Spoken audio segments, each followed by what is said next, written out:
night. That's a bummer. Throw out my freezer burn feelings for 20 summers. I'm just a kid running coming through the night sky, screaming at the stars like night lights. And I love my life, running middle fingers through the red light. And I guess I'm getting older 'cause I'm restless when I can't get on to the rest list. To the end of the world, the end of the world. Fever dream, tangerine sweat when I get down. Silent killers all these years coming like waves. Hold me like a grudge. The world is always spinning and I can't keep up. Whoa, faster and faster, can't do it on my own. Part-time story, full-time problem, yeah. So hold me like a grudge. Hold me like a grudge, yeah, yeah. Hold me like a grudge. Hold me like a grudge. I guess somehow we made it back with a few dreams of ours still intact. I am a diamond on the inside, just at the pressure. No, it's inside me, but I got no map to my own treasure.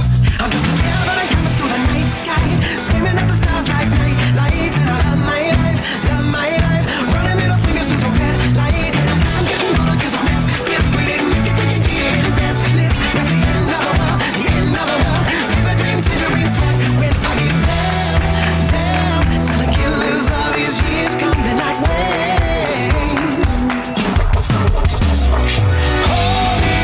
Hold me like a grudge. The world is always spinning and I can't keep up.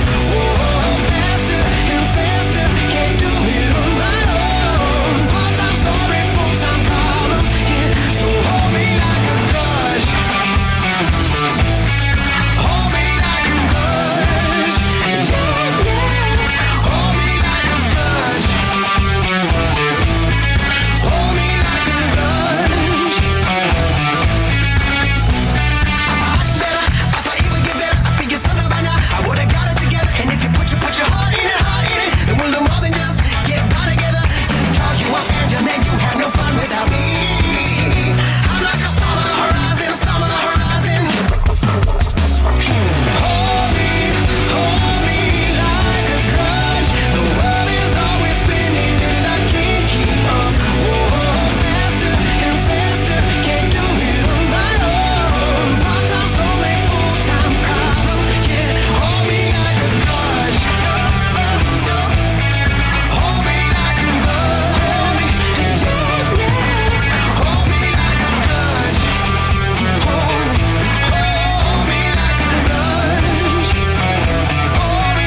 Hold me like a grudge.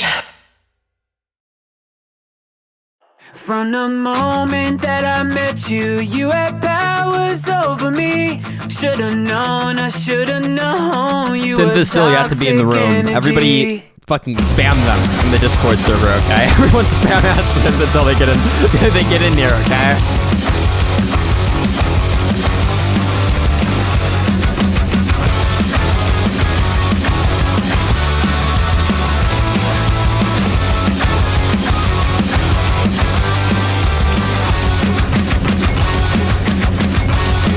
You're lonely, addicted. You clench your fist and quit it. I'm friends with your sickness. I'm tired of having to fix it. These white walls and white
It's gonna be a while.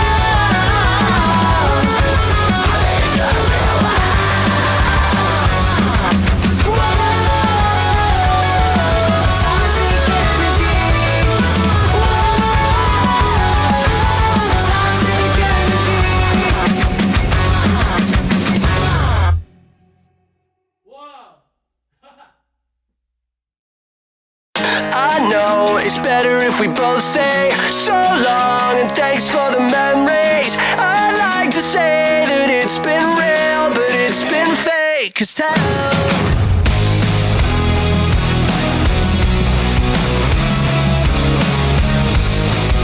Hello, everybody. This is gonna be fucking ridiculous. I got you lying in my face again. You got me hanging by the thread again. Feel like a kite in a hurricane. So cut the string and let me fly away. Now we're burning at both ends like candles in the wind. My eyelids collapsing, collateral damage. I know it's better if we both say so long and thanks for the memories. I like to say that it's been real, but it's been fake as hell. Take two and call me in the morning. Three chances, should've seen the warning. For what it's worth, I wish you well. Yeah, it's been real, you're fake as hell. You're superficial, you know how to fake it. So artificial, don't know how to take it. You got a problem, I don't wanna solve it. Now it's official, I don't even miss ya. You say it's really nothing personal, and everyone you love is just expendable. Can't make a friend without the end, you know it's collateral damage. I know it's better if we both say so long and thanks for the memories. I'd like to say that it's been real, but it's been fake as hell. Take two and call me in the morning. Three chances, should've seen the warning. For what it's worth, I wish you well. Yeah, it's been real, it's fake as hell. It's really nothing personal. You say it's really nothing personal. Personal. You say it's really nothing personal. Everyone you love is just expendable. Can't make a friend without the edge, you know. Edge, you know. I know it's better if we both say so long. Thanks for the memories. I'd like to say that it's been real, but it's been fake as hell. Take two and call me in the morning. Three chances, should've seen the warning. For what it's worth, I wish you well. Yeah, it's been real, it's fake as hell.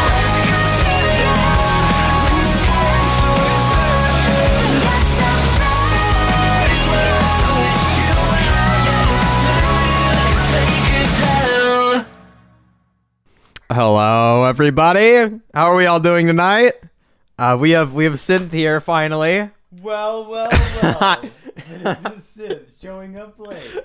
I actually thought you might sleep through the stream. I am not. I was like sleeping freaking through shit out. I was like, we're live in like 30 minutes. I know you And came in there and told me I that. come was in like- and you're like crashed on the bed. I was getting a little rest before the stream. Okay? You were getting rest. I was getting some rest. Power nap. Okay. Let's go. 30 minutes of quality sleep. Fuck. Why is it doing an OB? What's this? There we Virtual go. cam thing. I I use a see. virtual Oh cam my for God. debate panels. You have Streamlabs as the thing you actually stream from, and then you're running an instance of OBS that is a virtual cam. Yes. OBS is the only good virtual camera That's software. true. That is All a the true other ones fact. are shit. So like I actually don't even like Streamlabs. I only use Streamlabs because it's like OBS. That's understandable. You just run two instances of the software, yeah. Yeah, And it for like debate panel shit because like you go on a debate panel. You know the people who don't do that and like run a virtual cam of their OBS and it just like infinitely loops and everyone's like pissed Oh, off at it's them. so It's like it looks ugly as bad. fuck. Yeah, It's exclusively Groypers who do that too. It's- You know like the fucking Groypers with like their faggot ass suits on? It's Groypers and DGG trans women who are getting into streaming for a week and are gonna drop out immediately. Speaking of DGG trans women, okay. You're looking at me directly like you're blaming people. Like, No, I'm we're not talking them. about a pedophile here. Oh my god, you're right. Okay, You're alleged, right. an alleged pedophile, which totally Alle- didn't admit to it. I'm gonna allege it. Okay, she admitted. So she's a pedophile. You're the one alleging it, okay? I'm alleging it. I just think it's highly likely. Yeah. Do you that's imagine what you go to a alleging court of something law and is. you're like, oh yeah, no, I just think it's highly likely they're a pedophile. The chance of her being a pedophile. I have really is high kind of priors that that person touches kids. In my defense. There's a difference. There's a difference. Okay, so we've got a couple of things to go over. I feel like we should open up with a Willie Mack show, Shep. Yeah. There's more Willie Mack Shep. Like the day after we covered all the other streams, Jesus fuck, you are like fucking tired. I know. I'm gonna wake up. You're already like rubbing your eyes. Like we're fucking 4 hours into the stream. I am tired now because I just got up. Not I know, because- which is not like why it because was a I'm bad going to bed. idea to like take a power nap 30 minutes before we had to get up. Tank through the rest of the stream easily. It's gonna be piss easy. Okay, sure. But no, what was it? We have the Willie Mack show stuff. Dingo released his video today. Did you see that? I did not. Okay, well, Dingo released his video today, and he also had this person who was like defending Hassan come into his like comment section or whatever, and like they were gonna debate him. So I go over to that's fucking not. I go over into the Discord server to like listen to them debate, and I asked them to record it so we could look over it on stream.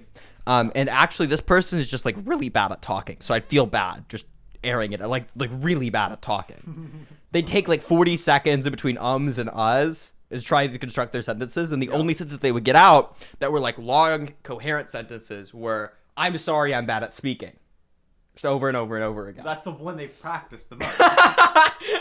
Which is true, but I feel like I just feel bad. It's gonna be a stop. It doesn't even matter. The points then don't that's matter like at that point. that's the equivalent of like when in Pimsleur on day one you learn like yo hablo un poquito español. Like that's what you. When you're like barely learning a new language, you learn like 2 sentences. Yeah, the first sentence you learn is always I only speak a little bit of this language. What else? So we've got that. Mike the Bike dropped a parody about the Willie Mack show stuff. I want to pull that up for like 2 seconds because I think it'd be funny.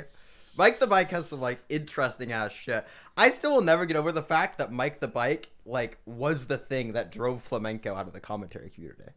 That's a Mike the Bike W. He literally got commissioned for a song calling flamenco a pedophile, and he freaked the fuck out about it. I don't think you know I've about heard this the drama. song. It's not. It's like funny. It's It just is, it's like a bangs. funny song. It bangs. Like freaking out about that is hysterical. That makes me actually think that flamenco is just a pedophile. By the way, Yeah, like the only person putting who would get aside all this shit about their lolicon, feelings about it. like him freaking the fuck out about being called, because like anybody who's like called a pedophile online, like it's like, oh okay, it's a song. It's like clearly a joke. Yeah. But if like somebody calls you a pedophile in a joke song, and you start freaking out about it, it's like they're onto you, you know? Exactly. It's like, oh no, I've been caught. Like, what are the reactions I have to read that as? I feel like it's a high probability. Yeah. 100%. Not alleging it, I just think that like 99% credence flamenco is a pedophile and definitely touches children. And the 1% is that he just jerks off to child porn. That's true. That's true. Yeah. So we've got the new Willie Mack stuff to go over, and like the new Hassan shit. I want to pull that up first, kind of, and then I want to move into the food shop shit. I don't know if you saw, I found the clip again. The one that we saw like a bit ago on Twitter. Yes, perfect. Oh, that's great. Oh my god. I watched that this morning and started like bursting out in laughter in the car with Paul, like on my way to work. I rolled up the clip and I like couldn't contain myself, alright? It was too good. It was like hold on. Let's pull up Willie Mack Show's video real fast. How's everybody in chat doing today? I actually hate that. Why did Opera GX re-enable the typing sound? No way. Oh, it's got a fucking sound effect? It does have a sound effect, but I turn it off manually. Oh, I think it's in here. It's like I'm actually stopping the stream right now to fucking fix this. It's actually like a bad typing sound effect too. Ooh, no. Like my keyboard makes enough clickety clack. Can I sound effects? What the fuck? How do I turn off the sound effects on the browser? How do I turn off the Epic Gamer sound effects? No! How do I I kind of want to give up. I'm actually, I feel discouraged right now. I feel upset. That's so bad. Oh my god. That's so bad. Oh shit, no, that's the wrong scene. Is it this scene? I haven't seen this in fucking forever. Like the very What did the base. $10 vote kick pop up on Oh when the my person's God. in the room with you? How do you, that doesn't work. I'm It gonna doesn't work fucking like that. force you out physically. Okay. Well, No, that this was is for like the carrying me fucking. like a baby. You remember the like community VC things I used to run that were like Yes. funny as shit? Yeah, Oh my god. I don't know if I have a desire to run any more of those, but they were pretty funny. they were. I saw this video of somebody else, some live stream of a person who's like, I'm gonna listen to the worst song forever, and $20 makes me start it over again. I will not give up. And it lasted for like 4 hours of him listening to Lil Dicky's Earth on loop. It was so. It was Not Lil Titanic. Dicky. It was a Titanic epic. Okay. Not It was- Little Dicky. It was epic. It was epic. Little Dicky is like Lil Dick- actually a tragedy Yeah. of a rap artist. Yeah. Earth is really bad. It's a really bad I know. song. I know. It's actually tragic. He has like 2 good songs. Yeah, it's not like And he you know, can't make good it's the music. crazy part is you know the exact 2 I'm talking about. I don't even have to name them. Yeah. It's just like obvious which 2 songs there are. Little Dicky, but Earth sucks. Jesus. Okay, hold on. Does anybody? We're returning to the task. Does anybody know how to disable browser sound effects? Browser sound. Oh my god. Typing. Stat one. Oh, there are multiple. Oh my stats or god. Can I? options. Dude, What does why? that do sound like? Why does it not allow me to add in my own sound effects so I can have like a tipster soundboard with every single? You might key? be able to just add them in. I want to have like random like Can oh you test the audio shit to see if I can hear whenever I'm typing shit the out. ding Windows sound? Yeah, I hear it. I hear it. Okay. It sounds like ass. It does sound like ass. Which is why I'm turning it off. Yeah, that's super. Okay. bad. That's Do the we get into dumbest- the Willie Mac show shit now? Is that what we do? I confronted Hassan Piker, the biggest fraud in Twitch politics, uploaded 5 days ago. I confronted Twitch's big. Okay. Here we go. All right, everybody. Sit back, relax, get a snack. we're watching 43 minutes. Oh, hold on. I'll speed it up by times 2. Or else we're going to be here like Yeah, exactly. another fucking 9 hours. And Willie Mac show. This isn't even an insult towards him, but he's got like a very normal person speaking style, and it's just gonna not match the rest of the stream. Everybody has to talk at 2 times speed, okay? Exactly. We're 2 times speed in real life. What I'm You gonna watch do the is, stream if back at anybody 2 times tries to speed, you're call, like 400. Yeah. if anybody ever tries to call into the stream, I'm gonna be like, talk faster, talk faster, faster.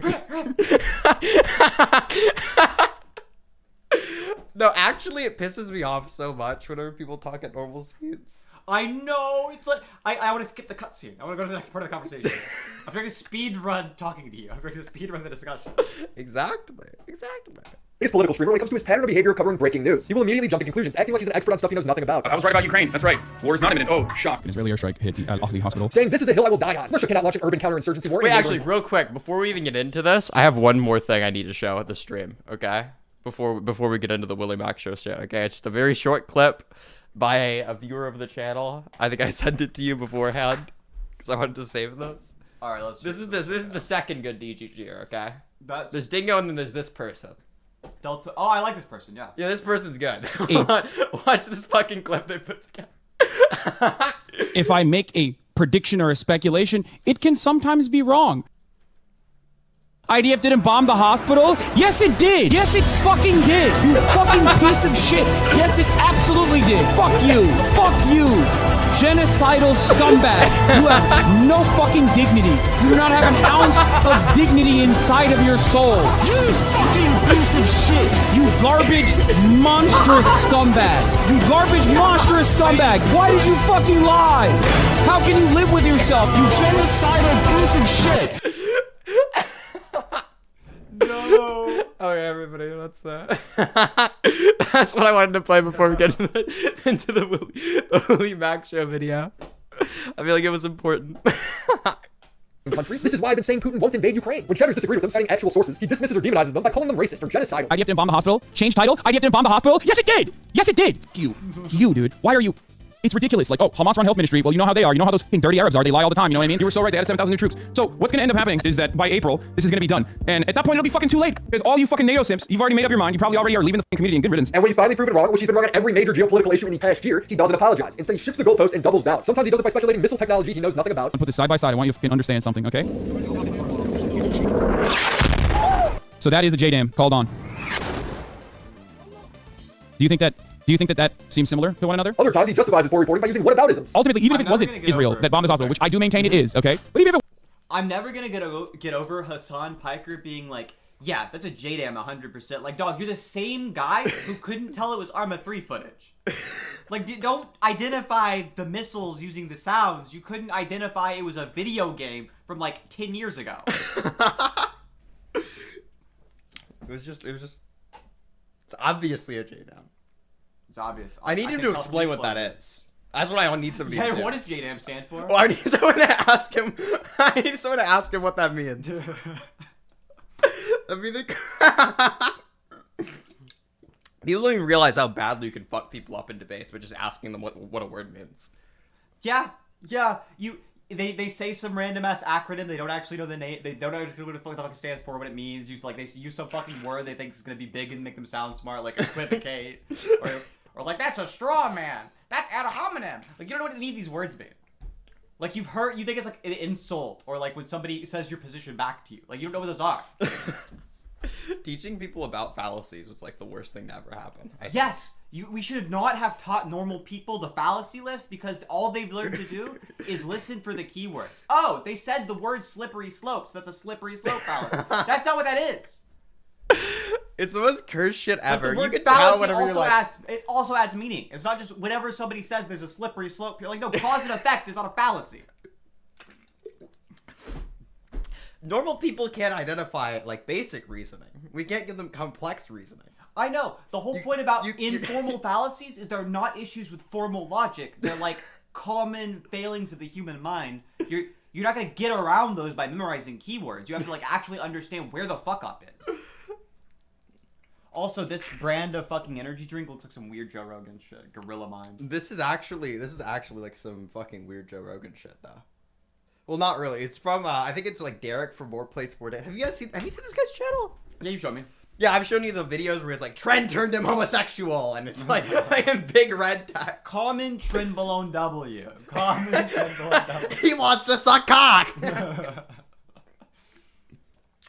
Fucking fat bitches on the bus on Trent.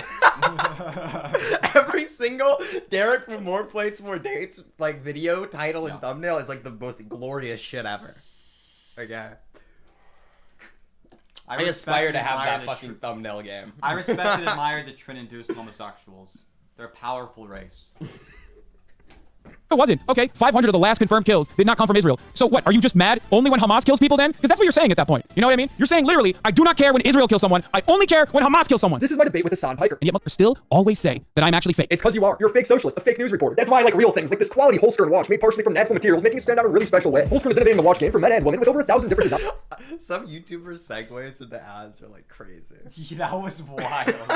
Bro, I got whiplash from the way the script just changed. You're a fake socialist. I like real things, like this real watch.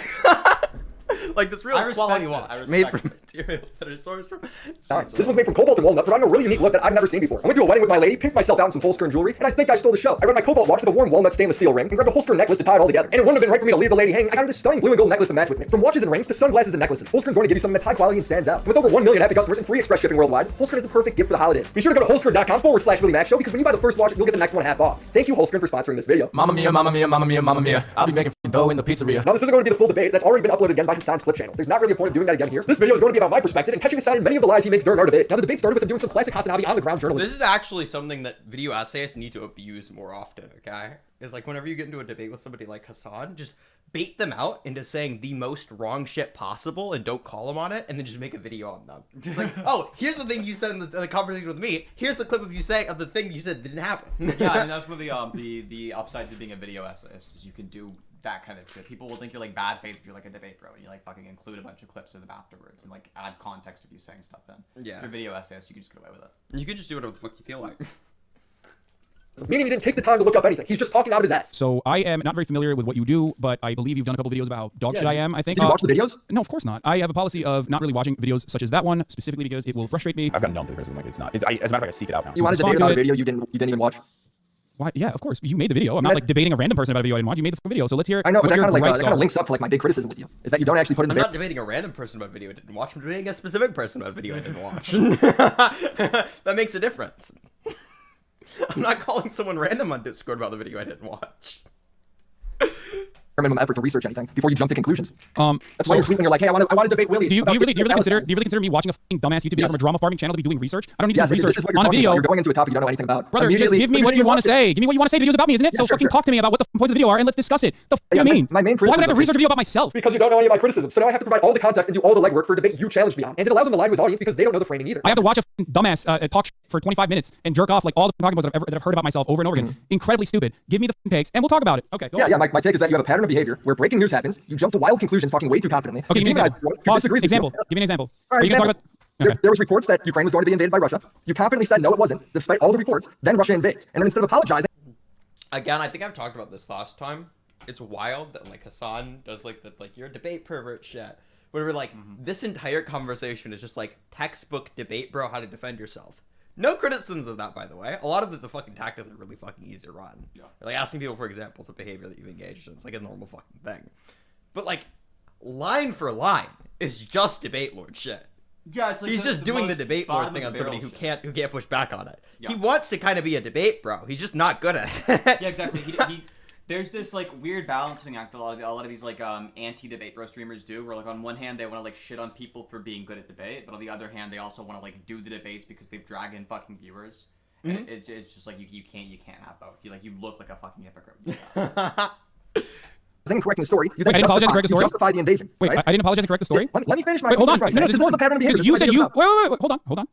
You doesn't do his research because I did apologize. Hassan is clearly setting the tone for just how bad faith he's going to be. He thinks he's catching me in a lie when he's not. He just won't let me explain myself. I did apologize and I did correct the record. You just didn't apologized fucking see and it. kind of walked it back, dude. It's Wait, in no. the video. No. I very clearly apologized for it. You didn't see that because all you do is I look at did. fucking It's in the clips. it's in the video. It's in one of my videos. So why did you just now bring it up as though I've never apologized? I didn't. You cut me off before I finished. Hassan did apologize for his baseless claim saying Russia was never going to invade Ukraine. But in that same apology video, he would make more baseless claims saying Russia was never going to attack Kiev. There's been a lot of information that has been wrong, completely wrong, and there's still a lot of information that the Western State Department is pumping out by way of mainstream media about like Russia is going to go and overtake Kiev and they're going to go into Ukraine. The reason why I'm saying a lot of the information that's coming out of the State Department is wrong or outright false is because what I'm showing you right now is literally fucking people talking about like bombing Kiev. Okay, their take was Ukraine is going to be invaded, Kiev is going to be invaded by Russia. That is insane. That's psychotic. The top comment of his apology video is, I was wrong, but the West keeps lying and saying we're going to attack Kiev. Well, that apology aged like milk. It's not much of an apology if you do the same exact thing immediately afterwards. That's my point. But he won't let me explain that because he knows it'll make him look bad. Why did you say I never apologized? Why did you just say I never you then apologized? justify more. You then make more outrageous claims. I'm sorry. apologize Why for did you outrageous say I claims. never apologized if I did and you just repeated after I said no, I did apologize. You moved the goalpost. You moved the goalpost and you tried to fucking act like I was just backtracking. You're moving the goalpost. The entire debate. Like, this is like, he's being the stereotype you try to avoid looking like Yes. whenever you're debating Yeah, something. like somebody who's not engaging in the actual argument, who's like trying to catch people up on like technical contradictions between the words they said that obviously weren't what they mean. Yeah. Yeah.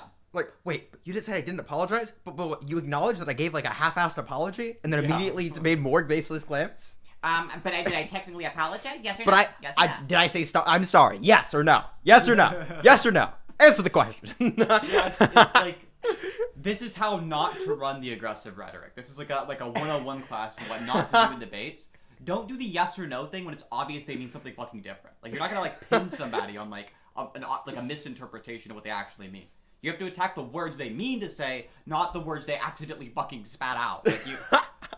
You know how many times I've had, dude, oh my god, the worst part is if you actually do that, there are like people who are actual fucking lobotomites who will start criticizing you for not taking their actual literal interpretation. Whenever like the literal interpretation is worse, it's like a worse argument. Like I'm like helping them out. I'm trying to, oh, so do you mean like this thing? And they'll be like, yes. And then I'll have people in the comments like, wait, they didn't actually say that. They didn't say that verbatim. And it's like, yes, I know. I'm trying not to be a fucking insufferable piece of shit. Yeah, like that's how you speak to human beings. The basic 101 of human communication is like you have to figure out the fucking actual meaning behind what they're saying, not just like the fucking syntax or the fucking the structure of the words.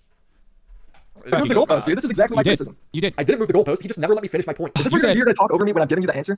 I'm No. giving you a very straightforward answer. I did do that. I Okay. did cover So your you said apology. I did apologize, but it wasn't And I good for you. Is showed that what it, you're saying? and I showed you apologizing for making your completely, like, fairly baseless claims, jumping to conclusions, and then you followed that up by making more baseless claims, jumping to conclusions. I'm sorry. You fucking brainlet. Give me what the fucking God, dude, inconsistency here's was. the You thing made the with video. DMs. I didn't realize that in debates it was illegal to take 2 minutes and look things up. What's the claim? I gotta go pull it up in the video because you You didn't prepare for your own lie. fucking. You didn't prepare where you were literally coming on here to talk about not Israel Palestine, mind you, but about Ukraine, and you didn't even prepare with talking I'll points. talk to Really? you about Israel Palestine. I'm never gonna get over Hassan calling it not preparing by like you have a fucking document you have to go reference. Like you have a fucking video you're about to go scroll through. Like he's fucking prepared. He's fucking done the research. Every single person who like does debate shit has a fucking like document they'll reference back to Yes. or something. Yes. Like there is a point where you have talked about a topic to the point where you just like remember the statistics Yeah, off the top of exactly. your head. You can just like rattle them off, and you can rattle off like the citation for it. But like somebody's not prepared, they can't give it to you immediately off the top of their head. Yes. Or they can't give you the fucking PubMed ID. Sorry, you don't have the PMID for my YouTube video. And, this is not Wait, you don't have it memorized? You have to look it up right now? Wait, so you're like not prepared, right? You have no idea what you're talking about? You have no idea what's going on in this conversation. You've lost this debate. Concede. You concede? Say you concede? Concede. I accept your concession.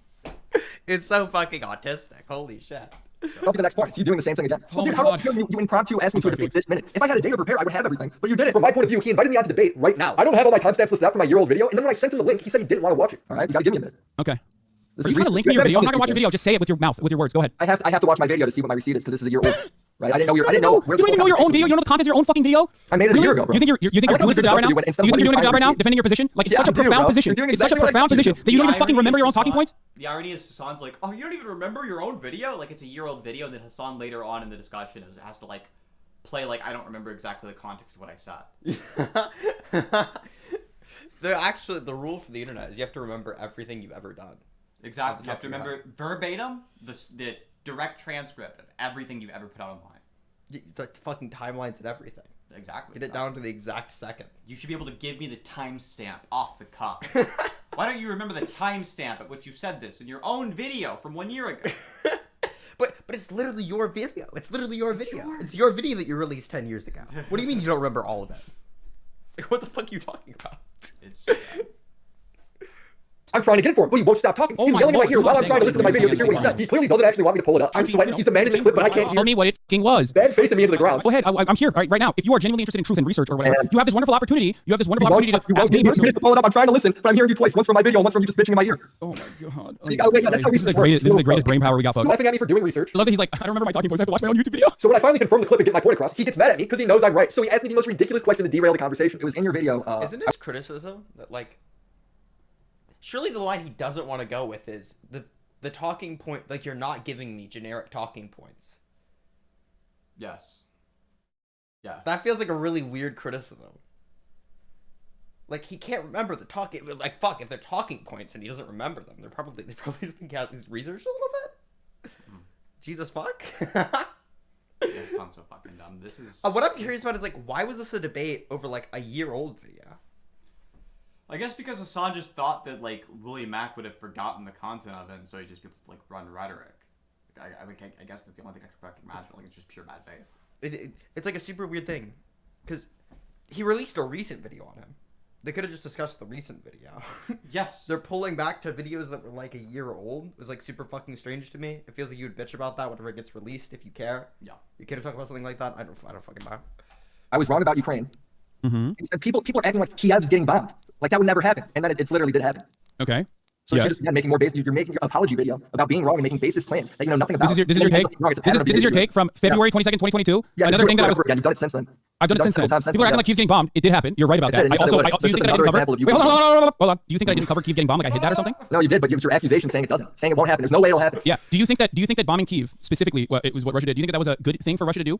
What the fuck? So apparently you can't criticize Assad for his poor coverage of Ukraine without also thinking Kiev should be bombed. Makes sense. Do you have any genuine you don't opinion? think it was a good thing. Do you have any genuine opinion? You said that Kiev wouldn't be bombed, but actually it ended up getting bombed.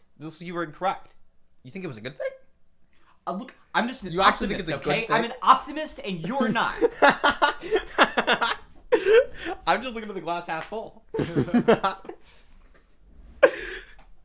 about my opinion is Russia's that was involvement bad. in the My opinion on that is that you shouldn't be talking about shit. you Brother, know nothing hold up. about. We're having a conversation about Ukraine and Russia. We're having a conversation about Ukraine and Russia. I'm asking you a specific question. I'm asking you a specific question. My conversation's about you because my videos are about you and your pattern of behavior and your poor reporting. Look how mad he is. And this is what he tries to do the entire debate. Ignore the actual criticism and pivot to unrelated talking points. He says Russia had not bombed Kiev at the time. Russia had not bombed Kiev at the time. That's number one. Of course they hadn't. The criticism is that you baselessly predicted otherwise. What's that have to do with my criticism? He then says once it happened, he covered it. Number two, of course, as soon as that did happen, I covered it. Of course I did. Again, what's that have to do with my criticism? He gets mad at me for calling him out on this. Because that's what I'm the doing. criticism isn't that you didn't cover it. The criticism is that you're making baseless claims. You know, Problem is like, I feel like anybody who's actively paying attention to the conversation is easily able to rip it apart. Unless you have like an actual disability, which like there's probably a good portion to Hassan's audience. Yeah, I was gonna say, it's Hassan's right, therapist, but like I think there are a lot of conversations like that where you can hear somebody getting like fucking railed over voice chat, like just like screaming down the fucking microphone. And like it comes off across like okay, Hassan's not great at it. It doesn't come across, but like if you're actually paying attention to the conversation, they sound fucking deranged the entire time. Yeah, there's being garbage. Like the conversation control isn't fucking horrible from Hassan. But the problem is that's like all he has. All of the things that he's saying are like retarded. You're getting yourself as much room to say retarded shit as possible. Yes, yeah. Which is like if everything you say makes you look worse, having more speaking time isn't good for you. You need to stop doing that.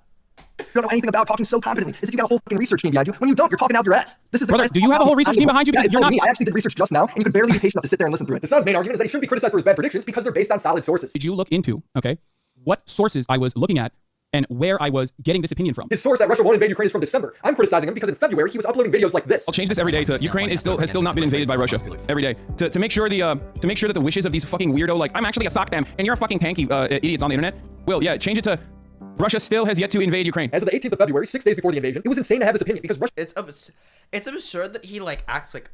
I feel like you have grounds to say my prediction was wrong to some degree. If you like make the prediction, you're like, okay, it's like a 55% credence in it. It's like most likely to be true, and it's like, okay, it's wrong then. Who gives a fuck? Right? You're not super. He's so confident in espousing every prediction he says, and all of them being wrong is hysterical. Just in retrospect, will he be able to go back and just point out like, oh, here's you like saying it's absolutely the case that they're not going to invade. It's absolutely the case that the hospital was bombed by Israel. Absolutely true. There's not even a chance that it's otherwise. And then, like, all of them are consistently wrong. Yeah, it's just like, the weight that he gives to those predictions aren't like, here's what I think is going to happen. No, they're like, if you don't believe me, you're a fucking researcher. You're brain damaged. You're a war-hungry pig.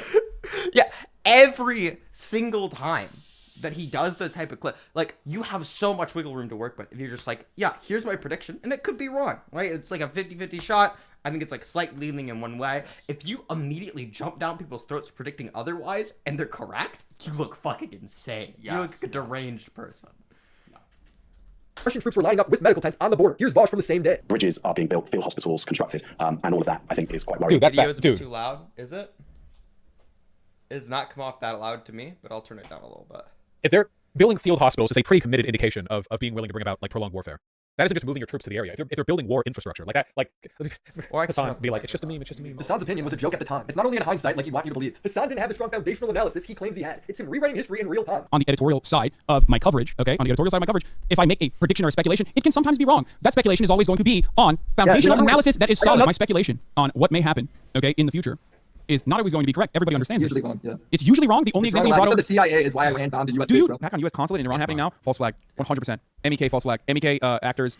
0% chance that is so fucking sussy. Oh no. Yeah. Oh, that's what's going on in Iraq. The American base that was under attack. No fucking shot. When I say MEK, I just mean CIA. I said MEK, but I mean CIA. The only information available at the time is from the U.S. State Department. He's talking out of his ass. He then implies that you're racist for listening to the State Department. Rumors saying the missiles were launched from Iran. I mean, dog. Come on, bro. Yes, dude, I'm wrong, okay? It's probably Iran. You're right. It's probably Iran fucking blowing stuff for no reason. You're right. Let's believe that instead. Hassan's defense to this is to say he doesn't remember. What base are you talking about? I don't even know what you're talking about with the Iranian thing. What? Iran struck a U.S. base. And then you said it's the CIA. No shot. It's the CIA. Wait, I'm so... I know, you don't know, because you do so much bullshit all the time you can't remember. Yeah, perhaps. Wow, you don't remember something from a year ago. Crazy, because when I did that, I got nailed to the crossword. Jesus fuck. The one thing that's like kind of hard to do when you're reacting to these videos is it kind of feels like every single point you're gonna make, Willie's just gonna make right after you do it. Yeah, exactly, yeah. He's like a super on point with most of the things that he says. Even if he's not like super fucking debate loading Assad, he's just like, he looks back on the conversation like, oh yeah, this is like obviously wrong. It's like an obviously fucking insane thing to say. Yeah.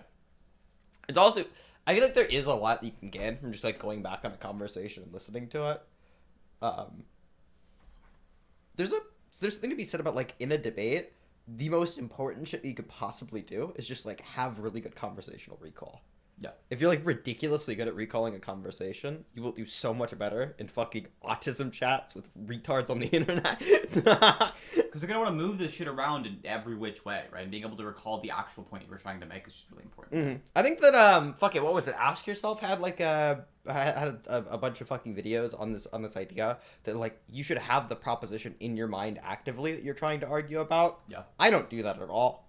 Because I feel like it's kind of easy to just be like, oh, by the way, this is like what we're talking about. I don't know what the fuck. Like, you could just remember, this is the last thing that I said. That has nothing to do with my fucking point. That has nothing to do with what I just said. Yeah. But you probably, like, just having some kind of idea about what you're trying to get at in the conversation is super fucking important. Because nobody else knows what the fuck you're arguing about. You have to be the one who knows what's going on in the conversation. Because the Lord knows the people you're going to be talking to on the internet are not going to. They have no fucking clue what's happening.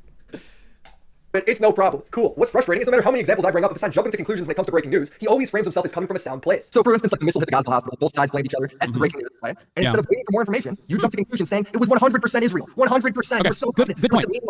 Good point. When I said that, I didn't just go, oh, I have no other opinion on this matter. I simply think Israel definitely did this because I want Israel to have definitely done this. The reason why I said this, and you do this regularly, okay? When I say something on the stream, okay, oftentimes, especially if it's a developing story, How do you know I say this stuff? especially if it's a developing story, when I say something on an issue that is happening, I look to all of the circumstantial evidence on the matter. You're bringing this up, and this is really important to understand. One, all of the circumstantial evidence. Time, but it never is. Okay, all of the circumstantial evidence at the time, of course, after the 6,000 bombs that Israel had dropped on Gaza, a densely populated open air prison, the 6,001st bomb, understandably, was going to be an Israeli bomb. To this day, we still do not know whether this was an Islamic Jihad rocket that was misfired, or whether or not this was actually an artillery shell that might have hit a fuel tank, or even some other kind of munition that Israel So why may have did you deployed. say it was Now, the reason why Israel and then call everyone genocide freaks that disagree because with you? you don't actually don't know watch the genocide content freaks, you beyond demonize them. because first of all, because they are. And there it is. If you believe it, The reason that I say that is because you do X and Y and Z. That's actually why I call people genocidal. That's why I do that. It's because you say things on the internet. Hassan is so wildly detached from reality. Right? I don't know how he says this shit with so much confidence. But some part of his brain has to realize that he's saying dumb shit, right? Like somewhere deep down inside, he like gets the shit he's saying is just stupid. I don't even think so. I feel like if you like realize that, you get it, you actually get it for like once. You understand what you're doing is like insane, right? The way you engage with politics is just like on a very base level, wildly wrong. Right? You're pumping out the take as quickly as possible with like very low accuracy or certainty on the matter, because that's like it's a lot easier to entertain an audience. If you fucking come onto a stream and you're like, well, it could be X or Y, and like I'm not very sure. You kind of look like a bitch by comparison to the person who's saying like, yeah, 100%, this is it. I've got the conclusion in my hands right now. it was just divinely revealed to me, right here, right then. I've got a magic 8-ball, which I'm basing my opinion off of right now, and it says this, and it says yes. I asked them. My magic 8-ball. It says I asked it. Yes. I asked it whether Israel bombed the hospital, and it said yes. So basically, I'm correct. Seems likely. Like, if you don't have a take on something, it's a lot harder to get people engaged in a given topic. Also, I think that this is true. I think I've made this criticism about like fucking most people in the fucking Twitch politics space. Is they're like so quick to start talking about like a trending topic just because it is trending. They'll have like no understanding in it whatsoever. And like the slightest bit.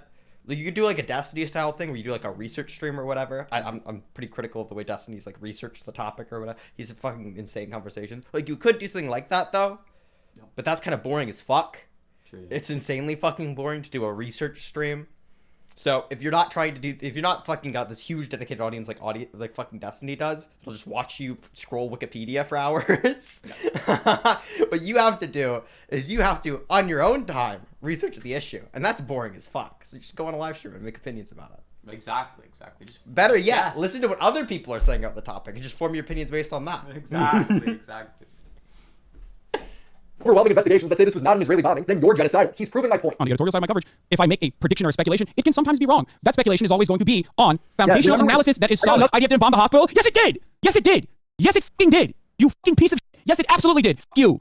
Fuck you. You genocidal scumbag. You have no fucking dignity. You do not have an ounce of dignity inside of your soul. But it doesn't matter. Terrible that people died, but I encourage you to look into where Hamas was firing. You fucking piece of shit. You garbage, monstrous scumbag. You garbage, monstrous scumbag. You said IDF didn't bomb the hospital, and then you said it did. Still a piece of genocide denier, 100%. But no, it is not a fucking misfire. Guys, up until I would be so nervous speaking like this if I knew like thousands of people were watching me. It's insane. He's just saying the dumbest shit. he has no reason to believe any of this. Just to walk it back afterwards. I'll rewatch conversations I have off stream like 3 times and beat myself up over like misspeaking once. Yes. In the conversation, saying I was technically wrong. If you're like, because I fucking misspoke or whatever. I can't imagine going on a live stream with like thousands of people watching. How much is it? Like 40,000 or something for Hassan's stream at this point? 40,000 people fucking watching you and just making claims. Just making shit up. And if anybody challenges you on it, you're like, you're a debate pedophile, and just dismiss them. Of course that's right. You fucking piece of shit. Scumbag. Big dog, Stupid motherfucker. You genocidal. Fucking. He's just like naming every zoo animal at them.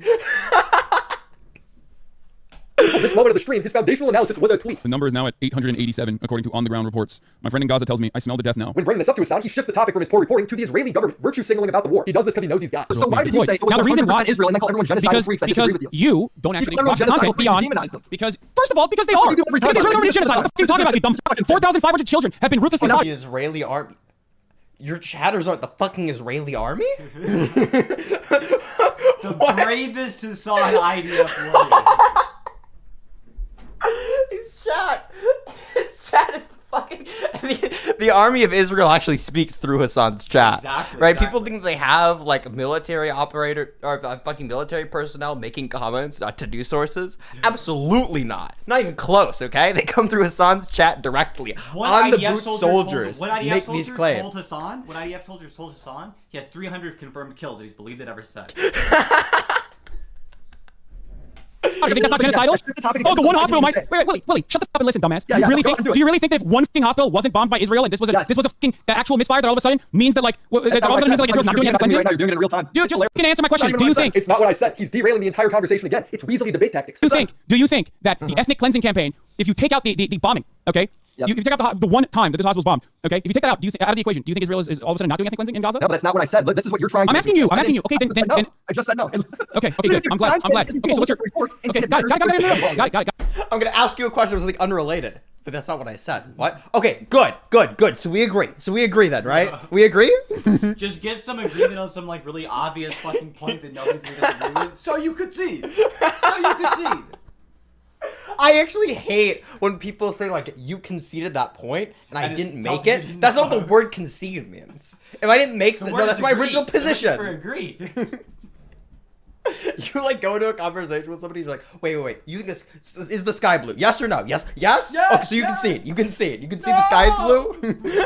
No, bitch. I didn't make the claim. A concession is whenever you walk back a claim. Yes. Yeah. You say you were wrong about something previously. If you didn't make the claim initially, you're not conceding anything. You're just making a statement. The internet has to stop using debate words. They don't know the difference. Got it. Hassan, throughout the stream, likes to push the narrative that I took him out of context. How would he know? He didn't even watch the video. The reason why I said this, and you do this regularly, okay? When I say something on the stream, okay, oftentimes, especially if it's a watch the developing video? story, How do you know I say this stuff? especially if it's a developing story, if I misspeak, apparently you can use it in your commentary as though it's like super serious. So anyway, I didn't name one example that I did that. I don't know. I don't watch your videos, so yeah. So don't make shit up. If I did do that, it should be easy to prove. He won't because I didn't. It's a false narrative. If anything, the more context I add, the worse it gets for him. If you look at a 30-second broadcast, criticism. It's not 30 seconds. You keep saying that. It's okay, if you look at a 5-minute version of a fucking brother, you're not the idea that something's out of context when it's in like a 5-minute clip. Like, what the fuck were you doing? Like, if you could get taken out of context from a 5-minute long clip, you shouldn't be speaking. You just shouldn't be streaming. What the fuck was wrong with you that day? No. Listening to what I'm saying. On the very same. Bombed by Israel. 800 people dead. That was your stream. What did I do to title it that? I didn't do that. Okay. I didn't clip that out of context. That was you. Because what you're saying is irrelevant. It's going on. Random. He did say 800. Update from 8 minutes ago. Between 200 and 300 people killed in Gaza hospital according to Hamas Run Health Ministry from 1 hour ago. Wait, what? No, the number is like 800 now. And when confronted by viewers to change the title of the stream because he was wrong, he did it. He doubled down. IDF didn't bomb the hospital. Change title. IDF didn't bomb the hospital. Yes, it did. He then lies to me again, saying he was just reporting what the BBC said. Okay, I was literally repeating what the BBC coverage was. Not only that, but also because like I don't have a direct on the ground. I wasn't. Well, did the BBC say it was 100% Israel and they blamed each other? The BBC's original assessment, yes, was that it was most likely an Israeli bombing. Hassan really liked to hammer me on this point. Jump to conclusions. Of course, yeah, I jumped to the same conclusions that the BBC did too. If you use the Wayback Machine and go to October 17th on the BBC's website, the BBC clearly reported that that's what Hamas claimed. On the day of the bombing, Hassan was mad that the BBC made this distinction, even calling them racist. I love that they keep saying Hamas Run Health Ministry, like it's not the fucking health ministry. That's awful. What the fuck? I was making the same claim the BBC did. No, you were making the same claim Hamas did. The BBC said Hamas did. It's ridiculous. Like, oh, Hamas Run Health Ministry. Well, you know how they are. You know how those dirty Arabs are. They lie all the time. You know what I mean? They're probably lying again. Is there a fucking moment where Western media will be honest about this? Like, I know we are cruel here in the West. I know we've done so much. We've done so many awful things. so many unconscionable things. But I really, really thought that there would be at least a little bit of clarity. Okay, I'm gonna make the claim. Western media is better than most media out there. If anybody who like bitches about Western media specifically is like you're just a fucking horrible reasoner. You're just terrible at this. Yeah, Reuters is incredible. Like Reuters is spot the fuck on. Just give the fuck up. What are you doing? You can even just criticize like media as a whole. You can say like media as a whole is bad. If you're making a criticism specifically Western media, that's about as good as media gets. Okay. Yes. Yeah. It doesn't get much better than Western media. We're kind of on top of that shit. You can shit on Fox News. It's a specific Western media outlet. You can shit on media broadly, but trying to specifically take a subsection of media that's overwhelmingly better than the vast majority of media out there, which is like the mainstream Western media, like be realistic here, right? Like fucking MSNBC is not like they're not doing as poorly as fucking the fucking People's Republic of China's like official state news. From the media. Ironic. The BBC reporting what Hamas claims is not the same thing as Hassan saying it for a fact happened and that you're now racist for believing any information that says otherwise. Your statements, by the way, on this, your fucking bloodlust and your genocidal support for the ethnic cleansing of Palestinians will not be forgotten, okay? I don't know how you will be able to live with yourself for the rest of your fucking life, but you are literally, personally championing genocide. Shame on you. Shame on you.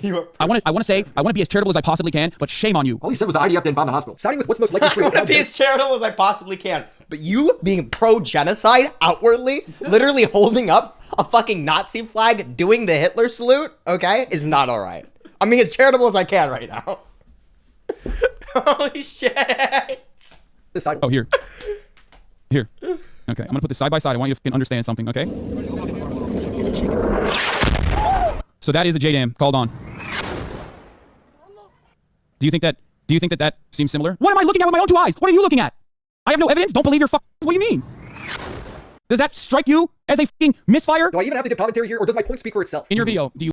Listen, he's just going off of his personal experience, like Andrew Tate. Exactly. Which you just agreed with him the entire conversation if you actually watch it over. True. He's just like, that is actually a really good epistemic criteria. Just look around you is actually really good. Just appeal to your anecdote.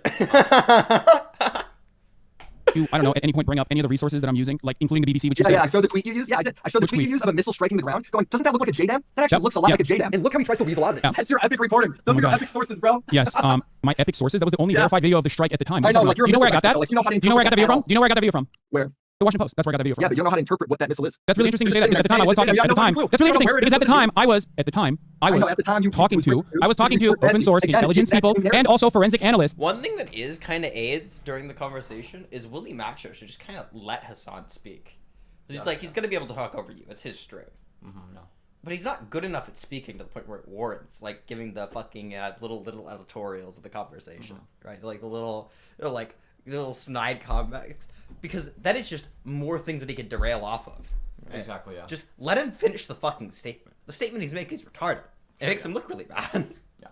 Like, again, you can, as a video essayist, just go on a stream, ask somebody a bunch of questions you know they're going to lie to your face about, and then just go back and clip it.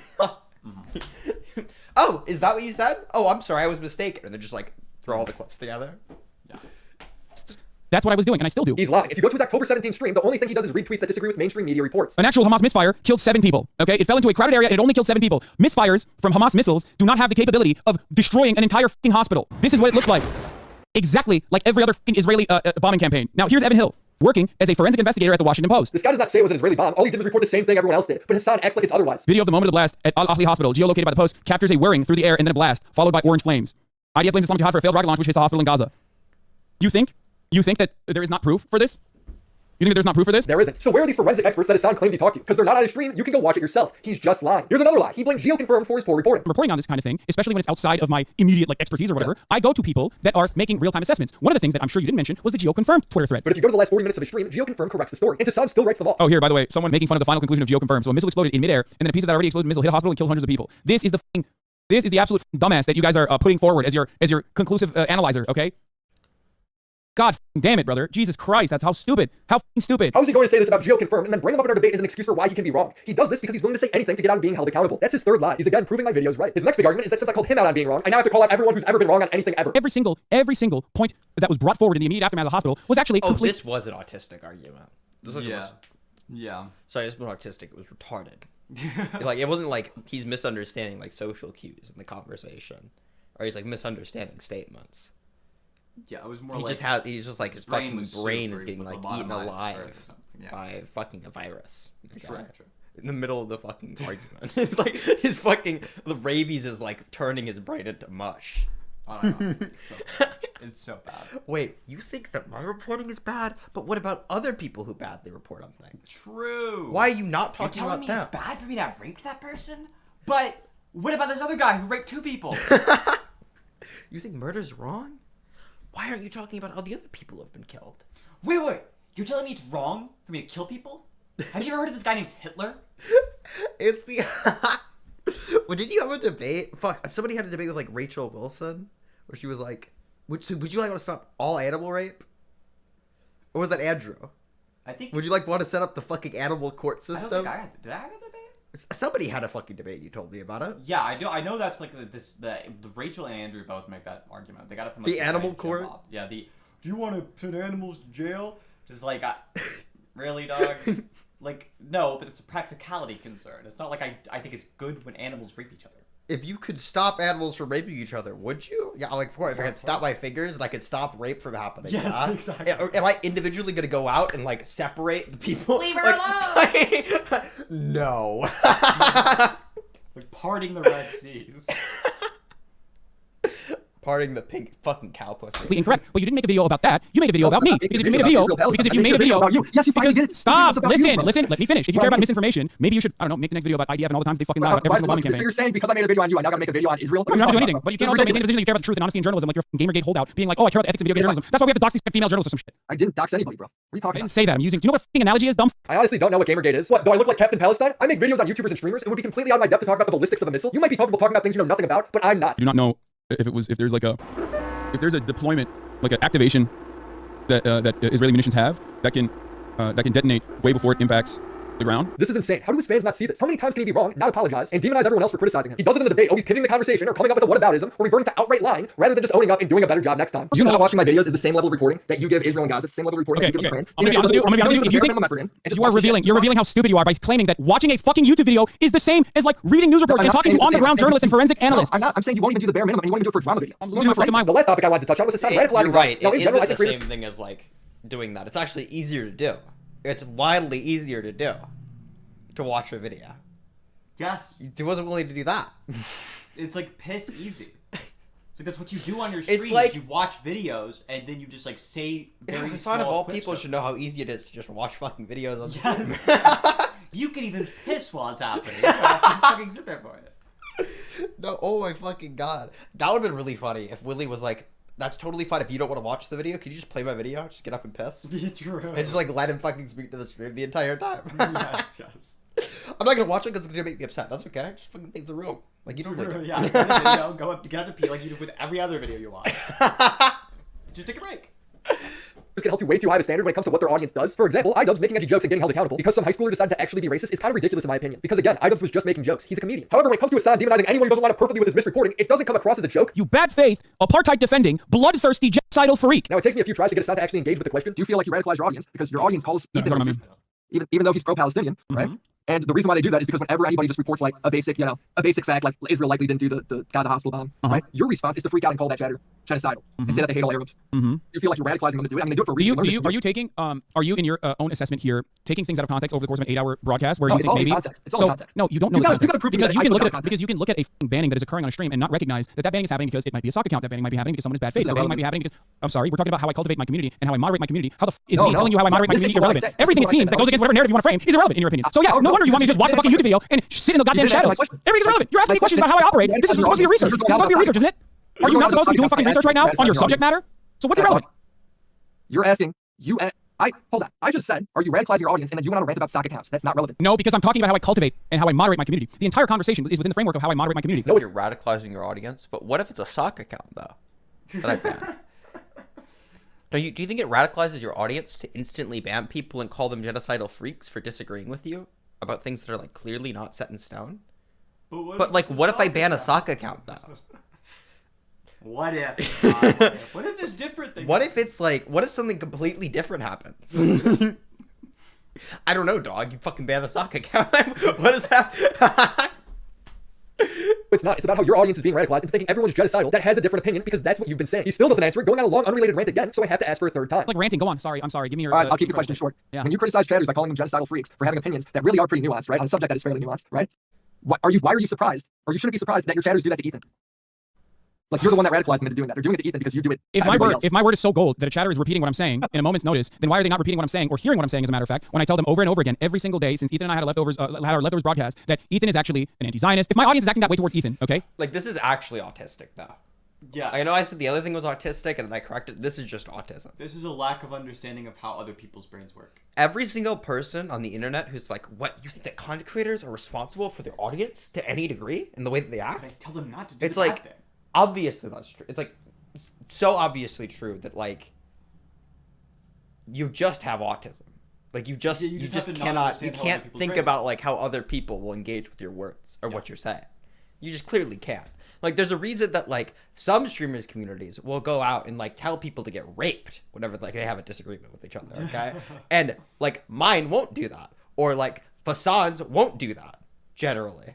Like, I don't know. Maybe there's like one person. I don't know. Somebody's gonna be like, well, actually, what about this person who said get fucking raped and get AIDS? Right? Like, generally, there's a reason that doesn't happen because there's just insults just like aren't popular in the communities, right? Like, you'll see like Reupers doing that. You'll see people like particularly pro-Zionists. I know there's like a recent occurrence of that happening. The reason that those things happen is because that's like the type of humor the fucking streamer engages on.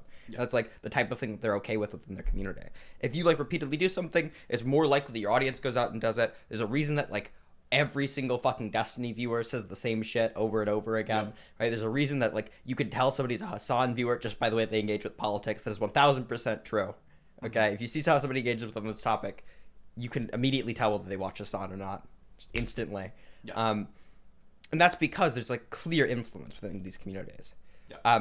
If you could say, like, I could imagine somebody making the argument, well, it's not particularly what I say, it's just that I'm attracting that type of person. Well, if you're attracting that type of person to your community and you're not banning them, I'm like, yeah, you're still having influence as to how your community operates. You can, as a streamer, fucking take somebody completely out of your community. You can ban them from all of your chat rooms, you can ban them from all the Discord servers, you can block them on Twitter so they can't see your posts and can't engage with, like, the comments to them or things of that nature. You could totally fucking exile somebody from your community as a streamer. You could appoint mods if you don't have the time. You could appoint mods who will exile people from your community as a streamer. And even if bad behavior like that is like, it's contagious. So if you have like a small group of individuals who are getting no fucking pushback from you doing dumb shit, it will spread to the other users and they'll do the same dumb shit. Yeah, exactly. Like, even on the most charitable interpretation, where it's like, actually, you as a streamer have no influence whatsoever. All you're doing is attracting those types of people, or something like that. Yes. Still, you have control over who's in your community. Even if you do attract those types of people, you can ban fucking words, you can appoint mods who will ban people from chat rooms, you can exile people from your community entirely. Right? So if those people are very prominent in your community, you're just doing a fucking bad job. You're a bad streamer. You're bad at doing this. Yeah, and if it's the case you're attracting those type of people, and it's not the case that you're able to push them out of the bad behavior and just like stop that, like the only option you really have is just to push them out of the community. Yeah, exactly. You gotta go on the ban spree. You gotta go on the purge. Like, you actually have to be painfully retarded socially to not understand that, of course, if people watch you as a streamer, they like what you're saying, and if you continue to say things, it's gonna have some kind of influence on how they think. Yeah. Like, at least a little bit. Like, a tiny bit. Yeah. The idea you don't have any control over it, you have no fucking control over your community, is a fucking absurd thing. It's just, it's an insane thing. I have no idea where this originated from, and I need people to stop saying it. Yeah. Because you sound retarded whenever you say something like that. There are gonna be people who agree with you, but I promise, you sound retarded. Yeah, true. But my audience, so they're getting their points from me. They're getting their anger from me. So why don't they hear me out when I talk about how Ethan is not someone that you should be yelling at all? Having a different position has to be genocidal. Oh, got it. So like they don't listen. So they don't listen to one thing. They listen to whatever favors your perspective in this matter, but they don't listen to the other thing. Yeah, they that all doesn't think favor they're you. being too Got it. soft. So you get to pick and Exactly. choose on what I get to do, or maybe No, let's be it's real. really They're super completely fun. oblivious to how much I've talked to my own community about not fucking yelling at Ethan and about how he's a good person, how he's an empathetic person, how he's a kind person, and he truly cares about Palestinian people. This is the equivalent of a kid swearing and then the parent being surprised, even though they do it in front of the kid all the time. Little Jimmy, I told you swearing was bad. Everyone knows Hassan's excuse is a joke. He clearly encourages this attitude. That's actually really good. That's a really good analogy. Like, you can't constantly engage with behavior and then say, like, I disavow it once. And then have, like, your entire community. Yeah, it's not gonna work like that. Like, Yeah. that's just not how it works. That's not even kind of how it works. You can't like constantly like hype up like anti-Semitism and like killing off immigrants or something. Otherwise, what happens is like some retard in your audience goes to choose up school or something, right? You have to. You can't like say, but I disavow that. Like, yeah, you're still gonna end up in the manifesto, right? But I told them not to. Someone said, hey, I don't think Israel bombed the hospital, according to the evidence, something like really mild. And he freaks the fuck out. And he goes, you're a genocidal freak. And then people say the same fucking thing to me from his fan base. And we're acting like surprised, like we don't know where they fucking learned that from. Like, I learned it from you, Dad.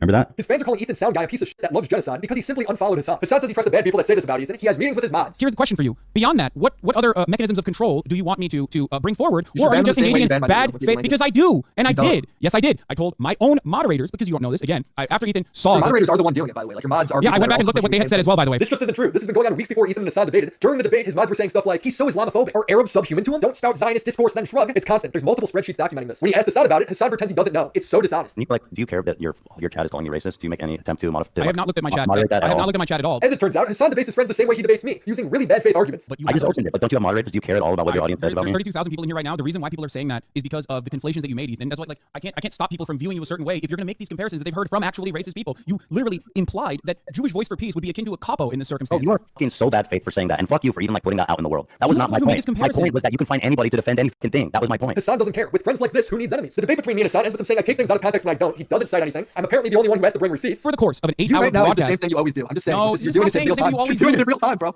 Over the course of an 8-hour broadcast, if you look to literally 3 moments, nobody you else can shut find up as much as you do. That does 8-hour broadcasts. because no one has the most psychopathic fandom like idiots like you. That's also a thing I just don't believe. I don't believe ever whenever somebody's like, I have no idea what my mods are saying on any platform. Ever. Bro, I get messages whenever my mods do things.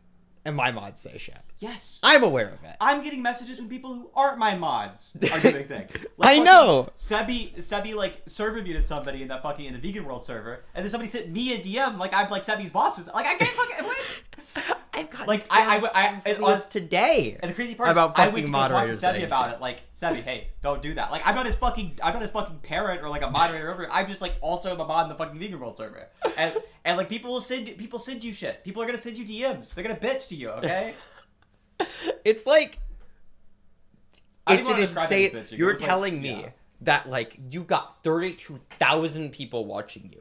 You've got more than 32,000 people who are going over who've gone over the live stream because people watch the fucking VODs. You have it gets posted on Twitter and things, and you just so happen to be oblivious to fucking all of it. Not a single thing. Nobody sent you anything. You've not looked at anything. Like when people are constantly screenshotting your bot's messages and spreading them around. Like, That's crazy. It's crazy how I'm not Hassan, everybody else. It's It's crazy how everybody else is aware of it and Hassan's not.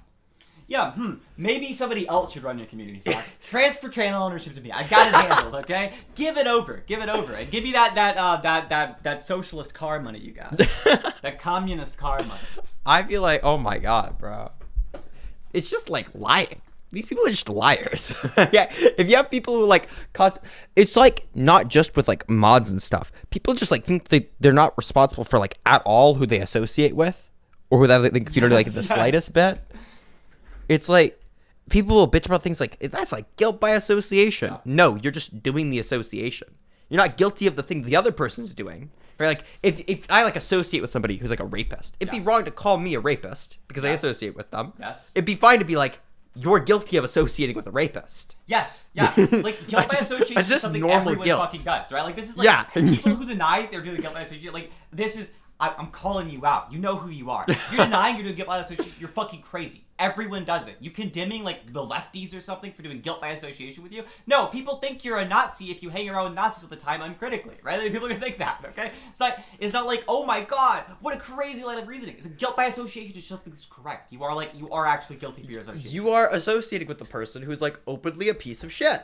Like, yeah, that's what you're doing. And people who want to do both sides of that, they want to be like, no. I'm not doing guilt by association, but these other people are. It's like, no, what I'm doing is actually the guilt of association. It's like, there's not a difference there. You're schizophrenic. You're insane. You have a mental illness. Oh my god. I think I've actually, the problem, the Destiny debate that you had fucking forever ago. The amount of conversations I've had about that, where it's just like,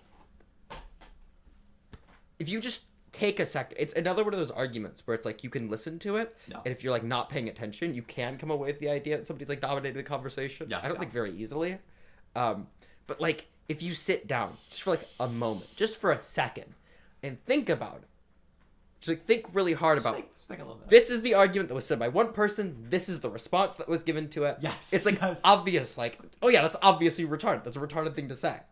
Yes, like he does it all the time, but I have no examples. Like, okay, doc, right? Really? No, the problem is, I think I've said this in front of you, but fucking there's two arguments that Destiny wanted to run simultaneously that are both Yes, they're contradictory. contradictory. And he keeps hopping between the two of them, right? I know. One of them is, oh yes, he is, I don't want to associate with him, not because he engages in the activities, but because he engages with a community that does the activities, right? That's just like fucking, that's like clearly guilt by association, which is like, it's fine if he wants to do that, but it is guilt by association. It's totally fair if you want to do that. I don't go fuck, right?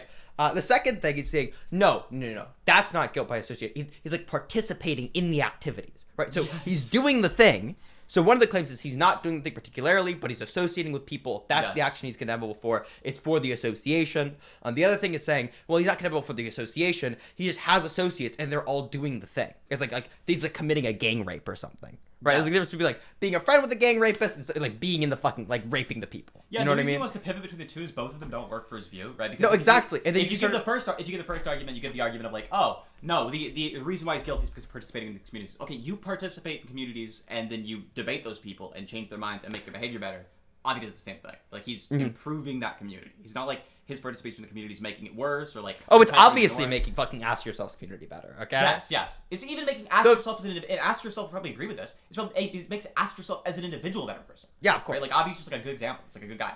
And he said that. He's like, well, Avi's a great guy. Like, okay. But the other one he wanted to do is like, well, Avi's actually doing it, but you're never going to find any example anywhere of Avi doing that. Like, Avi's not bad faith at all. Avi's insanely good faith. He's so good faith that it's fucking painful to listen to. Oh my god, the conversations he has with people like on the Crucible and shit. Like the idea that he's like bad faith lording someone like Destiny, whatever. There's like people who are way more justified to be bad faith to, and you're listening to the conversations. He's like, he's being so good faith that it hinders his argument.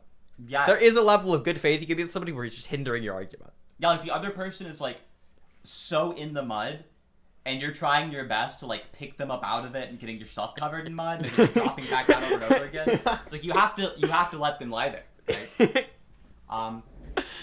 Right? There's a point where like they stop arguing with you to the degree where they're just the audience just has so much cognitive dissonance in their head that they agree with that person that what you should be doing in that moment is just ridiculing them. Like that's the key, like the core of like actually being compelling with people is you get the audience in a state of cognitive dissonance and then you make them feel bad for it, right? Once that starts happening, that's when people start changing their minds. Like you trigger the cognitive dissonance and then you point it out and focus in on it, like call them dumb, right? Like you give the logical argument, then you give the ridicule, right? That loop, that cycle is what makes a good argument compelling. No, but like you will watch Avi in these conversations, like so clearly letting people ramble on. He like won't even give like, oh yeah, that's a fucking retarded argument. This is why it's a retarded argument. I'll respond to my argument or something like that. He literally will let them ramble on and then just come back to his own argument. Yes. And it'll just like let them say insane freak shit and like ridicule him, and it'll just be like, that's great. But I think that you're misunderstanding the question. Like, no, they're not misunderstanding the question. They're purposely not engaging with it. It's obviously purposely not engaging with it. So you've got these two arguments that Destiny's trying to run. One of them being that he is guilty of the association. It's a guilt by association thing.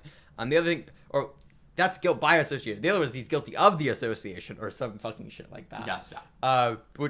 Which one of them requires that you prove Avi does something he clearly doesn't do. The other one is just like you're just conceding the argument and there's no distinction to be made, right? And he's flipping between the two. The second you start addressing one, he'll like flip to be like, no. What I mean is the other thing. I mean the other thing in the conversation. And like it's so obvious if you sit down there and you just pay attention, or if you like have experience listening to conversations. But if you don't, like people are just like, but like he's Destiny. Exactly, that's the one that I like. The same thing that like Vosh viewers do when he's like badly losing a debate to Andrew. Oh yeah, whatever he's get like fucking destroyed on like a debate. In Andrew's last debate with Vosh did really fucking poorly. Like Andrew wiped the floor with him, right? Oh yeah. Because like Andrew's been doing the practice and Vosh hasn't. Like Vosh, what used to be a much better debater, now he's like out of practice and Andrew's been like fucking doing the grind. And so he just gets the floor wiped with him, but his audience is still like, oh my god, Andrew was so bad faith here. It's like it's a debate. Right, like there's gonna be some level of like rhetoric the other person uses, but it's not like bad faith to like be mean. No, I actually hate the notion that being good faith is whenever you're fucking nice to people online. Okay. In fact, it's so easy to be bad faith while being nice. It's easier even. It's like so much easier. It actually is, yeah. Excuse me, just a moment. I'd like to finish my sentence, and then I'll make sure to kick it right back over to you so you get a chance to respond. And then you just make some like nonsense argument, or you just like ramble indefinitely and like filibuster. So that's the most bad faith thing you can do. You never have to respond to any argument like that, right? And you can like. That's just police the that was targeted just person. Brochi's debate strategy. Yes. That was literally just Brochi's debate strategy. Yes. Yes. No, like fucking. Oh my god. I need people to stop using the term bad faith if they have no idea what it means. Not even like a clue. Not even close to understanding what it means. Okay, I don't think there's any point in finishing a fucking video by Willie Mac show. I feel like we've kind of gone over everything there. Yeah, I mean, we mostly just, it's like the same stuff that we said while It's just the stuff that we said like last stream. Yeah. It's like the exact same arguments. Just like, here's the clips together. Exactly. Which is, I guess, yeah. Do you want to go into the food shops yet? Yes. I kind of just Or go do into we- food shops. Do we want to do one more thing first, just so we can be like later into it, so that maybe there's some chance of like, you know. Fuck. What? Is like food shops in like a weird fuck time zone? Yes. So you know how I was like up at like 5 a.m. last night because I'm a freak? Yeah. When I went to bed, food shops was streaming. Live. That's fucking horrible. She's in California, is her location, and she streams really late in California. Okay. Do you want to run like one more? Let's have chat decide. Okay. Let's have chat. Let's have chat do it. Because like if worst case scenario, we just like keep streaming until Yeah, of course. Yeah. I mean, yeah, of course. I did not tell food shops we were going to be streaming about them. By the way, I don't go fuck. That's fine. I say like you do it while you're fucking talking about her. Oh, yeah, of course. Okay, everybody, chat. All right, we're making a fucking poll. Do we do food shops or something else? Something else is gonna be the Stardust debate. Okay, that's what I decided. I'm so proud to start this debate.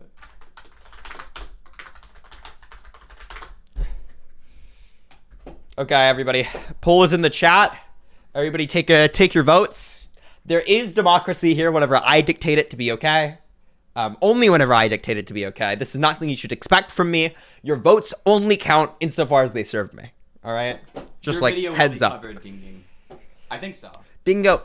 The worst thing that happens is we stream for like a really long time and then we like cover your video afterwards, or we just cover it next fucking week when we do the stream. Yes, yeah. Alternatively, we could just plug your video and then more people will watch it as opposed to just watching the stream and getting the entire video. Like, if you want it covered on stream. Well, I'm down to fucking watch fucking Dingo's entire video. I don't give a fuck. I'm also down to watch Dingo's entire video. I'll watch fucking Dingo's whole video stream. Looks like Stardust debate review is blowing it out of the water. Is it? Is it? Yeah, kind of. Yeah.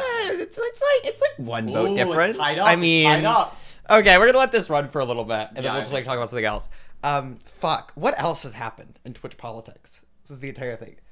I didn't get a response from Zonia, which was disappointing. Yeah, it's disappointing, but like not surprising. Well, I mean, Zonia's like one of those people who like. I actually don't give a fuck if we do a stream segment. I'm okay with somebody picking either me or you to have a conversation with, because like with someone like Zonia, it's not even close either way, yeah. right? It's just like pick your fucking poison. So I mean, like her responding to it is just like bad for her. It's like obviously bad for her. Oh, here's something interesting that happened. I started fucking arguing with President Sunday on the Twitter timeline. Oh shit, about what? About whether you can cash out the word trans to not include some non-binary people. Like, of course you can. Like reasonably, which is like obviously yeah you can. Yeah. I gave like the agender example of like the definition that I use, just like not including me.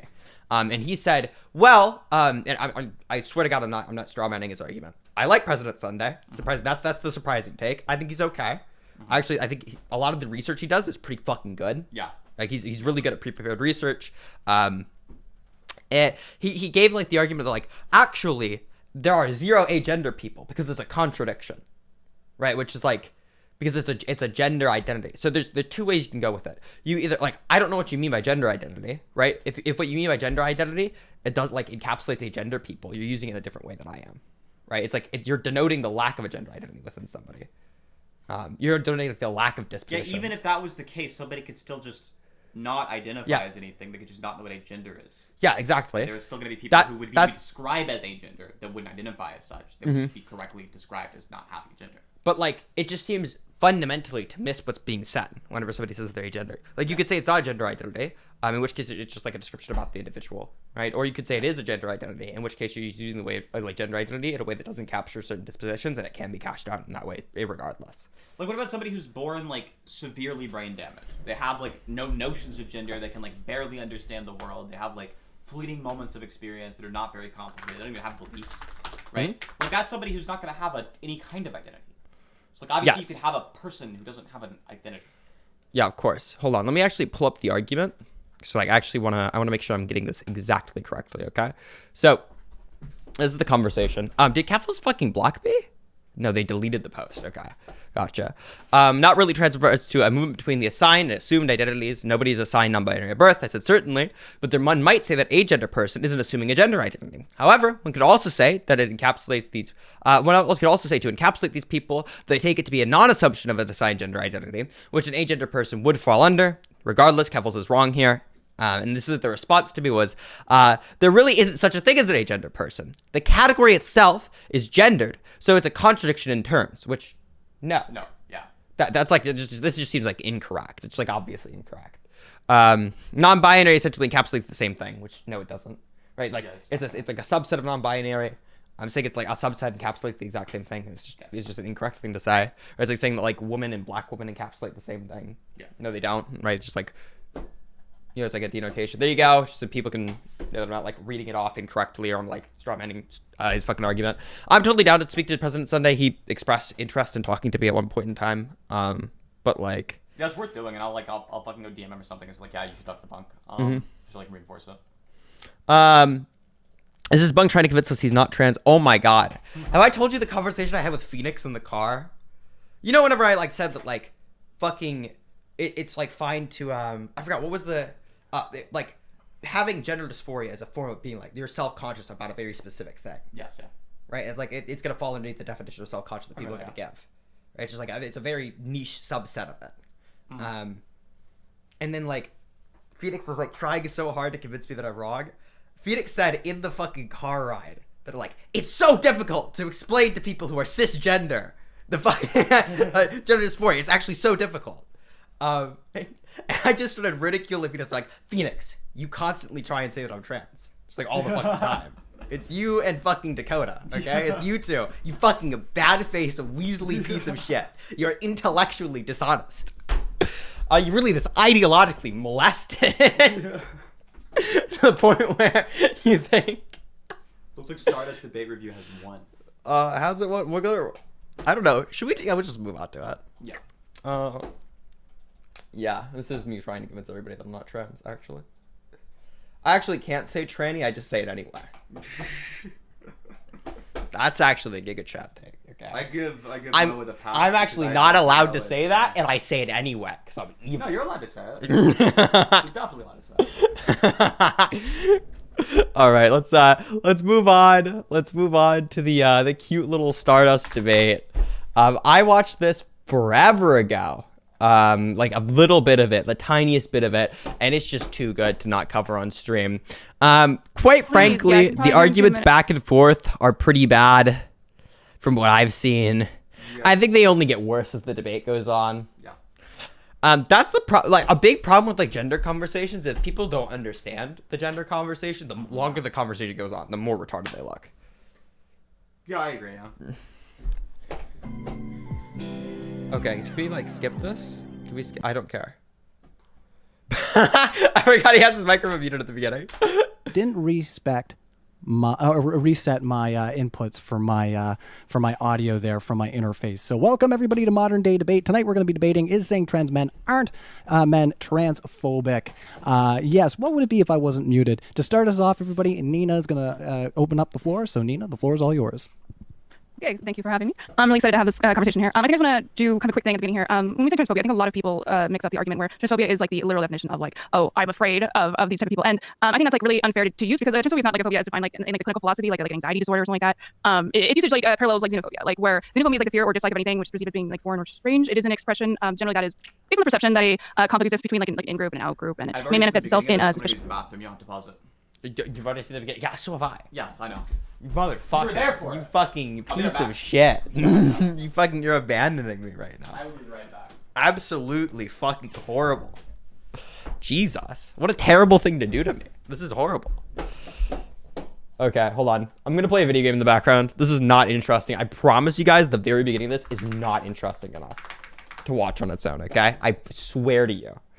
Okay? What game are we playing, everybody? In chat. Give your suggestions. What game are we playing? Don't say some dumb shit. You are getting banned. If you say something fucking retarded, you're just getting fucking nuked. I don't even care. Sit on her song. Just leave the fucking video play. Yeah. Who gives a shit? This is 3 hours long. You're right. It is. Dingo's the observer of the chat. Holy shit. Dingo's just out here making observations and shit.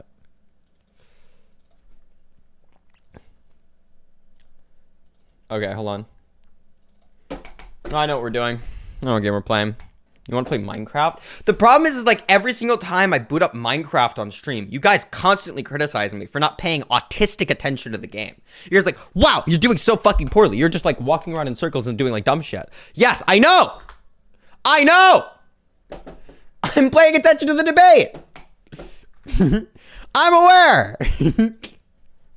I'm good at Minecraft, I swear. I don't pay attention whenever I'm streaming. There is like, okay, hold on. There is like a level of attention I can play to video games. I cannot play Minecraft and like beat the Ender Dragon while paying attention to a debate. Absolutely cannot do that. I'm not even close to being able to do that, okay? Play Minecraft because you're bad at it? Actually, immediately, instantly getting criticized by the chat for being bad at Minecraft. This is why I don't play Minecraft in front of you guys anymore. Okay, you guys bullied me out of playing Minecraft on stream. We will never have another Minecraft stream ever again. Okay? You guys have lost Minecraft privileges.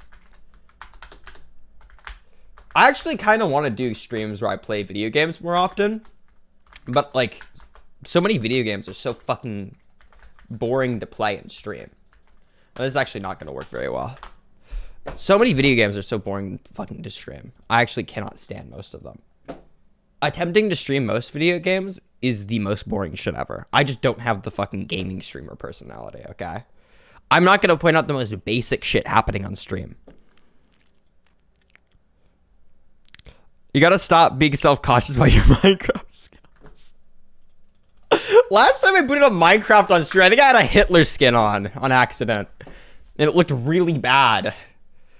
I don't know if I still have it equipped. I think I joined. I am not explaining. I will never be offering up an explanation. I still have it in my skins, though. I'm happy. I'm happy it's still there. Hold on. We're going to boot up Minecraft. We're going to see if it can run on stream. Hello. Hi. I'm booting up Minecraft, and I'm talking about how last time I booted up Minecraft on stream, I was, like, wearing a Hitler skin. And I forgot. No. No. I don't know if this stream's still up. I think, oh my god, the last gaming stream, speaking of gaming streams, the last gaming stream I did was about a game called Heal Hitler. You were giving like therapy to Adolf Hitler, and I was playing it on stream, and it was like a banger fucking stream, and it's lost to time because YouTube took it down for hate speech. Oh, that's so fucked up. I wasn't even hate speeching, okay? Yeah, you had to specify that because I wasn't sure if it was justified. That was the one time I wasn't ranting about Jewish people on stream. Yeah, that was awesome. Yeah, what? Oh my god. I'm actually so upset. It was such a good stream. It was just like straight content. It was so good. I fucking hate that it ended up like that, okay? Desire to eliminate the presence of the group, which is the target of suspicion and fear of losing a either national, ethnic, racial identity. Again, that's what phobia is, but we're talking about that basic concept applies to transphobia. So hopefully we're not gonna get mixed up in that language. There is a phrase that maybe we should be looking to adopt a little bit more called a transphobia. Oh, this is actually worse. This is worse than people who speak slowly, and there's people who can't speak fast and try to. Yeah, they just mumble it over. It's people who are mumbling over the words and they constantly saying in between their weird spontaneous bursts of words. Yeah, I know. It's kind of like what Ben Shapiro does, but Ben Shapiro doesn't do the thing where he says and constantly, so it's not as insufferable. Yeah, it's burst. I actually do think to a large degree that Ben Shapiro talks quickly artificially. Very quickly, just because of the way that he goes about his sentences.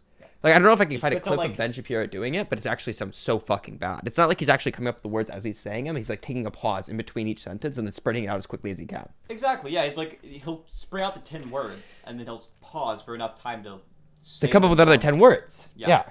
No, it actually sounds so insufferable, but it's like better than this, okay? I agree. It's better than saying and constantly. If you can't speak quickly, just don't speak quickly. It's fine. It's annoying, but it's fine. It's less annoying than you doing this.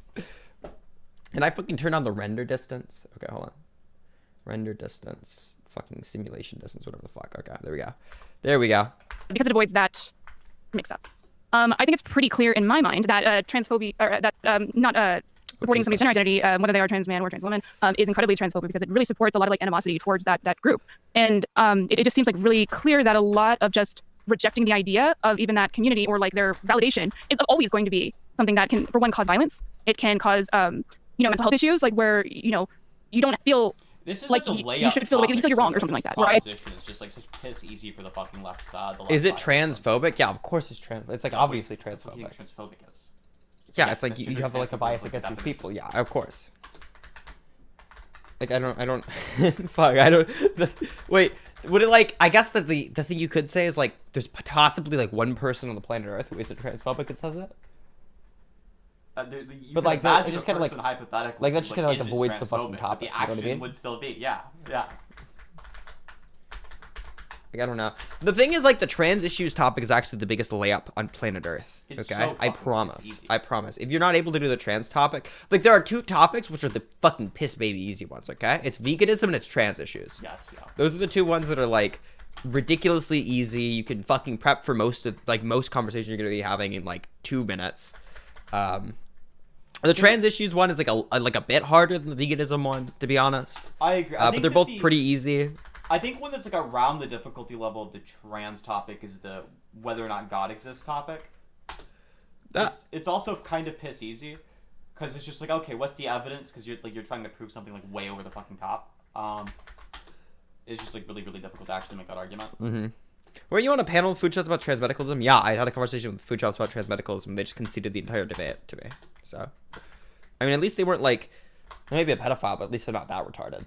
True. You know what I mean? Like, everybody else in that panel was like more retarded than Food Shops, which is... It was actually like an AIDS panel. To be honest, Food Shops is like a really bad debater. I'm not even like saying that because they're like admitted to jacking off to like Lolicon or whatever the fuck, Yeah, which we're gonna go over later. Good debaters who Okay. admit to jack off the lolly, like Jack Hagstrike's a decent. Wait, what happened with Jack Hagstrike? He was sexting a 15-year-old and then defended it. For real? Yeah, Joe, he's like a piece of shit. I say he's a decent debater because I think he's like way overhyped. There are a lot of individuals who are like, look, he beat Destiny, so he's like really good. Well, like, that's just because like Destiny doesn't know anything about the LTV. Like, he's a fucking layup topic. Well, to be fair, he beat Destiny while walking, which definitely gives him extra debate points, I think. Exactly. Bro, I actually have done debates just on walks, like the Jack Hagstrike one, but I would never do like a Destiny stream. Bro, he was like on the bus or some shit talking about the labor theory of value. Oh my god, you guys don't even know. Look, this is actually the most freak shit I've ever admitted, and you guys cannot make fun of me for it because it's like actually giga chat, okay? I'm gonna say the words, and then you guys have to let me explain myself, okay? So, I have had debates about whether rape is wrong or not in the gym. In game. In real life. In real life. In real life, I was like at the gym and like what I would do is I'd actually hit a set and then like in between sets in my rest time, I would start responding to the thing the person had to say. You're about to die in Minecraft. Oh, am I? Fuck, you're right. No, fuck. What I would do is I would have these conversations with people about like utilitarianism or something, and then every single time, because it's a utilitarianism debate, they just would immediately bring up rape.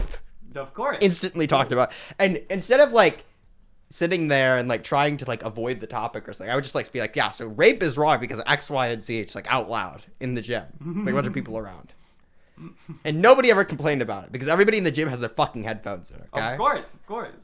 Which is really important, and I feel like I need to point that out because of what happened recently at the fucking gym with me, bro. I was so rape bad. Debates at the gym and nobody's stopping you. But the moment you like grunt too loud, I grunted while like doing fucking. It was like body weight leg extensions for like fucking 16 or something. Like it was just like it was like a kind of hard set. Like obviously fucking working legs is fucking difficult. It's really taxing.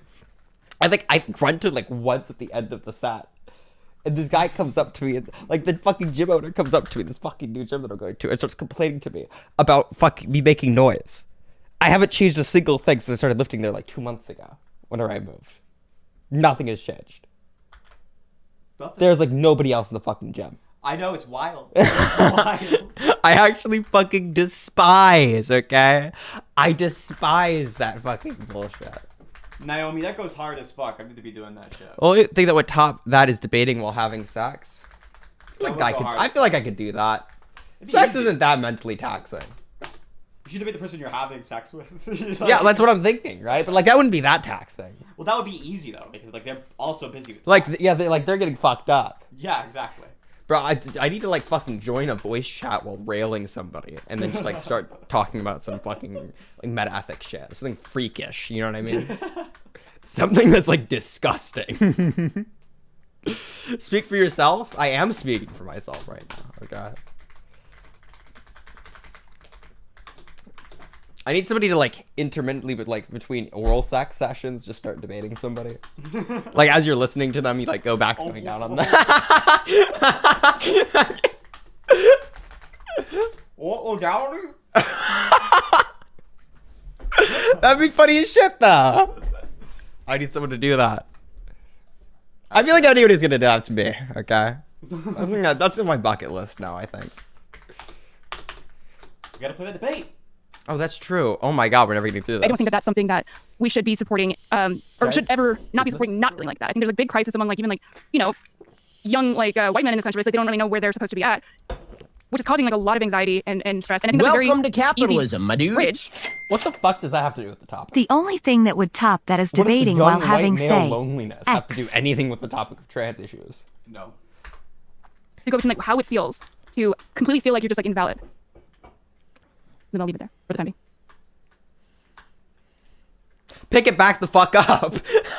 Put it back where you put it back where you found it. Jesus. Sorry, yeah, probably redundant question. Anyways, hi everybody. I'm Stardust. I cover. About like, oh my god, the male lonely. Like it's just, but you have to do it in context where it makes sense. Like you can't just like randomly. It's fine too. The problem that I think I find with like a lot of these people, especially, oh my god, nobody does this more like fucking white liberal women who are like really trying to get into like Destiny's community or something. Okay, I promise. Okay, the fucking virtue signaling about like male loneliness or something like that is the most gay shit on the fucking planet, because none of these people have anything like relevant to say about the issue. It's not like women can't speak on the issue. It's just these women specifically just happen to be unable to talk about the issue because they're dumb, right? Like you have like you've heard other people say it and now you're saying it. Yeah, like that's what you add to the topic. Yeah. But you're just like a parrot for somebody else. Just let them talk about the issue. They'll never propose anything that's like novel about male loneliness or like anything that like has some greater like what would you say it as? Like they'll say nothing that will actually help any person who listens to it. You know who ironically is like they're not gonna say anything that like makes somebody introspect or something. We've shat on him on the stream before, Bosch, right? Like, but he's actually he's the best at the red pill debates. He's excellent at those, and he's also the best at the incel debates. Like he's flawless. I don't watch enough Vosh to know whether he's good at that shit. He is. So I've seen like Alex from Playing with Fire has done an excellent job with basically coming out on top of basically everyone except for Bosch. Like he's excellent at those fucking like being the red pill guy who's like kind of a liberal, and it's just like really hard for the people to counter. But like Bosch knocks it out of the fucking park. He's like the best at the fucking red pill debates. Oh, for real? Damn. Okay. Yeah, he needs to be fucking focused. The problem is like none of these people ever give advice that's actually useful in the real world. Because they don't interact with anybody in the real. Like fucking the last person you should get fucking advice from about like male loneliness or something, or like how to get companionship in the real world is streamers whose entire interaction with individuals is like them coming up to them on the street and saying they like their fucking streamers or whatever the fuck. Yeah, exactly. Like people who's like that most of the sex they have comes from like their fan base. I'm the exception to this, by the way. I'm just, like, yeah, you can trust now. You can trust. You can trust me. You can trust me. I'm just having like so much sex that like it's like a slight majority, but it's not by much. Okay. I'm just fucking constantly. I'm like God's gift to humanity. Okay. How could I possibly deny people that? It's my moral imperative. Politics drama, niche internet going on. He walks up the street, dick out, like ready at a moment's notice. I like to kind of keep my finger on the pulse of like more fringe communities and what they get up to. I also debate, which is why I'm here today. The debate topic is saying trans men aren't men transphobic? My answer to this is probably yes. Is saying trans men aren't male transphobic? In my opinion, not necessarily. So the difference between these two statements is that I'm referring to gender identity in the first one and sex in the second one. The difference between sex and gender, put very simply, is that sex is generally about whether you're born male or female and what reproductive organs you have and their functions. Gender refers to an individual's internal sense of their own gender and how they express that gender outwardly, and the societal and cultural roles that they fill as a result of that. I won't deny that gender roles and gender identity is something that originally came out of sex, but as society has progressed, we've come to a more complex understanding of our identities. My opponents in this debate are going to disagree with me primarily because they don't believe in the concept of gender, at least from what I've seen, gender is a social construct to them and serves no purpose. However, I would say in response to that there are plenty of social constructs that we respect and give importance to because they serve a purpose in society. One example is money. Money is a social construct. It facilitates the economic transactions and trade that people do every day. It serves as a medium of exchange, a unit of account, and a store of value, which helps in the efficient allocation of resources within a society. Additionally, gender identity isn't something that is exclusively used by trans people. For someone who doesn't really care about gender discourse and isn't really thinking about trans issues regularly, they still will be able to distinguish when someone is talking about being a man/male biologically and when somebody is telling them to be a man. Similarly, we see this happen when women try to teach each other about being a lady. It's my example. You can't take my example. I actually don't think I've ever heard anybody use that example before I did, okay? I pioneered that shit. It's a pretty good example. That's my example. You're not allowed to use my arguments, actually. No, actually, everybody here is totally allowed to. Every single person is allowed to cock off my arguments if you're good at debating, okay? If you're not, just fucking come up with your own shit. Please. Please. I'd rather, like, every single person I talk to about my argument, if they're familiar with it, like, had talked to somebody who's somewhat intelligent, okay? Or else you're like poisoning the discourse. Oh my god. The amount of times I've had to interact with somebody who's, like, heard, like, a pro, like, trans or pro-immigration argument before, and it, like, just sours the entire conversation because they're not going to get anything I have to say is wild. People who are just insanely fucking confident tend to be great at debate, I've noticed, like, hyperbolically confident. I think that, like, just having the capability of being confident, even, like, in a joking context, makes you generally more confident overall. Because one thing you'll notice is that if you're really self-assured, people will be much more likely to interact with you in positive ways. Nobody likes somebody who's, like, constantly talking about how much they suck, okay? It's annoying as shit. It's not even like people, like, hate you for being depressed, okay? If you're, like, just depressed, it's fine. But, like, if it's like your entire thing is being depressed, nobody wants to be around you. If you come off as confident and self-assured, it has, like, a positive energy to it that people really like. Even if you just, like, talk in a way that is generally engaging to individuals, like, you have, like, a spring in your voice or something like that, people are going to be more likely to engage with you just because, like, it's one of those things that are kind of, like, contagious socially. Yeah, there's also like a two-way causation, right? Also the other direction, if it's the case that you're the kind of person who's naturally really good at putting words together and figuring out how to communicate with other people, the kind of thing that makes you good at debate, you're gonna gain confidence just by, like, speaking to people. It's like, oh wow, like, I feel really fucking smart talking to other human beings. Yeah, that's like, true. Like, one thing, it's really weird to me. There's, like, this stereotype of people who are, like, internet confident and, like, not confident in the real world. I don't even think that's true. For most individuals, I think most people who could, like, speak really well on the internet could also speak really well in the real world. Yes. The problem is like the people who are internet confident and bad at that are people who are confident on, like, a live stream where they're talking to nobody else, or they're confident, like, across a keyboard. The worst part is when they're confident across a keyboard, because those motherfuckers have never spoken to anybody their entire life. Their vocal cords have cobwebs on them. Like, you can tell when somebody's, like, a fucking keyboard warrior. I know, it's like, so in the bad. most literal sense. They're just saying the most, like, abrasive, confident shit over the text. You drag them into a VC and immediately their, like, voice just drops. Mm-hmm. Yeah. Yeah, no, I hate that shit so much. Okay. I wonder if we'll ever get to this stream. What now? I wonder if we'll ever get to this video. This video? I don't know. Okay. Listen, can we just, like... The opening statements are really bland and boring. Here's one thing that I think is true. I think that if you're going to give an opening statement like that, just skip your opening statement. Yeah, you'll look better. You look just, like, super fucking good. You're just like, yeah, I'm here to debate in favor of X issue. Yeah, exactly. Go ahead. One thing that people are really bad at is, like, riffing off opening statements. If you have to make an opening statement for this and you're really intent on doing it, fucking write out your opening statement beforehand. Yes. Those people are terrible at coming up with things like opening and closing statements on top of their head. They're incredibly inarticulate. I feel like I've gotten to the point where I can do it pretty competently, but even so, like, most of the time it's better to just fucking skip it. Yes. Nobody's paying attention to that shit anyway. The best arguments you're gonna be making are, like, response to other people's arguments. Laying down, like, what you're gonna argue about in totality is only good if you get, like, the opening statement and you could, like, frame it in the way, like, this is how my opponent's gonna respond. You could just, like, catch them into something like that.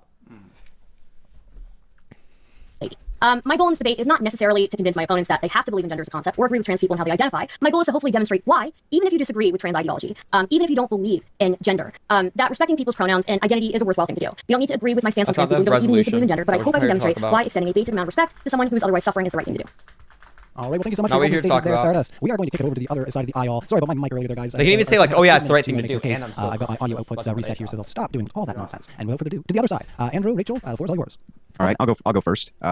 So again, as it's a trend modern day debate, we won in the intro. We already won the debate. So essentially, they conceded that this is a social construction and that it's perspective based. And so how can it be transphobic? It's just a matter of perspective from their specific viewpoint. But let me still go into the arguments because maybe they're all... Race is a social construction. Wait, you think I can be racist? How could I possibly be racist? How could I have possibly scammed them out of $1,000? Money isn't even fucking real. It's a social construct. What the fuck are you talking You're about? telling me I defrauded that person? Consider their perspective? That sounds like a societal perspective. You buy into the concept of money. I just don't. It's just numbers on the screen, bro. Are some arguments that can be made that we can get into. There's a few different ways of looking at this issue of transphobia or supposed transphobia. Our position is actually rather simple. Transgenders don't even exist as an objective reality. Rather, this construction is simply parroted by leftists to try to explain why there are men out there who want to dress up and pretend they're women. This is an insane thing to say, by the way. Just like heads up. I've had this conversation with people. I'm actually mad. I think like I've lost the recording. You know who Ali Jamal is? Yeah. Like Roiper Lolcow? Yeah. He tried to run this argument on me. And he was like, I was like, what is a trans person? If none of them exist, what does it mean to be a trans person? Let's start with that.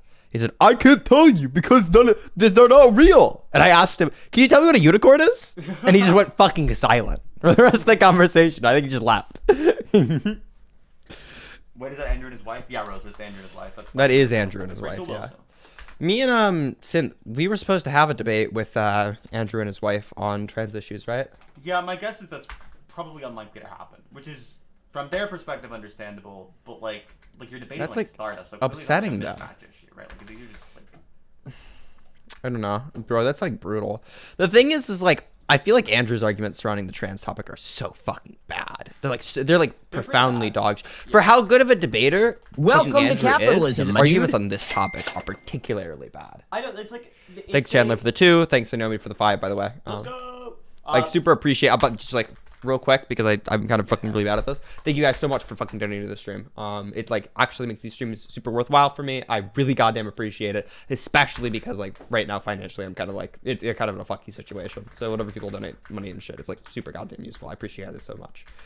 But yeah, what were you saying? I was just gonna say that like yeah, Andrew is genuinely like a really good debater, but his arguments on this issue are complete fucking garbage because there aren't good arguments for this position. I think like, oh my god.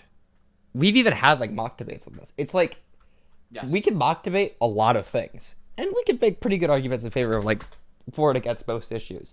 But this topic is just like you just lose the mock debate if you just have the wrong like position. Yes, yeah. You just lose. There's no good argument to be made here. It's actually just like a wild misunderstanding of the concepts. You just have to be like wrong, and the other person just needs to not know that you're wrong. Yes, yeah. You have to go around like making claims about things that are just untrue. It's kind of like super similar to like the immigration topic, I think.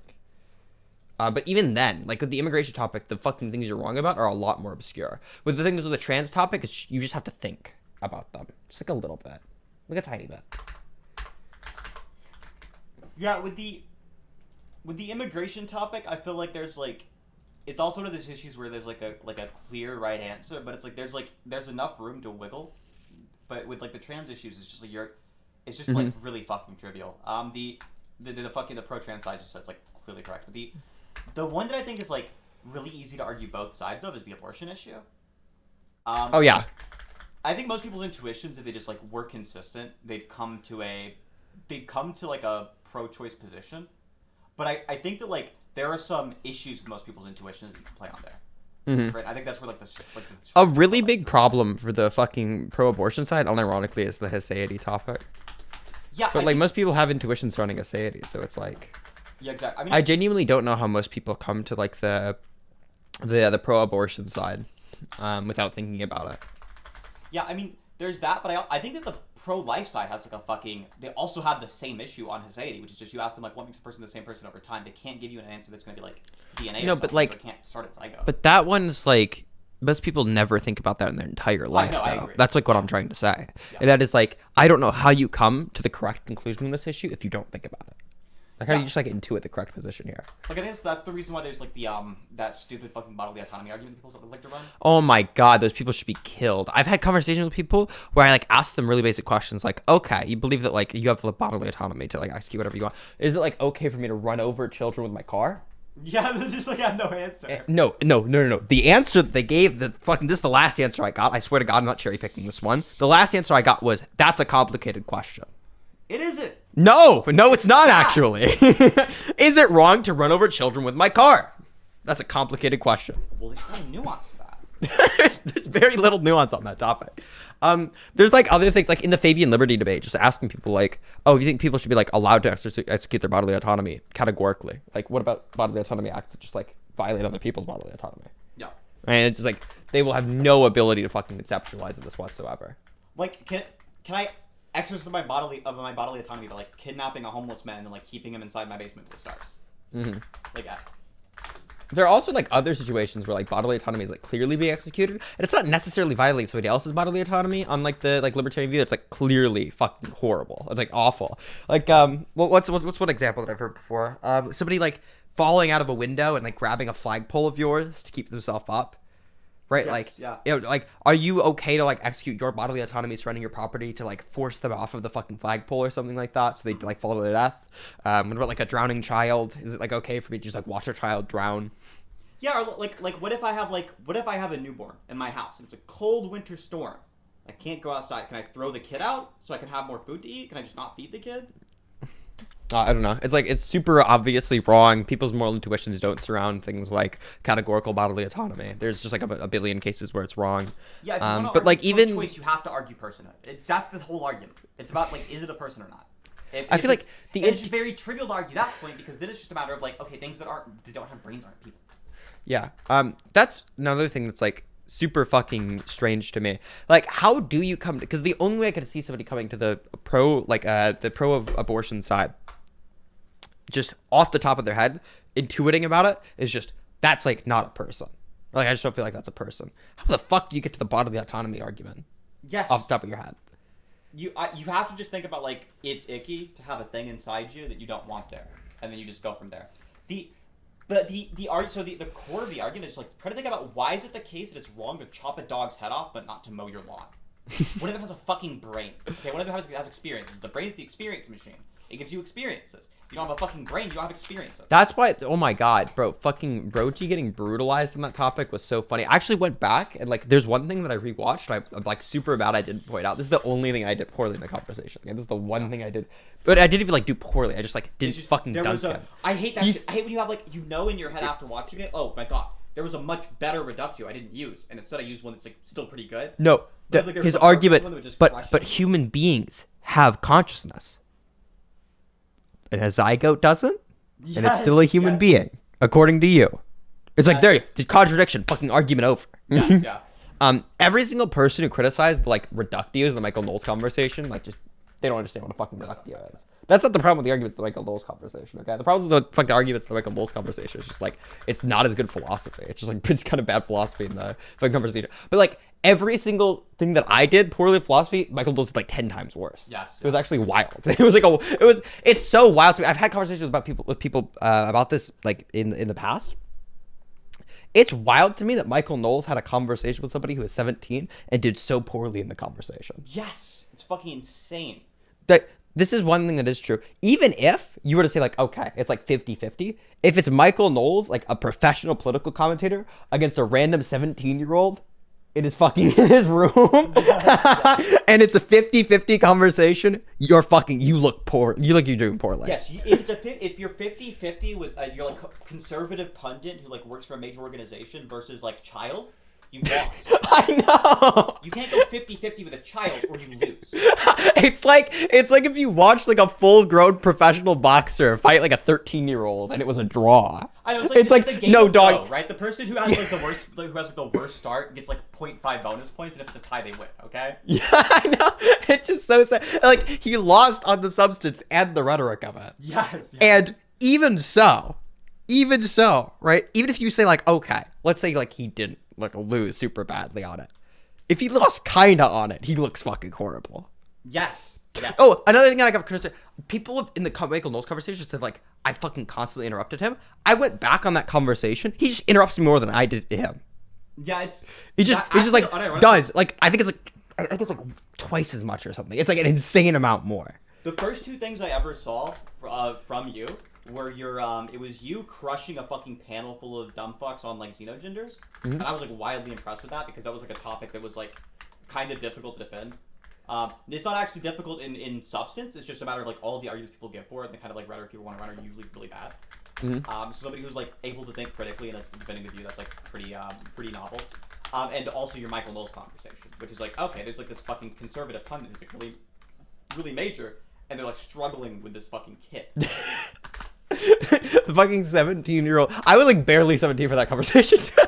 Yeah, exactly. It was like you were like just turned 17. You're like 16, 44 days ago or some shit. You're like Michael Knowles is just like struggling.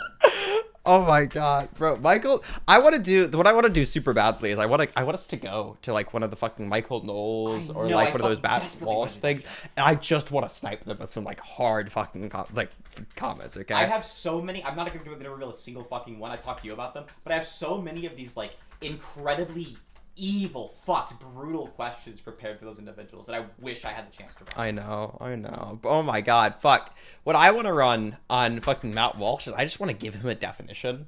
Yeah. Like what a woman is. Oh, by the way, also, I'm actually going to finish this statement. I'm sorry, I have fucking ADHD and the health system is horrible, so I can't get a medication for it. But the fucking, oh my god, okay. I want to give him a definition for the word woman and just see him attempt to critique it, just like a little bit. I want to see him try off the top of his head. Yes. I want to see him flounder at that, like just the definition that, and like every single person who isn't like intellectually stunted can come up with if they think about the topic for a little bit. No. Speaking of intellectually being stunted about the topic, Destiny. Okay, Yeah, listen, the fucking so Destiny clip. I don't know if you guys have seen this one yet. I'm gonna pull it up on stream. Okay, Destiny was asked how he would respond to the question, "What is a woman?" And the answer that DGGers are defending is literally just not a fucking answer. Yeah, it's like, oh, it's like a word that describes a concept. I know! That was my quote tweet. It was like, wait, so the response is, it's like a word that describes a concept, like other words. That's all words. Yes. What does that even mean? Matt Walsh recently made a documentary in which he essentially went round asking a load of professors and people on the street, what is a woman? If he were on a debate panel with you and you were debating him and he just came to you with that question, how would you answer that question, or how do you think someone should answer that question? One of the most important faculties that humans develop that is unique from every other animal on the planet, regardless of what a vegan will tell you, humans are the only creature on the planet that have a sophisticated capacity for abstract thought and language that goes beyond just I bark and you come. But in terms of being able to communicate, like I can communicate a negative to you, I can tell you something is not there, I can communicate something at a future time and date in another area. These types of things that humans have for language is incredibly complicated. We say a word, and when we say that word, you kind of invoke this family of concepts around the word, and they light up stronger or weaker depending on what you're talking about. For instance, even on a simple thing, if I ask you like, what is a chair? Yeah. You're not gonna really give me a strong answer. It could have 4 legs, it could have 3 legs, it could be made of a soft material, it could be made of hard material. The reality is that when we say chair, it invokes kind of this family of concepts. And I think the same is true for women as well. If you want to talk like biology, if you want to talk chromosomes, like these are all things that are loosely associated with women, that's true. However, when we're existing in public and we identify like a man or a woman, we do that without seeing the chromosomes, without seeing the genitals, without any sort of, with very few biological indicators. Sometimes we'll just do it on clothes or like voice. I thought Jordan Peterson actually had some good answers, but his answer is really just as kind of loose as everybody else's. I think the final thing he says to Matt Walsh is like, so how do I find out what a woman is? And Jordan Peterson's like, well, why don't you marry one and find out? Which is kind of how we discover everything in life and in language. Is you kind of, it's like that family of concepts, and you just keep associating with it, and then you refine and you iterate on that family of concepts as you add and remove qualities based on what a woman is or what a woman isn't. Yeah. So for those of you who are like, isn't that okay? Right? No, it's not a good answer, and the reason why it's not a good answer is because it isn't an answer. Right? Describing a generality of something that's common among all words, there's like family resemblance. You're not answering the question. The question is, okay, what are the traits true of this specific family resemblance? Describe this one. Like, saying that also that there's this concept and invokes similar concepts surrounding it also gives you fucking nothing. That's a really bad part of the answer. This is like, fuck, who came up with it? It was like, Who came up with cluster concepts? It's fucking. It's Homestead old property ass. clusters. It's fucking ancient. It's ancient philosophy at this point. It's fucking. What was it like? Finkelstein came up with like cluster concepts. Norman Finkelstein. No. No. No, Are you fuck, thinking I'm of like- Wittgenstein? You're thinking family resemblance relations. Yes. Yes. Yeah. No, That's Wittgenstein. hold on. Actually, I'm fucking misremembering a philosopher's name. This is actually, I never remember philosophers' names, and I don't give a fuck. Okay? Every single person who can remember a philosopher's name at the top of their head and not the argument they gave is like a worthless piece of shit. Okay? Oh my god. Reminds me much of what Wittgenstein said on family resemblance. Wittgenstein. Okay. Oh my god. I was close. Yeah, I see why you said Finkelstein. Yeah. Okay. You're just like naming. Sorry. random- Sorry. It's like really Jewish is the only thing I remember about it. That's understandable. It's just like a really That's a lot of- Jewish that's name. Like that's like half the philosophers. Yeah, that's true though. But like, no, this is ancient philosophy. Yeah. It's like if you start talking about linguistics for like a little bit of time, you'll be able to understand what a cluster concept is. Like the homeostatic property cluster, just like the idea that there are things that count in favor and against something. And if you like possess enough of a given property, that you'll be able to like be classified underneath the condition, right? There's just like one condition that they have to have like 7, or they have to have like a given number of like points. You can like assign points to given things. Yeah, You can like exactly. cash it out in a billion different ways. And a woman whose like woman index is greater than like 0.7 or something, right? Yeah, exactly. You could cash out in like a bunch of different ways. If you want to give an answer like that, that would be fine. But that's not the answer they gave. The answer they gave is, well, it like evokes other ideas. It isn't even that answer. Yeah, it's right. not Which even specific that doesn't enough. give somebody very much about it. Right. You could say like it's a homeostatic property cluster. There are a lot of things that are homeostatic property clusters. What's true of this homeostatic property cluster? What are we looking at? Right. You maybe got like a cluster of feminine characteristics or something. If somebody possesses a given set of feminine characteristics to a certain threshold, they're classified as a part of the category. But that's not what's given as an answer. What's given as an answer is like fucking that there are other things that come to mind whenever you say the word woman. Yes. I think a lot of people take this chair example, right? They're like, what is a chair? And they learn that it's hard to give definitions for some words. And they think that, okay, that means I can just give up on giving definitions for words. But like, that's not the point of that. The point of it is like, there's Matt Walsh invokes a dumb rhetorical trick where the thing he does is he asks people on the spot for a definition and they have trouble giving it because most people are going to do that. My If you're a favorite debater, thing you that have I've to actually ever be good at getting ever started doing was like I forgot when I first did it. I feel like it was was it in the Sanvi debate or whatever? Just like throwing at somebody. Oh, you think that makes them dumb or didn't care? Oh, define a name real quick. Yes, Go for it. Go for try. Game is one that's good. Play is one that's good. Game is one that's good because it will rely on play. That's true. Yeah. No, holy shit. It's like brutal. I'm still never gonna get over the conversation we had on the couch where you were like, "Oh, you think it's like like using something for fun? What if I'm jerking off?" I'm like, "Yeah, you're playing with yourself. Yeah. You're right." That was a retarded conversation. Okay, everybody. Enough about jacking off being a sport. It's jacking off a game. True. Wouldn't you consider jacking off a game, chat? I feel like it's a game to We're jack gonna off. move the video back on screen. I'm not gonna lie. I don't know how much I want to talk about this fucking video. It kind of does suck. Do you want to like? I feel like we could skip to like the middle of it at Yeah, some let's get to point. the fucking middle of it. Okay, we're going to like here. I don't go fuck. We're going to this part of the conversation. In public dressed as the opposite gender was not allowed. Hirschfeld wanted to facilitate this mostly because he was doing creepy Frankenstein experiments on very desperately mentally ill people who could not support themselves. And so he began writing these permission slips, basically, that if the police were to pick up these people for cross-dressing publicly, they had to let them go because they were ill, they were sick, and they needed to do this. So to say that this is harm-reducing to reinforce these ideas in people who have these ideas, I think is wrong. I think it's actually the opposite. And we can see this in the case of David Reamer. If you guys have ever heard of John Money, he was another site. This is also really fun whenever people are like, "Oh, you're like reinforcing a delusion." Just like running the delusion arguments are super fun. Which Yes. ideas do they Oh have my that are God. wrong? Which like wrong ideas am I reinforcing? Oh Yeah. my god. It's such a fun fucking argument. The problem is, it's like, I feel like the reason I'm like super fucking onto the trans shit at this point is like, obviously I've been talking about it for fucking forever. It's like my unironically, I'm like the one person who like is autistically hyperfixated on gender philosophy specifically. Actually, I don't know if you've seen the Phil Papers polls for like the specialization of philosophers. It's like no one cares. True. Which yeah. is, it's fine. Like that makes sense to me, actually. It makes a lot of fucking sense. But I think it's super fucking interesting. And every single person who talks about the issue publicly, especially like, there's AY, there's Avi, and there's like, I'm trying to think. Eric, yeah. who's like a person who's like on our stream and nobody else is gonna know. Yeah. And then like you, me, and like Phoenix. And then like everybody else talks about the issue. It sounds like they're fucking retarded. Like you just sound like you've got a disability straight up. Yeah. You will like talk to so many people and trying to have these conversations. Oh no, Mouthy's another person who's like super fucking good on it. Most people like try and have these conversations about gender are like just so wildly off base on both the pro and anti side of the issue that it's like actually super interesting to have the conversations. I feel like it's kind of important. Yeah. It's also important just because like that's what the right decides to fixate on for some reason. The right wing decides like every couple of years they're gonna rally behind some other fucking issue that's not important to anybody. Yeah, that's like. And then it has to be important because like They now need we to have go to back like war on dispel. Christmas. I hope we get some more on Christmas this year. I forgot that was a thing. The war on Christmas. The liberals are trying to take Christmas from you. Turns out Christmas is still here. They gave up on talking about that. Did you still say Merry Christmas? It's like, oh wow, brands that want to get more coverage and like have more people that buy their product will say Happy Holidays so that the fucking Jehovah's Witnesses They're can buy kind it of too. like Must still be the atheists. low key though. Low key. All right. It's still a sentiment that's getting carried over, but it's getting carried over to the trans issue now.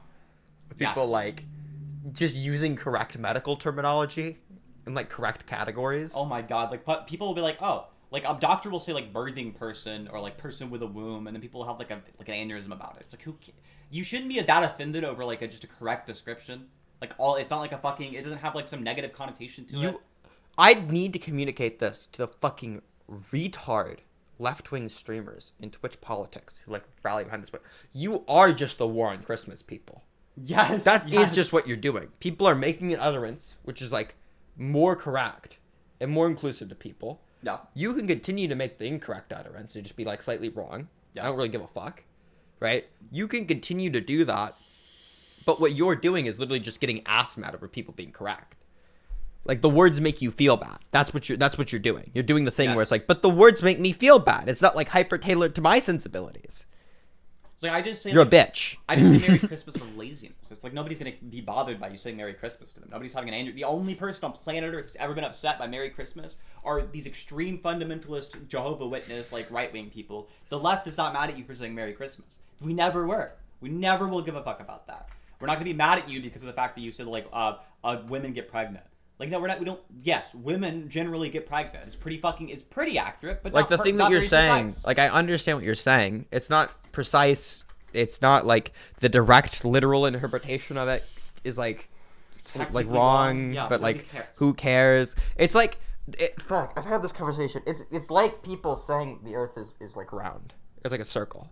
Yeah, it's like Not as round, but it's like a circle. yeah. It's like who cares? You Even think if the they earth say like round, the earth is not a it'd still be sphere? like the well, actually, technically, it's an oblate spheroid, but nobody cares. Nobody will Yeah. ever give a fuck that it's like technically an oblate spheroid. And people are gonna correct you on that unless they're like just trying to fuck with you. No, it's like it's one of those things where it's like you're technically not super correct, but no one cares. The thing that is annoying is when people are like just using correct terminology because like they just care, and then you're like, but that upsets me. My pussy hurts whenever you say those words. I don't care. Every time that you say birthing person, I personally go into labor. I get a period cramp every single time you say it. Jesus Christ. No, it's one of those things that, like, The worst clearly people's don't matter. brain will break down and be like, why are you describing women as birthing person? The whole point is it's meant to not describe just women. It's like meant to describe like a subset of women and like a subset of men that's Like, very small. whenever people are like, why are you using that term? What's It's the... not binary people or whatever. Oh my God. Jesus. Do you remember the conversation I had with Jessica Pizzle on the timeline? Yes. About this? Where they're like, you are saying birthing person to be inclusive to trans women. I want to start asking most of the people Give who talk up. about birthing person, have you ever given birth? Have you ever given birth? Because none of them have. They're all like fucking like 20-year-old like internet women. They're not like you're not in a relationship. You're not pregnant. You're not giving birth. Oh my God. I fucking hate the conversations people have on the internet. People decide to hyperfixate on the most annoying, fucking insufferable shit. Like, the entirety, you brought it up earlier, the entirety of the fucking xenogender discourse is people hyperfixating on shit that does not matter. Then nobody will care about Bro, how many fucking, let's actually, real quick, how many of you people in chat, okay, have encountered a real life trans person, okay? I'm gonna say a flaming hot fucking Let's just take. start with that. Right after you're done with that. Okay, yeah. While we're polling chat for how many of you have actually seen a trans person in person, which is like probably disproportionately high given this audience because they're like fucking going to like LGBT spaces. I think I ever go outside. Yeah. But The mirror does not count, by the way, chat. All you're gonna say yes. Just like, here's the most flaming hot take of all time. The people who are like, non-binary people are making the trans community look bad. They're the fucking people who bitch about that. It's always these fucking binary trans women who are like GameStop freakout people. It's like, no, the people making the trans community look bad are not the non-binary people using they/them pronouns saying that, like, I don't identify as any gender. It's not those individuals. It's not the individuals who, like are fucking 16-year-olds who want to call themselves bunnies, right? Like, nobody cares about that. Normal people don't give a fuck about that. The people making the trans community look bad more than anyone else are unironically dysphoric trans women. Like, there's never gonna be a fucking group on the planet who's gonna be more likely to get pissed off with somebody misgendering than a dysphoric trans woman. I'm one. Okay, I get to say it. Stop shitting on non-binary people. They're not the ones doing optical suicide for the movement. It's the fucking freaks who are like dick-riding Turks. The dysphoric trans women who are dick-riding Turks. Like, you do way more harm for us when you like try to justify the bad positions. Think about trans optics. Yeah. Oh my god. Every single person who says like think about optics when you make like a correct argument is like actually straight up disabled. Like, I promise you 1000% I thought about the optics more than any person who has ever said this has. Okay, this is the killer argument. Okay, if anybody comes after you, if it's like a debate streamer, it's like, actually it looks really bad optically to be blatantly inconsistent. Yes, that's actually what you looks constantly talking about optics makes you look dishonest. Oh my god, but we shouldn't say this because it looks bad. I totally don't look. Listen, if you're concerned with the optics, you shut the fuck up about it. You stop talking about it. You just saying to like lie publicly about your positions is the worst optics thing ever. You look like a fucking rat. You look like a worm, a weasel. It looks so much worse. So if you wanted to have the optical conversation, first concede the correct view, right? Don't fucking worm away from it. It looks fucking terrible for you to do that. And then afterwards, after you fucking agree on the substance, we can start talking about what is the approach through which we get trans rights optically. What's the good rhetoric or something? Then we can have the conversation afterwards. Right? Shelve that. You're not talking about that right now. Focus on the fucking conversation. Jesus Christ. I actually hate these people so much. I like, blatantly just saying, like, just, like, lie about your positions. Yeah, that's a good optical thing to do. That's actually the good optics. You look like a good, honest advocate whenever you just tell people to lie. So here's what's crazy. If you have a consistent position, optically, other people are going to have more trouble coming up with counter arguments, and it's going to look way fucking better. Part of there's like a social dialectic that goes on, right? It's a very, very slow debate that happens in the public sphere, where the sides will both present arguments, and then people will catch on to those and start repeating them, and one talking point at a time, we get closer and closer towards the truth. Very, very slowly. If you're on the correct side of that issue, you're more likely to win. So just have good arguments, and it's optically the best fucking thing you can do. Have good, true, logically consistent arguments. You're gonna do way fucking better than obsessing over like, what is the way in which I pretend to be something I'm not, so that I can move people closer towards my view, but then never move them 1 inch further because I've got like the wrong foundations to get there. Like, you convince somebody of all of this. So it's like, this is the way it's gonna happen. It plays out. Right? You're right about like, that's, yeah, one argument's presented, another argument's presented, and you like slowly move towards the correct position. What you're doing is you're presenting somebody an argument. Like, instead of actually putting forward the effort to convince people of correct things, you're just lying to them. Yes. Right, that's what you're doing. And now that you've lied to them, now that we've progressed somewhere, you look like a dishonest piece of shit when you have to move on to the new topic. Because you have to be like, oh yeah, everything I said there previously was all fucking wrong. Okay, then why the fuck do I listen to you now? Right, you're just like, you're wildly incorrect on all this other shit that you were saying. Right? Why would I listen to you now? And also, now you have to unconvince them of all the retarded shit you just pumped into their brain, and then try and re-indoctrinate them by yourself. What are you doing? Unironically, so fucking bad. The funny thing is like, the best fucking optics you can possibly have are looking like you don't care about the optics and you're just obsessed with finding the truth. That's the best fucking optics you can have. There's not even optics for me, okay? That's literally just yeah, that's just the best optics you could have are not being a dishonest piece of shit. Surprising, shocking. Yeah, actually, what you guys should do is stop worrying about optics and start worrying about whether you're correct on fucking issues, okay? Yes. It goes out to every Twitch Bowl person, okay? You need to stop worrying about whether you look correct on issues and first worry about, am I correct on the issue? Yeah, and then once you figure out if you're correct on the issue, then worry about changing other people's minds, right? Start out with, am I correct? Then figure out how do you get other people to believe the correct thing. And your reason for not believing something is that you think it's like, it might look bad for you to say it. You're like actually a fucking piece of shit. You fucking scum fuck. retard, and you should be purged from the goddamn planet. Okay? Like, it is- There's nobody I despise more than those people. So there were like a couple of like really silly arguments that conservatives would run back when like gay rights was a thing, right? They would run shit like, what's next? Are you gonna marry dogs? And that was really fucking dumb. But another thing they would run that kind of sounded similar was, Welcome to what's capitalism, next? my Are you dude. gonna, like, what's next? Trans people? And the individuals who said like, no, just gay rights, right? We're just talking about gay people. Like, trans people are a totally separate issue. They're so small. We don't care about that. Right? Those individuals did active fucking harm to a movement that was going to come fucking 5 years later after the fucking we get gay marriage. 5 years later, now we're talking about trans issues because that's the next bar the conservatives have to deal with. And now we have to like go undo the damage those people have done. So don't do this stupid fucking like, we can just hold like the most moderate possible position and never commit to any of the logical entailments of the view.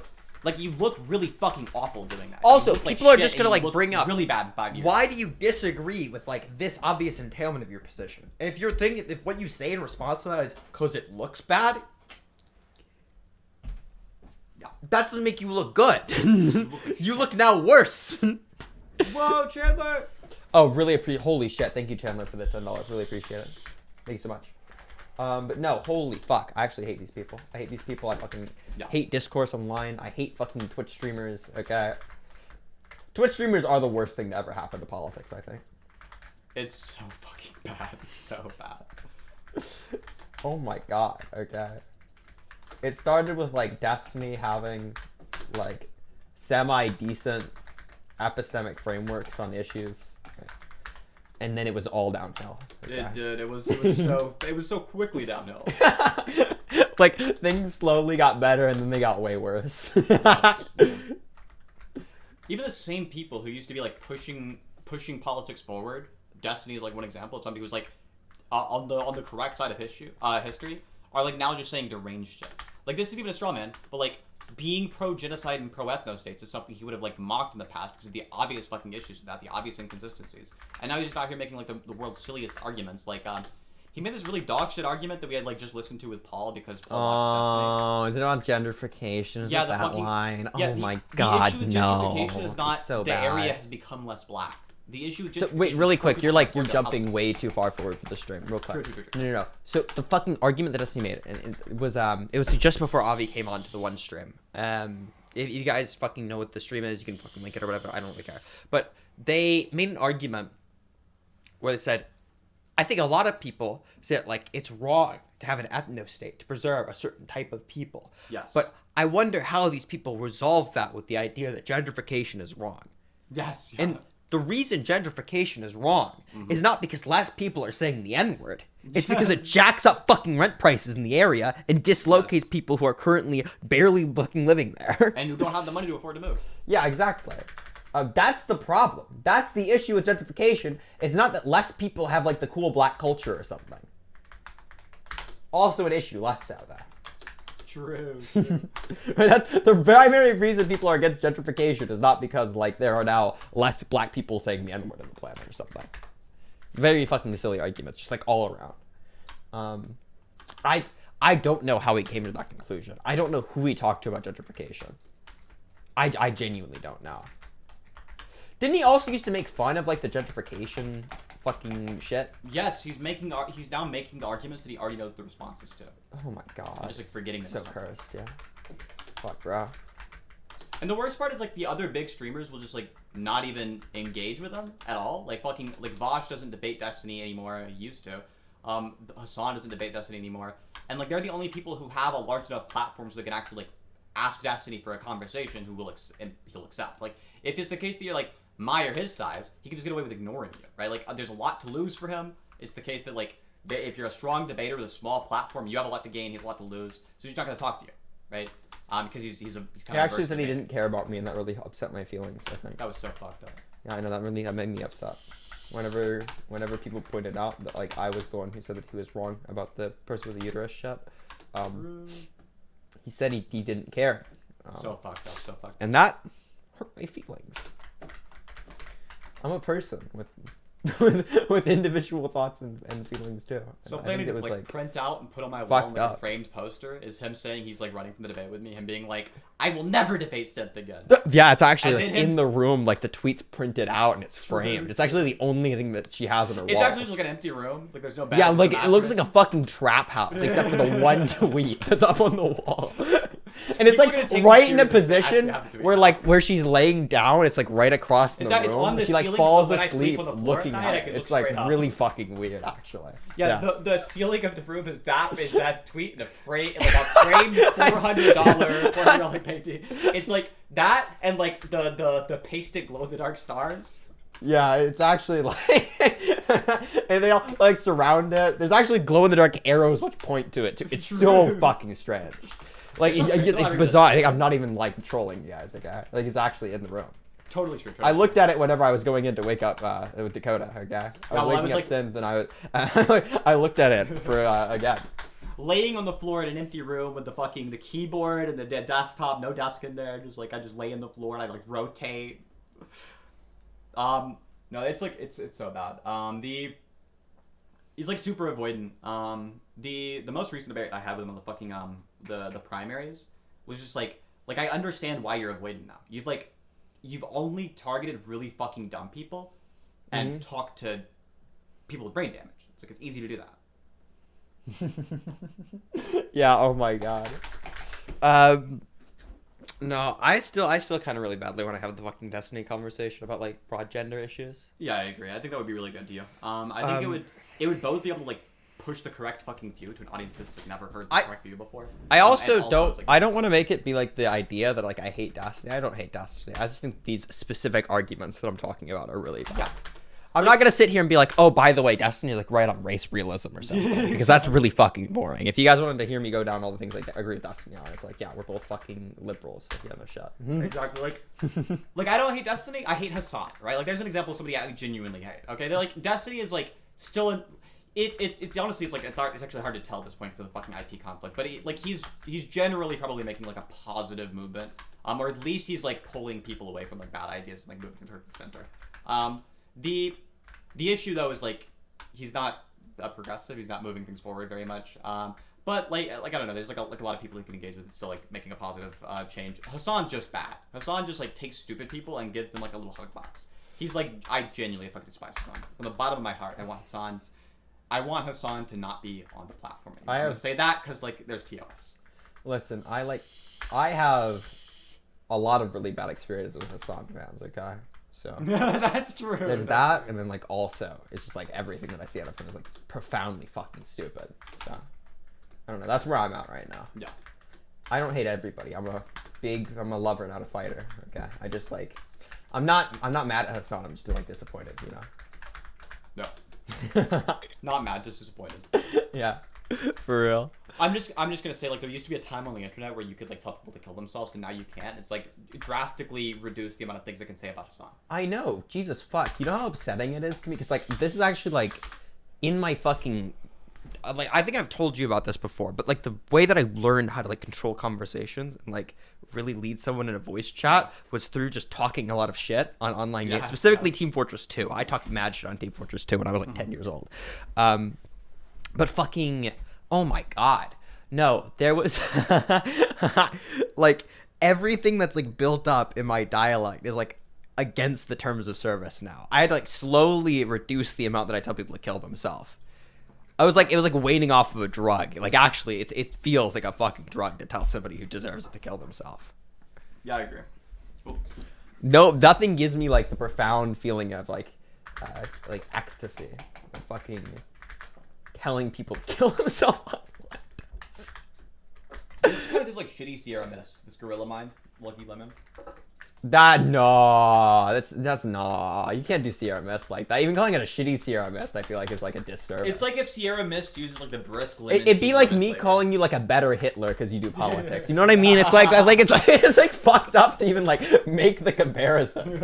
Like it's true, like sure, but that's like it's so far off. Okay, so like, look, this is not a brand. This is not an ad placement. Don't buy this. Gorilla Mind. If you ever see this, No, don't the buy it. Tiger's Blood is actually really good. Is it? There's a tiger's blood. The fucking the tiger's strawberry. No, that was the strawberry one. The strawberry one's really good. That one's just like jog shit. Yeah, it's pretty bad.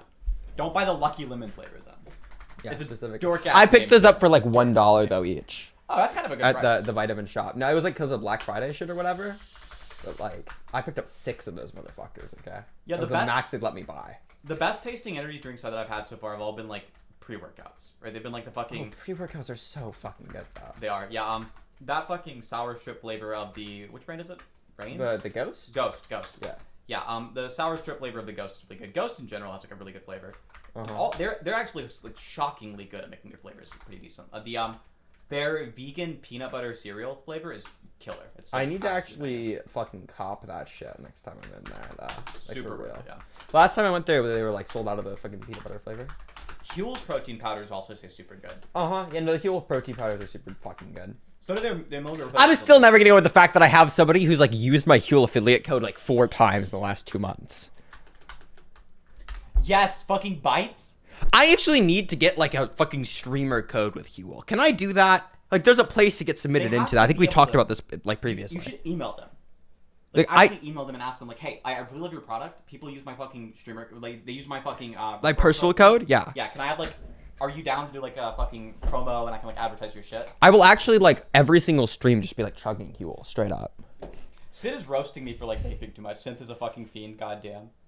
Oh, now Sid's saying Ghost is disgusting. So You're know what? actually this is just like bad takes from Sid. What the fuck? Like double bad takes.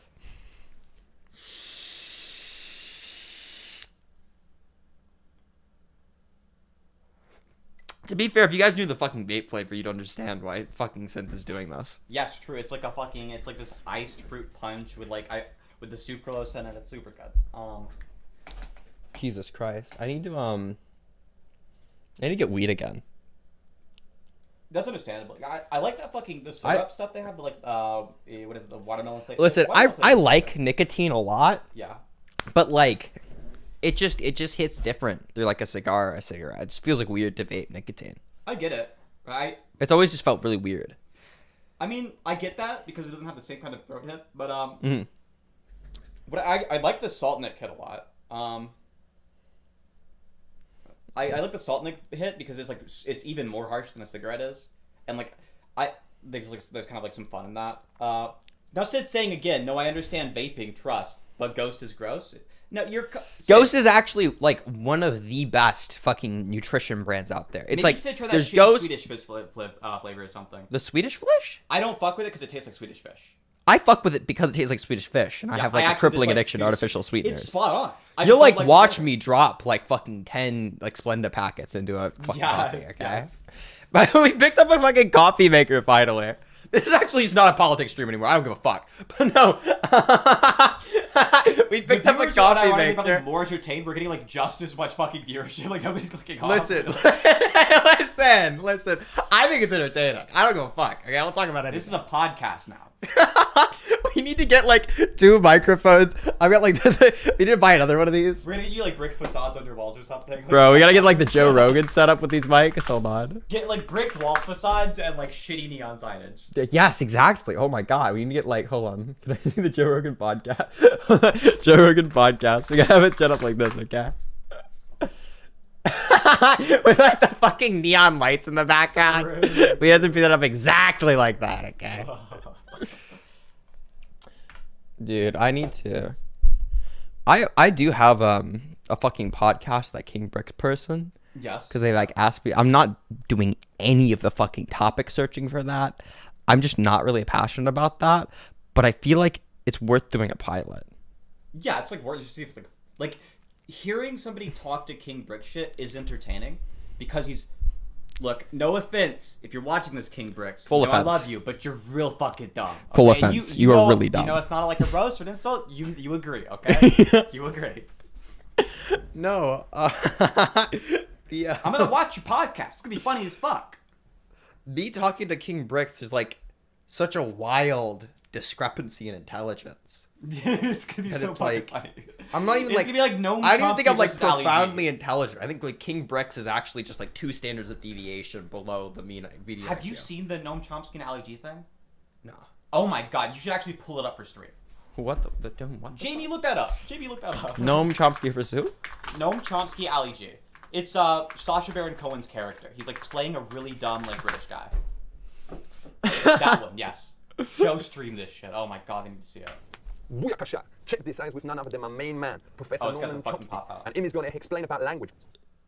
Why is studying language important? Language is the core property that basically quiet. defines human beings. So when animals chat to each other, does them talk in language? It's more or less a matter of definition. I mean, every organism has some means of communication, including insects. How many words does you know? Well, normally humans, by maturity, have tens of thousands of words. For real? Yeah. What is some of them? All the ones we're using. For real? We know loads of words: parachute, photograph. If you count them up, it'll be in the spaghetti, tens of thousands. camera. Yeah. The 4-year-old cousin Sanjeev, he's got a Bangladeshi mum, but his dad comes from Staines, represent West Side. Does you think he'll grow up speaking both languages? It varies among people. So first, if it's 2 languages, you call them bilingual. Many languages, you call it multilingual. So what you were saying to me, cousin may grow up bilingual? In normal circumstances, he will. But Professor, ain't it wrong to say, just because he might be able to speak 2 languages, that him will be into ladies and also into boys? I don't understand. There's nothing. Oh my god, that's killer. That's good. Ends up liking boys or girls You're or saying chemistry. he's going to grow up to be bi, and I don't think that's fair you saying that. Bilingual means having 2 languages. It has nothing to do with bi in the sense that you're thinking of. Bilingual means having 2 languages. It has nothing to do with being bisexual. But how would you like it if I called you bilingual? I'd love it if I were bilingual. I'd love it if I were multilingual. If I had many different languages, I'd be a richer person. What's multilingual? Is that having many languages? No. Multilingual means multi means many. Because my nan's boyfriend Derek, him always tell me nan that he is cunnilingual. How many languages does that mean him speak? Again, let me say each of us speaks many different languages. Why don't you create a new language where instead of like the word bread, you add something like mefilot or mefla or lafina? You can or people call it lakpela, or not plela would be better. But you can do it if you like, and nobody would pay the slightest attention to you because it would just be a waste of time. But you could earn a lot of money. No, you wouldn't, because nobody would pay the slightest attention since it's a waste of time. Yo, so check it out. You as the words of my main man. Now listen up, be well clever like him, and start speaking proper. Respect. Okay. Big up yourself. Safe. What the fuck? What was this supposed to demonstrate? Like, the funniest part is, like, the entire interview, like, the entire 3-minute interview, like, Noam Chomsky is, like, not aware of the fact that Ali G's fucking with him, or, like, right at the end, you can see a click for him, and he's like, yes. But how many, like, words you know? Mm-hmm. But how many words you know? But no, hold on. Do you want to hear about the coffee maker? Okay, the coffee, we fucking, for Black Friday, we picked up like a $70 coffee maker. It's like a Ninja coffee maker. It's actually the most like fun shit to work with. It's actually the nicest fucking $70 coffee maker I've ever seen. Yes. Yeah. It's kind of fucking ridiculous. It's got like a fucking frothing mix. It has like an attached frother. Yes. It's crazy good. It actually goes so fucking hard. It does like grounds and like K-cup shit. Oh my god. I'm actually so happy because like I've been fiending to have a coffee maker since we moved out. Yeah, like there's finally one in the house now. It's so good. The coffee from those little fucking, it does the cups. It lets you like multi-use the cups, and like it also does the grounds, which is like so fucking good. Mhm. I don't want to talk too much about a coffee maker because I feel like that's like people are gonna drop off for that, understandably, because it's like who cares? But I it's care a about coffee, maker, okay?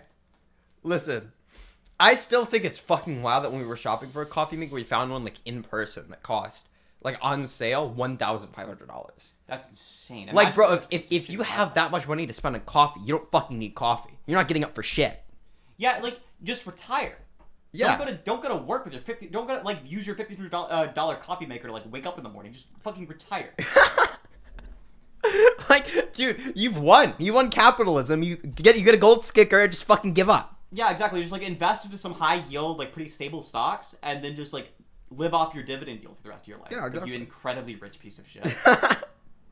There is a level of wealth that is disgusting, and it's far below buying a $1,500 coffee maker. I agree. I agree. Like, it's like a gross amount of wealth. I don't understand. Since There are it's people actually- starving on the street, and there are people who could feed them for like an entire year. Yeah, it's awful. Who are spending it all on a fucking coffee maker.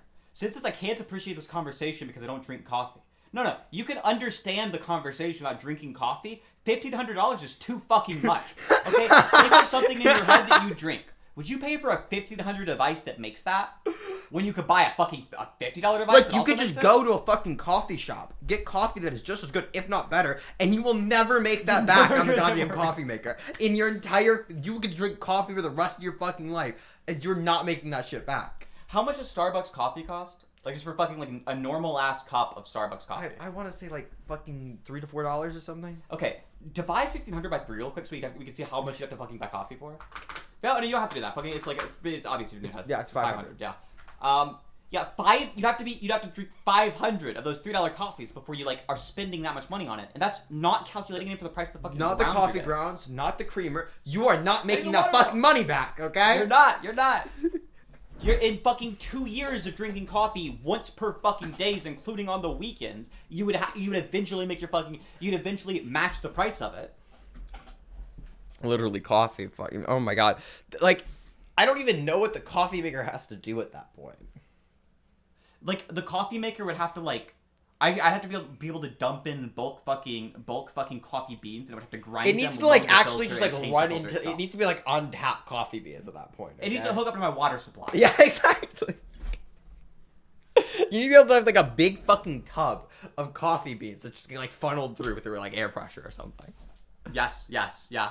It needs to be plugged into the local coffee farm and then just ship it to me directly. I know. That would be like a heating oil that you just ordered like in bulk for like $700 for the coffee. I need a pneumatic tube to deliver the coffee straight to my mouth. Going in the red of a coffee maker is an American thing to do. That's yes, true. Only in the first world.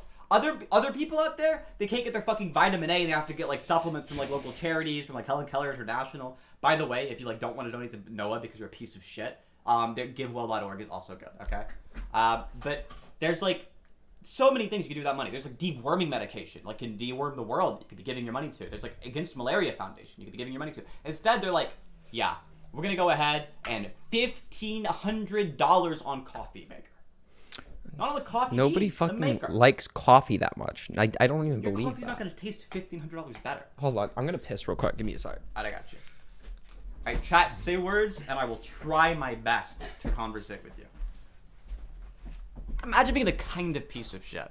Like, the moment you get to like $500 on a coffee maker, you're never gonna taste the difference between another dollar you spend on that shit. Let's read chat real quick. I'm here to watch my friend get canceled, bruh. True, but I'm down to hear about this coffee maker. Your friend get canceled. Oh, Yoon, you're talking about fucking food shops. Yeah, food shops is very canceled. We might actually just quit the fucking boring ass Stardust debate video because it's kind of ass. TLDR, no spoilers or anything, but like Stardust does really poorly in the debate. That's why we're gonna go over it. The food shops shit is far more. It's like far funnier. It's like far more interesting. There's far more stuff to say about it. Mostly because like she kind of admitted it. Like you can probably even agree. Like she kind of admitted something. Like most people are gonna find like kind of really fucking weird. We're talking about food shops this stream. I don't know if We are. you said something about food shops. I have to cover this. We have to. Yoon's in the chat. Yoon is a friend of food shops. I've met Yoon before. Food shops constantly calls him a femboy. Oh. Yeah. Hi, Yoon.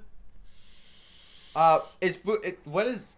I actually need to know because I don't want to do the thing where we talk about the person and they don't get any chance to defend themselves, right? And it feels like disgusting. Like you told me they're not gonna be up. So it kind of feels gross to be like, let's just talk about how this person's a pedophile while they're asleep. Yes, yeah. You know what I mean? I would like food shops to be able to respond. Yoon, if you know when food shops wakes the fuck up, let us know and we will wait until that point. Like I know she was streaming till like fucking 5 a.m. last night. But I still think she's fun to talk to. No, I can completely understand that, right? I don't think you're like a bad person for the fact that you're hanging around with a person who's got like bad dispositions and doesn't act on them, right? I'm not gonna like shit on you for that. She should probably seek out therapy though. Yeah, she petter jacketed her damn self. Yeah, bitch put the straight jacket on, threw her arms behind her, and tied it in the back. It was actually kind of impressive how quickly they made this one look like a pedophile without saying I am a pedophile and fuck kids. Yes, yeah, it's like, well, yes. I do look at Lolicon. Like, okay. Like, okay. Hold on. Are you good if I like make a coffee real no quick? Favors. Yeah. Actually, speaking of coffee. Of course, yeah. Fuck. I'm super on board. Yes, yeah. Okay, I'll make 2 fucking coffee. With the sweet cream. What? With the sweet cream. I got you. How much do you want? How many servings? I just want 1 cup. A 1 serve. I guess like fucking 1 12 cup ounce. of sweet cream, dog. No, you get the serving of fucking sweet cream. daily calories. Oh, milk. I want iced coffee with it milk the fuck up. So you know my deal. Okay. Yeah. I got you. I want woman coffee. Okay, yeah. I gotta have that gender affirming coffee. That's how transgender I am right now. Gotta have the gender affirming coffee, nasty coffee drinkers. If you don't, come on. I can understand being like, oh yeah, I don't like the taste of coffee. Like, yeah, black coffee is kind of gross, but pretending you don't like the taste of like iced coffee, like it's just like ice cream. Okay. I hate Noah's got this like lighting set up where it's like kind of low. So like I have to be down here to have like a well-lit face. If I do this, I start looking like a villain. Like I have like the underlit of like the fucking eye bags. I'll do this. I'm going to do this. The worst thing I've heard her say is, I am attracted to the parent child dynamic. Yeah, no, I agree. I think that she's just kind of in like a really bad position because a lot of people I think are gonna have the wrong reaction to this, which is like, oh my god, you're a disgusting person. But thank you, Rose, you're so gay. But the correct way to approach this is just like, if it's the case that you find kids attractive, you need therapy. Like she hasn't, to my knowledge, done anything. So it's like in that sense, it's like she's not out there like hurting the kids. But if you find kids attractive, like you should be seeking therapy. You should be getting help for your mental disorder or this thing that's definitely causing you distress because people are gonna go crazy about you over it. I've already seen all the people in Spicy Chat use this to say all trans equals pedos. Yeah, I that's one of the things that I dislike the most about the situation is just like it's kind of like it's like an optical shot for trans people, for food shops to be like weird about kids. But your response seems pretty solid compared to the saying, "Oh, hello, Mr. Wood Chipper." Yeah, the oh my god, I'm so cool because I killed pedophile. Like that, you're saying like you've taken a group of people who like is wildly hated by like the vast majority of society and like tried to look edgy by saying the safest thing possible. Like what you're doing is like the dorkiest shit of all time. It's a lot like if the year was like fucking like it's not the same thing for obvious reasons because like there's nothing that's like a bad disposition about being gay, but it's like if the year was like 1850 and you were like shitting on gay people or something, it's like the same level of safety. It's like you're not saying something edgy. You're saying the safest thing possible in an attempt to be edgy. And like I think there are a lot of people who just want to like kill off their like empathy altogether when it comes to somebody who's like a pedophile. They want to be like, yes, that person's evil. Get them, destroy them. But the approach is the individuals need therapy. It's like one of the things I don't like about the and I watch it because it's like wildly entertaining. But one of the things that I don't like about the To Catch a Predator show is the approach on there is very much like it's kind of like life ruin porn, right? You're watching it because of the fact that it's kind of like you get to watch somebody you get to watch a very real reaction of a person who's like just realized they've just like destroyed their life. They're not getting in jail for that. I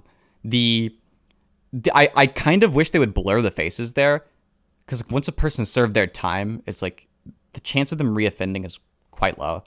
And additionally, even if the chance of reoffense is high, that just means there's an issue with the criminal justice system, right? That's not like they need to be publicly fucking name and shamed. Their face should be blurred. They should be directed towards therapy. If it's the case they did something actionable, which the people on there have, it's probably the case that they should be like prosecuted for it. But like it's like a wild mental illness these individuals have. The approach is welcome to getting capitalism, therapy. my dude. A lot of people are like just kind of like deranged about it. They don't know how to engage with it. And you can like see them because if they this money. What does it say? Rewards for good takes. Make sure you beat up Bunk for this money. Let's fucking go. The approach that people have when they like debate somebody on like the any of the moral dumbfounding questions. Like I've seen people try to debate. There was what's the name of the guy? I'm blanking on his name, but he was like, was it AMOC? There we go. AMOC is the guy's name. Who like went around just like getting easy fucking dubs defending the most heinous of actions in most people's minds, which is like the act of sexually assaulting a child. Like he was defending the fuck out of this topic and just rolling people into base on the subject because none of the individuals understand why it's wrong. Like none of them have like the intelligence to figure out why it's wrong. They've just all been taught that it's wrong and that was sufficient for them, right? Like people just told them it's wrong and they're like, oh, yep, sounds good. It's also dangerous to accuse her of being a pedophile because if you say things like that and she actually gets prosecuted and you didn't report her, could be implicated. Well, the issue though is somebody can accuse her of being a pedophile without saying that she's done something that's like illegal, right? You could be implicated if you say that she's like a chomo or something, right? And I think there's a lot of utility in making the distinction there between like pedo and chomo. That I kind of want that chomo word to like get more popular. So it's within some communities it's already the case that people like know the word, right? Like if you're if you grew up like low income and you know people who've like been to jail, it's the case you're probably familiar with the term already. But like the distinguishing like child molester and pedo is I think kind of important there. Like one of these groups has like a disposition that like needs therapy to fix, like a bad disposition, and the other group is somebody who's done something actionable, like actually illegal. Like having the pedophilic thought in your mind is not illegal. It is something you need therapy for. I love saying Choma. Me too. It's also good because then when you want to insult somebody for it, you're not like insulting them for like a disposition. You're like insulting them for like being a piece of shit. It's so dangerous to keep reading of hell because you say things like that. Yeah. I mean, I think that the issue with people, I think that Aiden actually does a really good job with this because I saw his debate with Flamenco and he made sure it was really fucking clear. He kept saying non-offending pedophile, right? When you accuse somebody of something like that, it's probably good to clarify, like, yeah, you're non-offending, right? Like, because otherwise people are just going to conflate the ideas in their head. And I think that a person who's a non-offending pedophile needs therapy. I think if this goes on for much longer, I would feel compelled to file a report. I have heard her say she considers Lolly to be actual CP, which is a stipulation in the law. If she said that, that's fucking crazy. If she said that, that's crazy because she said that she's looked at it. She says that she watches it. Like, and she sometimes seeks it out, right? Like, that was the fucking, somebody asked her, how often do you seek it out? And she says, like, occasionally or something, right? Like, it's not like, to my, I don't actually know the law on this. I should, like, think before I speak. But to my knowledge, right, I'm qualifying this because I don't know for sure. But it's a state-by-state thing, right, with Lolly. And I haven't done the research on this for obvious reasons, but there was some context behind that. I agree there's context behind it, but usually people will be like, well, what about the context, though? And, like, oftentimes the context is something that doesn't actually clear the person of the statement. I think it was her using words poorly. Well, I agree, she used her words poorly, but not because I think that she was saying, like, unless you're talking about her saying Lolly's actual CP. In that case, I think she's just like, yeah, that's just not what that is. The wiki explains it pretty well. If you want, I can give you a rundown on Discord. I would be down at some point. I think that Noah's going to be back soon, though. I'm pretty sure it does. I remember a lot of artist community drama talking about that. Let me just look it up real quick. I think it's like a state. I'm like 80% sure it's a state by state thing. All right, state by state Lolly law. And there's gonna be like a graph or something. Legality law in the United States. The transfer of it is legal. Yeah, here we go. Here's the state. It's color coded. Looks like Reddit. Of course, it's Reddit. They have to know. Blue represents the icon is completely legal. You can own Dakamakura covers, import every doujinshi, and masturbate until you have no cum left, all without consequences. Jesus Christ. Okay, a pedophile made this. So, but blue. Okay, so a good handful of states, they're completely legal. Green tells us where a lot of content is legal, but with exceptions. As an example, in Canada, it's only illegal to import physical media, whereas it's perfectly legal to buy locally produced content, do digital content, and so on. In the USA, certain states have the same rules on the content as Canada, while others require the laws to be at least 18, among other things. Green. So a good handful. Yellow, all icons may be considered illegal, but with exceptions. For example, all forms may be illegal, but the law is rarely enforced, or even even known of. This is a riskiest area as well, because in some cases, legality depends on the bylaws in the place and area. Yellow. Red area, like kind of completely illegal. There are no bylaws to make it legal. The law is generally enforced, and even looking at the pictures posted online could potentially get you thrown in prison. This is a high-risk zone. Yeah, the person who made this is 100% a pedophile. No. Ohio is green. Sid, Sid. Green is legal, so you should be happy about it. Yeah. I was about to actually make the same fucking joke. Let me see. That's Massachusetts. It's too fucking. It's so goddamn small. Yeah, it looks like it's blue in Rhode Island, so it's just completely legal. So good news for you. Okay, I'll sit back a bit and you can like. Your coffee's over there, by the way. Thank you. Let's taste this shit.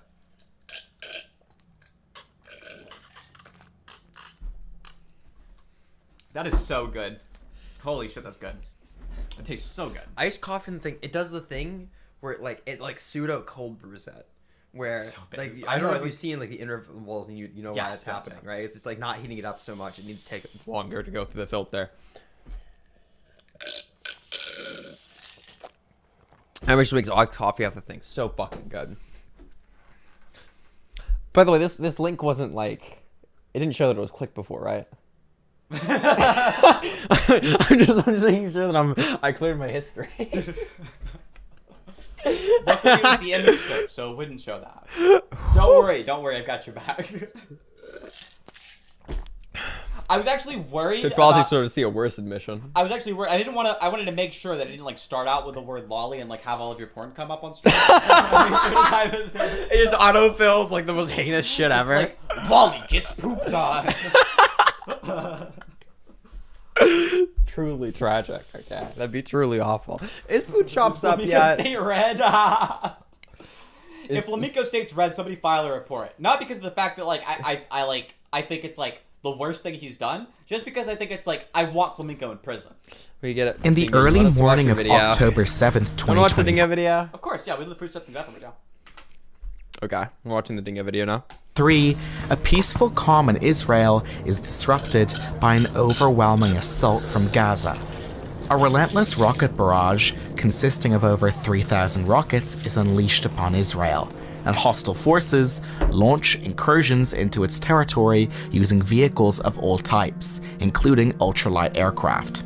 Palestinian militants managed to breach the Gaza-Israel barrier, deliberately targeting civilians in neighboring Israeli communities, as well as launching attacks on military installations. In the span of just one day, the death toll was racking up the killings of over 1,300 Israelis, including 859 civilians, 278 plus soldiers, and 57 policemen, in military bases, nearby towns, and music festivals. Approximately 247 civilians from several countries around the world, including Israeli civilians and soldiers, were taken hostage and transported to the Gaza Strip, with nearly 32 children among them. You're watching Dingo. Meet Hassan Piker, boasting an average viewer count of over 26,000. Wait, did Dingo cut the part where he's like, meanwhile, and then it's Hassan Piker screaming about. Did he cut that part? I think so. That's tragic. Oh my god, there's an original cut of this video, and it is insensitive, so it's probably fine that Dingo cut it.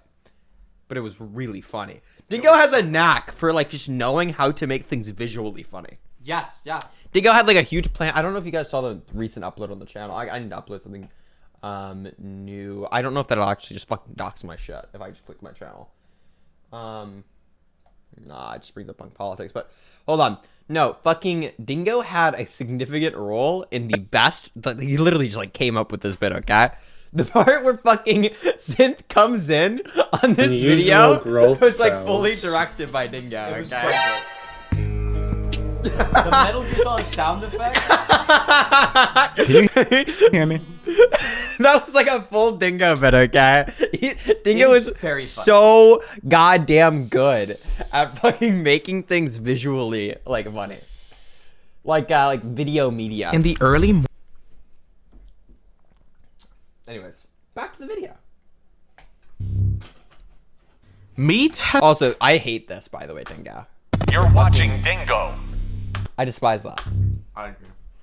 Like the fucking visual effects, but just like you're watching Dingo. You're just cut that out. Dingo.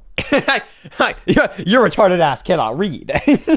Find some like smooth British woman's voice to say it, like "You're watching Dingo." Like that'll sound better. It'll sound just as cheesy, but better.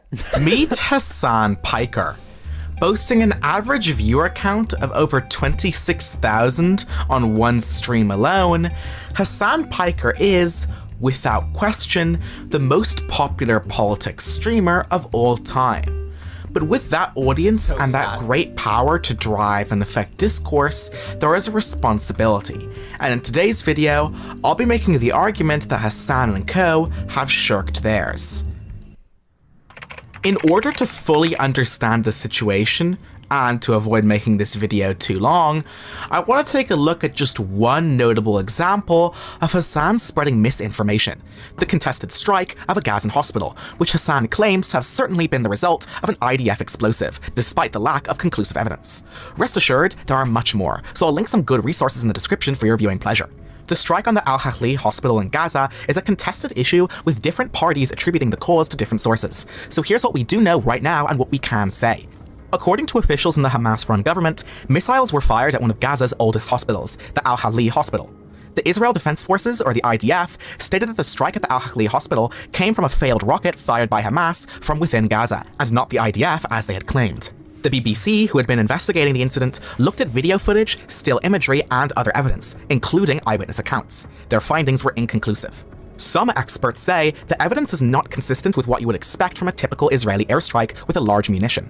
We contacted 20 think tanks and companies with weapons expertise. 9 of them are yet to respond. 5 would not comment, but we spoke to the experts at the remaining 6. We asked whether the available evidence, including the size of the explosion and the sounds heard.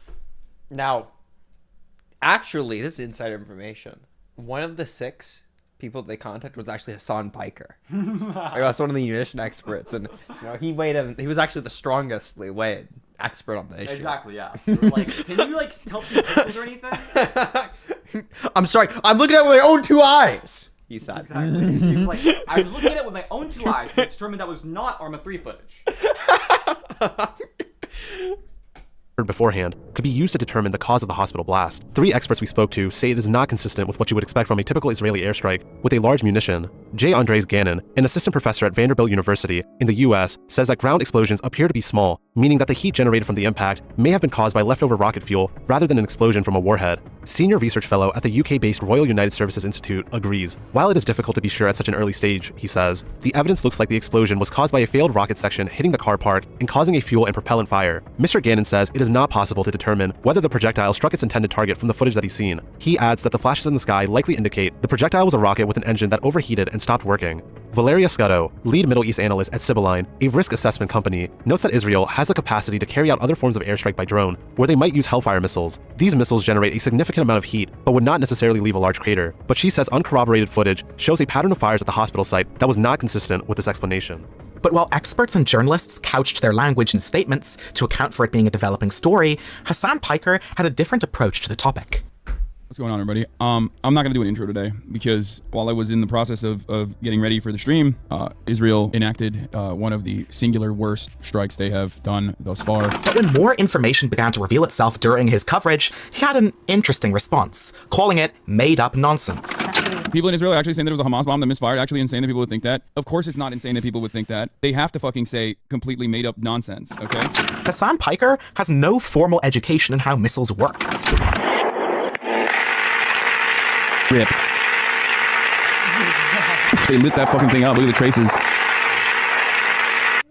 This one is literally Arma 3. It's fake. It's Arma. Oh, god damn it! And while conflicting information revealed itself. You actually, so this, some of the quality is lost in the video. It's actually harder to tell this Arma 3. You can still tell that it's fucking a video game because the trees look like shit.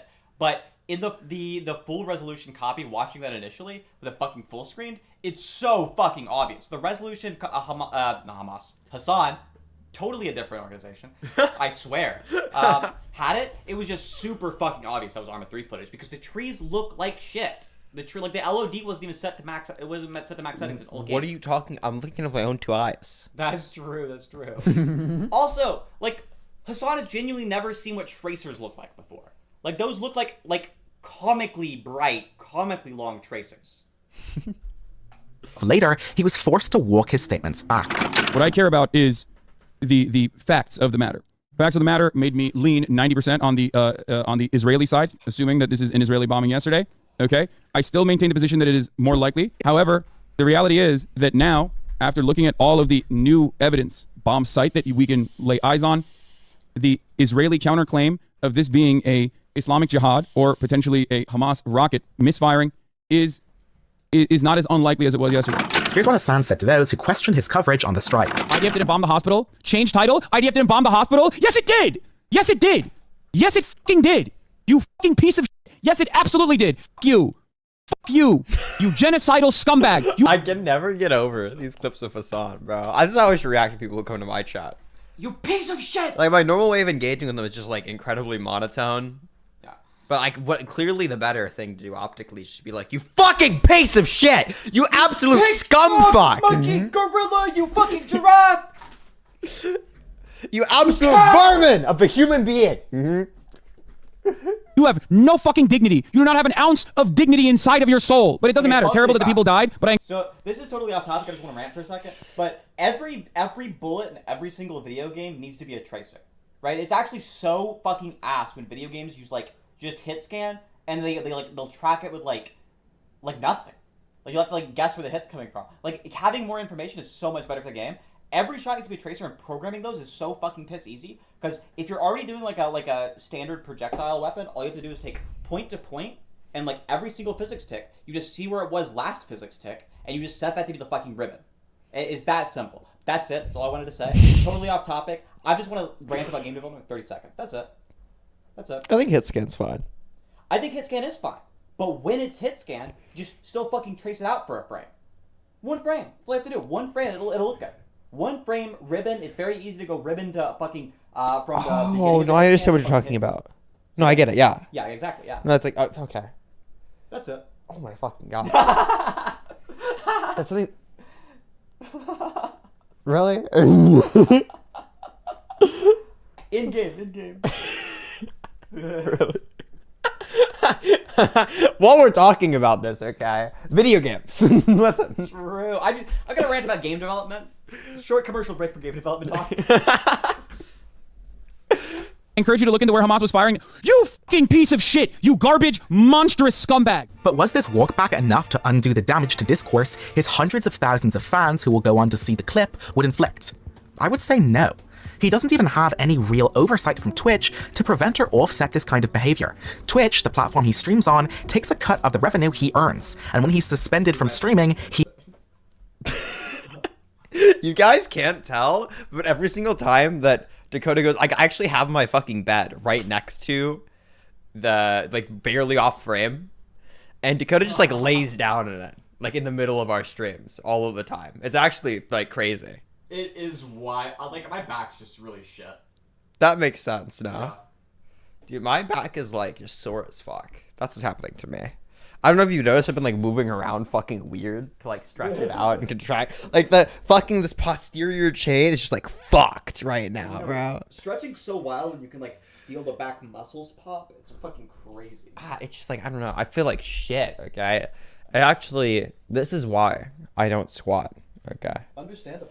It's actually not even, like, well, it's also because I'm just, like, not that good at squatting, but, like, more primarily, it's, like, I feel shit the next day. And I'm gonna, like, fuck my back up. I want to do it on, like, a day that I'm not hitting my legs, because Jesus Christ. Yeah. That's, like, too much. But mentally, I am too fatigued by the end of it, okay? I want to kill myself at the end. He makes less, meaning they're incentivized to be lenient in their treatment of him, while his audience will parrot most of what he says to others. Another interesting example of his effect on his audience was Hassan's discussion with fellow creator Ethan Klein, also known as H3H3. In the stream, Ethan points out how his chat were saying demonstrably abusive things about him, despite the two being friends, and even hosting a podcast together.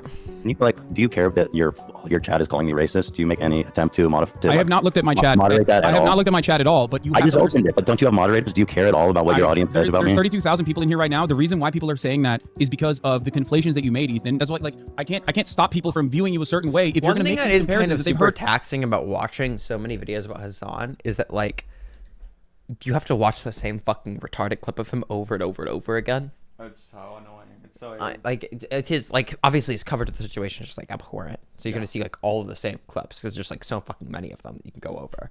Yeah. Right? Like, there's just, like, so many huge, horrible examples of it. Like, they're use the worst example, obviously, if you're making a fucking video about it.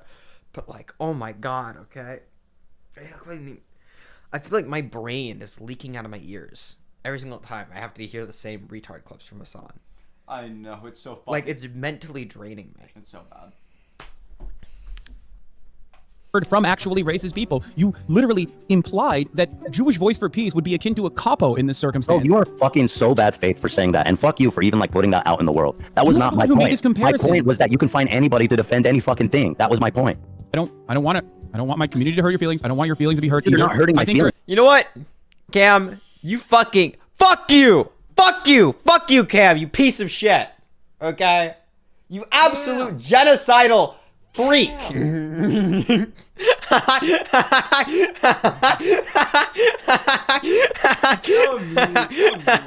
I'm just playing. They're monsters. They're like psychotic. I think you're a good Not person. all of them, but there are a lot of them, and you don't seem to care about moderating That's it at not all. true. Whereas when you're on my show, we really do care about what people say about you on Discord, in chat, and we moderate it to keep like a good environment. But you don't seem to fucking care about it. There's no way I can You shut don't off have my moderators. chat. Hassan's response was to say that he couldn't control them. But I would disagree. I think he can, and I think he has. Here's what Hassan said to those who disagreed with his coverage on the Gaza hospital strike. IDF didn't bomb the hospital. Change title. IDF didn't bomb the hospital. Yes, it did. Yes, it did. Yes, it fucking did.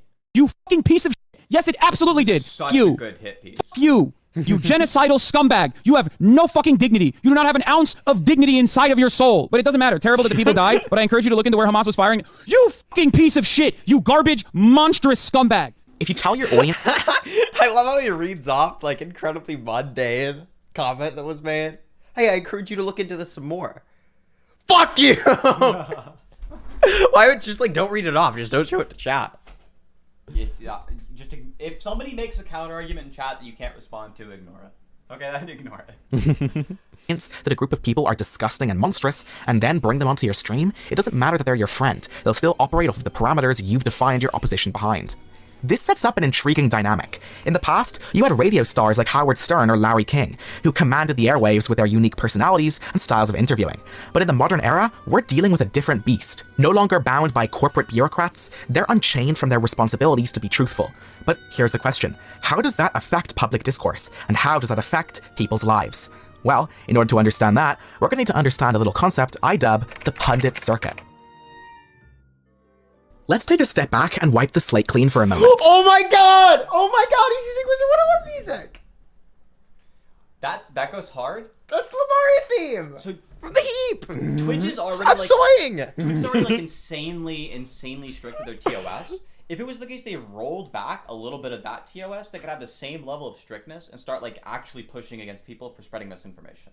Just a little less crazy on like don't say R word, and you can go a little bit harder on people who are out here just like blatantly fucking lying on issues they know nothing about. One thing, I've actually had this conversation so many times because the ideas surrounding like censorship and free speech on the internet are actually so fucking retarded, okay? Every single person who talks about this issue is like actually disabled.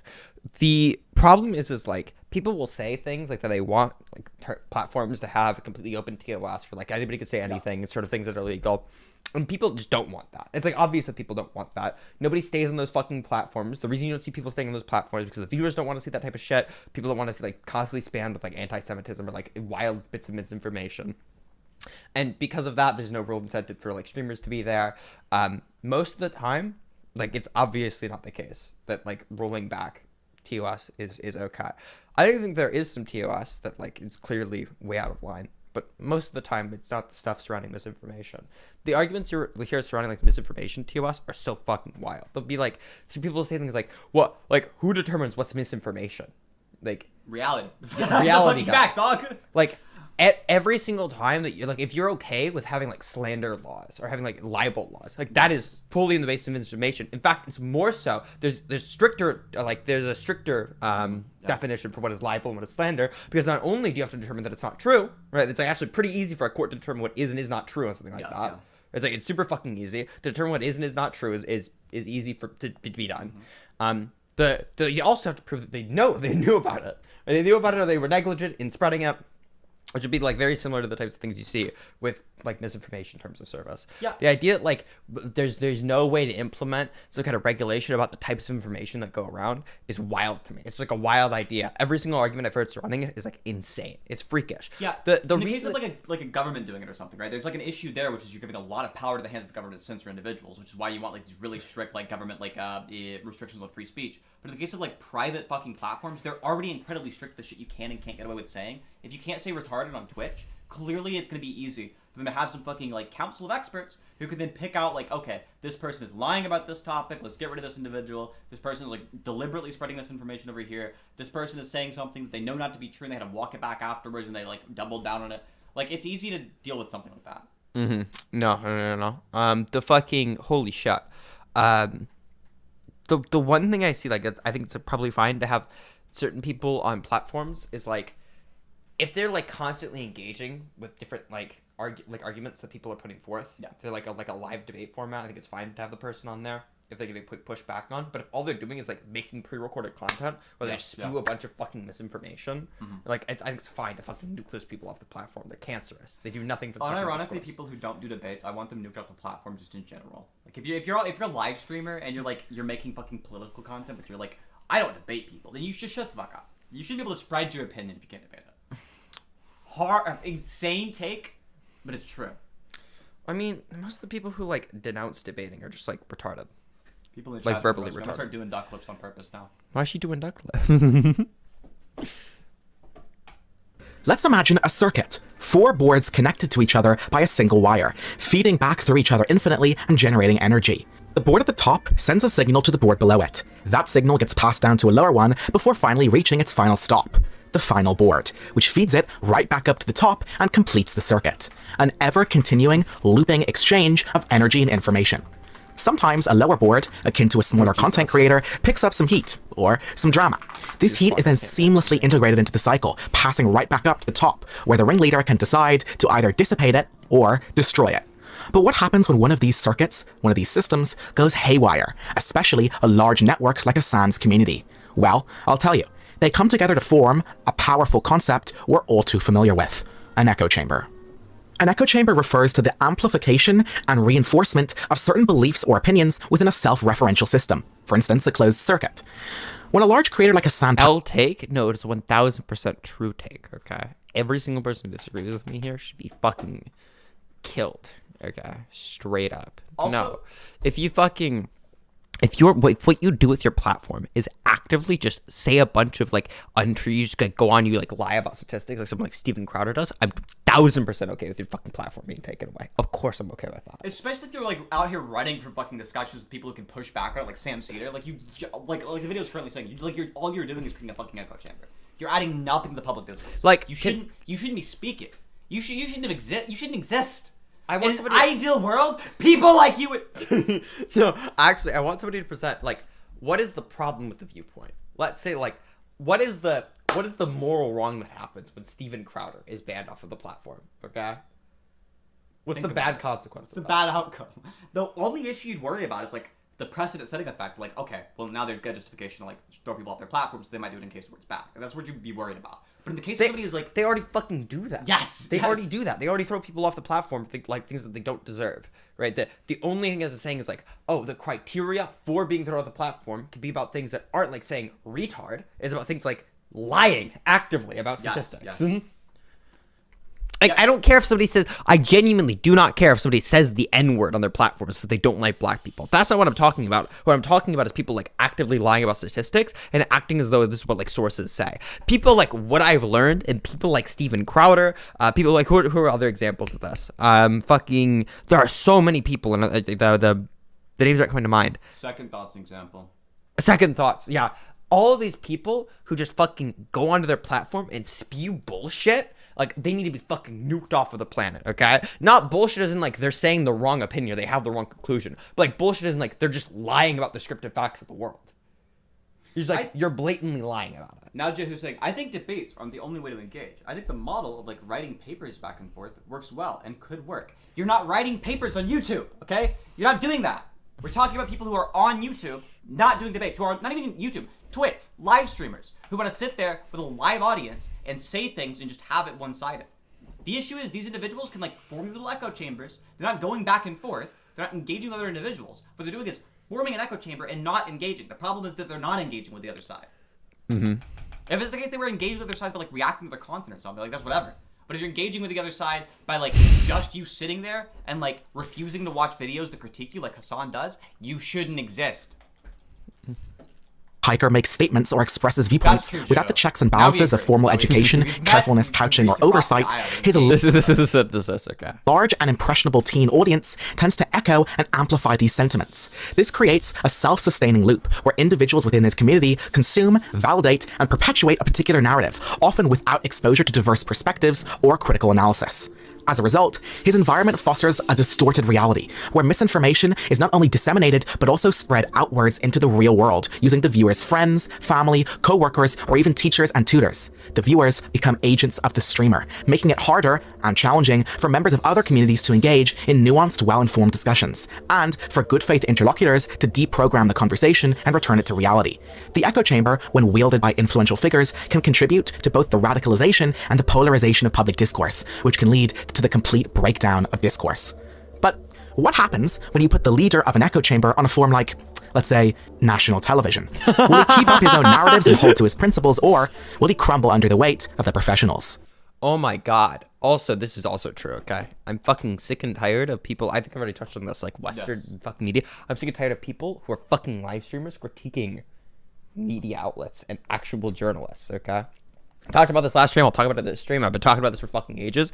Actual journalists who work in politics are really fucking good at their job, generally speaking. They're a lot better than whatever fucking streamer you're watching. I guarantee it. They're better at doing the research than I am. I rely on the journalists to do my fucking research. Yes, yeah. I rely on reading the experts' opinions, which are normally filtered through journalists who will put me onto the given experts. The idea that, like, journalists are bad at what they do, broadly speaking, is like a cancer on the internet. It's a cancer. I haven't seen it spread since, like, the fucking, I hadn't seen it spread before the fucking Donald Trump shit with, like, the fake news or whatever the fuck, just trying to undermine descriptive reality. It's actually the most fucking annoying shit to ever come into politics, okay? There's a reason why Hassan specifically had to lie directly to Piers Morgan, okay? Because Piers Morgan isn't insanely good at what he does, but he's a lot better at than fucking Hassan is. Most anybody who's like a journalist is going to be better at than Hassan is. It's most people you could grab off the street who have never done anything in their life with anything public platform facing Would be better than Hassan, yeah. Okay, no, but actually, like, that's actually not categorically true for, like, all people who discuss politics on the internet, but, like, because, like, obviously Piers Morgan is like Hassan's a a special commentator. example. He's not specifically like a journalist. He does report, but he's not like an on-ground journalist. He's not like one of the people who he's like a secondary source for things. I don't know if people on the internet know what the fuck a secondary source is. But he's not like doing on-the-ground reporting or something. He's not like directly. He's not the primary source. What he said in the past, he is not doing on-the-ground reporting. I'm talking about Piers Morgan. Okay? Oh, you're talking about fucking. I thought you were talking about Hassan. Mhm. Yeah, I guess Hassan would be like a tertiary source or something. Yeah, Piers is like a secondary source. He's like not doing on-the-ground reporting. Even Piers Morgan is willing to debate people on his platform. Does he specifically pick out weaker people on average? Yes, but sometimes he goes against. Oh my god, have you seen Cosmic Skeptic debate Piers Morgan? Yes, he gets fucked up. Yes, Piers gets Piers fucked. Morgan is fucked. Also, if you want to, we can watch that.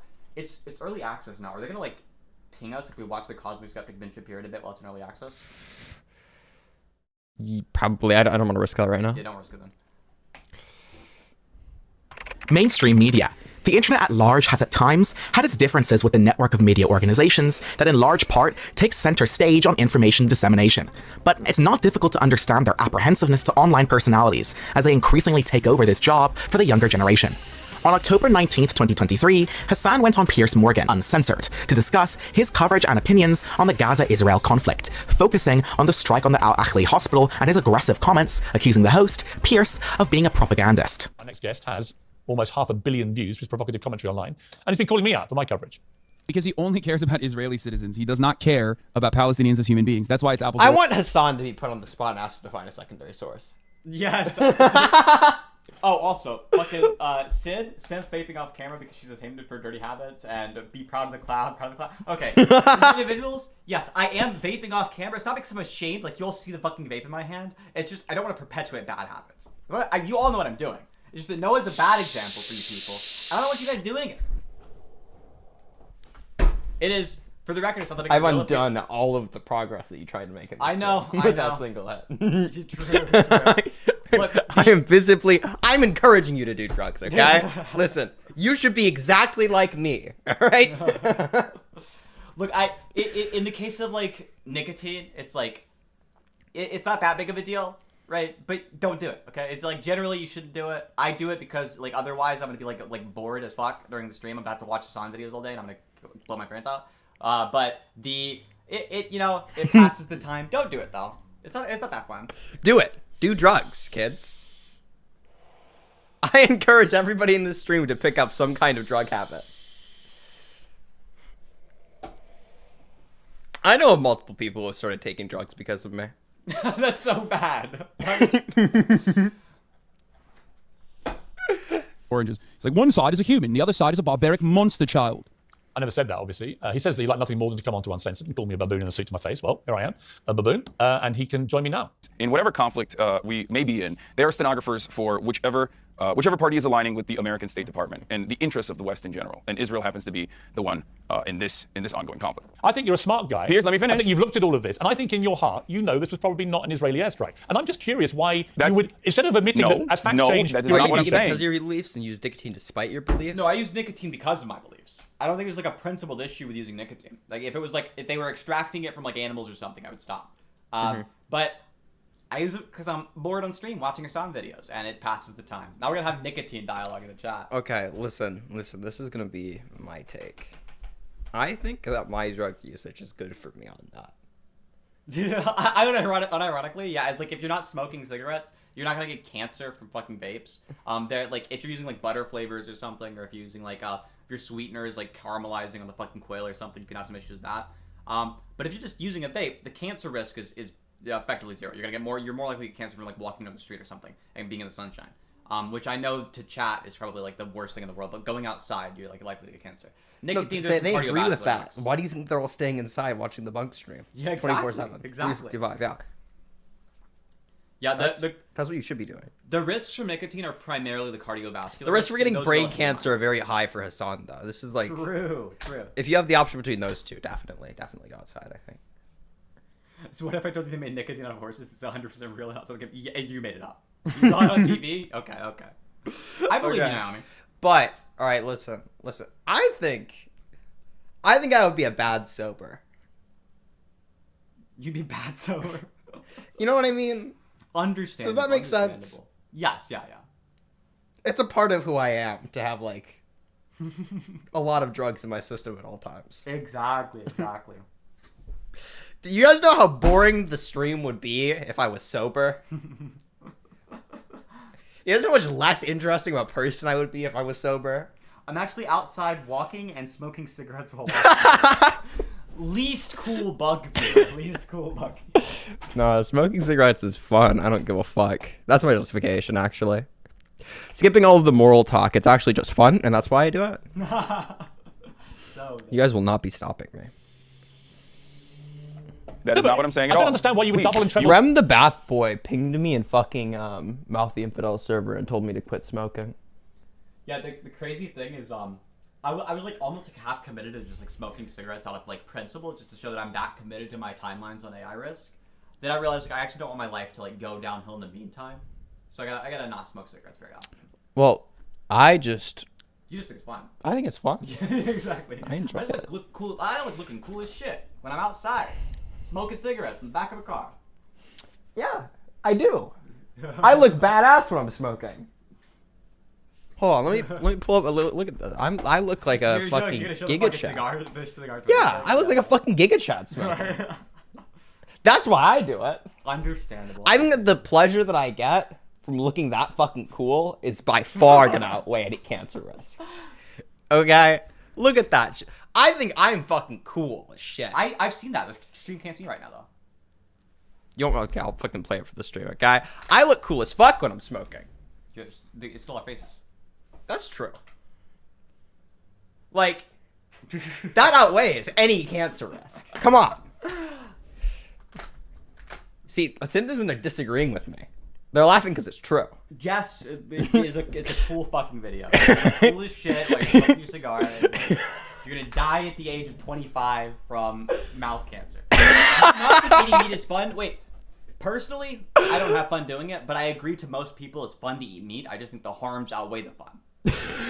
In some cases, the fun outweighs the harm. For example, if you want to like drive so the smoking clip shop and like hang out with your friends, like there's a risk of driving. Oh, that's real though. You're asking me to be on your show. You're asking me to be. As far as me being a propagandist goes, everyone is a propagandist. I'm just honest about it. You're a propagandist. We have our biases. You think I'm never going to about my Who do you think I'm a propagandist for? Who do I think you're a propagandist for? Whichever every media person is doing propaganda. Yeah, but who for?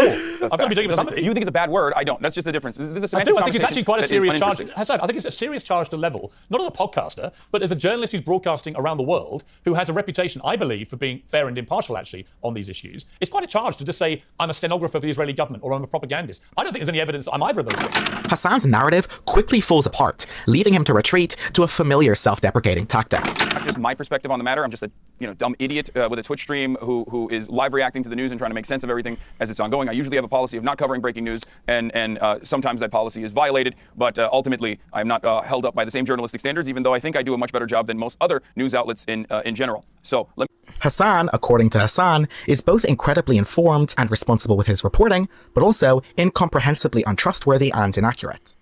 But Hassan can't have his cake here and eat it too. Hassan, in a discussion about the problem of saying slurs that can influence your community's notions on what is okay and what is not okay to say, has some key thoughts on responsibility. What's going on? Some of you content creators on the platform have stopped saying the R word. I respect that. That's great. You recognize how your actions come across. You recognize the responsibility that you have. I agree with Hassan here. You have a responsibility to your audience and what you leave them thinking. How come he is able to say that he's just an idiot streamer to deflect responsibility for his reporting when questioned by a journalist, but recognizes his large impact only when pointing out the failings of other creators in his own field? How is that not a contradiction in his own values? In Hassan's case, his irresponsible coverage of breaking news and the construction of his community is leaving his audience in an echo chamber and directly causing them to come away with incorrect information that, considering the size of his channel, can have a serious impact on public discourse. But if Hassan wanted to correct this and have a positive impact on political discussion, what could he do? Well, he can conduct thorough research on complex topics before he discusses them, even showing his audience a more refined process of how to come to your own opinions. He can practice acknowledgement. Can we find the comment where somebody asked Dingo why he's doing that voice? Is that the Valley Girl comment? Yeah, bro. Why do you talk like that? But what? Why are you doing that voice?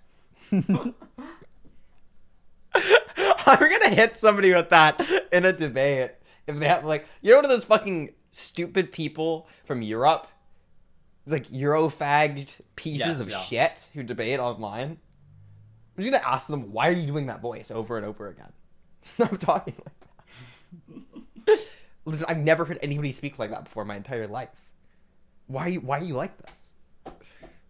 Of constructive criticism and prompt correction of mistakes, encouragement of diverse perspectives, giving people who disagree with him a platform to present their ideas. He can have transparency about personal biases, he can promote media literacy, and he can even collaborate with experts. But in this lies an unfortunate truth. Hassan doesn't actually have to be truthful, because either way, his fans will always watch, support, and defend him. They are so deeply entrenched in their own biases and in the echo chamber constructed for them that even if Hassan himself apologized and admitted wrongdoing, they'd still find a way to stand behind him on the topic. And herein lies the damage to not only ecosystems of political discourse, but also people's lives as well. Misinformation spreads so quickly on the internet, from a stream to a clip posted on LSF, to a clip on Twitter, to a clip on YouTube. And before you know it, hundreds of thousands of people will go to sleep with demonstrable views inside their head. If groups of people refuse to act as individuals, as independent thinkers, and instead as stenographers for pundits, personalities, or tweets they've seen online, you face a dangerous future. One where the few decide the views of the many. And in a time where your vote and your opinion as a citizen can have a massive impact locally in your own community, and sometimes even on a national level, irrationality becomes a dangerous virus that threatens to tear through constructive dialogue everywhere. And a population with a hijacked thought process, making irrational decisions, can threaten the lives of others around the world during critical events. We share videos, tell stories, watch live streams, share clips, repost tweets. That's how a virus works. That's how it spreads. It infects minds and warps opinions. And in an age where vigilance may not be enough, maybe it's time to start holding our thought leaders online responsible for what they say. One of the tenets of democracy is to have faith that your citizens will make the right decisions. So let's equip each other with the right information to make the right decisions. Together, we can make a change. Thank you for watching, and I'll see you next time. The one thing I will criticize Dingo for in the entire video is don't use that fucking watchdog font. Oh my. It looks bad. There are better glitches. You gotta watch the credits because Dingo said they were super stylized. What a fucking Weasley little liar, dude. Saying that you're a stenographer, I said. That's me. American 9/11, dude. Fuck. I like how you got credited by full name, and I just get Bug Politics. First name Bug, last name Politics. It's actually my birth certificate. Exactly. First name Bug. Dakota's seen my ID. It's just like it just says Bug Politics. The cops pull you over for like speeding for the second time the week, and they're like, "Wait, hold on. I've never gotten pulled over for speeding. You're a liar. I'm That a is skillful true. speeder. That is true. Bunk has not been pulled over for speeding, but has been pulled over. Okay, but like when I got pulled over, they It told me wasn't I was a good driver. They were like, Bunk was like, was he driving crazy? They were like, no, you were driving just fine. We're just like running everyone's plates. Actually, it is so cocked. It is cocked that the fucking government doesn't allow you to just drive a car without paying the money. It is unironically so out. It is actually the worst thing ever. Morally bad driving. That is how fucking Dakota described my driving. No, like, listen, okay? But, like, if I'm in a place that, like, I'm normally gonna be in, I, like, drive like a normal person. That's true.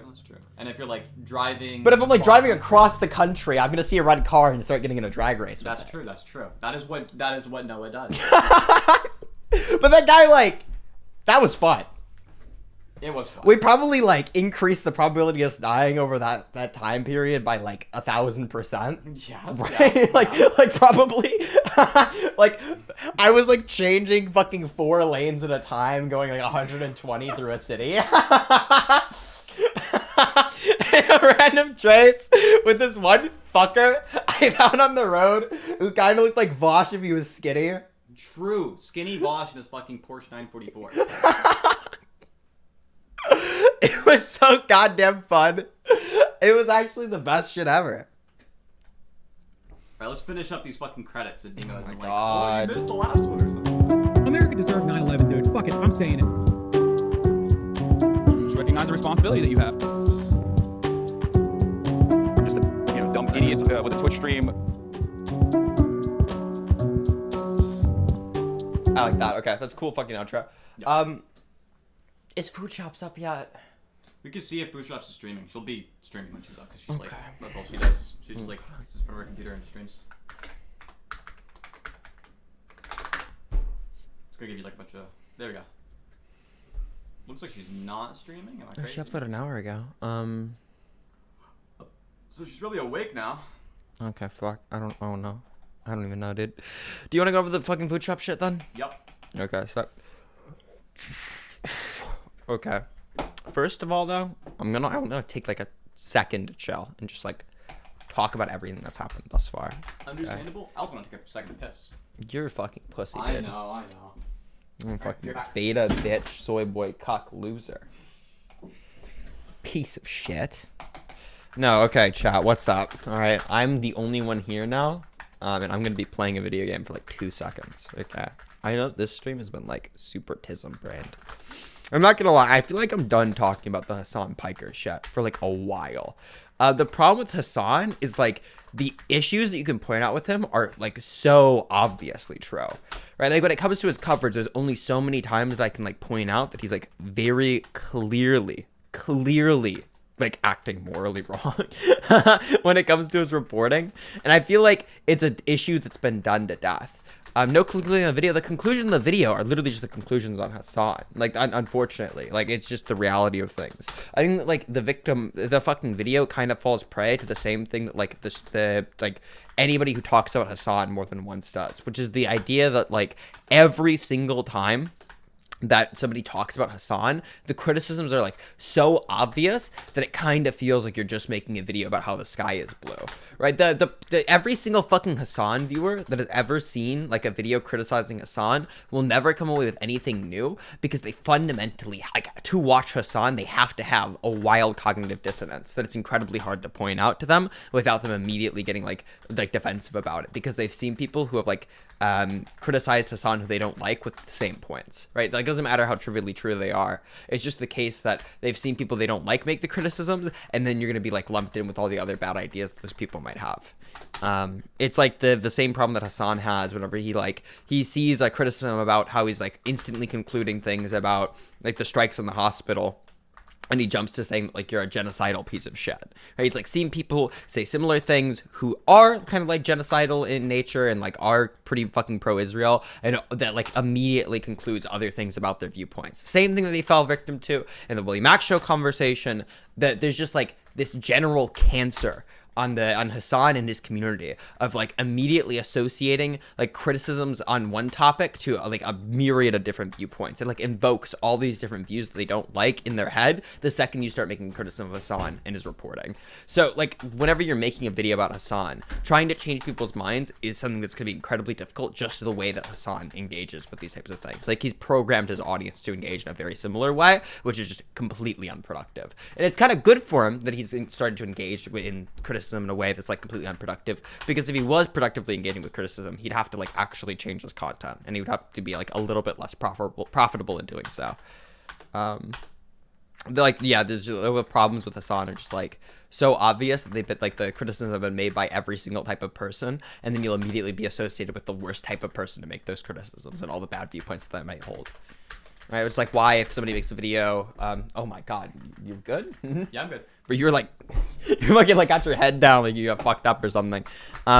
Like every single video criticizing Hassan, they're gonna immediately associate you with like it's on the fucking Palestine ship with being pro-Israel and like categorically favoring Israel's actions in the conflict. Anytime you make a criticism of Hassan's reporting on Ukraine and Russia, they're gonna associate you as being pro-Russia and like emphasizing whatever they believe within the given conflict. So to make the criticism and like differentiate yourself from all the people is like nearly impossible, because they're just like not willing to engage with that. It just kind of, it sucks, but it's kind of like the way that it is. It's the way that like a lot of fucking political communities are, to be honest, but like Hassan's like the prime example of it. You kind of suck at this game, I'd wreck you. It's a fucking dog. It's not a multiplayer game. But yeah, I don't know. You forgot Hassan's community hates pro-Ukraine people. They also hold on. Wait, no, that's not. wait, hold on. No, that's not what I said. What I said was, whenever you make the criticism of Hassan's Ukraine coverage, they'll immediately associate you as being completely pro-Russia in the conflict. You don't have to be like in favor of Ukraine to say that, like the bombings were unjustified. Nope. Like you saw it in the Willie Mack show video, like the conversation. Like I don't know what to tell you, dog.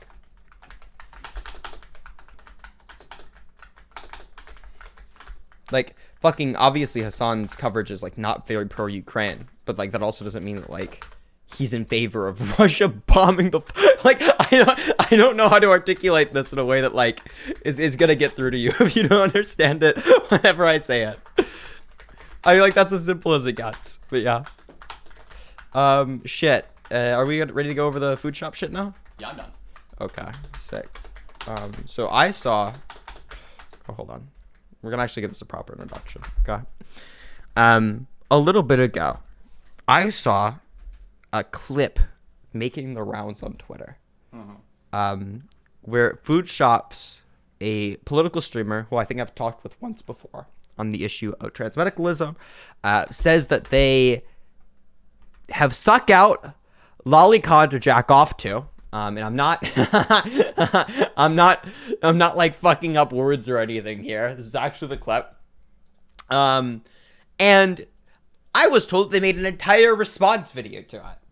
So I feel like the best place to start is just watching Food Shops' attempt to defend themselves. I don't know if there's like they removed their video responding. No, they didn't. Oh, it's still there? Yeah. Oh shit. So I don't know how else to preface talking about Food Shops jacking off to Lolicon. I kind of want to stop saying Food Shops jacking off to Lolicon, because now I'm thinking about Food Shops jacking off to Lolicon. I'm like envisioning it. It's like saying like Donald Trump getting pegged. Like immediately your mind starts envisioning what that looks like, and it's just not a great sight. It's not pleasant. To be fair, she never specified exactly how she seeks it out for sexual purposes, but she didn't specify she jacks off to it. She didn't specify she jacks off to it. Okay. What do you think she's doing with that? Don't ask me that question.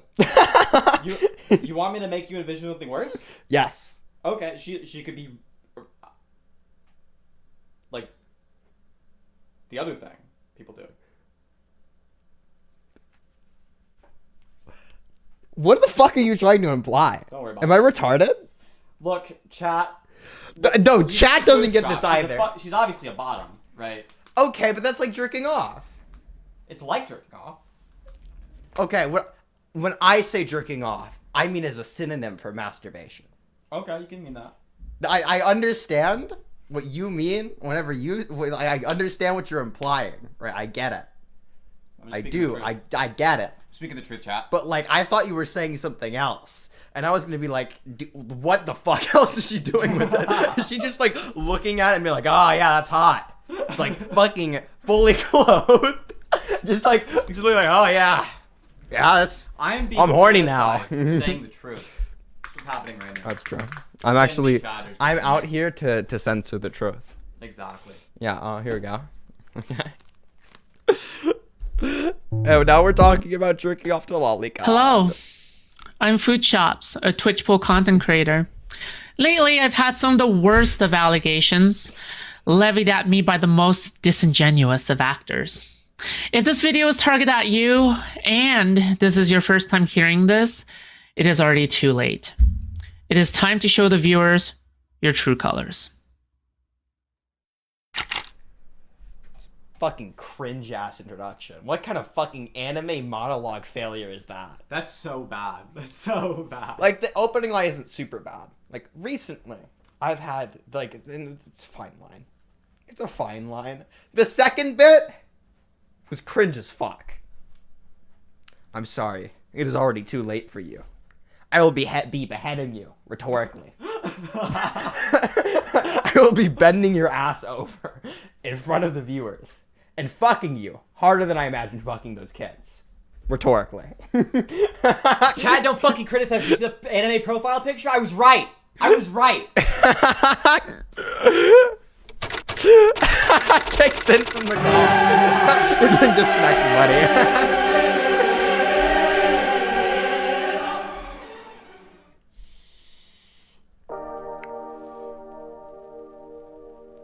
I uploaded my first YouTube video on May 24th, 2023, titled, "I will show you the true horrors of Hardstuck Bronze Valorant."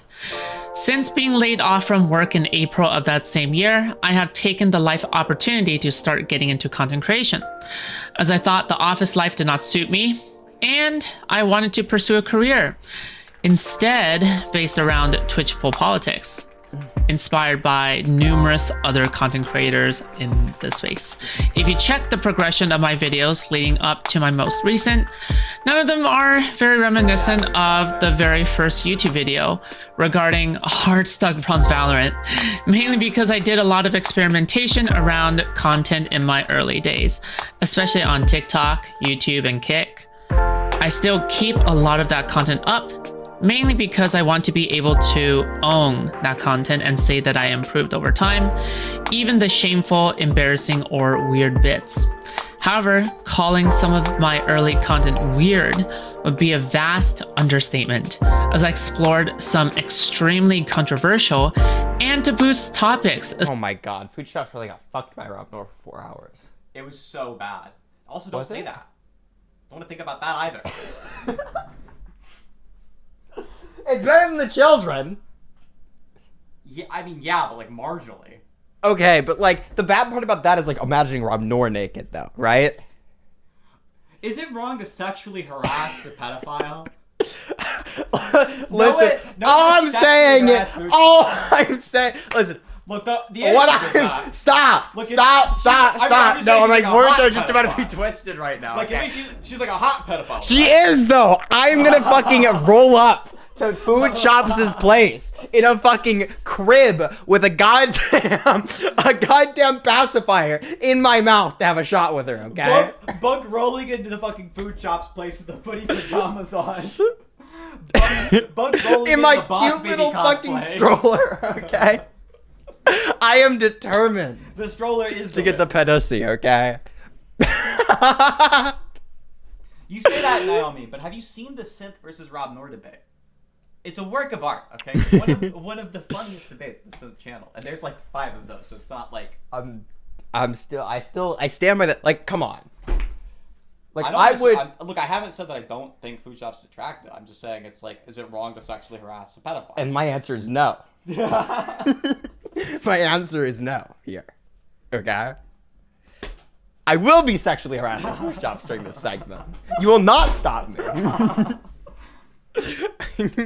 Especially targeting and involving pedophilia. Yes, I understand it looks suspicious and doesn't exactly come off very family friendly, especially if I'm making really edgy jokes.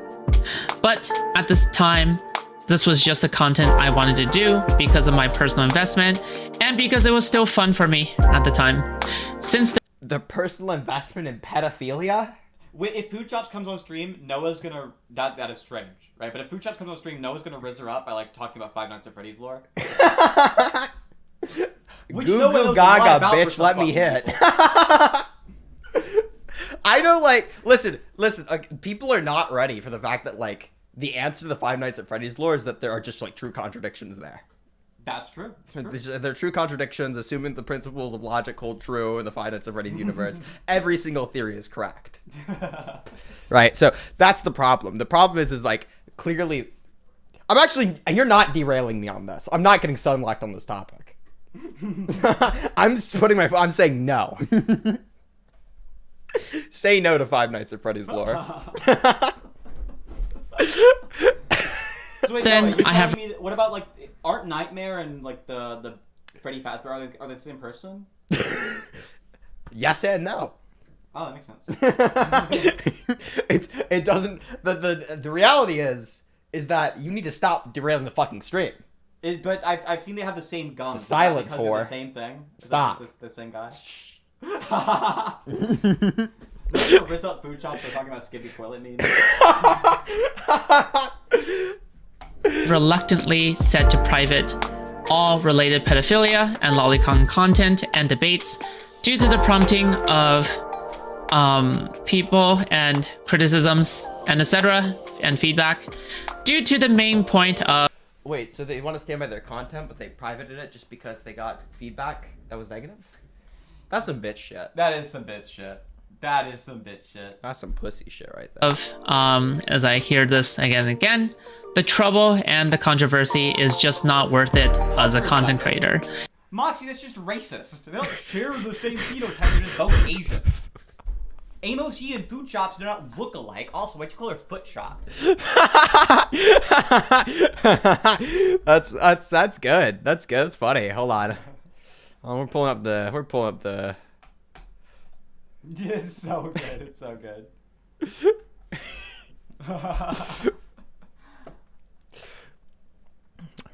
is a work of art.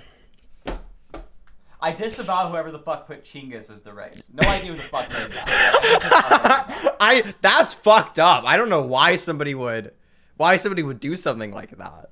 5'4", 130 pounds. That's probably accurate. It is actually exactly accurate. How do you know? My seemings. Oh, okay. Checked out.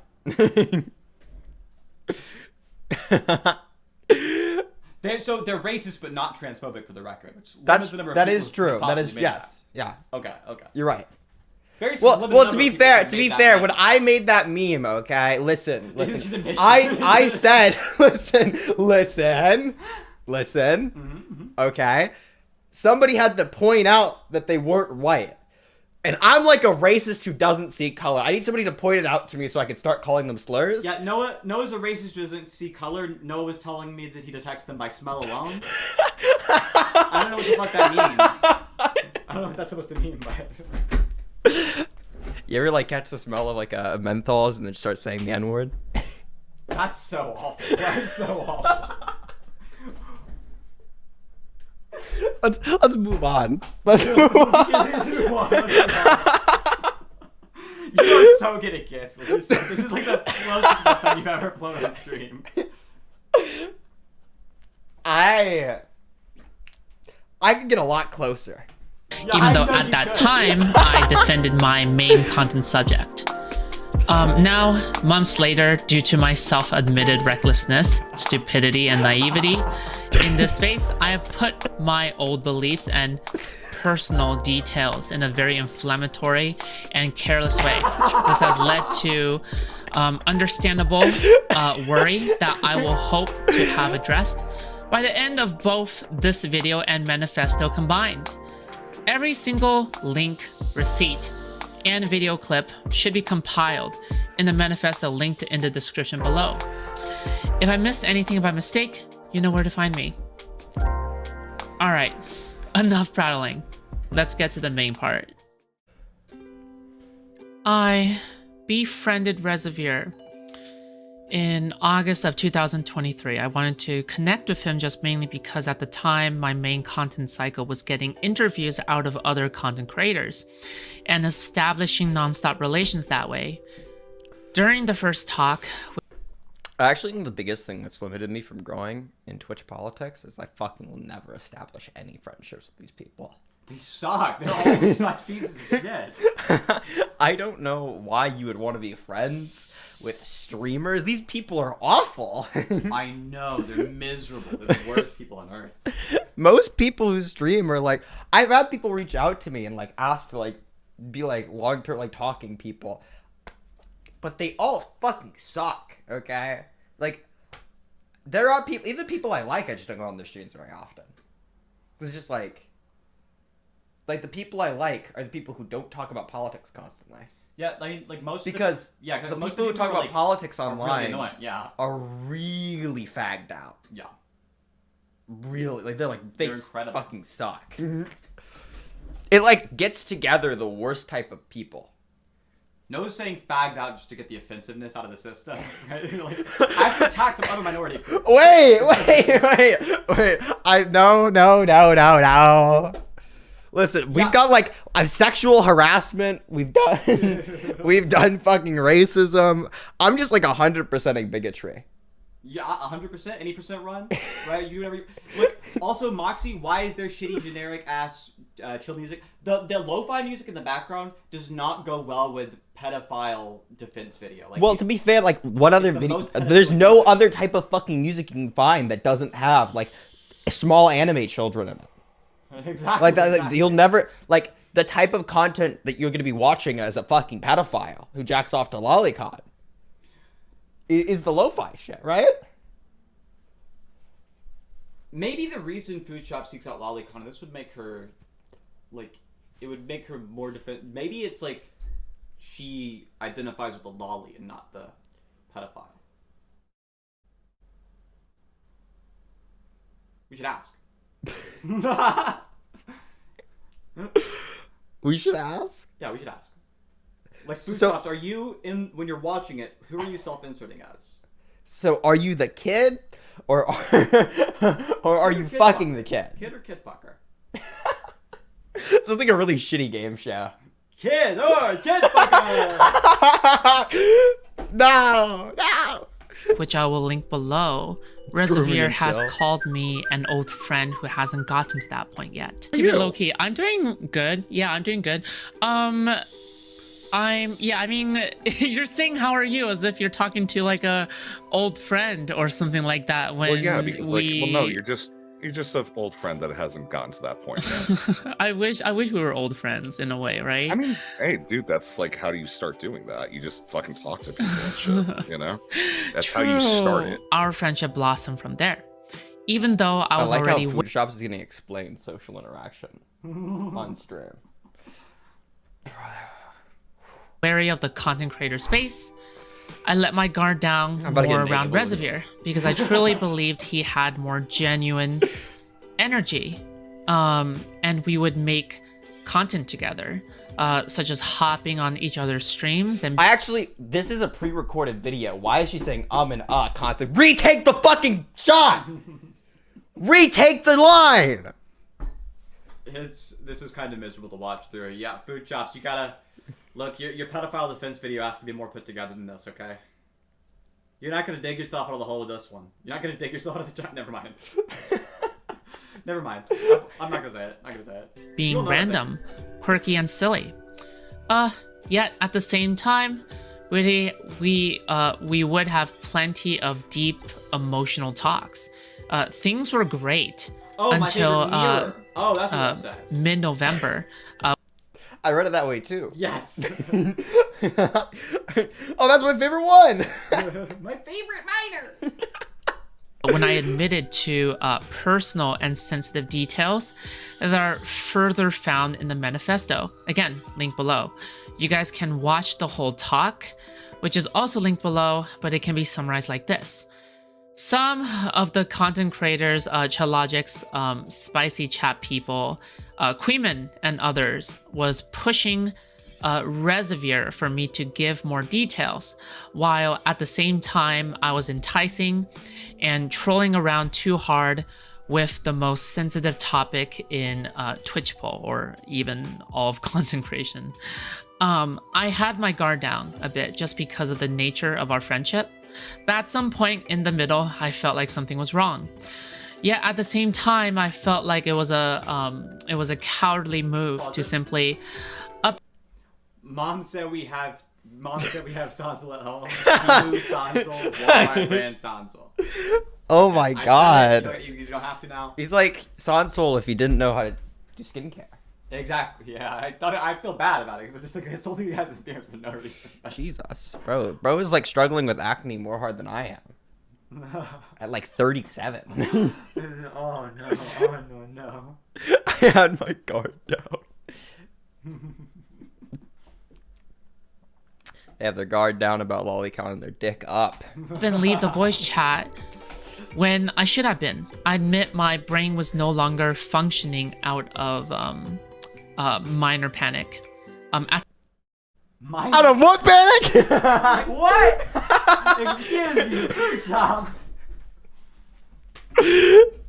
No! At some point, I must assume that his brain was also going moral panic mode, because he really wanted to know that his friend was not a bad person, because he asked questions where no matter how I answered and how much I hesitated or how quickly I answered, it would make me look terrible no matter what. Are you attracted to panic defense? Food Chops using the minor panic. Listen, when I was fucking the kid. Oh my god, imagine like being like, the questions they were asking me would all make me look terrible. And the questions are like, have you jacked off to Lolicon? Yes, yeah. If that question makes you look terrible, it's just because people knowing about you makes you look terrible. It's not like they were designed like special crafted questions to like trick you into. Are you a pedophile? Well, I don't know why we're asking such loaded questions, which are bound to make me look terrible if I answer them. Yeah, I think I literally admitted to this before on stream. Do you think no. Okay. Why do you not think it's... Oh, what is this? I think I literally admitted to this before on stream. Do you think it's... Do you think Lollicon's pedophilia? No. Okay. Why do you not think it's... Because I think I said this before, but like not literally every single time that you jack off to like a certain pornography is going to be that, but like do you it's seek still out... Are they saying like you can jack off to child porn and like not be a pedophile? Is that like the argument? I think so. I can't imagine. Does that extend to fucking kids? What if you slipped on a banana peel and it just so happened? Like, okay. Like, let's say I only fucked like one kid, okay? Chill the fuck. I'm not a pedophile. Most of the people I have sex with aren't children. This looks really bad in context of the last person in chat having asked Punk, "Are you a pedophile?" No! No! Do not clip that. Don't clip that. No! Games Against Groomers is gonna be my ass again. Regularly to masturbate? No. How often do you seek it out? Probably sometimes not. Okay. If the answer is anything other than never, just don't answer the question. Just lie. Why? You don't have to do that. You could just lie. Nobody needs to know that you jack off to child porn. Oh no. The crazy part is she's saying is child porn. Like she just said it was like, yeah, I agree it's pedophilia. It's like pedophilic. But like you could hypothetically. Did she not just say it isn't? She said it is child porn, but hypothetically you could jack off to it without being a pedophile. And also, she was saying she jacks off to it. Does she thinks that she's gonna be a counterexample or an example? Does she think she's like a non-pedophile drinking off to? Well, like, fuck. I don't know. I feel like there's a part of me that, like, deep down thinks that, like, she has to have some justification in her head past like it's only like a one-time thing. Yeah, because she's saying sometimes, like not like it's not like I did it like, once. Yeah, she's like saying like sometimes not.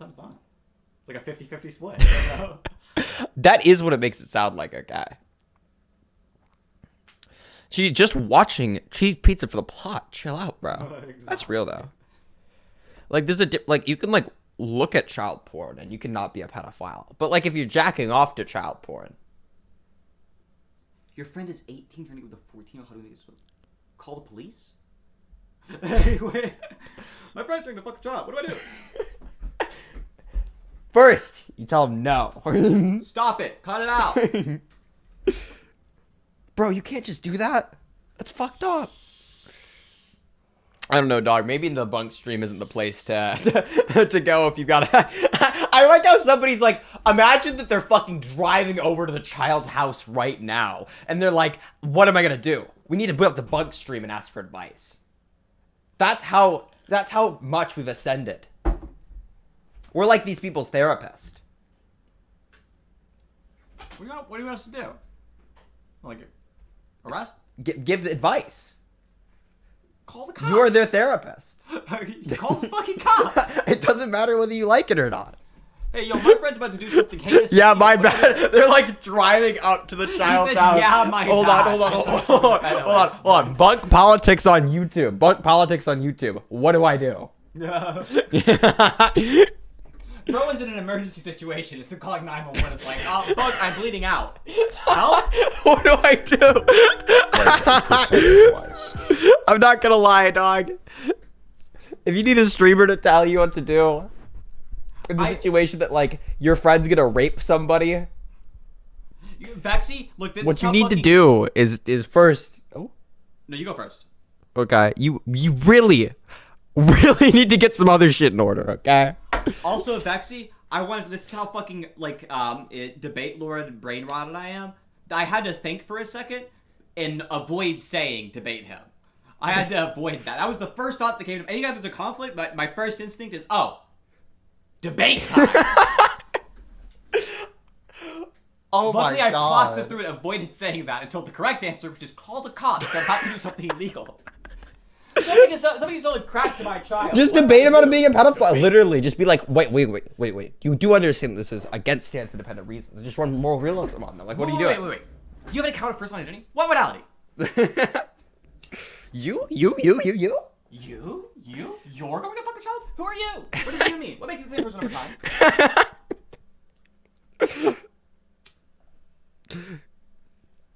I guess. I don't know. Like, I don't know. Like, I don't know. I realize, don't like, know I've got, like, a percentage-wise. third. The next day, I was subsequently kicked from his Discord server, wonder and why. he made a hit piece on me, which I will also link in the. So my guess is that that individual who asked that ULS, you're probably just not going to take the advice of calling the cops on your friend, right? I'm thinking you're just, like, the reason you asked is because you don't want to call the cops. You should. But what you can do if you're fucking totally committed and not calling the cops on your friend of yours is about to commit a heinous crime, what you can do is instead just threaten your friend. Tell your friend you're going to call the cops. Right? At least have the fucking threat in mind so your friend doesn't do it. You might have to cut off a friend. It might be the case you just have to lose a friend because your friend's about to fuck a child. Like, I don't know how to help you with this, dog. That's the best advice I have, is call the fucking cops. And if you don't do that, threaten to call the cops. It's probably... Listen, or either you lose a friend or that 14-year-old loses their virginity. Pick and choose, kid. Pick and choose. in the description below, in which he called me a villain, liar, and betrayer. In the hit piece and in how he represents it, he has deliberately I either do feel like there's something to be said about people coming to my chat and asking me questions about things that, like, I am not the expert on. You know how many times people have come up to me just, like, because I'm a content creator and asked me the most insane freak shit? I've had people reach out to me. Okay, I'm being. ULS. Don't say I'll keep this to myself. You already posted it. Okay, also East No, please keep posting this shit because this is actually really funny to me. But no, I've had people come up to me, and like no hate to this person, but like I'm telling a true story here. No. I've had viewers come up to me and ask, "Hey, my friend, got a picture of my mom, contributed it, and sent it to her email. What do I do?" What the fuck? Why are they? And it's still like, your friend? it's like I'm a streamer who like plays video games and talks about philosophy. What makes you think I'm an expert on this topic? Let me just go ahead and access the stance-dependent reasons real quick and figure the fuck out. Yeah, your friend. Like, I don't have experience in this field. I thought of you as the pedo expert, not a streamer, I guess. That's true. That is me. Okay. What should they do? What could you do? Okay. If that's happening, what can you do? What would you do if somebody jacked off to your mom and sent it to her an email? I'd be fucking shocked. I would stop being their friend. That's the obvious answer, right? But like, it's a brand of person who goes out to their favorite streamer and asks, you know? Yes. And I think that's a beautiful thing. It's a cruel, beautiful bit of this world. That is insane. People are crazy. People are a little crazy.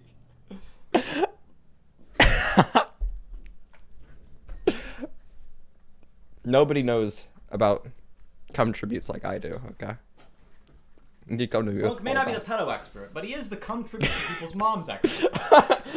I am the cum tribute king. The cum tribute connoisseur. They call me Nut Noah. That's what they call me. They call me Busted Monk. Average bug viewer. This is the average bug viewer's interaction with the world, okay? That is actually how it goes. You're becoming enlightened right now. Bro, every single person, this is actually the best part. I'm actually, big shout out to ULS, actually. I seriously, I will just send him a clip of this stream. Fuck yeah. Okay, now the ULS person, like, actually no hate on this person. That's fucking great that they brought this to the stream because that's so hysterical. But like, no, I actually, like, I feel like I need to say this. Like, I love that every single person in my community is just like, has a character. You know what I mean? Yes. There are no, like, characterless chatters. There are no, like, fucking commenters who just say, like, repetitive, boring shit. People come into my streams and start talking about how their friend's gonna fuck a 14-year-old and how their friend just contributed their mom and sent it to their email. Like, consider the fact that Hassan's out here saying he can't have any impact on his audience. You have an audience much smaller, and these motherfuckers are coming to you for advice on what to do if their friends break the law. Because I'm a big brain, okay? I'm like clearly you can impact the views of your audience. The Jimmy they defer Neutron to you when you're trying to figure out episode where he's like shooting out lightning from his fucking massive cranium. Okay, that's me. Yeah. You'll just send him a clip from the stream. Yes. Person who's gonna go fuck a 14-year-old. Cut that out. Okay. He's in the Discord, but I'm not gonna out him yet. Don't know. Send their Discord to Dakota or Aya. And then we'll debate them. We'll actually just debate them out of it. Oh my god. Base, let's go. They've been lazy. I hate the fucking it's crazy. I've got people whose like friends are jerking off and sending pictures to their mom. I've got people in the fucking chat whose friends are going out to fuck 14-year-olds, and I have people in the chat who are the friends who are going out to fuck the 14-year-olds. This is crazy. What a diverse crew. So unironically, why the fuck don't we have the pedo hunting show? I'm like brain blasting right now. We need to be the new Chris Hansen. We bait them in. We set them down. We're like, are you enjoying that cheese pizza? Let me talk to you real quick. Go ahead and substantiate. Go ahead and give me a substantive rejoinder for pedophilia. Fucking kids is wrong. What is your counter argument? The cursed part is, I think me and you have both debated people on like why fucking kids is wrong. Yes, many multiple times. Yes, each. It's one of the downsides of being on Discord. Is like half of Discord is pedophiles. I think it's not. I finally found my community. Oh no. I finally found a bunch of people who think like me. Oh god, oh god. We'll keep the community. Let's go. At most charitable. Malicious to fit the narrative at most uncharitable. Is this the bad one? I think this is the out of context one, though.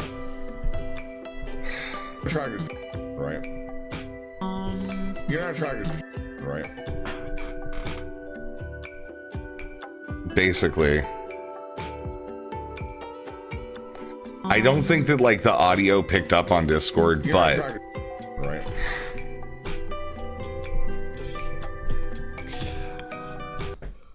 If somebody's asking you the question, you don't want to fuck kids, right? And your answer is anything other than an immediate no? You need to get the fuck off of the live stream. You need to stop doing that. Like, that's the sign. Like, in the conversation, there's nothing you can say afterwards that'll make you look better. Say.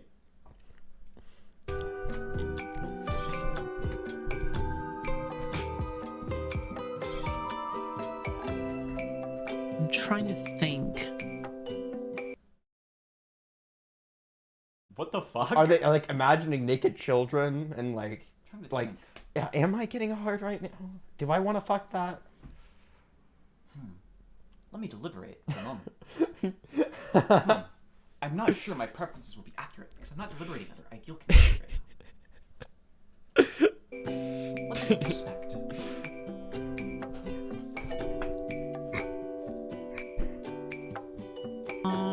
You're not attracted. Your eyes are so expressive. Yeah, I know. Like, it's like literally a thing I do very much. I'm very, very expressive. I also want to say there's a chance that it didn't like come up on the Discord call.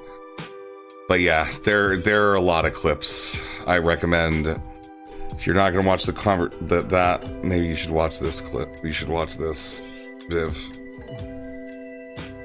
I'm trying to think. Yep. Same. You know what I mean?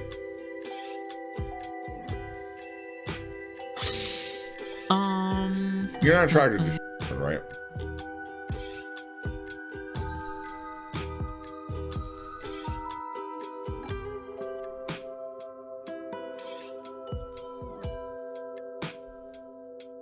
I'm trying to think.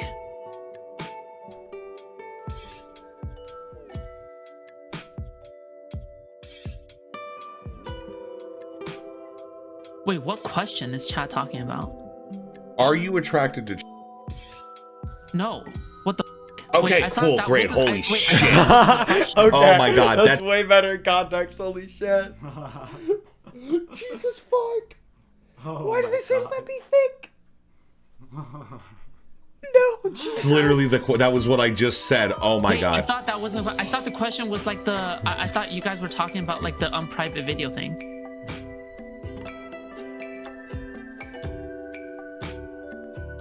No. No, I'm very expressive, autistic people trying to communicate they're human. Every single person in the Twitch politics space is autistic, okay? All of them. Every single one. Without exception. Oh. None. Yeah, but usually These they're not non-verbal. are my very last DMs with Reservoir.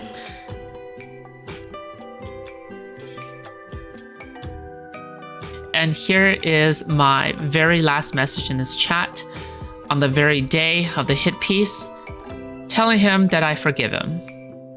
Goodbye, Reservoir. I don't think you were malicious. I just think that you weren't thinking straight. But either way, I think I need to move on. Both to the next part of the video and on to the next part of my life away from you. They're a streamer friend, Shell. I hate whenever these people do that.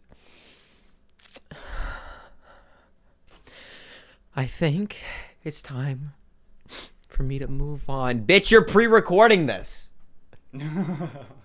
Dog, you set up a camera and like pressed record and decided to keep that taken. I don't believe you're being genuine for shit. Every single person who cries on pre-recorded video it's always for some kind of rhetorical effect. If it wasn't, you just cut it the fuck out. The reason you're keeping it in there is to make people feel bad for you. Yes, of course. That's like the only reason to keep it up. And if you started crying and you thought it looked unreasonable or something, you'd immediately cut that out and retake it. It's not from like so authenticity or something like that. You're doing it because you want people to feel bad for you. And it comes off corny as fuck, and I will never empathize with anybody who cries on pre-recorded video, okay?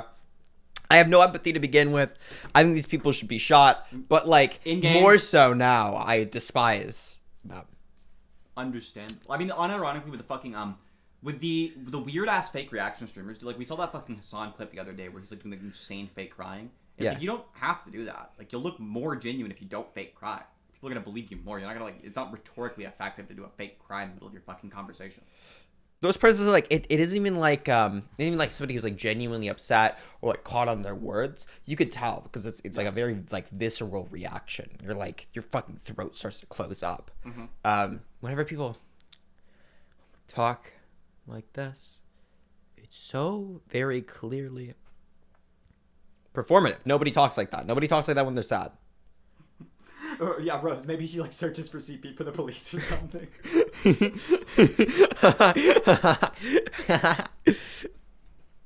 Goodbye. This is the one of the things I disagree with you on. I'm just right. I'm objectively correct. What you think that like the camera was accidentally recording? No, dog. They left it in there. It's an edited video. Yes. They sat down, recorded themselves crying, and then after they sat down, they threw it in editing software and edited themselves crying, and then uploaded that onto a YouTube video. You're not watching somebody break down in front of you in tears. These are very different. You are autistic if you cannot understand the difference between these two situations, okay? You're just autistic. Look, every fucking streamer online is lying to you except for right here, okay? Right here's the one exception, and you know that's true because you can tell that Bunk has no filter. Bunk cannot prevent themselves from saying insane shit. Everything that I say is true. And you should believe it. Listen, there's a reason that even whenever I'm talking about incredibly, incredibly difficult topics, not at any point in time do you hear me do the, I need to move on with, because nobody sounds like that when they're talking about a difficult topic. You guys have seen me like be on the brink of tears, okay? I will never sound like that, and it's never gonna be something that I upload pre-fucking recorded. Of course I'm not a disingenuous piece of shit.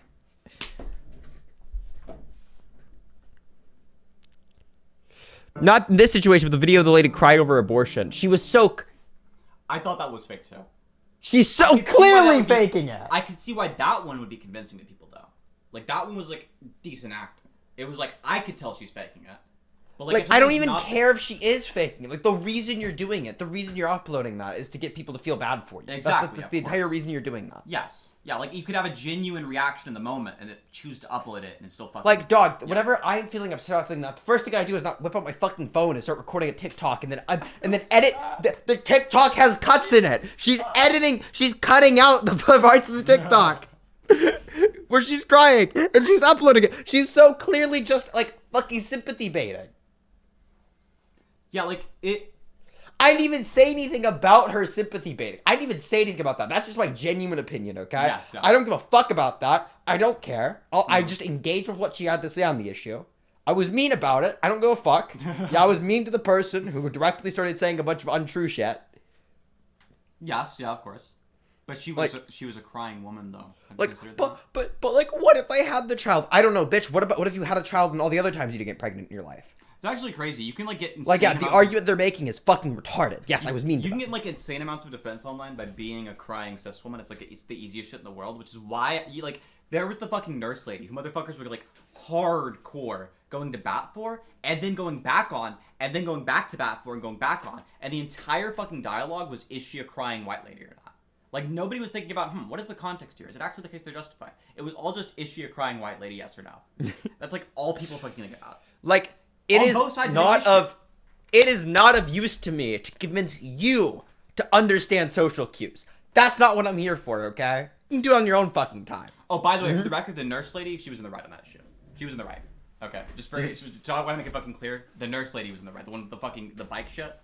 Mm. But also, your fucking reason for that should not be she's a crying white lady. Yeah, the fucking, oh my god, Jesus Christ. No, like, in my response, I didn't say, like, oh, this dumb bitch is crying. I said, like, oh, if you like, want to have a kid, you could just go ahead, have a fucking kid. Right, like, the thing that you're complaining about, the reason you're telling people to be, like, really hesitant with abortions applies to literally all forms of birth control fucking ever. All of them. In their entirety. Yes. That the argument you're making is fucking stupid. I was pointing out that the argument's just fucking stupid. I didn't say anything about them fucking crying. The reason people got upset is because you can't be mean to a woman who's crying online. Yes, yes. That's the entire reason why you're upset. I need you to realize that that's the entire reason why you're upset. It's not about anything that I said. If I was mean to a crying guy online, nobody would fucking care. No, not a single fucking... Everybody would be like, oh my god, they're ulting, lol. Like, that'd be it. That'd be it. The entirety of the Discord. I don't give a fuck. Yeah, it's like if like a cis white lady is like crying on the internet, that becomes like all the discourse on both sides, and it's like the most annoying shit in the world. Yeah. No, it's like fucking super goddamn annoying. Holy shit. Like, that's the reason I just don't care. Like, I could explain to you, like, why in depth I think the person is doing it performatively.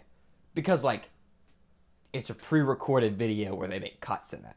Yeah, you could all... The entire thing is to be performative. Yeah.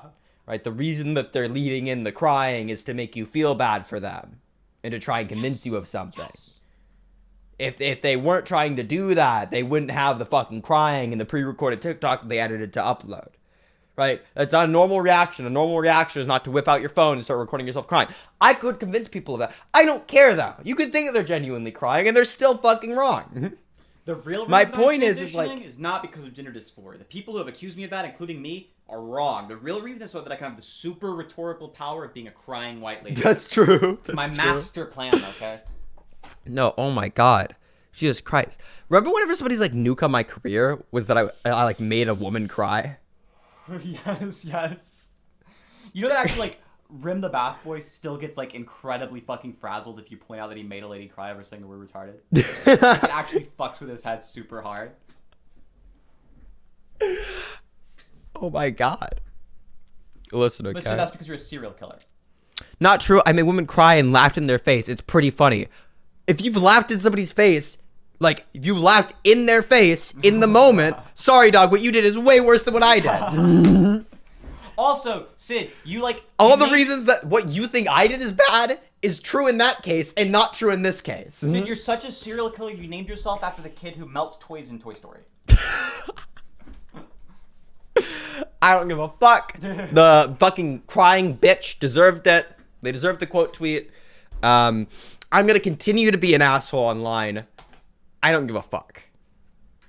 A certain somebody tweeted out, I'm not saying the name, that I was like trying to convince people that I was a good person a bit ago.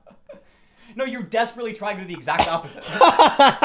Buck is genuinely a good person and is trying his best to not let you guys know that. I'm fucking evil. I am evil. I am Satan too. I'm going to go on Twitter and mock women for crying. And there's nothing you can do about it. I am going to be a piece of shit. I will be laughing in women's faces as they cry about their abortions. No. Literally the entirety of the quote tweet was like, I was kind of mean and just like responded to what they were saying. Yes. Like, I was the quote tweet. That was the entirety of it. There's no difference between a social cue and being overrated. But Sebi, I could read that thing. I could read that same message 200 times in a row, and I would never understand what you're saying. You aren't a real feminist. You're right. I don't identify myself as a feminist. Have you guys ever noticed that I never talk about women's issues? It's because I fucking hate them. Have you guys ever noticed that? There's not a single video on my channel talking about women's issues. Because women suck. I remember you said you were going to be a good person this year, and Noah has fulfilled the promise. Noah's been going to fucking strikes in person. Noah's been like actually out doing activism. I don't like to the point where it eats into streaming. But I think it's a good thing to bully women online. Women online have run rampant for too long, okay? I'm trying hard to be a serious thinker. You're thinking real hard, buddy. Keep trying. You did a good job, Seth. A real Giga Chat walks into an abortion clinic and points and laughs. What we should go to one of those fucking abortion clinics where they're like protesting and just like talk mad shit to them. Yes. Yes. Just Talk mad destroy shit, protest. fucking like argue them like into the fucking dirt. That would be so much fun. Jesus Christ. It's wild, dude. People are so bad at Tell like me you're a trans man going in for an abortion. I could be a trans man. I look like an AGP trans man. True. If I was a trans man, I would be AGP.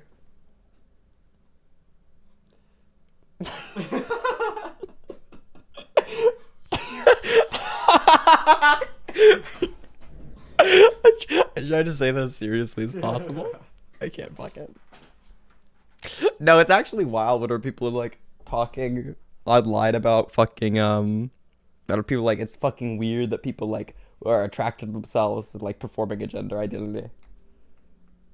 It's always like other people saying that. Yeah. Like real. Not like Like the reason you don't find yourself attractive is because you're fucking not. Yeah. There's a reason there's a fucking anime chick as your profile picture, okay? Shut the fuck up, sit the fuck down. Real shit. You don't feel that because you're ugly as shit. The worst thing is people who like have no pictures of themselves online fucking anywhere who will like attack other people's appearances. Like I'm fine with appearance attacks on Twitter. Show your fucking face, okay? Oh my god. Show your The face. best thing that's ever come out of me lifting weights is just like making fun of people for not being masculine. It's actually the wildest shit ever. Dude, that fucking I don't know, this is not a stream debate, but I was debating somebody with Synth and they tried mocking my voice. So I was like calling them a bitch. This is true. And what they did to mock my voice is they just made their voice deeper and more confident. Like, yeah, dog, I do sound like that. You should start talking like me. People will take you more seriously. Right now. You sound like a bitch. This would be me if I was you. Hello there, me, bunk politics from the internet. Online. This is me sounding like a bitch. I sound like a total bitch right One thing that nobody will ever make me unconfident in is my voice. I fucking love my voice. I can tell. In case you Yes, I do, and I'm not afraid of that, okay? I've got a voice that sounds beautiful. Everything I speak sounds like a poem. Just 3 days ago, I caught Noah recording like self JOI into the microphone of their phone. Yeah, they actually just like walked in on me jerking off. They were like playing out loud too, so everybody could hear it. The entire Not through the house. phone. They recorded it on the phone and played it through a Bluetooth speaker for the entire neighborhood here. Who am I to deny the neighbors such a beautiful experience, right? Exactly. No, I've had like, I used to work like a customer service job where like my primary thing was just like speaking to people. I went through days where I got like 4 different compliments on my voice in 30 minutes. Like, it is the one thing, I think it's the thing I'm the most confident in is that my voice sounds nice. It's like, you have to be confident in that if you want to be a debater. You have to like the sound of your own voice a little bit. Yeah, like, actually having a nice voice is the most overpowered shit in a debate. Okay, if you have a nice voice, people just like listen to you more so. Like, Yeah, just bias their ears towards you, and you can just talk really, really monotone into a microphone. As they try screeching over you, people will just pick up on your voice. #1 debate tip, unironically, is get a good quality microphone. Oh my god, dude, having this thing in a debate, just like being able to crank the interface up. My microphone is louder, bitch. It's actually the most overpowered shit ever. A man in our town used to project porn onto a giant white barn so everyone driving by could see it. That is funny as fuck. That is I think I was funny. talking in the car. I was Holy like, I don't understand people who like have their TV in a place where people could just like see it driving by. Like, if I did that, like the thing I would do is I would just like play porn on it. It's like the unfortunate soul who like looks over while they're driving down the road, just like sees like fucking femboy anal. I like how Noah's just like self-broadcasting. The specific porn that I'd be watching is femboy anal. Yes. Yeah. Base, though. It's just Base. that. It's It's got just the that. W. Like, tons of that. Yeah.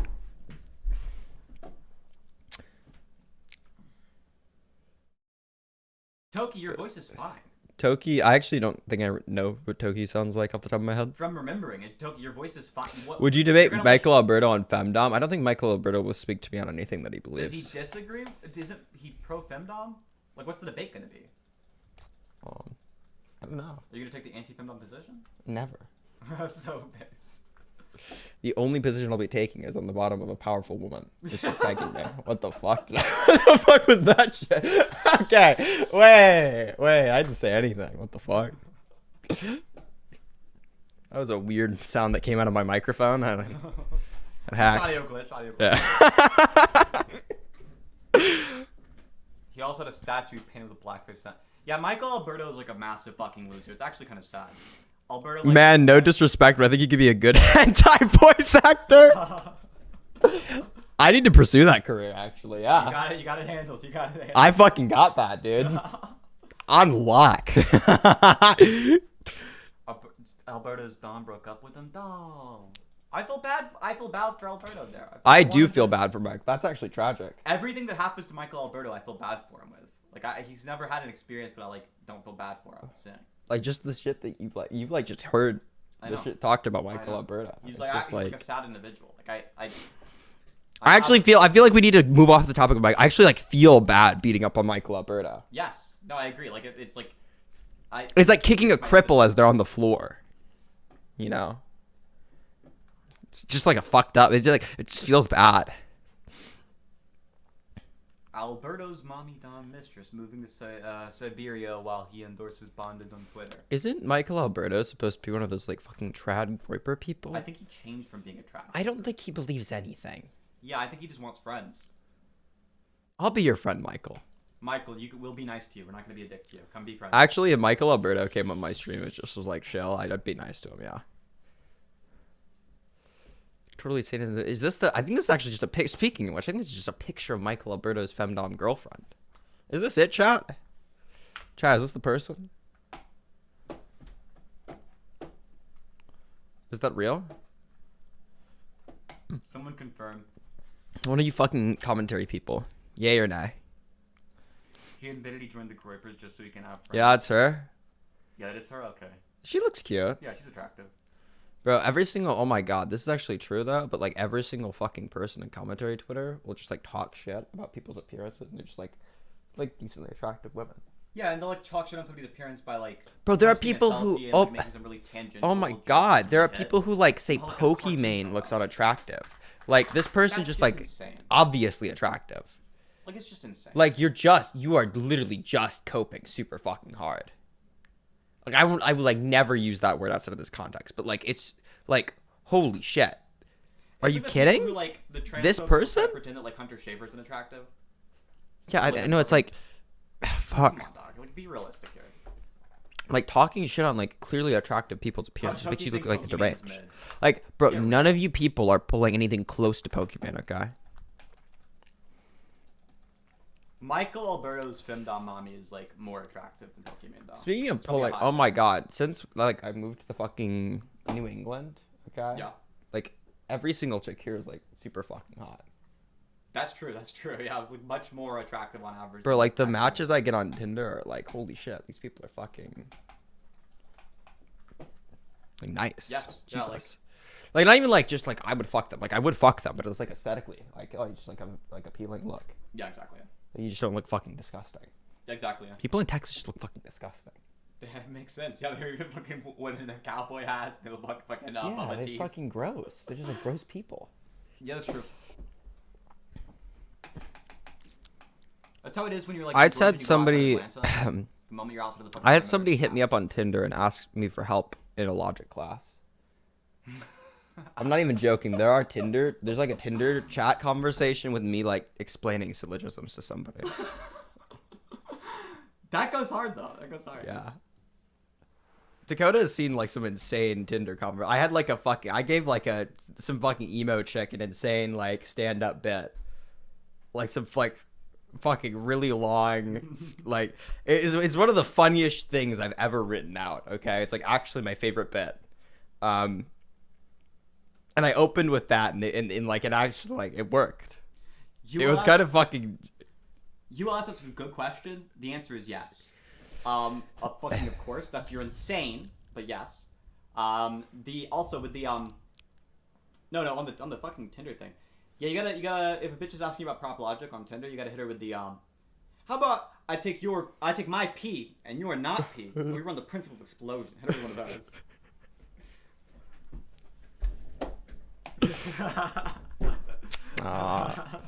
I think I've explained the principle of explosion to chat. That's actually, I feel like if you could comprehend, like that's actually like a litmus test for whether somebody's retarded. Yeah, it's like you not have like to actually explain it retarded, first, but like yeah. like if you can like engage. No, like if somebody, what I'm saying is like if somebody can't understand an explanation of the principle of explosion, you're just kind of like, you're probably just not very smart. Yeah, you have to like. You probably just shouldn't be engaging with arguments. It's gonna be some it's gonna be some novel stuff, and it requires some amount of explaining. But yeah, like Yeah, of course. But like what I'm saying is like if you can, I agree, yeah. if you get it explained to you by somebody who's like actually trying, and you like just can't get it, it might just be like just tap out of like doing arguments. Yeah, like if you go to the Wikipedia page and you like struggle to understand that shit, like I get it, right? But if you like somebody explains it to you verbally and it's like you're just like not tracking it, then it's like you're probably just gonna have trouble with logic.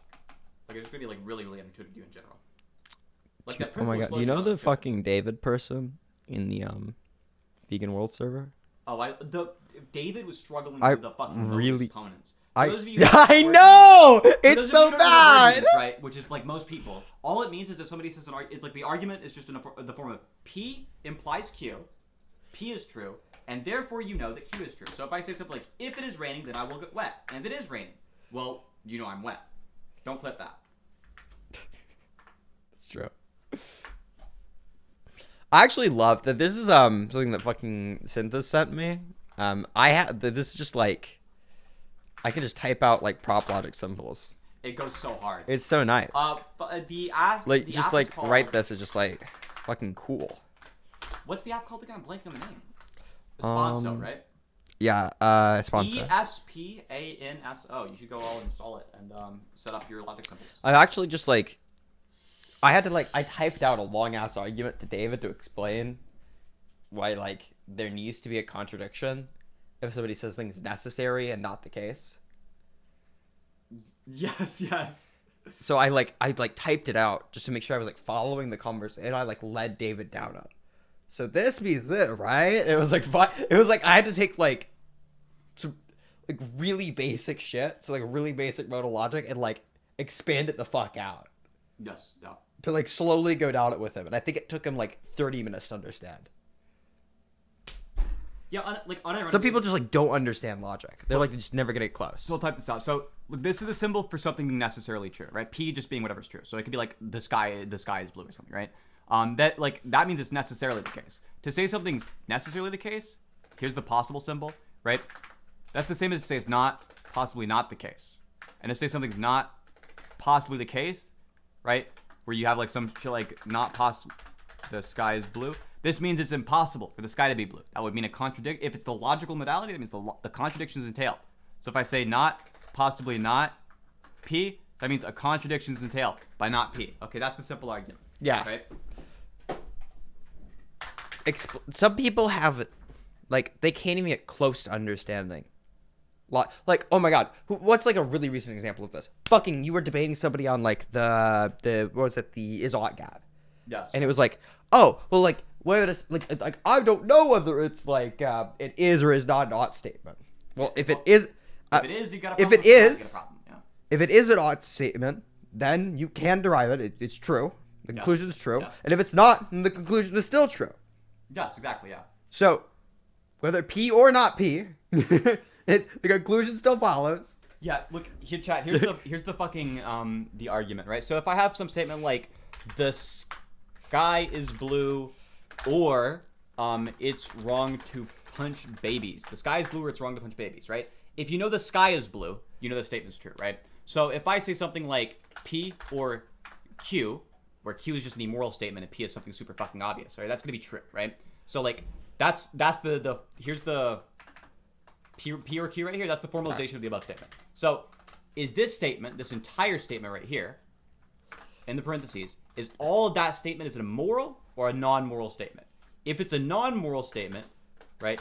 Assuming it's a non-moral statement, you can add this, right? And then you have another non-moral statement, which is like not P, and then you have therefore Q, right? So if it's a non-moral statement, right? Obviously, two non-moral statements can get you to a moral statement. If it's a moral statement, then you can do something like P, which is a non-moral statement. Then you do P or Q. Right? Like, this just entails that, right? Yeah. So I hope that's not too AIDS, because this is like logic stuff. I'll like try and explain it like really fucking simply. So it's gonna be the trace that this is true or this is true. It's always gonna be the case if only one of the conditions is true, right? Yeah. It's a biconditional statement. Like it's a disjunct. Oh, it's biconditional is. It's a disjunct. There's like a biconditional is just a conjunct. The example I like to use for like how or statements work is like if I say you can get to the club if you're wearing red shoes or a red shirt. Well, if you're wearing just red shoes, that's enough to get you into the club. If you're wearing just a red shirt, it's enough to get you in the club. Yeah, it's if you're wearing neither, you can't get in the club. If you're wearing both, you can still get into the club. Hold on. You like fucked me up by just like I mean like there are two conditions in which it can be true, which is like not. I understand it's fucking like autistic logic talk. In the case of like saying that X is true or Y is true, it's inclusive. As to say that like we do have like denotations for like an exclusive or, which would be XOR. Yeah.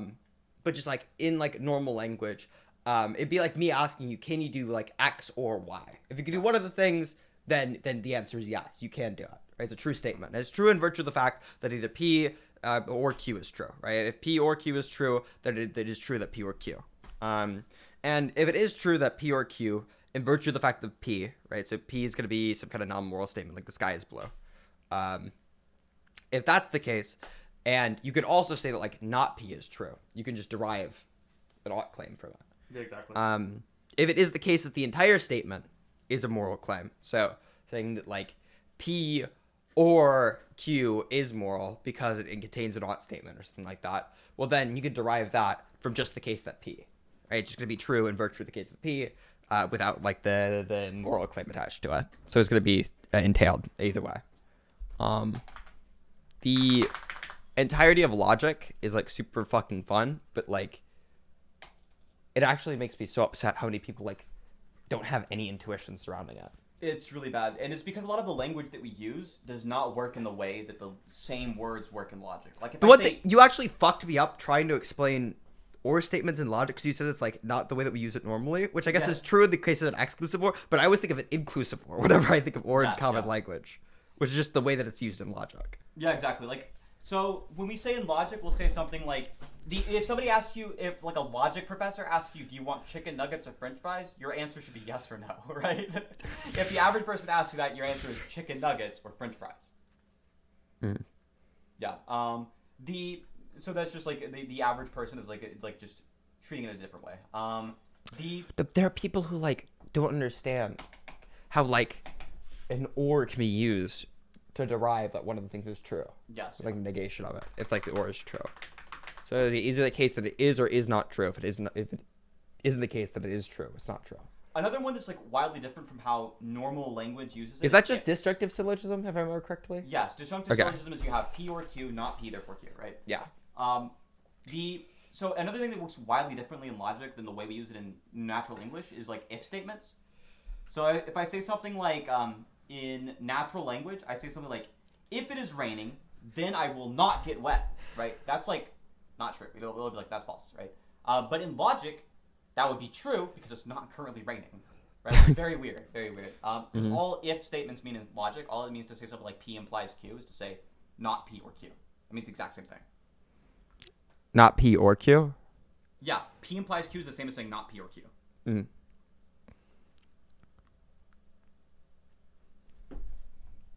Rich big, homeschool brain small. That's fine. Sure. We should go back to actual content. It's like I think that talking it's the about educational hours, okay? We need to like teach the entire stream formal logic, okay? The entirety of the stream. I like how the one thing I have on like the fucking desktop for the stream is just a notepad. It's filled with nothing. I'm actually just gonna rename it Notepad. Notepad. There we go. Exactly. That's the one thing you get on the desktop.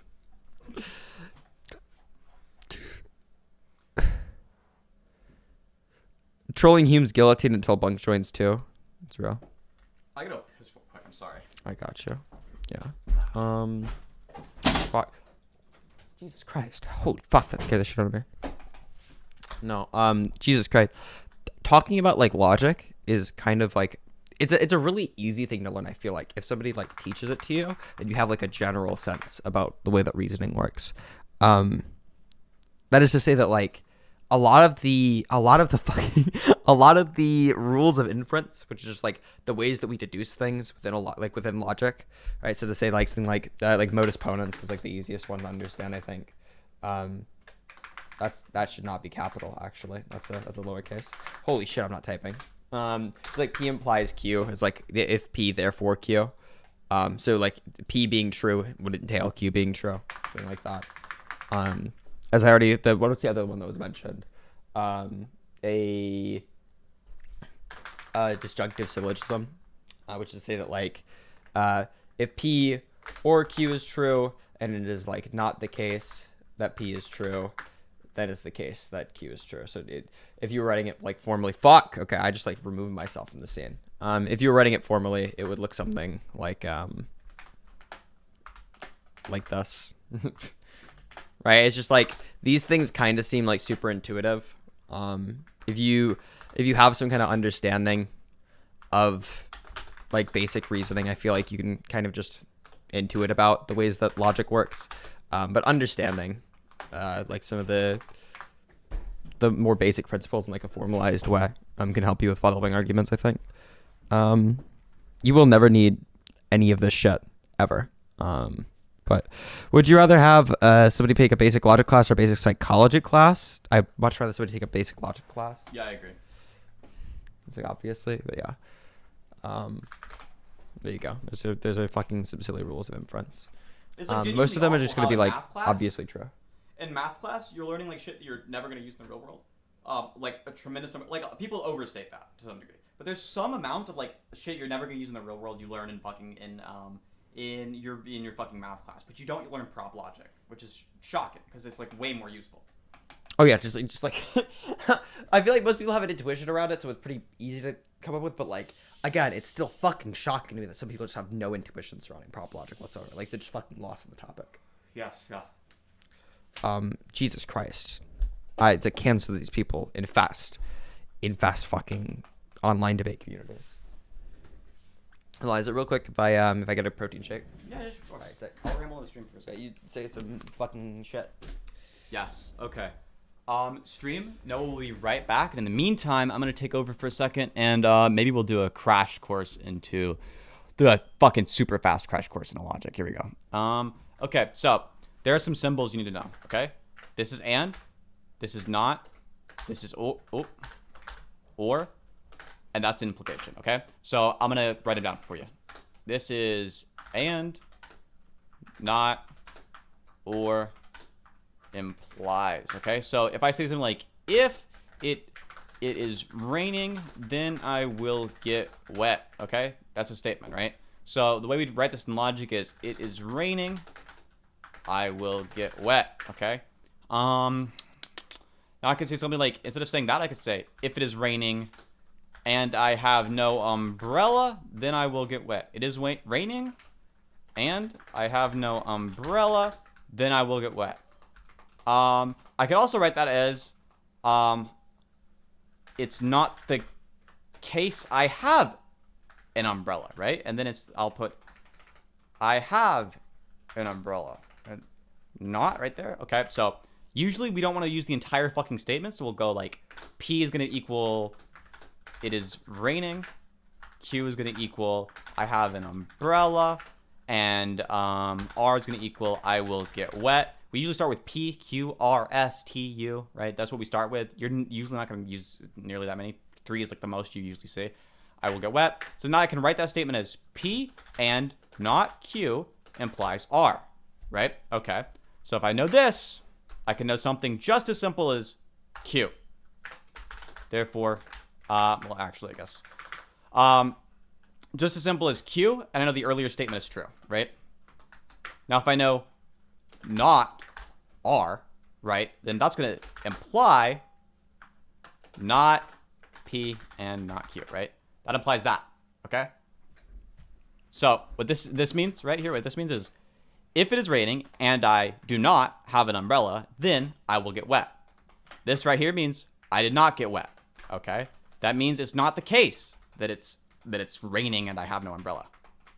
So this is a crash course to logic. That's how fucking easy it is, okay? Those symbols, did I use any? Did I not? Oh, okay. Or and, right? They're written like this. And is up or is down. Now you know so much. You know so much logic, okay? You have so many logics in your brain right now. So there's also ones you'll see like these. These are modal symbols. They're used for modal logic. This just means something is necessarily the case. This one just means it's possibly the case, right?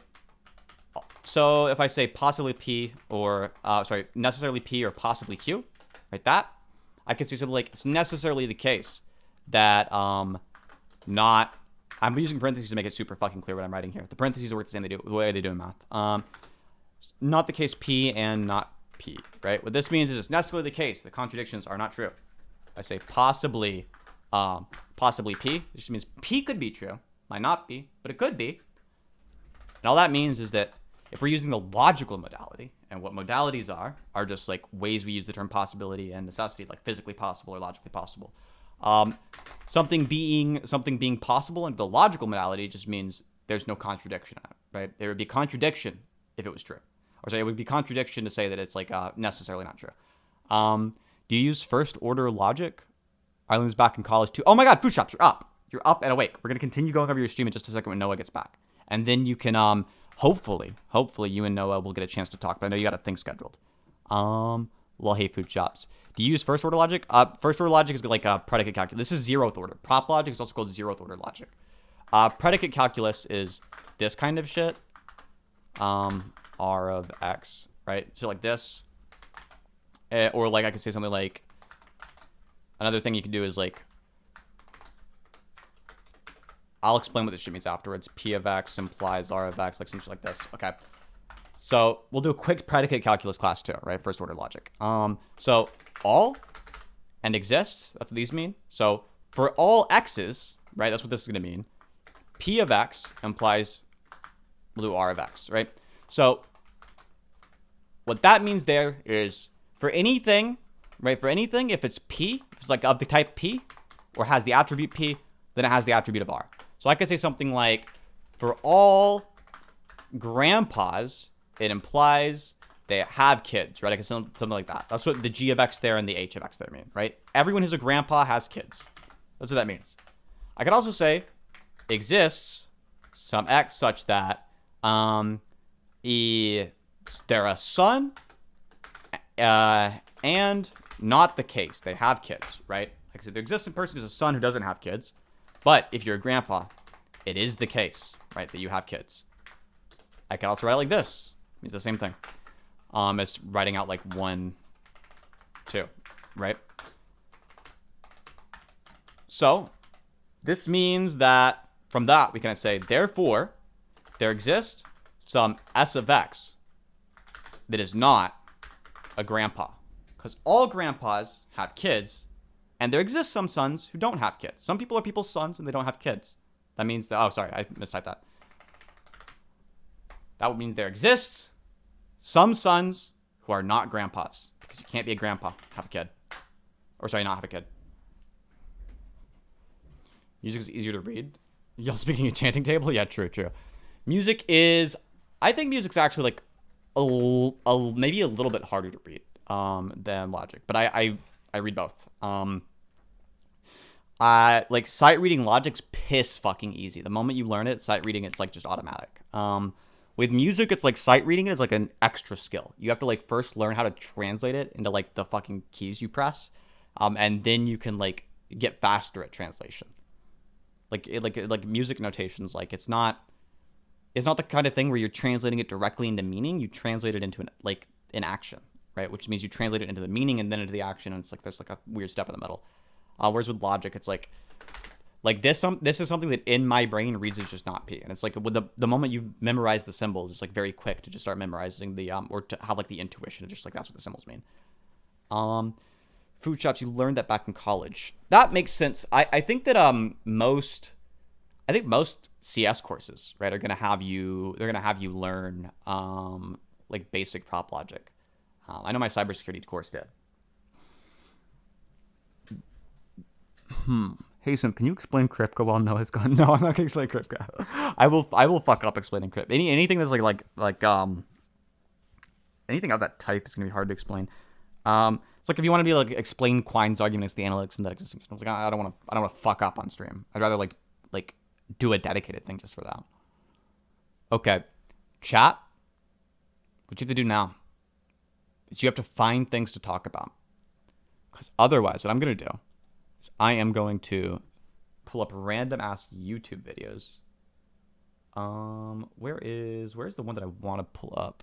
Let's go ahead and we're gonna open up a new YouTube tab and we're gonna watch some videos. Even more food stamps drama from Kuman. I don't want to shit on Kuman because I don't really know the guy. Maybe they're like a good person or something. But I'm watching one of their commentary things. I was kind of bored. It feels like a lot of the stuff they do is like they'll watch content that already exists and not they don't comment in a way that really feels like it adds anything. Can I quickly get your case for moral realism, not trolling? Yeah, I mean, short answer of my case for moral realism is just that some reasons exist, right? If reasons exist, then either stance dependent or stance independent reasons exist, and stances do not exist, so it has to be the case that stance independent reasons exist. Somebody could not commit to the first part, like a lot of error theorists aren't going to commit to the first part, but for those individuals, it just kind of like we just go through the evidence together.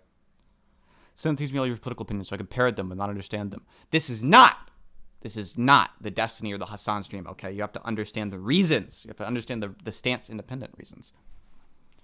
You see, a lot of my main argument for moral realism hinges on like person identity doesn't exist. But like, there's also just like obvious evidential cases. Like, for things that are stance independent, there's certain kind of things that we usually see in those domains. What I mean by that is like when we talk about like math or physics, we see that like people converge towards a certain set of views over time, right? In math or physics, people go from a bunch of disparate views where they're all like all very confused and they're disagreeing on things to like more and more towards agreement. They like form the similar views. So that's called moral convergence, right? In the moral domain, the same is true. In the case of like art or something, it's totally subjective. So like you could just have even more spread out, more specific opinions over time where more people get more distant on the kind of art they enjoy. There's going to be some amount of interplay. So obviously it's not the case there's no convergence in that domain, but there's also ways that there's divergence, right?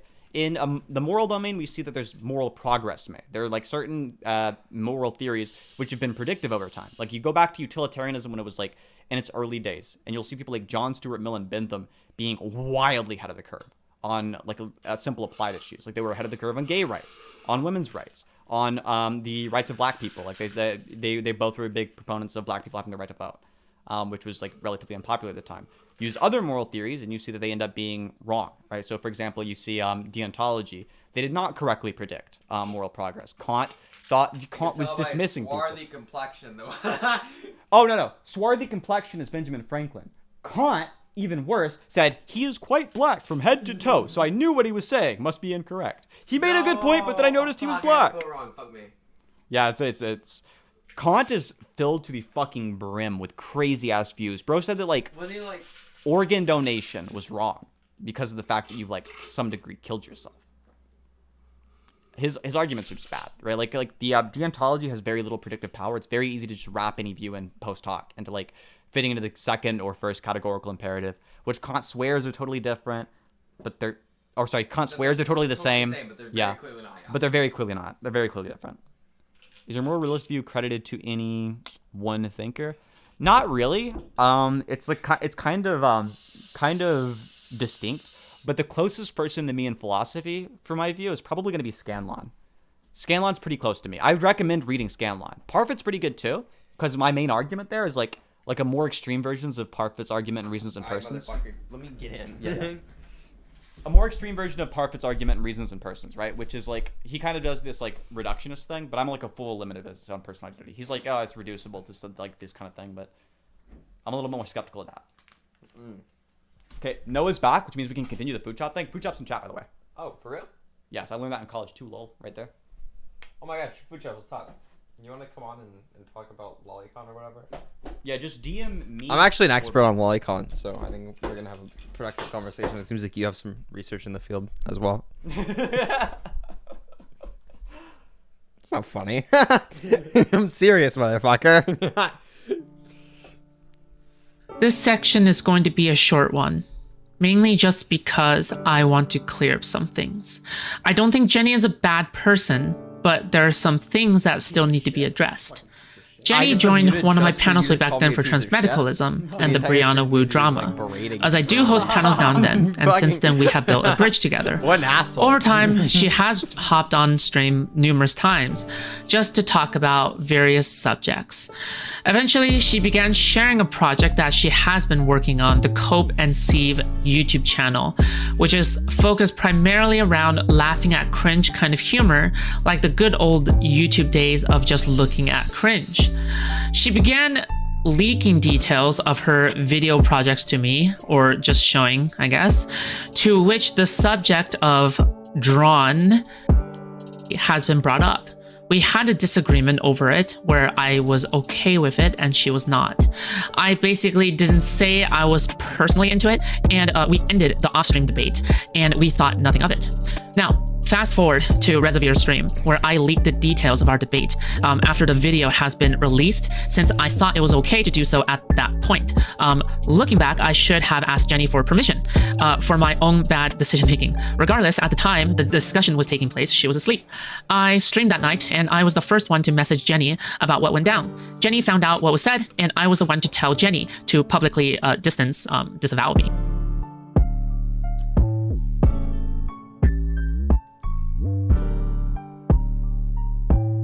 This Jenny Matrix person is a dumb bitch. She's so fucking dumb. She just repeatedly called me a faggot over and over again because I presented her an argument she couldn't deal with. It was actually really funny. I think you're a faggot. You can't say that word if you're British. I'm sorry. It sounds weird coming out of your mouth. It's like calling somebody a faggot and having a gay lisp.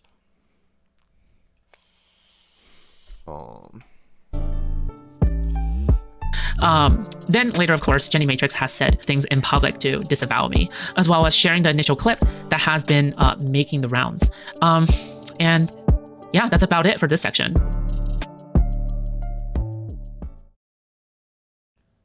You know, before I started content creation, I got my main mental health issues sorted out. Did not play the clip. Hold on. Let's get the clip.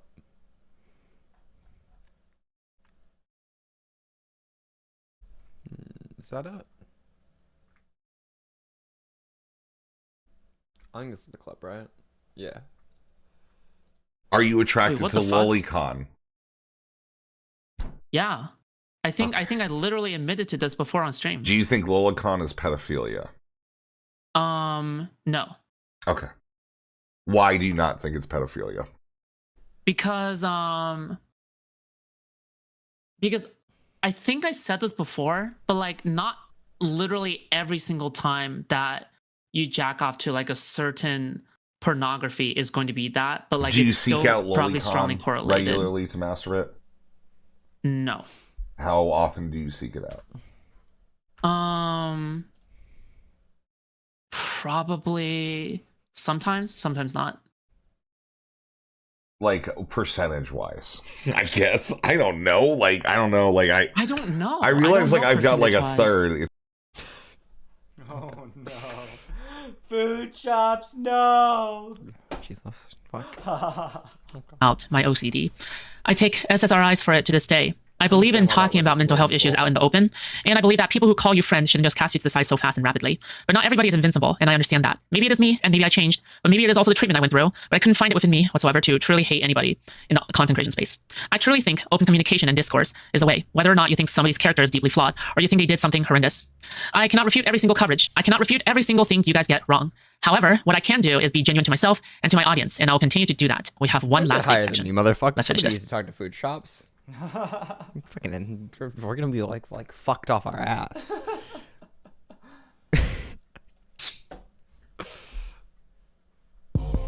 Chud Logic is a content creator with over 28,000 subscribers. His content is drama coverage. While he has existed in the Twitch Poll and Twitch Poll adjacent space for a while, Chud has branched off on his own now, with a successful following and a blossoming streaming career. I don't know why, where, or when, but Chud Logic either knowingly, deliberately, or genuinely let a core part of his community develop into the Spicy Chat community. A sub-community focused around a few channels on his Discord server, focused around shit-talking, shit-posting, and drama-stoking. In this community are frequenters Creeman and Bug Squander. This piece of information will be relevant later.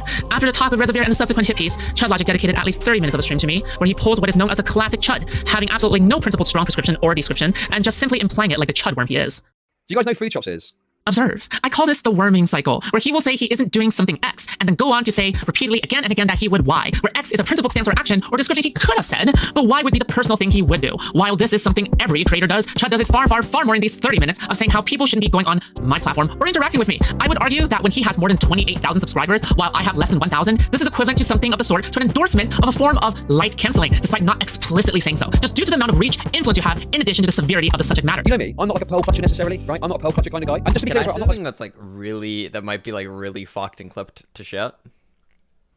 Say it. Spit it out. I feel like Food Chops is the type of person you want to interact with in Twitch politics. Kind of. Like if somebody's willing to admit that they like have jacked off to Lolicon, they're like probably more honest than most people in Twitch poll. That's true. That's true. saying this because I'm like, oh my god, I don't fucking care. I literally couldn't care less about this Food Chops person. I'm not looking to make a big thing out of this because I don't really care that much. Use it at your discretion. I'm not saying what you should or shouldn't do. I'm just putting information out there and you can do as you wish. I'm not saying anyone needs to be cancelled or anything like that. I'm just saying this is the kind of stuff this person is talking about. Listen, I'm not saying what you should or shouldn't do, but here's the clip of them talking about how they jack off to Lolicon. Do with that what you will. Bro, just make a fucking stance. This is some pussy shit. I actually agree with Food Chops like 100% of this. This is kind of pussy. Yeah, I was about to say, like, I feel like this is gonna be like an actual I came on shot. this He's, like, stream kind of a being fucking like, bitch. yes, that does make you a pedophile if you jack off to Lolicon, you seek it out. Yes. Yeah, that does actually make you a pedophile. I've got pedo in the fucking thumbnail. I fucking edited Food Chops' image onto the sex registry. Like, I'm more willing to make senses that I don't actually hold than Chud Logic is to make the ones that he actually just genuinely believes. I know. Fucking, that's gay. It's gay response. And, you know, use your discretion as to how you proceed. I mean, I don't know, man. I'm not sharing this because I'm trying to cancel So like anyone. goes the real person in the commentary. No, you like actively is like. He's like wildly He's like- dishonest. No, fucking Food Chops is like, yes, I've jacked on the Lolicon. And Flamingo's And like, like well, I Flamenco's didn't like, really, well, but I okay, did, like it, but I didn't really. technically is like Lolicon, but like I like no, not really though. Is it Lolicon? And also like I'm there for the big boobed anime women. True, yeah, Flamenco just got caught. He's not honest. Yeah, that's not honesty. That's just He like. got caught in a worm away. Like, what does it mean? I'm not trying to like say anyone's this, that, or the other. I'm just saying this person. Okay, buddy, no, but I'm like 100% real on that. Okay, I'm actually 100% serious. Nothing Noah said so far has been incorrect. I actually. Except for that crazy shit, the crazy racist shit. What the fuck? I've said nothing racist in this stream, other than the racist shit I said. Other than that, it's been completely squeaky clean on the race issue. Yeah, Flamenco's like, well, what about Mudahar? Yeah, exactly. What about Zaptai, though? Aiden kicked Crazy takes, Flamenco's and teeth into that people are like fucking discussion, by the going way. on there. Yeah, that's true. Calmly and They're trying to do panels and stuff like that and get people on. Just be warned, be warned. It could be another Amos She situation. In fact, there is a nickname that's been going around my community about this person, and that is Amos She. That is Amos She. Okay. Oh, I'm glad Chuck clarified that. I'm glad he's ready to move on from the segment. I sure hope that he doesn't, tell his audience what he's personally going to do like 500 trillion times. Because he knows that that has influence over his own viewer base, and yeah. Okay, I'm not trying to like make out like they're anything. I'm not saying they're a specific thing. I'm just saying, hey, they went on a stream, they said some crazy shit, and I'm just like, I personally would not associate with them. And if I was a creator, I would probably appreciate if someone at least put the flag up, hey, this person's got some fucking weird, suspicious behavior that's worth being aware of. I'm gonna get. I would like. Food Chops, can we be closely associated now?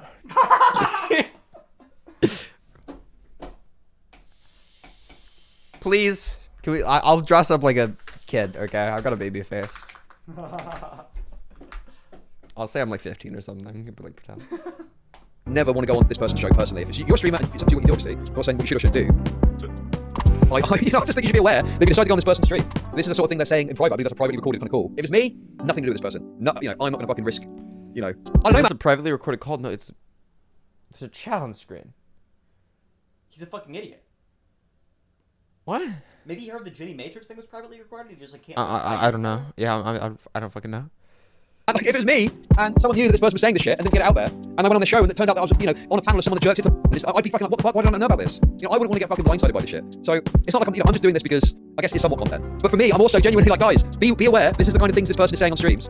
You know, if it was me and I was like a fucking 10-year Andy, and it was like some person talking about jerking. All right, you got the point now. But you know what would be the greatest cherry on top? Is if he actually banned somebody from chat for actually trying to bring out some good criticism that he's not actually, you know, putting forth much of a strong position. You know, it would suck if, you know, that actually happened, right? But good thing it did, right? Right? Wait, right? Chud kind of weak, not a strong stance. Okay, what do you mean? What? Okay, you're getting banned. What do you mean not a strong stance? What more could I possibly say on the matter? I don't. Not what? You were like explicitly saying I'm not gonna make a prescription about this. You explicitly were saying you like weren't gonna talk about it very strongly. What more could I possibly say? All the shit you were saying you weren't gonna say, like a prescription. Yeah. I don't really care.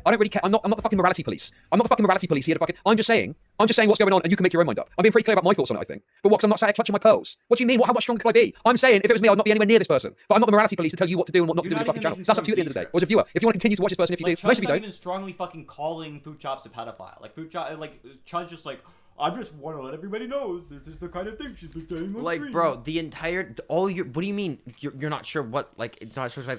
You're just signal boosting it. That's all you're doing here. You're just doing a signal boost.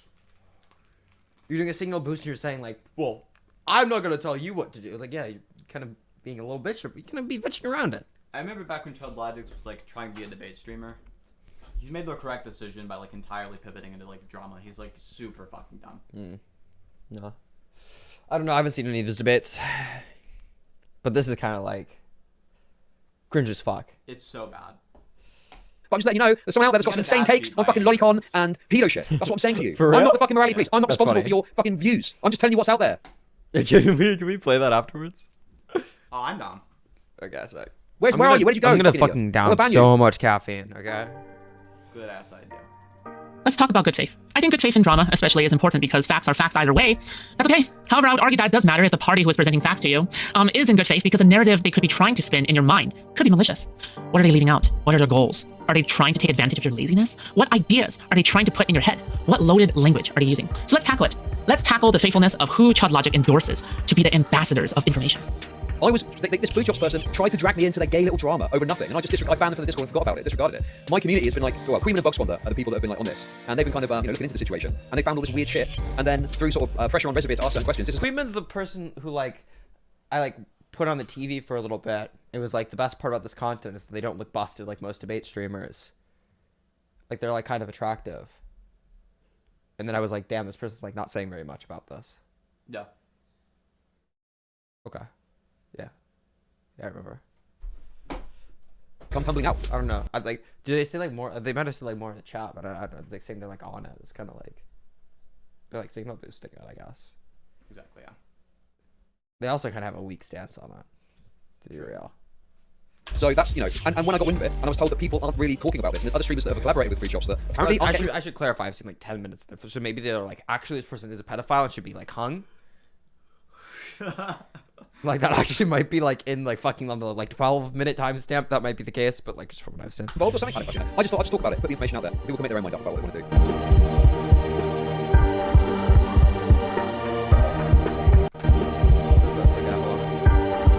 I don't care if someone looks at lolly. Grooming actually hurts someone. I don't have one. It's just funny. Okay, yeah. So. Okay.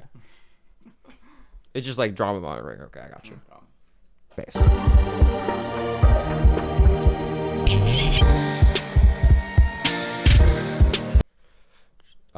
Food Chops, I want a 12-year-old clip. Jesus Christ. My mother was in a private call. We were both streaming.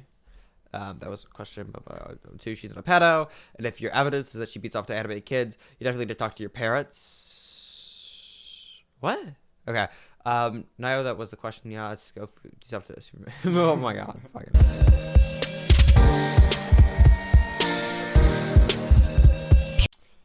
Okay, this is all flash. This is gratuitous, by the way. This is related to what I was talking about. This is just a gratuitous final note and an advertisement for Cream's coverage of this, if you're interested.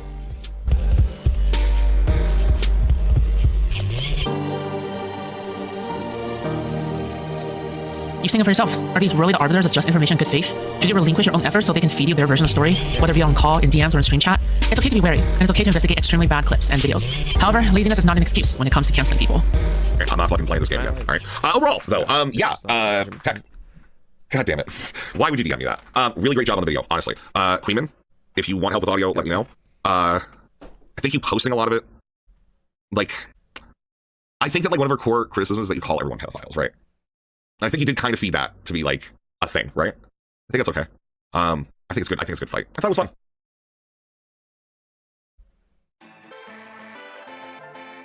So what are they leaving out? What are they not giving to these streamers that does not help with their narrative? On July 16th, 2023, I uploaded a video. Oh my god, you fucked him up with that narrative. Damn, July 16th, Jesus 2023, I uploaded a video called Debating with Muslim Debaters' Takes on Islamic Marriages. In this video, an Islamic fundamentalist argues for what I interpret as child marriages, in which one of my arguments is that they are definitely not old enough to consent. This video has been public the entire time. The bottom feeders dig far and wide for things that only help their narrative, but while this video has been sitting on my channel the entire time, I never really see this video being brought up at all. One is an age that is measurable by time past. The other is by holy texts that may or may not be written by man based on time standards that are clearly outdated and not based factually on science whatsoever. Like that's yeah. 18 is not based on science. The Western standard is Why is that not based on science? We're like that 18 standard. It could shift, sure, it can shift in age or whatever like that. But by that time, at least the child would have reached an age that like they would have had more autonomy in the brain where they could have processed like what is happening around them, right? You don't have your prefrontal cortexes fully developed until 25, okay? You don't have your prefrontal cortex completely developed until 25, but because that feels too harsh, right? Because we're horny and we want to have sex earlier, right? We want to have it at 18 because people want to have sex, okay? I wonder what other video they left out that doesn't support.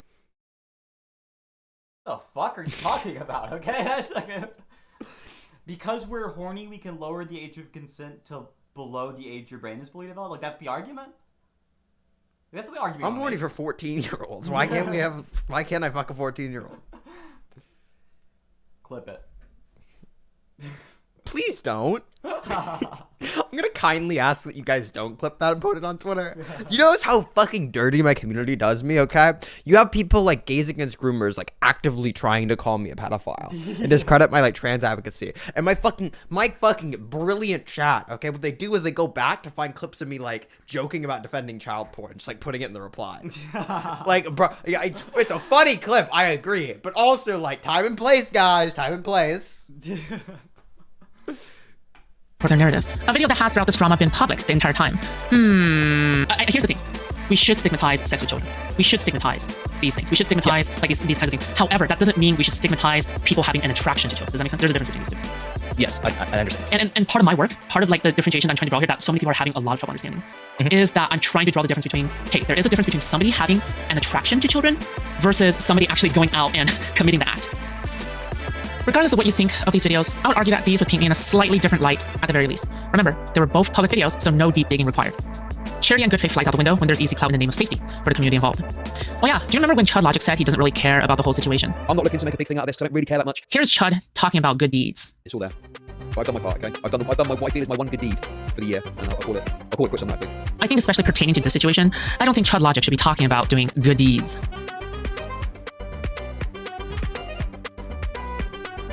Just these are just ways of content opportunity for them. Dude, that is so insane to me. I don't even look at other streamers' discords. How do you care so much about a channel?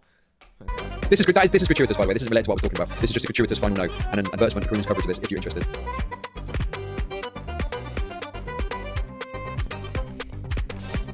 You made this the monster that we are. No, that's not a product of what I've done, okay?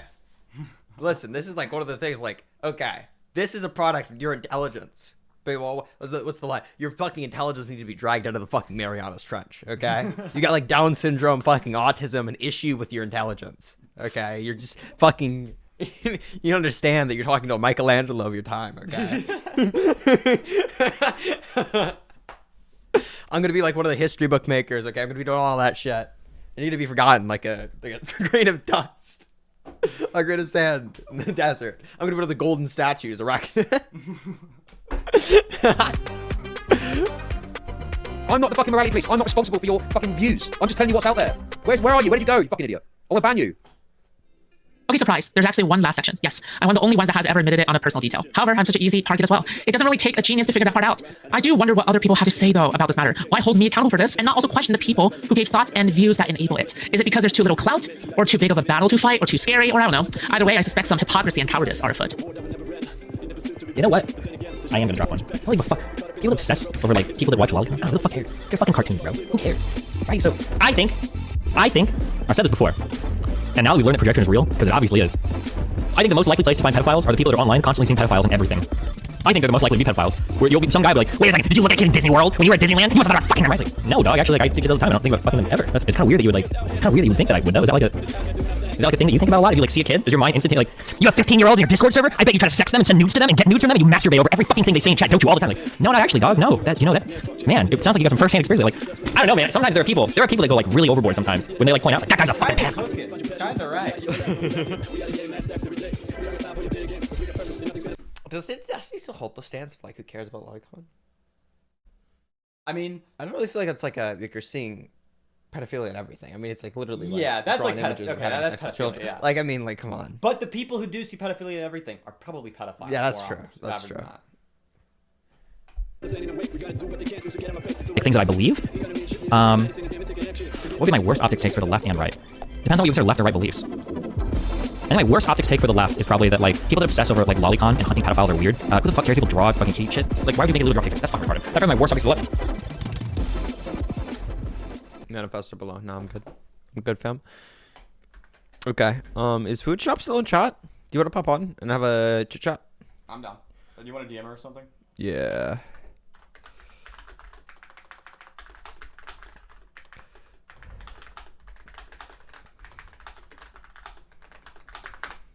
Is she streaming? She might just be like doing the thing I think Ewan was talking about. Food shops.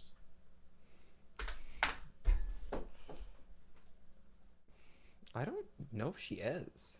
No, she's not. She's not streaming right now. Okay. Well, let's just listen to your debate with the infinity of mind, physicalism, respect the guy who also bad pay. Understandable. Okay. Yeah, I mean, gotta debate Zonia tonight. Oh, damn.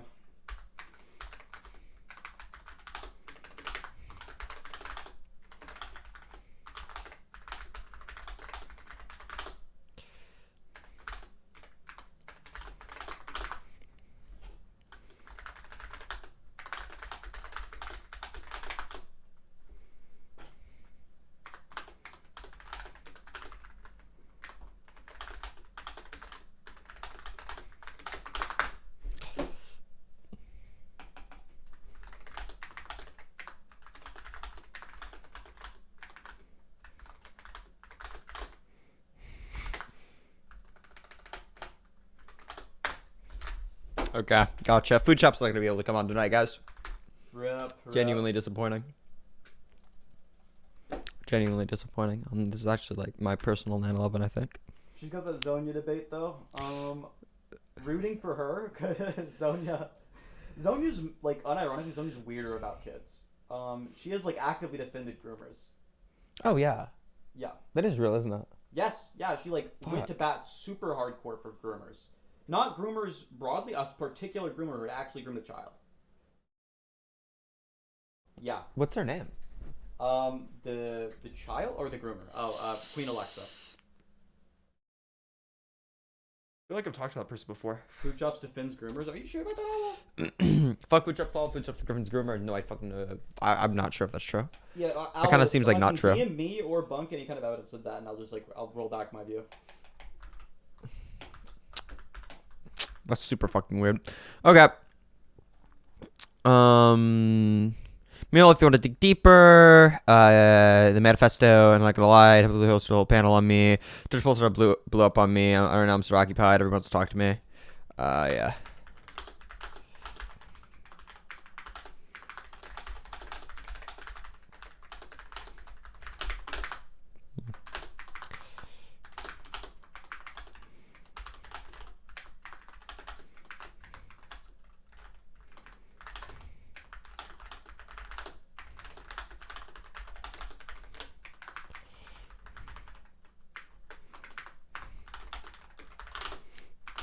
If you want to talk while I'm typing the fucking message out. Oh, yeah, I'll just say some words. Sorry, I'm fucking messing your Food Shops out. Currently on the right screen, what you guys will be seeing is somebody being dragged through a door, an elevator, looks like. Lol, what the fuck? Okay, hold on. This is like AIDS as shit. No, you guys aren't seeing anything actually. It's just the it's fucking just camera, us? yeah. Okay. I'm hiding behind the chat messages because I've got like the world's worst posture. What's popping off, chat? What you guys thinking about? I can't read your messages right now, but I'm thinking about you. Okay, I'll be back to reading your messages shortly. Actually, you know what? Here you go. Let's go. Let's go. Chatters. Chatters of the world unite. Let me fucking get closer because I'm like Actually, but I can just do this. Perfect. What am I doing? What am I doing? What am I doing? Perfect. I'm like super blind. That's what I was thinking there we too, go. yeah. Hold on. Wait, Queen Alexa groomed someone? I banned them for a totally unrelated reason. Yes, they did. Somebody who was not only a minor, but also was like, not like autistic and like, oh yeah, they're like kind of dorky, like an actual autistic person. Like, I say actual autistic person, like people with Asperger's are autistic. I mean like somebody who's like actually struggles with like social cues to a wild degree. Like a combo JF Gary Effie, minor attractive person. Very, very weird person. I would recommend avoiding them. They used to have kind of a larger platform. Not a larger platform, but like a larger than what they do now. And it all went crashing down when a bunch of people realized that. And a lot of people who were like friends with Queen Alexa, who she had like lied to about the situation several times, just completely fucking cut ties with her, me included. Jesus fuck. We were friends at one point. Wait, yeah, so was I. And then when I figured that shit out, me and another person who was friends with her, decided it was like kind of fucked, and cut ties. Cut ties and also to some degree in public with it.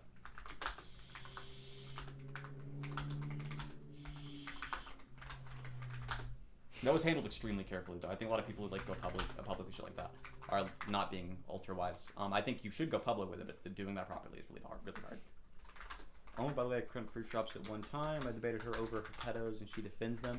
Well, pedos and groomers are gonna be different categories, right? Like pedos are people who are attracted to children. Chomos are people who molest children. Groomers are people who like you can be a groomer and not even be a pedophile. You can be somebody who's like finding people who are like about to turn 18. And then you fuck with you prepare them for sex and fuck them right afterwards, right? Like groomers and pedophiles are different categories. Mhm. There's obviously overlap. But she also admitted she could be a pedo. Yeah. I mean, it seems like she kind of did. She knows groomers all know. Yeah, I don't know. Owl seems like they're now moving to a different view. So I'm glad that I stuck out the stance there. Yeah, I don't think she defends grooming.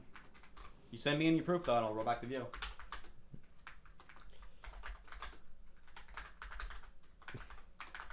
Somebody just having kind of like broken ass ethical views is not the same as somebody like defending groomers. That's like doing an actually bad ethical action. I think if you're just like mistaken on something, I think like the way to clear that up is to tell people your mistaken ethical view, then have them correct you. Which also not offending groomers, yeah, that's what I thought too. Like just from the clips that we were saying, that's exactly. wildly unlikely, yeah. Yeah, I mean, also given her fucking statements on the child marriage stuff, yeah, it seems like she's against defending. I don't want this to get too big. I mean, it's already kind of like, it's as big as stuff is going to get relative to food shop.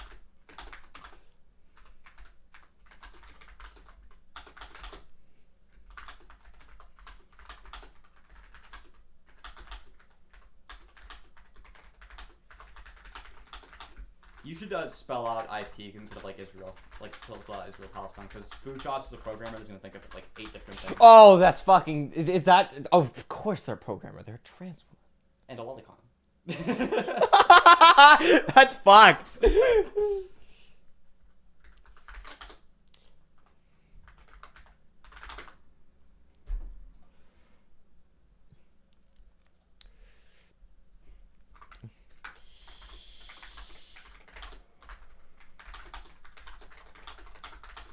Last thing we need to write is to find out that a trans person consumes lolicon really going to feed their narrative.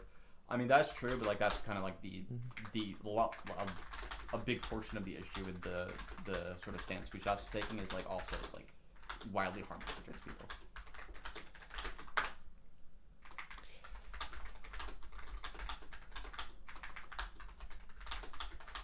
Luckily, like half of right-wingers are also lolicons, so, and the other half are defending child marriage.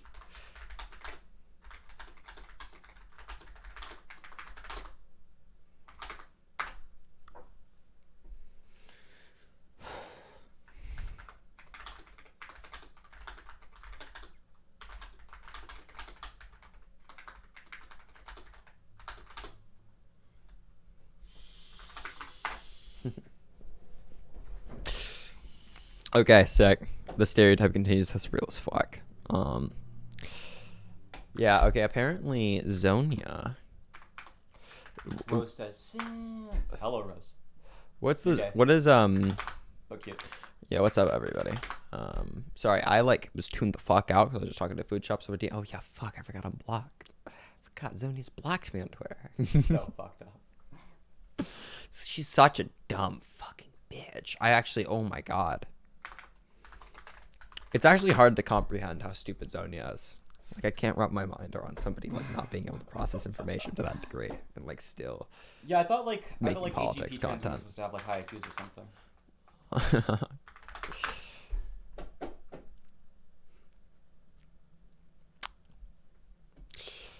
Oh my god, I just came up with a really fucked up joke, but I'm not saying it on stream. If you want to. Oh my god. Hold on. Motherfucker, I just muted the stream. Oh, unmute, unmute. I was going to tell you the joke. Okay, never mind. What about Clean Alexa? Yeah. No. Am I not muted right now? You're not muted right now. Okay, perfect. Rose, no. Queen Alexa is not Sleepy. Sleepy's a different person. Queen Alexa is a very different person. Is tomfoolery a sex pass? And I like fucking Sleepy. Tomfoolery kind of looks like a sex pass. That's what I'm going to say. He does. Like, I'm not making any claims, but like, that's just like just vibes, you know? But no, okay, hold on. I was going to.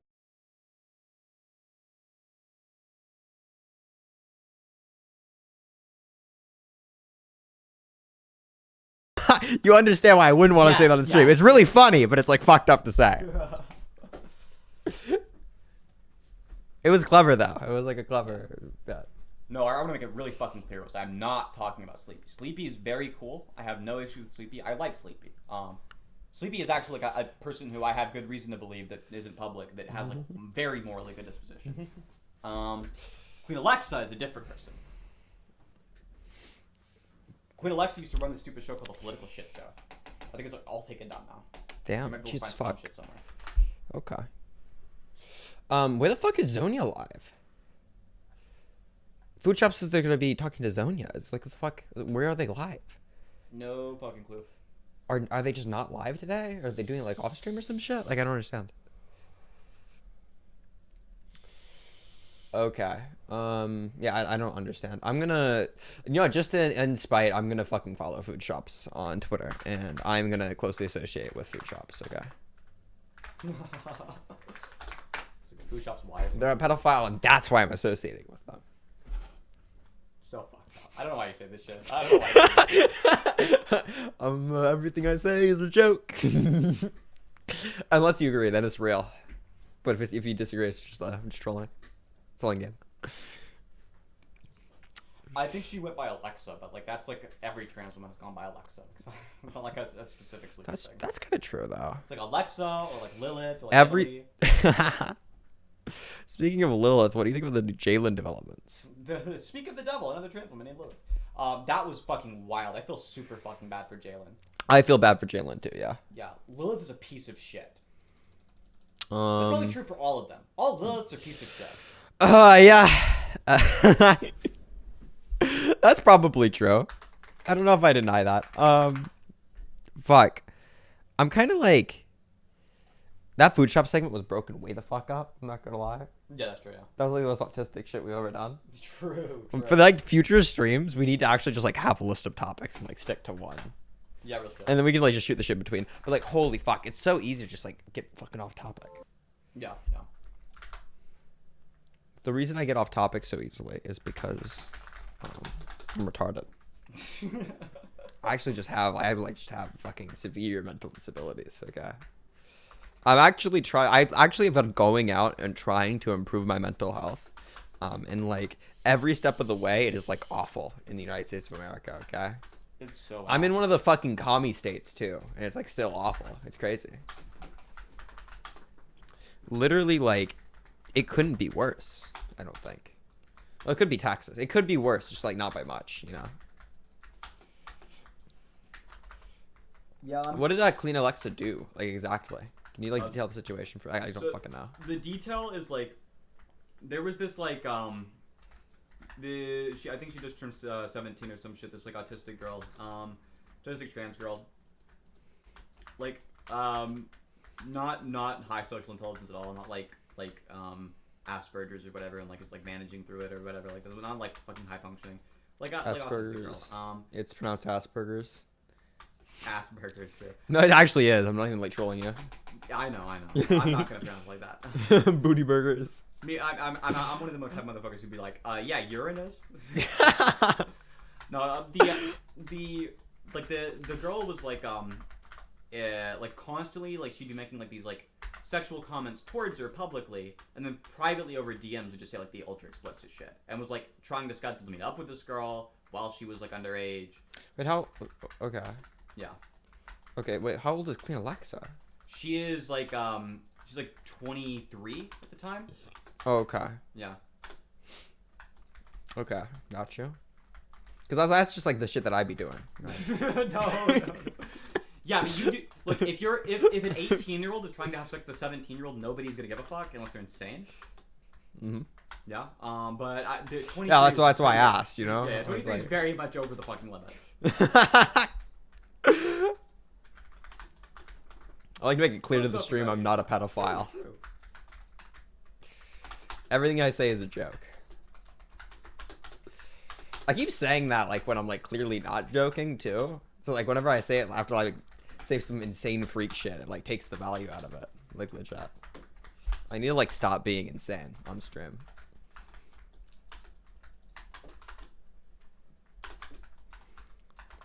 What's up with the age gap? Yeah, those two specific ages. Something about those two specific ages. We can't reveal that. Did you ever have that conversation, by the way? No, they've been avoiding. Bitch. Maybe that'll happen. It's still wild that like I had to have that conversation and like how it just like turned into like me rhetoricing the fuck out of the person. Yeah.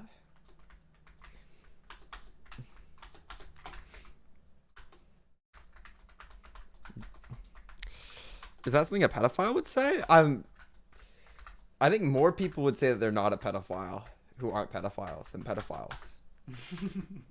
So I think it's actually evidence that I'm not a pedophile. Bro, I actually hate that type of argument. Other people have actually said this to me, where it's like, that's what somebody who like X and Y would say. It's like, yeah, It's also what somebody who isn't that would say. Yeah, most people don't go around saying they're pedophiles, actually. You saying you're not racist? Racist. Wait, you're not? You don't think you're a Nazi? Don't you think like a Nazi would say that, right? Isn't that what a Nazi would say? It's like I guess, yeah. People who are not Nazis would also say they're not Nazis. And the food shop shit is kind of like I just want to know her side, like no ma'am, at this point, because like, it just looks so bad. Like even the manifesto, right? Like they like made a video version of it. They also just like link it to me in my DMs, but like. Dog, I'm not reading your fucking like I food shops, okay? I watched the video because you're attractive and on camera. I'm not reading the shit you have to say. Oh my god. Legit.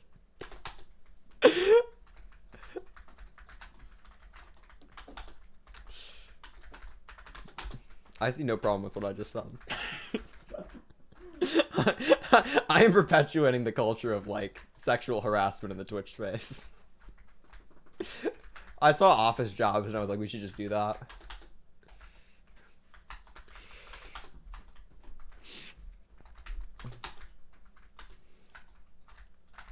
No, like legit, I don't want to read fucking text documents on stream. That's like the most boring shit ever. I did that once and made it entertaining, and it was like the most draining shit out of me.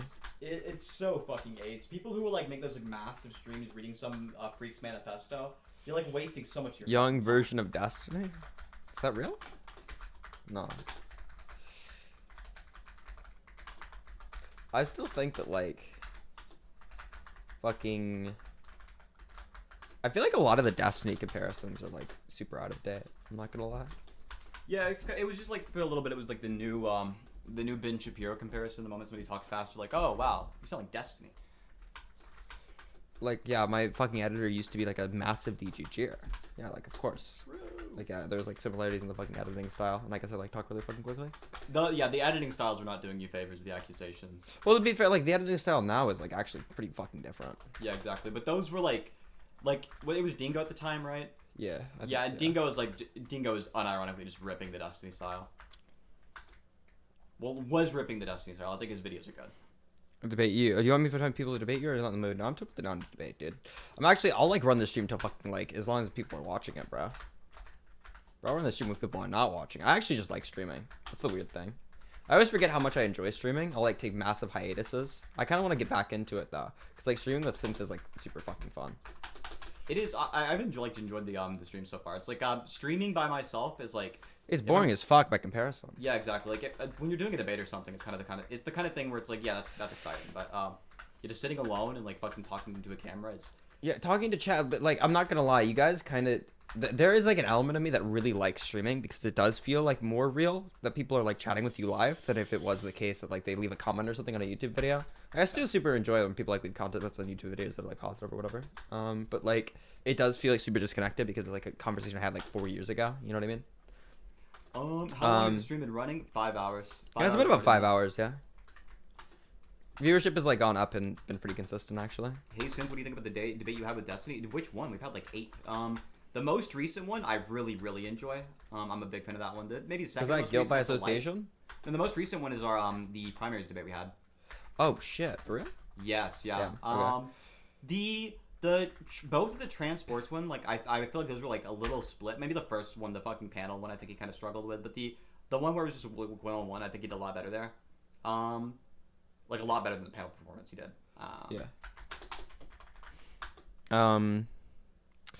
Any advice for what the fuck does that say? Okay, actually don't. Hold on. I'm actually just pulling up chat in a separate window. And I'm just like fucking oh my god, I fucking hate Opera GX, okay?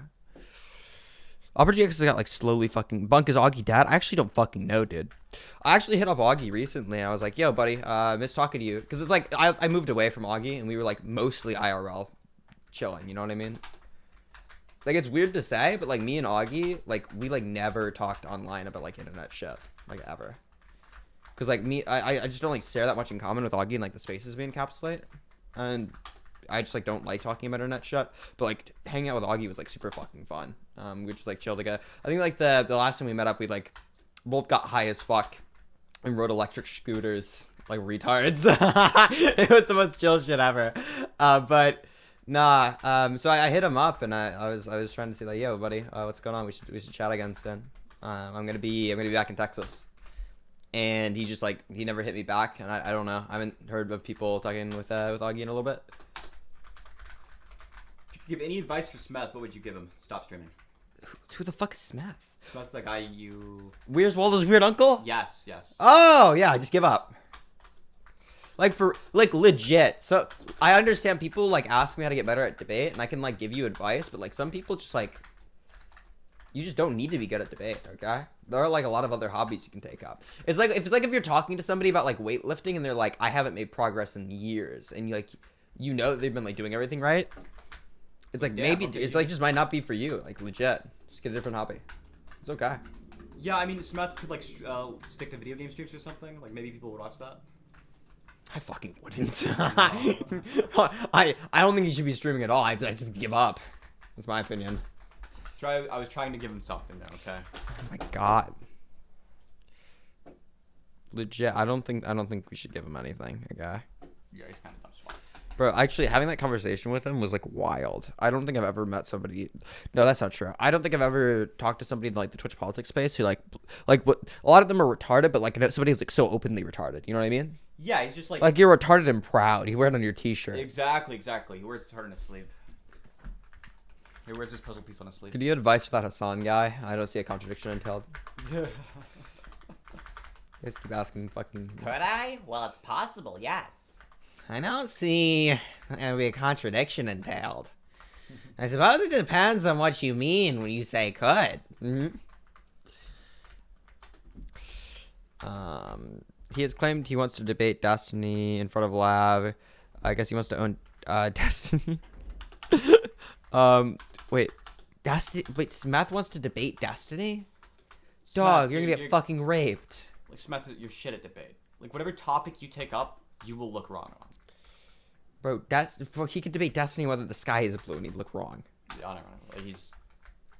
Just be like, what are you talking about? It's fucking nighttime where you are right now. Are you insane? Wait, I'm genuinely curious. Do you actually think it's not nighttime right now? You know how fucking insane you look? It is 9 p.m. where you live right now. You think it's not nighttime? I'm not gonna lie. That kind of looks like if tomfoolery got fucked up. It kind of looks like if tomfoolery's rendering wasn't fully there. He's been like called out. He's tomfoolery with the LOD turned down.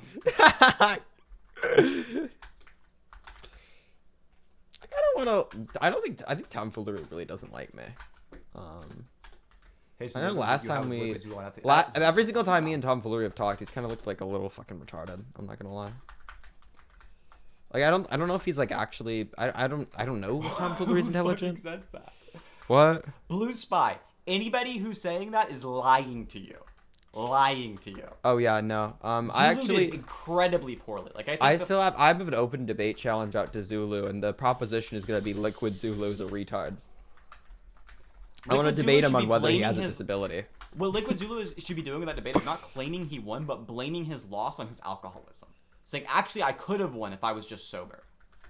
He did so fucking poorly. He was just stuck on this one point over and over again, which is like I said, at the time I was like an epistemic nihilist, right? Which is just the view that like, yeah, knowledge is not something you can have. I gave him the argument for it. When he came back with me, was, do you know that though? And then it was like, no, you don't know anything. He was like, but do you know that? No, you don't know anything. And he was just like stuck on that point forever. Like that's like the world's worst critique. Well, you can clearly make claims that you don't know. Right, like if that wasn't the case, you couldn't make a false claim. Right, it'd just be like impossible unless you take knowledge to be like you can know something that's false. Yes, yeah, exactly. Right, it's just like so trivially fucking stupid, and I'm just gonna beat him over the head with that if he ever fucking decides to talk to me. Yeah, like I was told in private that he was like really wanting to debate me, and the debate before I debate him on anything else, the debate proposition is going to be Liquid Zulu is retarded. No, yes, Blue Spy, he was struggling with that. Like, when you make a statement, it's not the case you're saying you know that. It's not you're not certain about it. You can be like, well, this is something I believe is true, but I'm not certain about it, right? And it's obvious you can just say claims like that, right? Like, we do that all the time. That's how communication works. The only definitions of knowledge that will get you out of saying that knowledge isn't real are ones that don't include the certainty condition. Because you're not certain on most things. There's like a rare number of things you're certain on, right? It's like going to be things like, are there true contradictions? And that's just going to be, you're going to be certain on that because your definition of certainty is going to entail it. And what was that? Fucking Fabian debated Bunk, Synth, and Phenomics. Bro voluntarily got fucked thrice. Bro, my debate with Fabian is actually he got shown up so fucking badly. I don't think I've ever no, that's not true. I've handed people L's like that, but in the Twitch politics space, I don't think anybody's gotten like uniformly fucked the way that Fabian did. Yeah. We're like so confidently bent over and ass fucked. The funniest fucking part is in comparison to most Twitch pollers, Fabian's like much better at the debate. Like if I was to say like who is like out of the people who do like ANCAP debates online, who's like probably like top tier for them, probably Fabian. He's much better than fucking Liquid Zulu. It's like not even close. Liquid Zulu is like incredibly dumb. Praxbin's incredibly dumb. Like hearing Praxbin try to read an opening statement is the funniest in the world. It's like Fabian Liberty is like a person who like knows he's lost like debates with me and Bunk. The idea that like somebody like Liquid Zulu is going around saying they're doing well is wild to me. Yeah, I don't think even Fabian Liberty claims to have done well in that debate. No, I mean that was like I think he initially tried to like cope with it, but then like even his comment section was being like, bro, you got like anybody who like kind of understands like even basic logic knows that you just got like fucking raped. Yes. Which is like, yeah, like you don't even have to understand basic logic going into the conversation. It's like very clear that like somebody who's like a smoker can say smoking is wrong, right? Like it's very clear that sometimes the proposition I am asleep is true. And both of these things are going to like be rendered false on this view. Yes, yeah, right? exactly. It's just like the entailments of your view are false and therefore your view is false. They're like obviously false entailments to your view. Yes, like exactly Blue Spy, right? Like if the person says they're an epistemic nihilist and think you can't have knowledge, then like asking a question like, "Do you know that?" is like a waste of both people's time. Like as an epic epistemic nihilist myself, okay, I love it whenever people run that line because you're so fucking disabled if you do that. Dude, that Goons guy when he tried to run the same shit, he just got like so fucking embarrassed. It's the worst fucking critique possible. But no, fucking the Fabian debate, like, I actually kind of want to abuse the fuck out of, like, I want to be a lot more calm in conversation, so I'm gonna try and get a stimulant prescription again. Because I do enjoy kind of doing like the hyper autism shit, but I think like being incredibly patient with people can be super useful, and I can do that manually, but like I don't like doing it. It like makes the conversation boring for me. But with people like Fabian, people are like so overconfident on things that they clearly don't know about. It's so easy to just run the like really slow, like you are clearly incorrect on this, and like isolate the fuck out of them. Yeah, exactly. It's actually wild. I came into the conversation, I think, explicitly saying like I don't want to be like debate lording the fuck out of you. I just like want to explain to you why you're wrong, really calmly. And like immediately he hopped into like wild condescension. He just looked like deranged.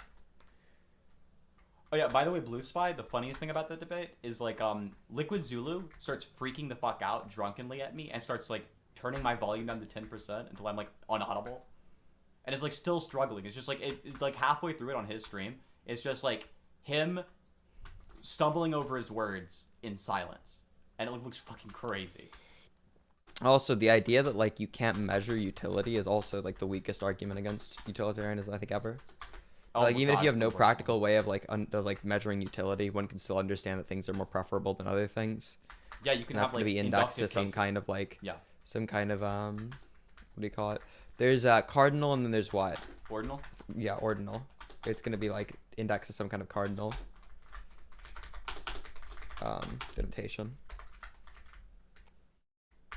Right, like you don't even have to say that you have a way of measuring utility that is anything more than like an approximation. It can still just be true. No. Right, like saying that like you don't know what the right thing to do is in certain situations wouldn't like draw the view to be incorrect or something. It'd just be like a practical concern. It's like one of those things where people are like, you're a utilitarian, and yet you have this view that I don't think is utility maximizing. And it's like, okay, well, you're just offering a critique of a different one of my views. Yeah. Like, you're not actually disputing. If like me and fucking Synth are arguing about like socialism or some shit, and we're both utilitarians, I say like, oh, well, like, I don't think socialism is like X and Y. It's like, I'm not fucking critiquing utilitarianism. We're having an argument on something else at that point. Like, a vast majority of people in like the fucking debate space are just like fucking dog shit at reasoning. It's shocking. It's wild these individuals are like choosing debate to be their hobby, and they're so ass at it. Like you Like can do other things with your life. You could actually be like more impactful on just by like being involved in local politics. You should just be involved in local politics, actually. Yes. If you're good at debates, you're like even more impactful. Bro, fucking, I don't know. Bunk, have you ever done acid? Actually, no. That's like one of the few drugs I haven't done. I kind of have intent to do it at some point. It's pretty good from experience. Like it's a pretty enjoyable experience. It's like it doesn't have any like of those like addictive-y kind of effects where you're euphoric from it, or like you feel really like you don't get like a high feeling. But it's like the same way that like it's fun to ride a roller coaster, it's like fun to do acid. I got you. Yeah, no, we gotta fucking do acid at some point. It is pretty enjoyable. I need to watch a debate on why tankies are bad. I don't think I fully understand their views. I hear Hassan is one.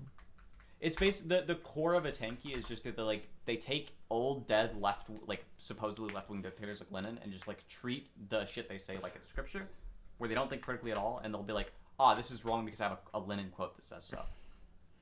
The one thing you can like really fuck up a tanky on is just like knowing the literature more than they do. I like swear to God. No, you might be like, oh man, that's gonna take time. No, it's not. Knowing the literature better than they do is like being like having read more books than an illiterate person. It's like fucking the simplest shit ever, bro. Yeah, they like the only things they know about Marxism are like random quotes they've read. They've never read any of the literature, bro. Just like pick up like fucking Communist Manifesto and read it all the way through, and you'll have done more reading than they have. Yes. Straight up. Okay. What happened to the infrared guy who was the most entertaining tanky? I don't know, but I've like talked to infrared once and I just like trolled the fuck out of him. Yes, I remember that. It was so fucking fun. And like he just like I just kept asking him to like cash out what his terms meant, and he kept saying like it's impossible. I was like, what's the contradiction entailed? Sorry, what modal scope is the contradiction entailed on? I don't understand. And I just kept like logic lording the fuck out of him. And then he started asking me to define my words like I was asking him to. I started asking him to cash out the words. Then he asked me to cash out what cash out meant. I just went, cash out? Huh? I just like kept making the conversation progressively devolve more and more and more. The really funny thing about Infrared is he wants to look like he's like really well versed in philosophy.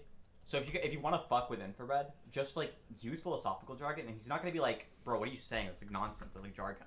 Just speak like a normal person. He won't ever do that, right? What he'll do instead is pretend he knows what the words mean, and like stumble through some kind of like response. Mm-hmm. Yeah, it's like if you've ever talked to like a continental philosopher. Yes. Just like pretend to know the words that they're using, and they're not gonna like. There's some kind of shame in not being able to interpret the fucking word vomit that is continental philosophy to them. So if they don't understand you, they're gonna pretend like they do understand you and start responding to you as though they understand you. So this is a big like Progressively devolve the conversation more and more and more until you get them to say some like seriously freakish shit, and then inform them that the entire conversation you don't know what the fuck you were saying and it meant nothing. I love doing that so fucking much.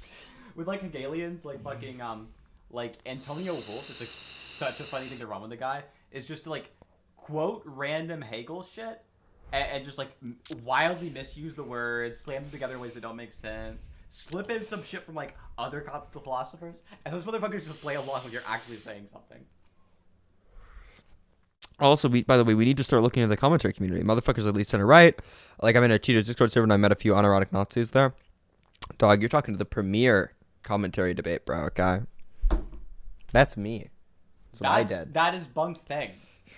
My Cheeto entire has been debated by Bunk. My entire rise to like internet popularity of some kind, if you want to call it that, is literally just been debating people in the commentary community and like fucking them up on shit. I debated a Cheeto, I think, twice now. He got seriously fucked up. He had like a problem with me saying that like obviously I have reason to believe that the study of Jalen's bringing up included all the people who committed suicide as sisters, or as like in the regret rate, because all of the studies I've seen don't see people committing suicide. People commit suicide successfully very rarely. Yeah. So in virtue, all of them have been included. Yes, it's like it's a statement that means nothing. Like all the non-existent things are included within the data set. Yes. Yes. He didn't seem to comprehend that. The first debate that we had was when I was like, I think 16 or like 17 barely. And he just like over and over and over again got like fucked up by me on every single point. Yeah, Cheetos. Oh, and then there was a second debate that I forgot about. I came before the first debate that I mentioned, which was me debating on whether like trapped him into like fucking making him look like a retard or something, which you were there for. It was in 8030 server. That's the one that's not publicly available, I don't think. And like in that conversation, I gave him as much leeway as possible. And he just made himself like a retard with all of it. I was like, you're not saying this obviously retarded thing though, right? You're saying like this thing, which is correct. And he would be like, no, I am saying the retarded thing, right? It's like when you have like the lowest charisma stat in the game and you just keep choosing the fucking retarded dialogue option. That's like the way the conversation played out. Charlo says, what even is the best way to learn philosophy correctly? So the internet, the good online sources are the Internet Encyclopedia of Philosophy. That's a really good entry-level source. If you're not bored, grasping the concept on there because it feels like go it's to a little too high Kane-B's level. videos as well. Kane-B's videos are good. Those are Internet crazy. Encyclopedia of Philosophy is a good source, but if you're not grasping something on there, you feel like it's a little bit too high level to get. Wikipedia is a little bit dumber, and I think Wikipedia is like usually you'll grasp the concept. You guys don't understand how much SEP that fucking Dakota reads. Okay, I've just like gone into Dakota's room to grab shit, and it'll just be like opened up to a random SEP article. Yeah, the SCP is pretty good. I would recommend like using the IEP before you start using the SCP, because the SCP is like, so maybe the tier list is like Wikipedia is like bottom of the barrel. It's like super simple. You'll grasp the concepts, but there's gonna be inaccuracies and things that are oversimplified. The IEP is like everything's gonna be accurate, but it's like human readable. Cheeto server is a people can still terrible understand place. it. Normal people are still gonna understand the IEP. The Internet Encyclopedia of Philosophy is what it stands for. You can type that into Google and you'll find it. It's got like a blue web page. Then the plato.stanford.edu, or what's called the Stanford Encyclopedia of Philosophy, that's like a little like a little bit more high level than the IEP. Things are gonna be a little bit more jargony. It's gonna be like sometimes it'll be harder for you to understand than if you're like beginning. It's like sometimes you'll go to like a page on like meta-ethics or something. It's just like filled to the fucking brim with all the shit you could possibly need or want to know about that subject. And then there's like the thing that I think is like the thing that I am now doing, and I've been doing this for like I don't know, call like a year now, is using fill papers more often. So you can go to fill papers, go to a specific section, and you can just get some like just find some like random recently posted article to go read through. And you're bound to find some shit that's interesting to you. I also recommend following Omni's Twitter page.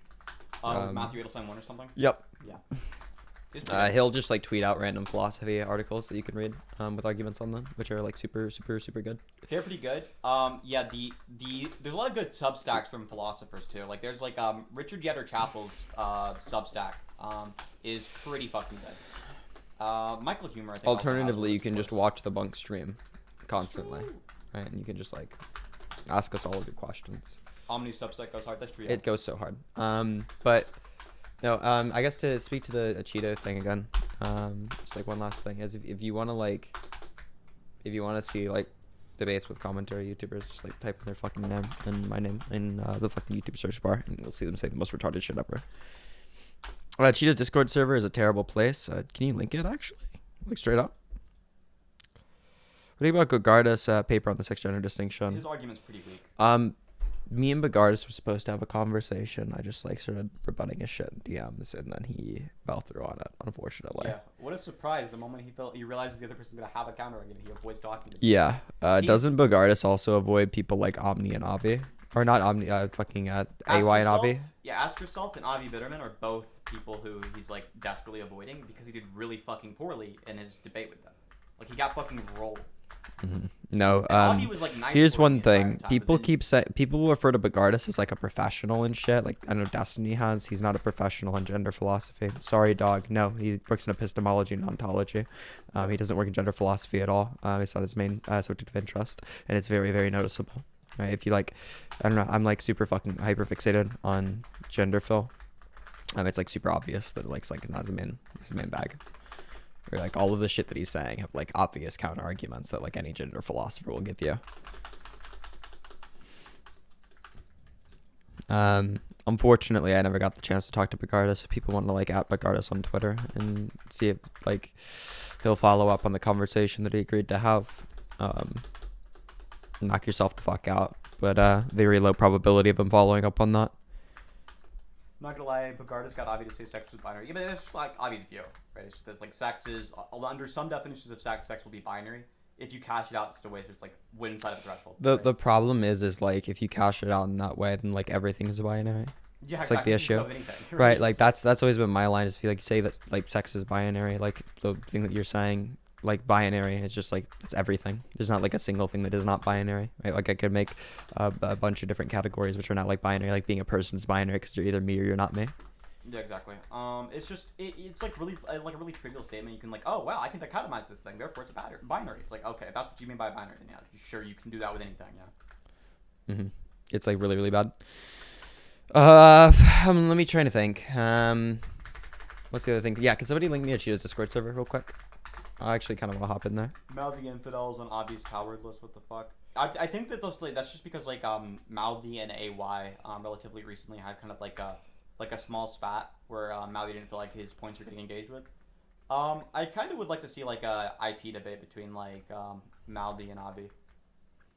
Well, as well as husband and wife, those are culture as well as cultural identities. All of those are self-ID. Well, like the identification doesn't like make you the thing. It's like a set of psychological dispositions normally. Right, like a husband and wife, you're not like made a husband or a wife in virtue of like identifying yourself as a husband or a wife. Yeah, because like if I identified as your husband, you wouldn't be like, that makes sense. Yeah, it's like true. It's like clearly not. You have like several reasons why you think that's wrong. Like if your dad identifies. Mouthy and Avi got into some shit over Israel. Yeah. I don't know. I take both Mouthy and Avi to be relatively intelligent people. So. That's true. But actually, like the greatest compliments I've ever gotten has been putting like on a debate tier list, like right next to Avi and Ask Yourself, okay? It's like the peak. This is my peak right now. initially I was like, oh, debate tier lists are really fucking stupid. And then people kept putting me at the very top of them, and I was like, you know what? I've changed my mind. I made a compelling argument for why these things are good. See, my debate tier list is it's really simple. It's just like all of my friends at the very top. Exactly. And everyone else at the bottom. Yeah, it's basically that. No, I get placed relatively well in like the debate tier list, but I don't think I really. It's just kind of like neat to see sometimes. I don't think there's like debate tier list where I'm put at the bottom. I think there was like one I was put at the bottom of, and it was like Rowan's tier list or whatever. Because he was mad at you. Because you kind of just got like under his skin over and over again by just blowing the fuck out. Yeah. Yeah, so he's just upset with you. So it's like. But like the weird thing to me is like if you lose a debate with somebody, like my intuition is to be like, yeah, that person's like a really good debater. I'm like struggling against like they're a good debater. Or, like I would never want to I would never be caught dead like saying somebody's a shit debater and then getting fucking rolled by them. Okay, I just like actually delete my channel by that point. I know, like fuck. It's like. That's why it's always so embarrassing whenever I like bring people on who've like criticized me and say I'm like dog shit debate and they just get like fucked up. Like getting fucked up by me like it's like an insanely embarrassing thing. It's like you were saying that like I was fucking dog. It's like what you're just like disabled. True. Yeah. It's like you think I'm bad at see it, and you think that you're like bad at it and disabled or something. Like I don't know what to tell you. Blue Spy. Oh wait, actually, Steffi says, "Wait, Bunk, do you split with the code on epistemology? Last I heard, you're a nihilist." That's a definitional disagreement. It's like an actual disagreement. Me and Bunk are just using different definitions for the word knowledge, and we both agree on the actual facts of the matter. Yeah. Bunk's definition of the word knowledge just includes a certainty condition, and like the one that I use currently does not include a certainty condition. If I say I know just something, like what I'm gonna mean. the big problem is like I don't know if I fully understand the view. Yeah, I get that. But yeah, mine's gonna include a certainty condition because it's just like I don't know. There seems to be some data on it. Yeah, I mean but epistemology is like clearly not. It's just like something I like care a lot about. I feel like a lot of epistemology is literally just like a definitional dispute. Yeah. Like there's not really much disagreement there. I mean in general in epistemology, that's my view. I think that just the way that I'm gonna cash it out is just like I think I have knowledge about something if it's the case that I like have a true belief and it's the case I gained that true belief through skill, right? My skill and my true belief gaining faculties. Right? So if I use skill to get a true belief, then it's knowledge. If you use like luck to get it or something, or like you didn't use your true belief gaining faculties, you just happen to be there, then it's not knowledge. Mm-hmm. Well, yeah. If we were trying to capture the colloquial definition, it would include a certainty condition, right? That's not the project I'm doing. The thing Dakota is doing is like using a definition under which like I think some people are definitely using and encapsulates what some people mean colloquially, but I think like most of the time whenever people are saying knowledge, they're including a certainty condition on it. Yeah, I agree with that. Most people's definition will include a certainty condition. We have data on this. There are saliency effects to if you bring up the fact that like actually this person's uncertain about it. Now do they have knowledge? And they'll be like, no, right? But I think that the true belief gaining skill definition is intuitive enough where it doesn't clash super hard with intuitions, and also it's like now it's the case you can say you have like knowledge outside of like just trivial shit. Mm-hmm. I've also got some really really fucking wild proprietary arguments against like Bayesian fallibilists. Yeah. That move me to there being like even on the certainty account, there are some things you have knowledge of, like contradictions are false. Mm-hmm. It's just like kind of hard to try to find out what it means for something to be like a certain belief outside of Bayesian reasoning. I feel like somebody definitely could though. Yeah, I mean, if you define it based on like your feelings towards it, that's gonna be weird. Because then what's the threat? Yeah, you could just say like I feel really, really, really strongly about this. Yeah, exactly. And then they're certain in that, but they're like. That seems unintuitive. Exactly. Because somebody could be like certain. They could have like a certainty condition. They can like certainly know something, or they can like certainly believe something, despite the fact that they're like wrong. Can you please pick holes in defining knowledge as awareness of being ontology? Like, is that just kicking the can down the road? Yeah, it does. So the word awareness there is going to hinge on what is awareness. But like, let's say awareness is just when you believe it. I'll go with something simple that's kind of intuitive. You're aware of something. Like, also, there's an issue of like now you just can't know mathematical claims because they're not ontologically committing. Like analytic claims you can't know anymore. Like that's really silly. So there's an issue with that, like ignoring the problem with the awareness word. But the awareness word is still like that's kind of weird because one account of awareness is just like you're aware of something when it is the case and you believe it. Okay, so just true belief alone is knowledge. So if I guess correctly, I know it. Like that seems. Yeah, that seems super weird. Yeah. Do you know Amir and Eric? They're super good debaters too. I know Eric. I don't know the other person. I know both of those people. Eric I might is have very, talked- very yeah. good. Eric's a Andrew's good pretty friend. good too. Yeah, Eric's a good friend of mine. Yeah, me I and seriously fuck with Eric. Yeah. Yeah, He's, me and super Eric still smart. keep in touch on a pretty regular basis. Yeah, same same. with Noah. He's like, yeah, he's still pretty chill. He's not like super in the debate shit anymore. He actually was on the stream relatively recently. Relatively recently, like 3 streams ago, which is like fucking 4 years or whatever. But, no, yeah, Eric's super smart. Eric's a super good debater. I've learned a lot from debating Eric, and it's always a pleasure to have a conversation with him.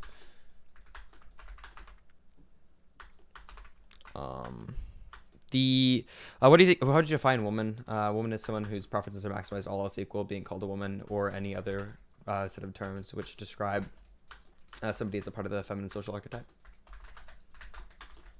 Right, so that just like gets around the Bogardus. Like normally you can just say like all else equal, being called a woman, right? But then like people like Bogardus who are like massive fucking bad faith actors, will just say some shit like, oh, but like what if they don't speak English? And then it's just like, yeah, you could just like include a disjunct in there. It's like obvious that the disjunct's included in there. It's like clearly implied. Yeah. Right, like you're doing the thing where you, like I think we talked about this earlier, where you just like take the most literal and definition, like interpretation of somebody's words and not like what they're actually meaning to say, and then you like attack that instead. It's very clear what somebody means if they were to just like not include the disjunct. Right? It's just like, yeah, it's obviously going to include the set of other words. Like the solution to your objection is like super obvious. It's super obvious, and it's just a silly objection. There's the Oreo debater. Not really, but Nick's a chill guy. Yeah, he's I not a fuck with Nick. debater, but he has debated people. That's not like being a debator. He's just like not a coward. Yeah, Nick's actually a pretty good debater for commentary people. Yeah, I agree. Like just generally, I think he's probably better at debate than most fucking politics people. Actually, Yeah, most politics people are kind of dog shit. Yeah. Kind of abysmal. Like Nick, if you're good at thinking, like you're probably gonna be better than most people online. Nick like clearly thinks pretty fucking well. So like I don't know. Yeah. The thing about like defining out woman, it's just like it's literally just like a really cheap fucking freak debate tactic that was like super popularized by Matt Walsh. It's like the easiest shit ever. If you ever have somebody who's like gonna ask you like what is X or Y, literally just fucking think about it for a little bit. Just like sit down and like think, okay, well, what would I define the thing to be? And then just think about it beforehand. Okay, the entirety of like why you find it hard to define words like woman is because you haven't like sat down outside of a context where you feel like pressured. Yeah, I mean the like this like thing of like asking for the definition of a word is like you have to be able to give the definition if you're going to debate the topic, because there are going to be some words that are like clearly necessary to define. But like it's just hard to come up with like off the cuff definitions for like most people. You have to be. You really guys want to fucking know practiced at that the to do hack good debate jobs. tactic? Just say something's like relatively quite primitive, and you're gonna need a second to like come up with a definition. Yep. Like a lot of words are primitive, or they're like close enough to primitive that it's like kind of ridiculous to ask somebody to define them off the top of their head. Especially if it's not like super relevant to the argument. Yeah, it's like super fucking easy to roll people like that.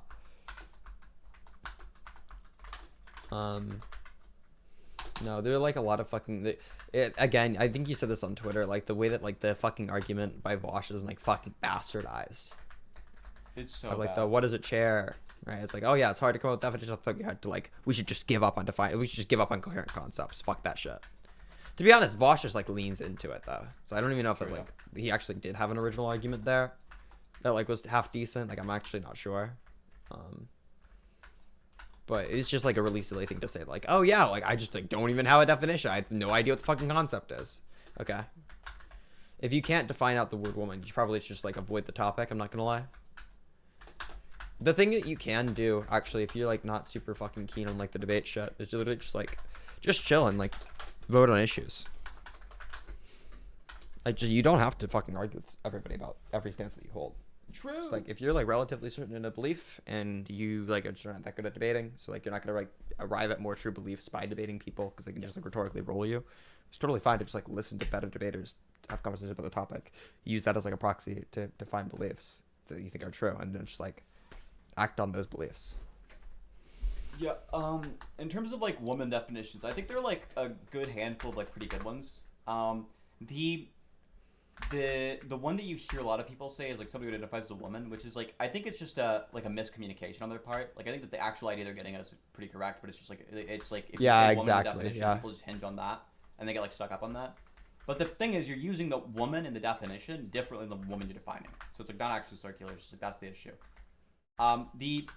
The woman in the definition, there's like two different ways you can like deal with that are non-circular. One is you can say a woman is somebody who identifies as the feminine social archetype, and then you have a definition where like the reason you usually say woman there is because feminine social archetype is kind of like wordy, and like we usually just say woman for that.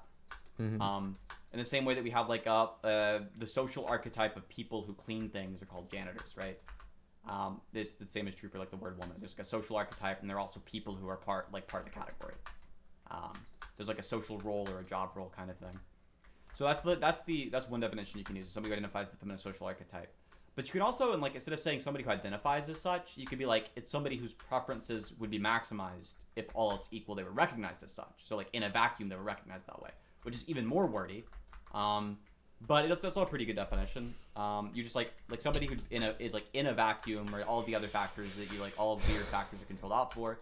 Is that the kind of person who would like is that the kind of person who would like to be viewed as that role? The other thing you do is instead of defining it based on the instead of defining it as like the feminine social archetype, you can get a proxy for this that's like basically the same core idea, which is you can say like there's a group of words we use to identify those. Like for example, we call people who are part of the feminine social who are identified as the feminine social archetype. We generally call them women. There's like some in other languages they use other words for woman, right? Flower, yeah, like some. Yeah, and it's like the same argument Noah was giving earlier. Mm-hmm. So somebody who identifies with any of those words, somebody would like to be called those. Somebody who identifies with the feminine social archetype is like super fucking easy to roll off. I'll roll that off with people who are like, that they mean the fucking same shit. Exactly, yeah. Like somebody's preferences are maximized, all else equal being identified as a part of the feminine social archetype, and then all else equal being called a woman, or so the reason I run the like being called a woman is just because it's like more similar to the other definition that people will give, and that also baits people into like saying a bunch of really dumb shit that they can't defend. Mm-hmm. Like if you get somebody to say a bunch of other dumb shit that they can't defend about linguistics, you can kind of like beat the fucking that's a circular definition thing into the dirt. Like not only have you given a definition for woman, but you've also like gotten them to say that it's circular and then beat the fuck out of them on that ground too. So it's like a more holistic destruction of their fucking view. I think it's like more convincing to people. Yeah, so Blue Spy, usually the kind of response people will do there is be like, oh, but what about like gender non-conforming women? But the issue is they still identify as women, right? Just because like if you said like you were a lawyer, right? Even though it's the case there's certain things we expect a lawyer to do, you'd still be a person who identifies as a lawyer. In the same way that like if somebody like identifies as a janitor, right? Even if it's the case they're like not actually cleaning shit, right? They're not doing a very good job. If you're hired on to be a janitor, you're still a janitor, right? So it's if you identify as the social archetype, the problem is like I think the one that normally gives to the definition that would like give way to that is if you're using a descriptive definition where you're saying like it's a set of like a homostatic property cluster, and like in the threshold of being classified as which, but like that's like just clearly true if you're like trying to describe the way that people currently use the fucking word. Yeah, right? Like if somebody appears to be like a man to the degree of which like you would call them a man, like that's how you would call them a man, like get no shit. Yeah, but the point Blue Spy is bringing up is he's talking about people who are just misinterpreting the definition. They're just hearing like somebody who identifies the feminine social archetype and they say, okay, what is the feminine social archetype? And they just think, okay, a woman is the feminine social archetype. Like no, that's not what it is. Somebody identifies the feminine social archetype. Mm. Yeah. Which is like it's also another reason why it's like really easy to roll the like preferences being maximized, right? It's like, oh, well, what if they like just don't care what they're called? Okay, then they're just like they're non-binary. They're fucking agender. Yeah. Like I don't know. Fuck yeah, of course. Yeah. So like, if it's the case you have some person who's like a gender non-conforming woman, and you just ask them like, hey, are you a woman? What they're gonna say is yes. If you say, hey, are you like this social role that we've made up that we usually assign to people who are females, right? That social role, the one that I'm pointing to right there, is it the case that you identify as that? Right? Do you identify as being the person with that type of role? They would say yes. They'd be like, yeah, you're like a really weird way to ask that question, but yes, I do. Mm-hmm. Right? And even though I'm gender non-conforming, I'm still the kind of person who has that role. Because roles in society are not the kind of thing where you are that role because you're doing the thing. Like the moment you get hired on to be a janitor, you could have never cleaned shit in your life, but you're still a janitor, right? You're tasked with doing those things. It's not the case you have to actually clean shit to be a janitor. It's the case you have to have the role. To have a role is different than to be doing the tasks assigned to the role. Yeah. The like every single time that you'll have, I actually have a conversation that I need to upload concerning like the trans issues and me just like fucking up this like Matt Walsh did. Yeah. Yeah, like I'm a fucking random Matt Walsh fan. No, the all of the fucking trans arguments are like, it's kind of boring at this point, to be honest.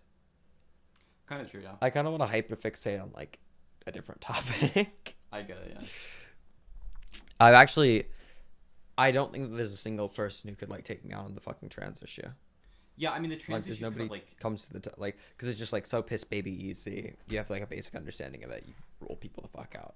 Like at this point, like I've ironed out the route in the trans debate to such a fucking wild extent that now for other people who are like getting into it, who are decent debaters, I just have a fucking like a list of things to go through. Like, here's how you do it. Here's how you win with everyone. I want to make inclusive. You've memorized their NPC dialogue tree, and like now it's just the case you can just give somebody a fucking walkthrough of how to beat the game. Yeah. I kind of want to put together a big old fucking document that's like legible by other people. Does that make sense? Yeah. It's like I have a document, but if you don't know, if you like, you don't know the shit you memorized and the weird little quotes you got there. Yeah. It's like, I have like quotes, like keywords. It's just keyword and a link. Like nobody's gonna. I've been asked to like release fucking research documents to the public. Like I have the research documents, but there's no way you'd be able to fucking interpret any of the shit. I agree. Yeah. It's just a fucking keyword and a link. It's like keyword fucking PubMed ID. That's it. Yeah, I mean with the so the approach, like just to like maybe give a crash course to the viewers so that they're not like they're at least like gaining something from this. The approach to like the gender debates is one, you need to have a definition of woman that you can defend. It's going to be kind of intuitive. It's going to include trans people. It's not going to have like the harmful impact on society. Something you can prescribe, right? That one's like step one. Step two is just the case that you need to start the conversation with something like, is it the case that when trans women call themselves women, are they correct? And the other person's going to bite the bait on that one. They're going to say no, they're not correct. You simply ask them, okay, what does the trans woman mean when she says woman? And the answer's obviously going to be some shit that either includes trans women or they're going to give you a non-answer like, oh, I don't know what they mean. Well, if you don't know what they mean, how do you know they're incorrect? Then you don't know they're incorrect, yeah. Yeah, exactly. The shout out to Naomi's research document. I actually would be super down to collaborate with Naomi and like make a fucking big old research document. Yeah, Naomi's relatively quite good on this issue. Like she is really good on the bio stuff. It's like really impressive, and that's unironically the second aspect of how you deal with it is the moment they finally grasp what you're saying, which is like the definition of the word they're using is something that does apply to them, right? The moment you get them to that position, then the next step is what is the definition they use? Is the one they're actually using, and they'll give you a definition of woman, which will be some shit like adult human female. Right, and you'll ask them, okay, what do you mean by female? They'll say some stupid shit. Okay, this is obviously not going to include trans women, but it's also not going to include a lot of people they would consider women. But like they'll say like, a woman is somebody who produces the large gametes. Okay, what about people who don't? A woman is somebody who has the capability of producing large gametes. Okay, can people with no uterus produce the large gamete? They'll say no, and they'll be like, but it's different. But capabilities, I mean, blah blah blah. Right? They'll say some nonsense. And the second portion of what you should be doing after you get them to understand is just giving critiques of their really bad definition. And that's usually just going to end up being like either understanding biology or the simple go-to, if you don't know enough about biology to like move the conversation there, is just like for the chromosomes. I'll give an example. If it was the case, we discovered we were wrong about women having XX chromosomes. Actually, chromosomes don't exist at all. We have discovered women don't exist. Well, we've discovered that people with XX chromosomes don't exist, right? If an adult human with XX chromosomes is just the same thing as saying woman, then if adult humans with XX chromosomes didn't exist, then women wouldn't exist. So obviously they're different, right? If you could discover something about a scientific fact, and it wouldn't be the same as the definition. It's a fact about women. It's not the definition of women. Yeah. So what's the short definition I can give? The short definition I recommend you give is just a woman is someone whose preferences are maximized, all else equal, being called a, quote, woman. And then, if necessary, you can clarify the disjunct. Yeah. Just like if somebody rebuts with the fucking, oh, but what if like they don't speak the language? Just be like, oh, well then you just add a disjunct, right? Like the disjunct's like obviously implied. If you're like, if you didn't get that from it, there's just put a disjunct there. So a woman or any other set of terms which refer to. And then if they try and attack it being circular, point out like a use mention distinction.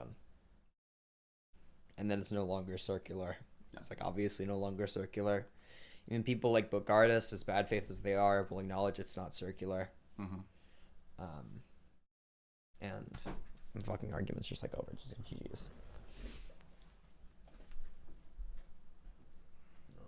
Have you guys ever heard of gender pluralism? I've not heard the term gender pluralism specifically. I don't know what the fuck. Hold on. Let me Google this and see if I'm familiarized with the concept.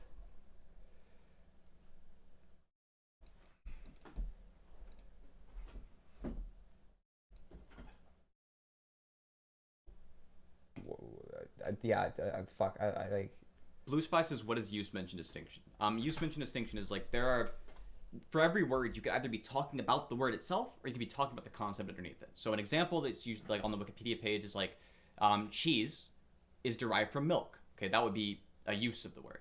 Cheese is derived from the Latin sesse, right? That's a mention of the word. In one case, you're talking about cheese, the shit out there in the world, the actual cheese. And in the other case, you're talking about the word cheese, right? So like cheese is derived from sesse, but cheese is derived from milk, right? You want to condescend the fuck out of somebody, explain it like it's like they're a fucking fifth grader. Be like, okay, so if I were to say, look, that toys are things that you play with, or something like that, then I'd be speaking about things in the real world. I'm going to be invoking the use of the term. I said, toy is a word with 4 or 3 letters. Well, or toys is a word with 4 letters. Probably just use the same fucking thing. Then I'm speaking to the word itself. Even if toys was defined as something else, it would still be true that toys is like 4 letters because I'm just speaking about the word toys. Yeah, in reality, toys are made up of letters. It's like cats has 4 letters, right? It wouldn't be true that like cats are made up of fucking letters or something. Yeah. Like an easy example of a word where we define it this way is like every name. Like if I ask you, who is John, right? What is John? Define John. The answer you're going to give me is John is someone whose name is, and then in quotes, John, John, right? You'll say that's John. Or somebody whose name is, and then the mouth sound, John, right? That's the kind of person you're going to say is John. So it's just like, there are plenty of words we're going to define using a use mention distinction where the word itself might appear in the definition, but the word itself is not like referring to the concept in the world, it's referring to the word. But what you want to understand is that we're not just talking about the word woman, but we're also talking about that same word in every culture that describes the same thing, which is the feminine social archetype, right? We've got a word for that. The word for that in English is woman. You can make up a new word for that, right? A word for that in a bunch of other languages will be a bunch of other different things. But if you're being identified as with the word for the feminine social archetype, then like, yeah, you're being called a woman. Okay, I'm gonna read this shit. I feel like I've already understood. Like I've looked it up, and I feel like I've already got the concept here. But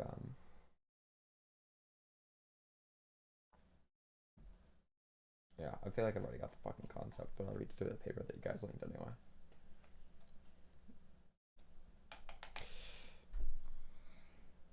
So woman would be the use distinction. Woman you're wouldn't be a defining as mention use? there. Yeah, the Yeah, but woman the woman that in you're the definition defining is the use of the word, and then the mention of the word is within the definition. And it's not going to be circular because a circular definition invokes the usage of the word, not a mention of the word. And it's the usage of the word, specifically the usage of the word that you're trying to define. Yeah. Like an example would it be like how you could like use a word. Just by word, I just mean like the mouth sound, like in the definition.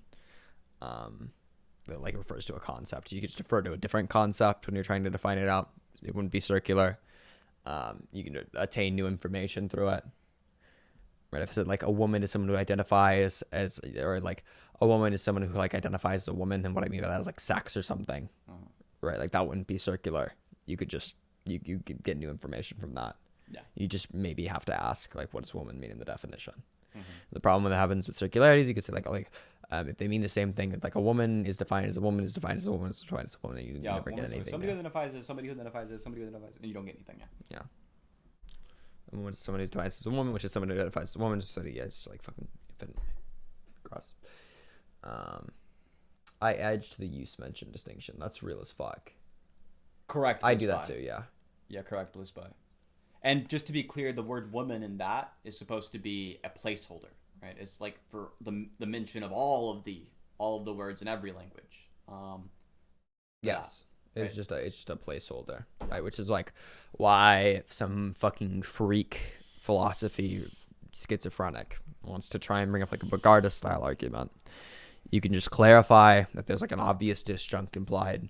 Yeah. If you're like not autistic. Mhm. If you are autistic, you can just explain it to them. Exactly. And like the short way of saying that is somebody who identifies with the social archetype, right? Or somebody who identifies as a woman, right? Is one way people shorten that down. A woman is somebody who identifies as a woman. And that's kind of like, that ends up looking circular. So like, as long as you make sure it's clear that you're like, and this is a circular because it's a use-mention distinction, you have to do something like that. Or just say I wouldn't even say, I don't even say that it's not circular because he's so I just fucking say it, let them attack it if they think it's circular. Yeah, exactly. Bait them into it, and then if it's in text, just fucking quote it, okay? Like the way you put it down in text, it should look something like this, just to like be super fucking clear. It'd be some shit like a woman. Oh, fucking shit.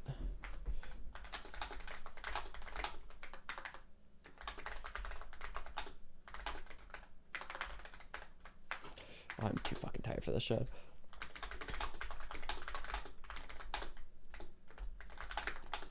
Be typed like that. I know it makes it like super fucking clear that it's a mention of the word. Yeah, exactly. Yeah.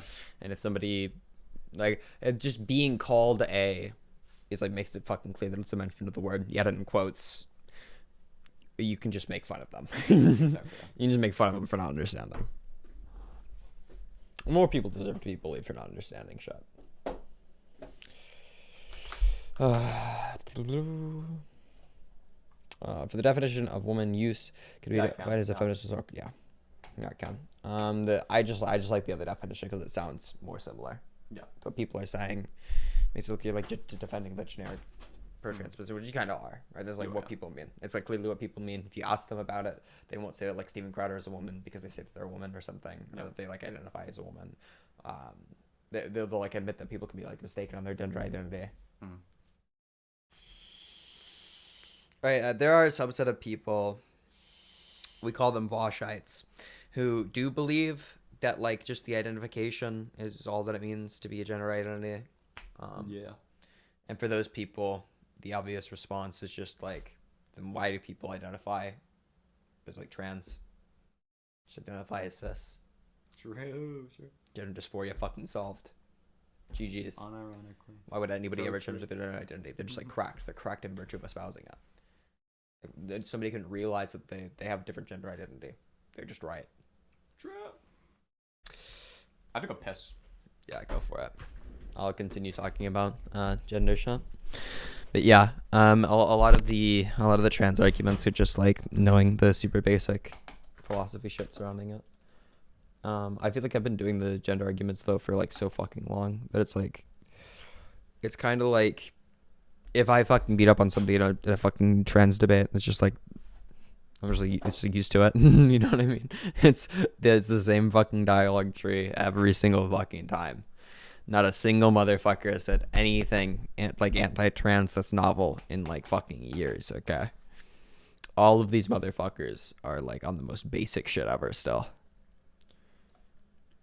If you're interested, philosophy, let's debate bro on the vegan world stage. If you want to bully them, me and Dakota will join in super duper soon. Are they on there right now? We'll do a debate, yeah. Let's wait for Dakota to get back, and then we'll do it. Because Dakota would be upset if we didn't wait for that. Go to server. Huh. There we go. Okay, so corgis are off the menu. Because I personally have a sexual attraction towards them. Okay. That's just the truth. So that would be an example Yeah, of one don't animal. do anything to corgis. No, I don't. I just... Corgis are double I cheeked up. admit that I have this disposition. It's not something I want. Okay, I'm just gonna sit in here. What is a streamer that you looked up forward to debating in the future? Either Vosh or Destiny. I kind of want to talk to Vosh or Destiny because I've been watching those motherfuckers, or I was watching those motherfuckers since I was like young as fuck. So it'd just kind of be like super fun to actually have like a debate with them.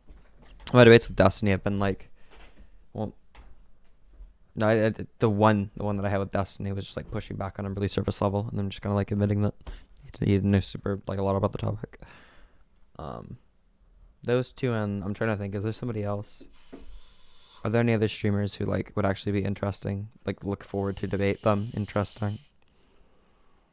I kind of look forward to talking to Hunter Avalon again. That's true. And President Sunday. At some point, I'm gonna ask President Sunday for a conversation on Twitter.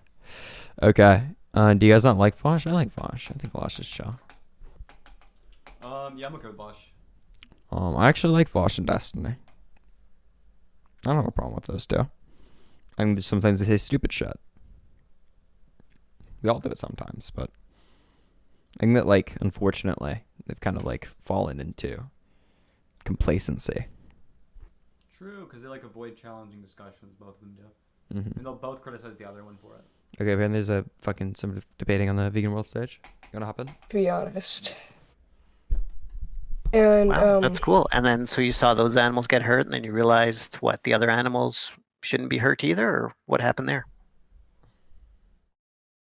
to be honest, when I here? She was in the middle of answering, you interrupted. So on that one, Yeah. I'm. What? So I'm also not happy about the fact that I can't. I hope so. I don't think they would care. It's a fucking public ass fucking Yeah, voice that's chat. It was a big ass voice chat. Hold on.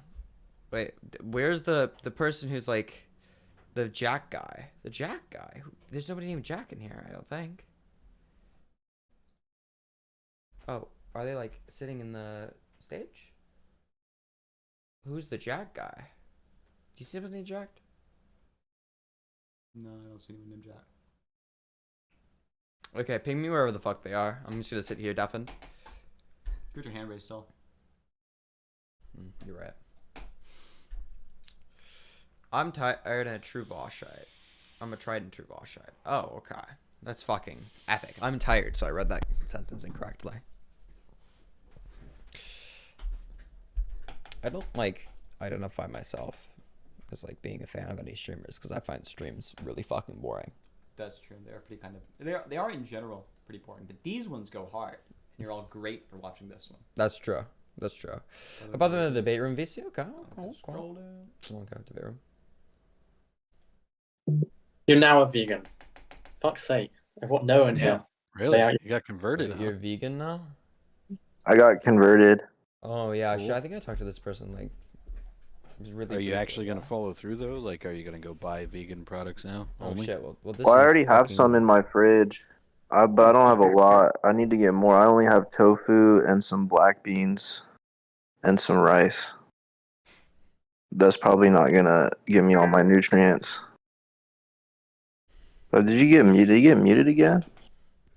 Yeah, I did. Okay, I so want you you just, to like, lay out agree your with biggest veganism position now? now. Okay, based. What the?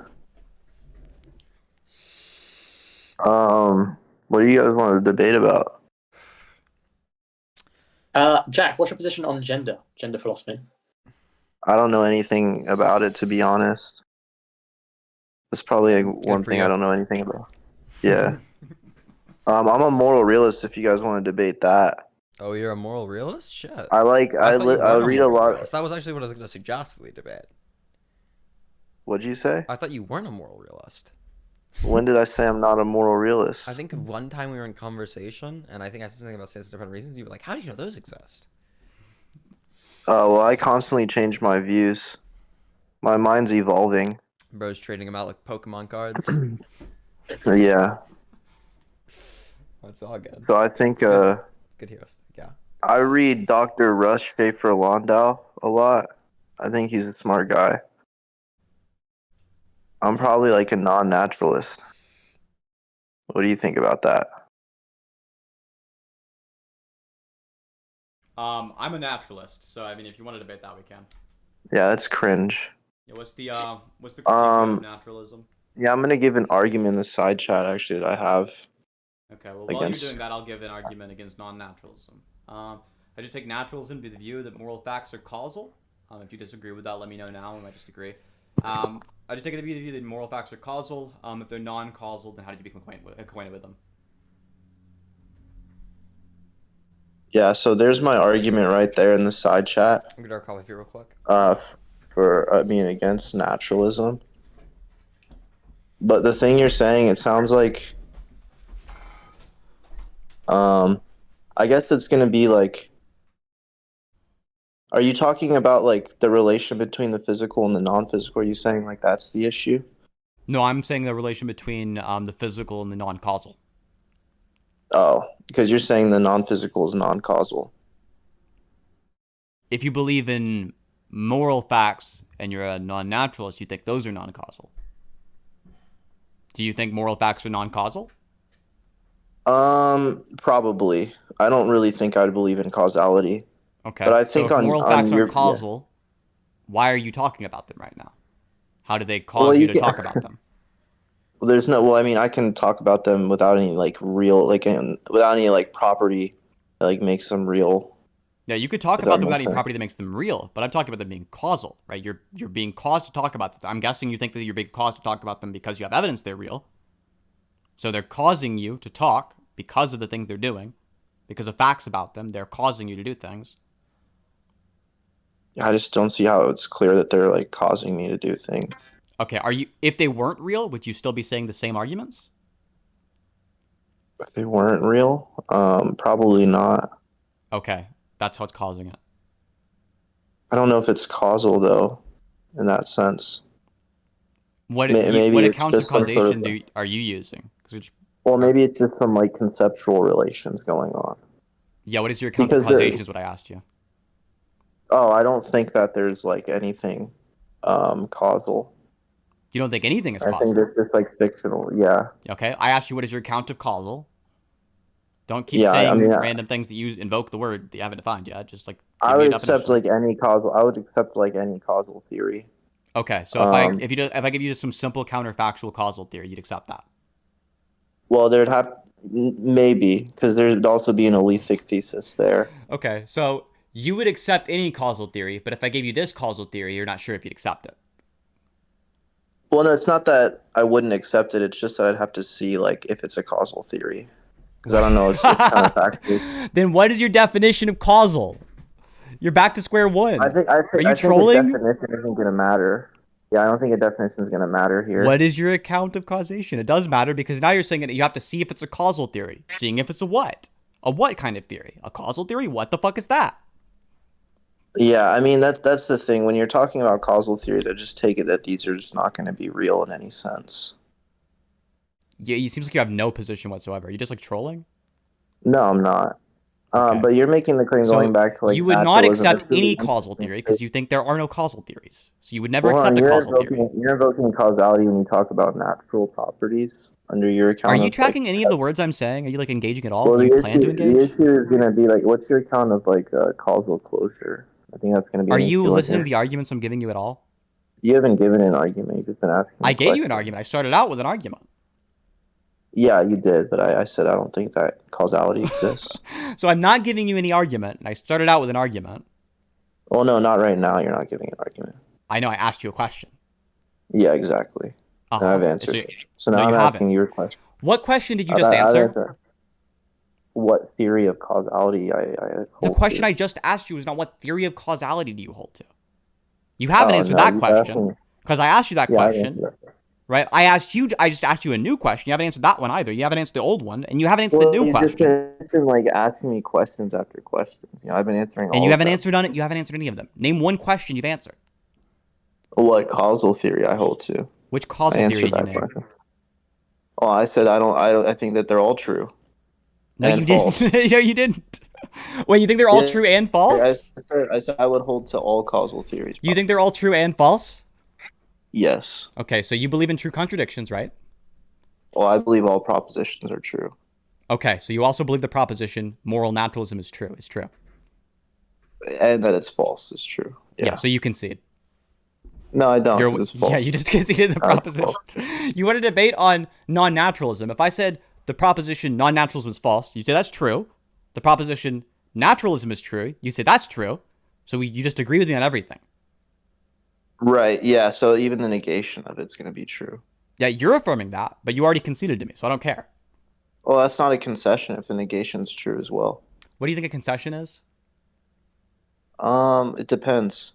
I think there's like not one correct way to characterize that. When you just said you do think there's one correct way because it's true that there's one correct way. You think everything's true. Well, it is true and it's not. So yeah, I'd agree with that. Okay. So what is a concession? Probably whatever you think a concession is true. Cool. So you conceded. I'm glad. Look, anything else you want to say? Well, it's also not true that I concede. No, you're affirming that. I disagree with you. Anything else you wanted to say? Well, so do you concede? No. Well, then you can you made give an no argument? arguments and struggled through the entire conversation, and now you're just shitposting. What are you talking about? Why would I ever struggled accuse so you of hard. shitposting? You're arguing for trivialism. That's why I'm accusing you of shitposting. I gave you an argument in the side chat. You never looked at it. You didn't give me an argument. Yes, I did. None of the conclusion. You think the conclusion to this argument? You think Can this you thing read- that you just fucking posted in the side chat? You think the Can conclusion you read? to that? Can you read the argument, Noah? I Sure. wanna see if you For all x and for all y, for all z and for all u, it's the case that s of xy and y, uz, if and only if but hold on. By the way, also you're using e and a. Are you trying to use the upside down a and the upside down e? For all yeah. there exists? Yeah. Okay. You might want to try like getting better at formalizing it. So I'm guessing you're trying to use that because usually if you use a or e by themselves, that's supposed to be a predicate. That's just like a normal fucking predicate. It's not the case you're using a quantifier. What's the argument But for that? the argument for that's how it works in logic. Yeah. Yeah, the argument is under premise what- one, pull up a logic textbook. Premise two, What if it's type the of case, pull up a inference are logic you- textbook, then I'm correct. Conclusion, I am correct. There's the argument. What Okay. type of inference So back are to what you I was making, saying, because you wanted me to read out this argument. For all v, there exists some z where there exists some u, such that v equals x and y. There exists some e of x, e of y, e of z, and e of u, such that tn of u and tn of plus 1z and r of xy and s of xy and uz. Therefore, r of xy implies all v. There exists some there exists some z, and there exists some u, such that v equals xy and tn of u and tn plus 1 of z. At t0 ev, there exists some v such that r of xy and v. Look, I can keep reading it for you, but clearly I'm able to read the shit you wrote, even though you wrote it Wait, incorrectly. can you repeat the last line for me? I'm trying to formalize it differently. Can you repeat The that last for me? line? No, The last one you line is just all read. x, The last all two. z, all y, all u. Wait, you cut out. For which What- there's can t you of repeat- n wait, of I'm x and sorry. y. You cut out. You cut out. Can you repeat that? I'm sorry. You No, cut I out. can't. That does just look like a fucking predicate. Oh, that's all. So No, I you, can't have read it fr- for you. you have a friend that does philosophy with you. Yes. That's that's my sign. He left. You Damn. have a friend? You have a friend? I should leave. You have friends. Okay. Like you just I clearly don't wrote need it these. wrong. Like obviously, yeah, you just have a capital. It's just a predicate for something. Yes. Yes. Sebi said, damn, thought that guy would do better. No, she's a shit poster. Oh, I remember I debated this guy like a bit ago. Yeah, no, he's not super fucking good at the philosophy shit. No, I'll show you guys what was written down in the fucking pop-out chat. It's I'm just gonna fucking pop He's it. trying to use like colon period as like a therefore symbol, I guess. And he's using just capital A and capital E to mean for all, and there exists. The reason people wouldn't be able to read this, dog, isn't because they don't understand logic as good as you. It's just like you don't understand logic good enough to write your fucking logic out correctly. That's the reason people are struggling to read this shit. This is just fucking weird. Do you want to leave the call, or do you want to sit? I mean, we could. I don't. I'm going. Yeah, we should probably do it on the call. Yeah, the reason people are struggling to read this is not because you're fucking really intelligent. It's because you're really fucking dumb, actually. Yeah, it's really ass. Yeah. Wait, there's a space between the. Oh no, there's a space between the colon and the period. Oh no. Yeah, exactly. That's so AIDS. Like it can be written like that, if I'm not mistaken. Yeah, like, I've you seen can just people- write I've that. seen very I've strange seen. individuals I think I've seen fucking Warner write it like that once. Yes. But like, if you do this shit, like, of course people are gonna have struggle. Holy Yeah, it's an eyesore, and that's not how anybody else writes it. Like you're writing it in a very fucking strange way that is technically correct, and then you like wrote it incorrectly as well. Bexy, don't ask us what was that. Okay, Sabby wanted us to debate something. I don't fucking know what that was. That was the world's worst shitpost. Yeah, no, the fucking. Oh my god, is that supposed to be a predicate? That is a predicate, right?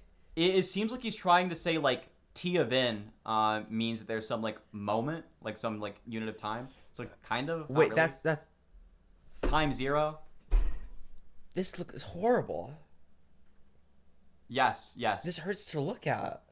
I also think he's saying et T0, which is crazy because the et looks like it's a of like for all T. It looks like it looks like predicated T. Yes, yes. But like that's not supposed to be read as predicated T. It's supposed to be read of all T. No, even except worse. for when it's not. No. Even worse. He's not even writing for all T. He's trying to write et, like the word at T0, at time 0. Yes, it's so bad. It's so bad. Baby's first attempt at formalization. It seems like he's just trying to make it as obscure as possible to make it hard to read, so he can like I don't know, maybe he can like impress Discord debaters or something with his like really bad attempt at formalization. If you're this bad at formalization, just to formalize your shit. Try to say it, okay? Oh my god, that fucking! I actually have a headache looking at this. It also has. I'm not even like trolling you guys. It also has actually like nothing just, to do. It has nothing whatsoever to do with the topic he was talking about, which was like naturalism versus non-naturalism and moral realism. Like he gives it away by giving the predicate glossary at the bottom. Oh my god. Moment in time. That's horrible. Fuck me. I hate that. For the fact that he dipped out the second, I was like, no, that's just like obvious. Yeah, of course it looks like a predicate. That's tragic. That's actually just like fucked up. This guy actually exists. It's a cruel joke. Part was when he was like, "Wait, you have a friend with you? Oh, that's my cue to leave." I'm gonna clip that. I'm just gonna clip that and like throw that shit on Twitter. Wait, you have a friend who does philosophy with you? Oh, that's my cue to leave. I'm looking at a pile of incense ash and considering sorting it. Don't. What is wrong with you? It's not even gonna get you high. It's gonna like have bad shit in your nose. You get like annoyed smelling awful shit. Jesus Christ. I'm not gonna lie. You ever take like so much caffeine that like it stops working and then you're actually just like tired still? Here, Cheeto Discord? Okay, yeah, I like the fucking Cheeto Discord.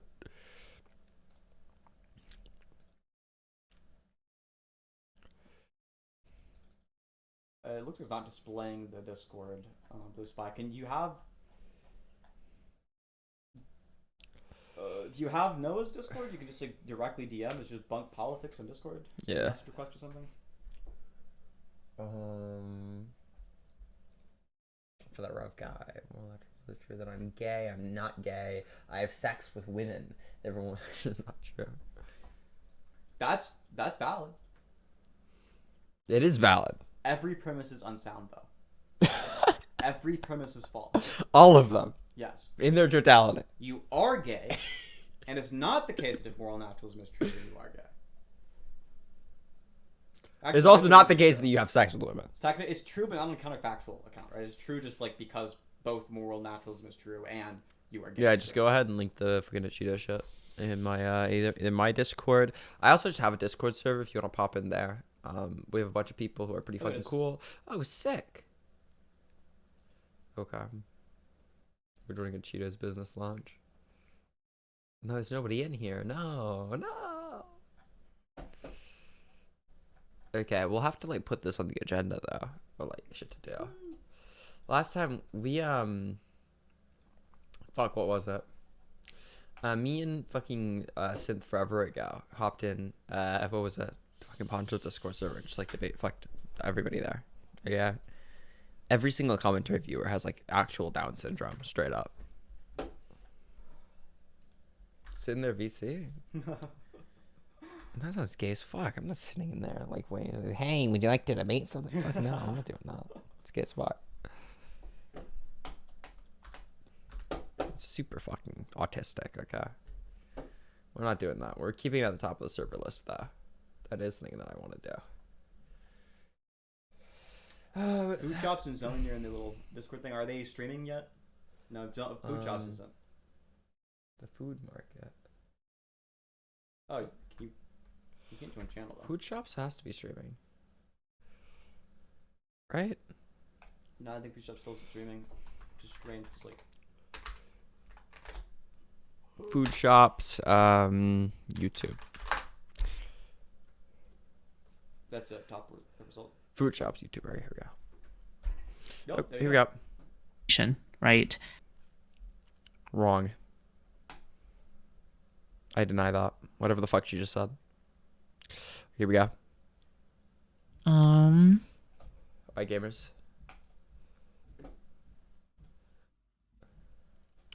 So someone has I don't know what the fuck this white stain is on my shirt. The fuck. Okay, whatever. Hi. Hey, Emperor. I think that is. No more sexual harassment in this stream. I'm stopping myself.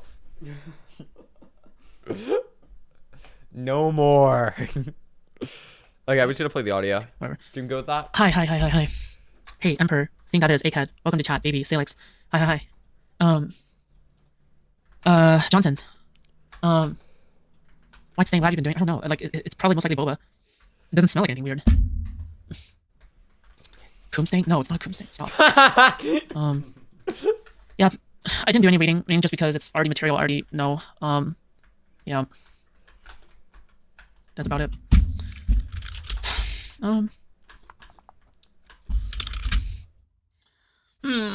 Today I'm more tired than yesterday, but we'll get through it. Okay, we'll get through it, and then we can play Risk of Rain for the rest of the night, guys.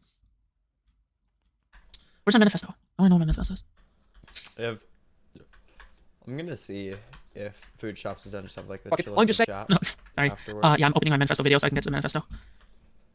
Oh, should have bookmarked it. L tiredness, W Risk of Rain. We're gonna chat with Zonia about. Finally, it has arrived. Our legendary battle. Okay, she has decided to talk to me. So I guess we'll see what our talk is gonna be about. I don't know what she has planned, but yeah, I guess we'll see. You know, I assume that she's good faith. So. She's not. That's false. She's gonna be awful. Bad faith. She's crazy bad faith. I actually never met somebody who's like less capable of engaging with arguments. For real. This one. Bro, fucking Opera GX is like shitting itself. Potential L not doing prep work? No, I don't. My knowledge on OCD and shit is pretty good. It's pretty good. It's pretty good. This will be your toughest battle? No, it's not. It won't be. Not again. No. I don't. No, it won't. I don't think it'll be a battle. That's the thing. I don't think it'll be a battle. I don't think it's just people are hyping it up to be. Is Zonio or is fucking Food Shops Maybe I'll fall okay asleep right now? God damn. Because I'm like legitimately tired, not because it's boring, because I'm legitimately tired.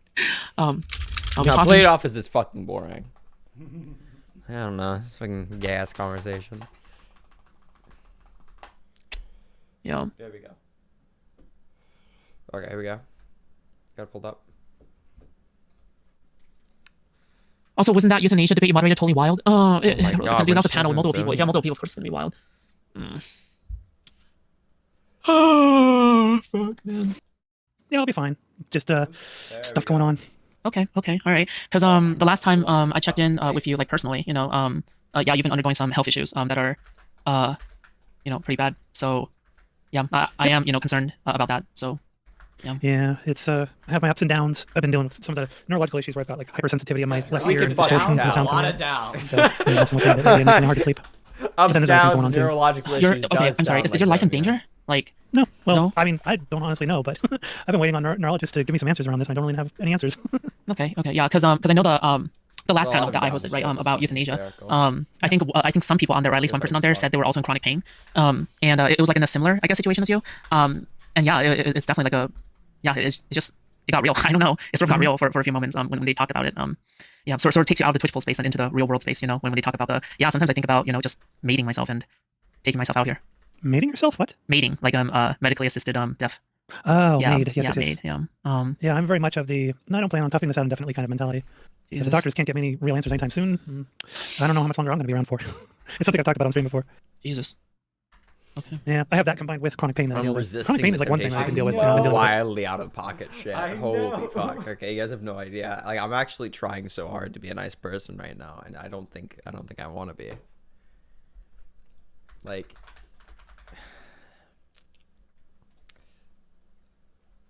no, I deliberate on saying it for a little bit too, but no. You can say the funniest shit. I know, but I'm not doing it. We're not doing it. That's fucked up.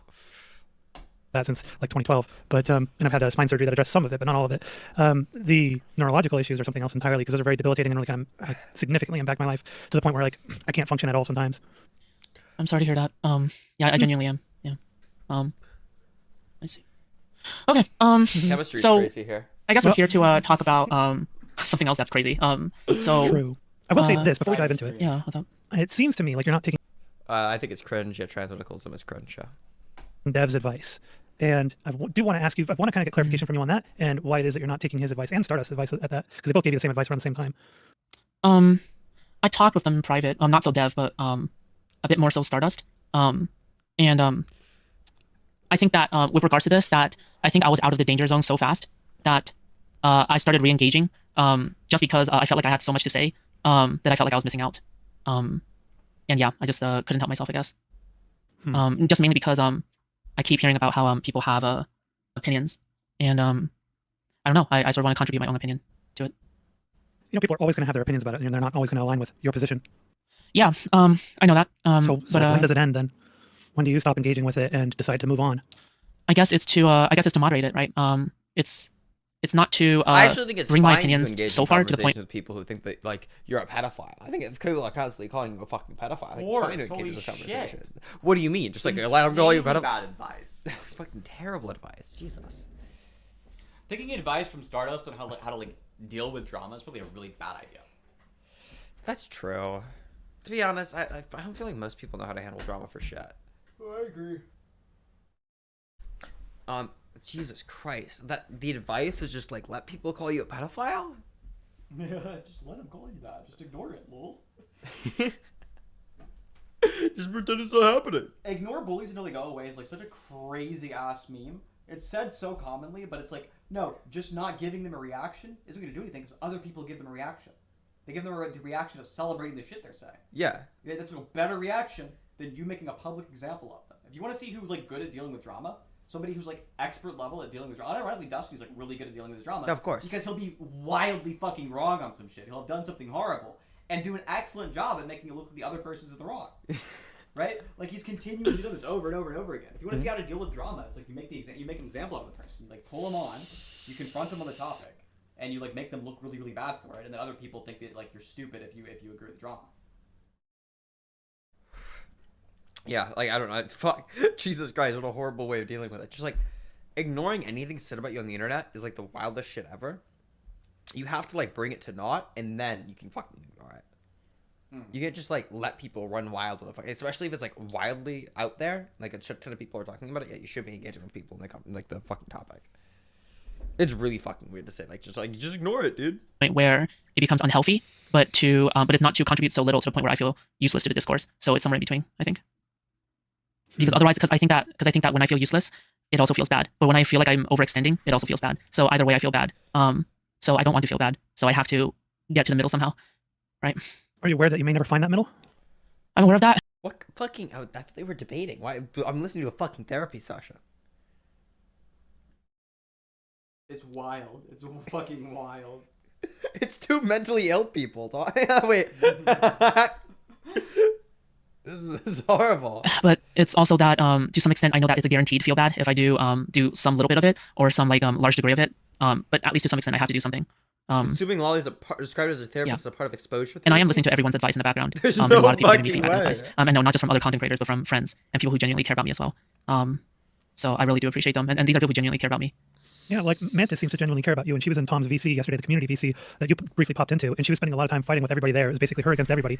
And I was asking her, like, why are you doing this? Why are you fighting with all these viewers, not even with content creators? And she was saying because they're the ones getting things wrong and talking mad shit and stuff like that, and then it pisses her off. And I was telling her, but the problem is that like you're not going to move them. They're not going to be moved on it. It's unlikely anyway. This is like a one-to-many problem that you just can't manage on your own. The people that you want to move on this are going to be other content creators.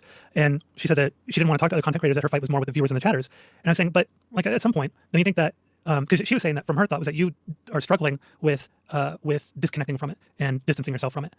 And I was telling her, isn't there at some point where Food Shop should go and be the one doing the responsible thing and ceasing to engage with it and moving on? And she said, yeah, sure, but she doesn't have like that rapport with you to kind of win that concept over with you. So I told her at that point, I was like, well, I'll bring it up with Food Shops when I start my conversation with her. Because that's the kind of stuff we're not going to be sharing. I feel like if I don't engage with it, it's just going to be really, really, I don't engage with it. It seems a few days because drama is no particular. I was no longer suffering. How long does this go on? Well, So one of the problems. complicated, yeah. I get that it's complicated, but one of the problems that you have right now, pardon me, more autistic people, and the ones that you made before, and there's inconsistencies. That he's like, holy shit, look at this, guilt, and that is engaging with, again, where you're trying to. So yeah, I don't know. There's nothing I can do there.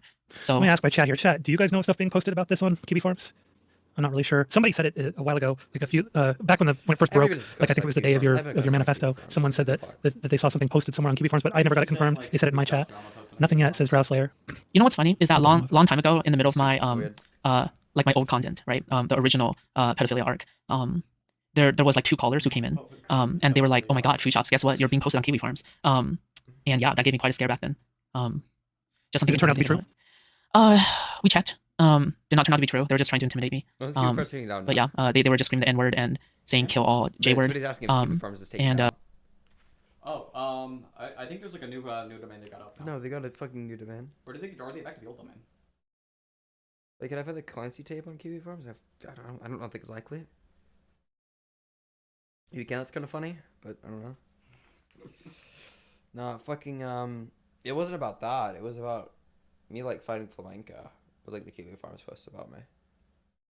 To be honest, I'm not gonna lie. I don't think I'm that interesting a person to post about on Kiwi Farms. You gotta have some like funny drama for people to post about you on Kiwi Farms. There's like no funny drama. Yeah. There's like ages ago people called me a pedophile.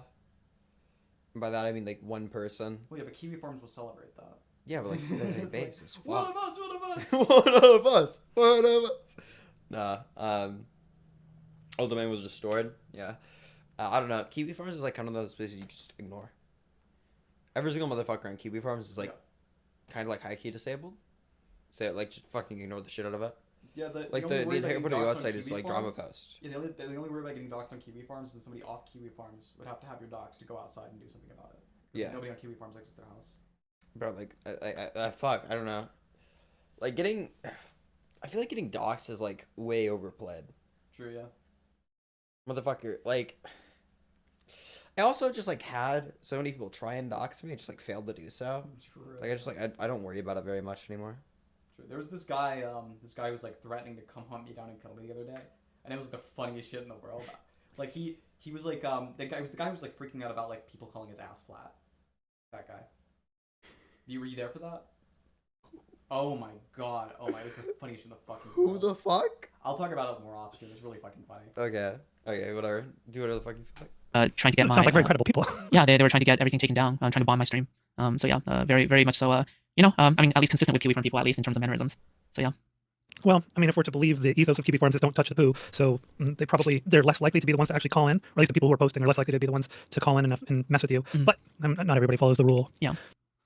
Usually that's like groypers tend to be the ones most commonly who will do that kind of thing that you're describing. Yeah, that makes sense. I've also had people target me before during my my first arc, right?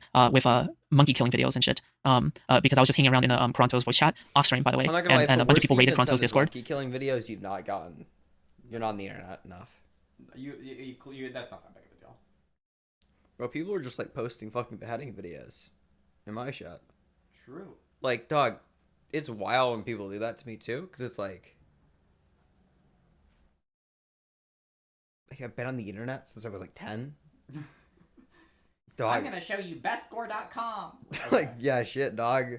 Me and my friends would like dare each other to look at it.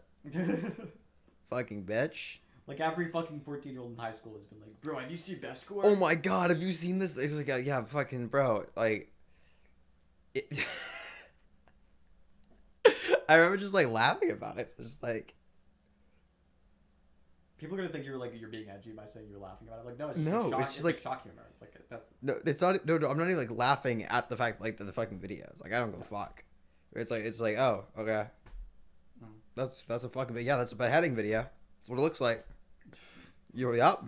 No, it's like the thing I'm like laughing about is like, that's not gonna phase me. It's not gonna phase most people who's been on the internet. Yeah, like a decade. Fucking shit, bro. Like what? What are you trying to do? I'm not gonna freak the fuck out about it. It's a fucking beheading video. It's like we've all seen that. Yeah, we've all been posted fucking like insane freak shit. Yeah. Like everyone on the internet has seen some insane freak shit. Okay, it's not something new. It's not like a new thing. Like it's you're more posting. visceral and I've shocking to be seen sent, the like, videos $1 that you're sending to me before. You know what I mean? Yeah, most of them. Like I've seen this shit.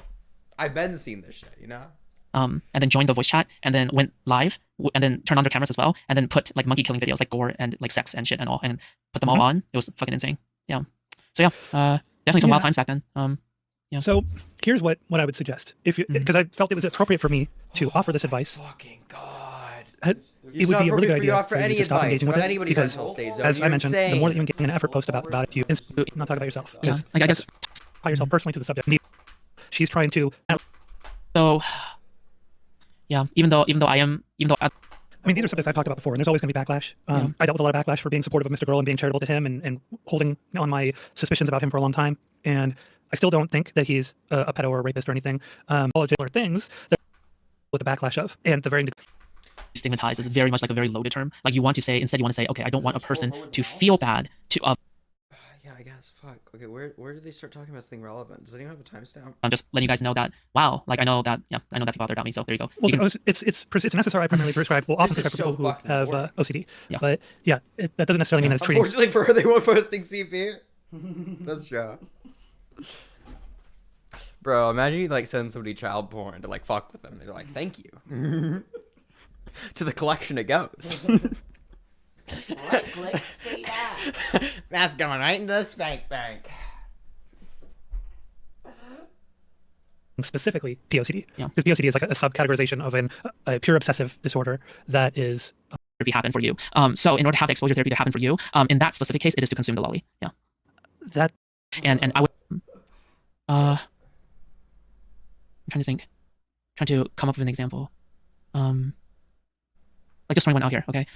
Like a fucking school lunch website, right? If it's a school lunch website and it has a kid on there, and then I would avoid it, right? Because even seeing a kid would trigger me. Even seeing a kid would trigger me, and then I would avoid it, and I wouldn't even go to the website, and I would avoid errands that would be associated with kids, because I would be like, oh my god, I don't want to even like associate with it, because it would give me so much anxiety and it would send me into like a panic attack. Not the kids with the power that she gets. I was like, no, I don't think so, because already you've gotten a bit of attention, you've had some growth. You're not like a huge streamer, but you've had some growth, and this pretty big kind of like scandalous thing from most people's perspective came out back on the 15th.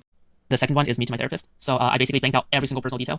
So it says, the first one says like, hi Kat, good to meet you today. Hope we managed to cover most of the important issues, even though time ran short. And then she gave me like 1 to 4 in terms of like self-care and shit, like before the first appointment kind of shit. Right? I didn't get it. So she's basically like, oh, exercise is good. Having time off before your job starts is good. You need to find a doctor, like a primary care doctor is good. And then I basically say, yeah, that's like Kat right there. And I say like OCD, right? And yeah, a lot of personal details on here in terms of like mental health and shit. Yeah. Yeah. So again, this is what happens when I have to like prove things to you guys. I don't know. So you don't have to prove anything. That's the thing. That's the most important thing to recognize, is you don't actually have to engage with any of this. Yeah, Zony was somebody who thinks you don't have to prove anything. That's true. That is something Zony would say. You have to prove anything. And the more you engage with it, the more likely you are to introduce more inconsistencies that will be used against you, making you feel like you need to do more to prove things, right? yeah, no, I'm only putting this out there to show some people, maybe to like make people realize like just how far they're going with this, okay? Because sometimes it takes a little shocker to make them realize like just how far like this little hunt of theirs have gone, you know? Because in my opinion, it's like people don't really realize like how far they are willing to prosecute a person and not realize like how human they are until like they're asking for literally their personal info on like, oh yeah, what medication bottles you're getting, like what kind of letters are you sending back and forth with your fucking therapist, right? Like these are information that are so fucking personal to a person, and like they're not under any obligation to be like at all. It's fucking insane. But here I am like giving you guys this information, so yeah, fuck man, whatever, I don't care anymore. Like these are things that usually people pull out of you like because they're doxing you, but here I am like giving you guys this shit. So there you go. And before I like ask you more about the self-treatment thing, the more specifics, but I want one thing to point out. You were posted on Dev's thread. It's a pretty brief mention though. It's a couple posts where people are basically saying that Dev has been collabing with you, and of course using not so friendly terms to describe you. But and then for one thing to also keep in mind is the more that you kind of like post this stuff. I don't know if you shared the Sertraline pic or the document pic to anybody like beyond. Like I hope you didn't show them on stream, because I showed them on stream just now. Oof. Yeah, I show both of them. All right. Well, part of the reason why I'm approaching this differently, like you were saying, that, you know, there's a human behind it and everything. I have a couple different approaches that I can take, obviously. I mean, you've seen the way I've engaged with some people, like Lav, for instance. I'm sure you've probably seen some of that. And I can be more aggressive at certain points, but it depends on the person. So if the person seems like they're purely being just malicious and just a piece of shit, then I don't really have a reason to be nice or to be, you know, overly cautious with them or anything like that.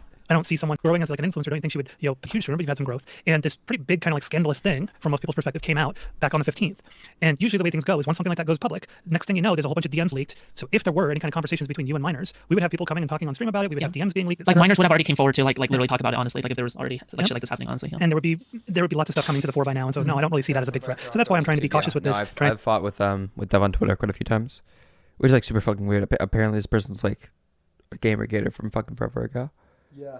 It's really funny. Is They know more about me than I know about them, and that's fucking disturbing, I think. I know they know me by name. Like somebody will be like arguing with me, and then Dev is like under the replies of that person being like, "Huh, it's synth. What do you expect?" No, they like know my age off the top of their so head. weird. I know. It's just like it feels weird. It's like a weird. It's really weird that Like, bro, if anybody on the internet's that important, they will I'm never. down debating them. Yeah, they'll like never converse with me. About anything like outside of like really shit Twitter threads. But I think every single time we argue on Twitter, they just get like fucked up. They're like super obviously getting fucked up. I don't really have at this point, I'm kind of done talking with Dev on Twitter because it's just like a shit platform that I don't like arguing with people on anymore. But like, he's painfully retarded. Yeah, I'd avoid fucking live conversation with him. Like, I think there was like even like Dev like fucking fans in my replies saying like, yeah, he's gonna avoid a conversation with you because he's fucking dog shit on debate. Yeah, I was like, it's honest, I guess. Also, I gotta say, like, Zonia is probably the only person who could go on a food shop stream and make it more boring. That's true. This is shocking. Trying to be open with you, but you know, and trying to give you some advice at the same time. But that all being said, I do want to know about the self-treatment stuff because that is curious. So you said you had your own self-treatment approach to exposure therapy. So usually people do not people should not like try to go through treatment on their own in terms of OCD just because of like how hard it is without like a guidance from like a professional. But this is like one of the few things that I did put myself through. And one of these things, like before I sought out like a mental health specialist, like for example, I wouldn't even walk on the same side of the street as a kid, like in real life, just because I had POC. Is her argument actually about to be, no guys, I was looking at lolly porn because I have OCD and it's exposure therapy. This is insane. Well, OCD... I have Hold on. OCD where I'm like, I secretly think I'm a pedophile sometimes. It makes me super worried, so I went and looked at lolly porn to make myself less of a pedophile.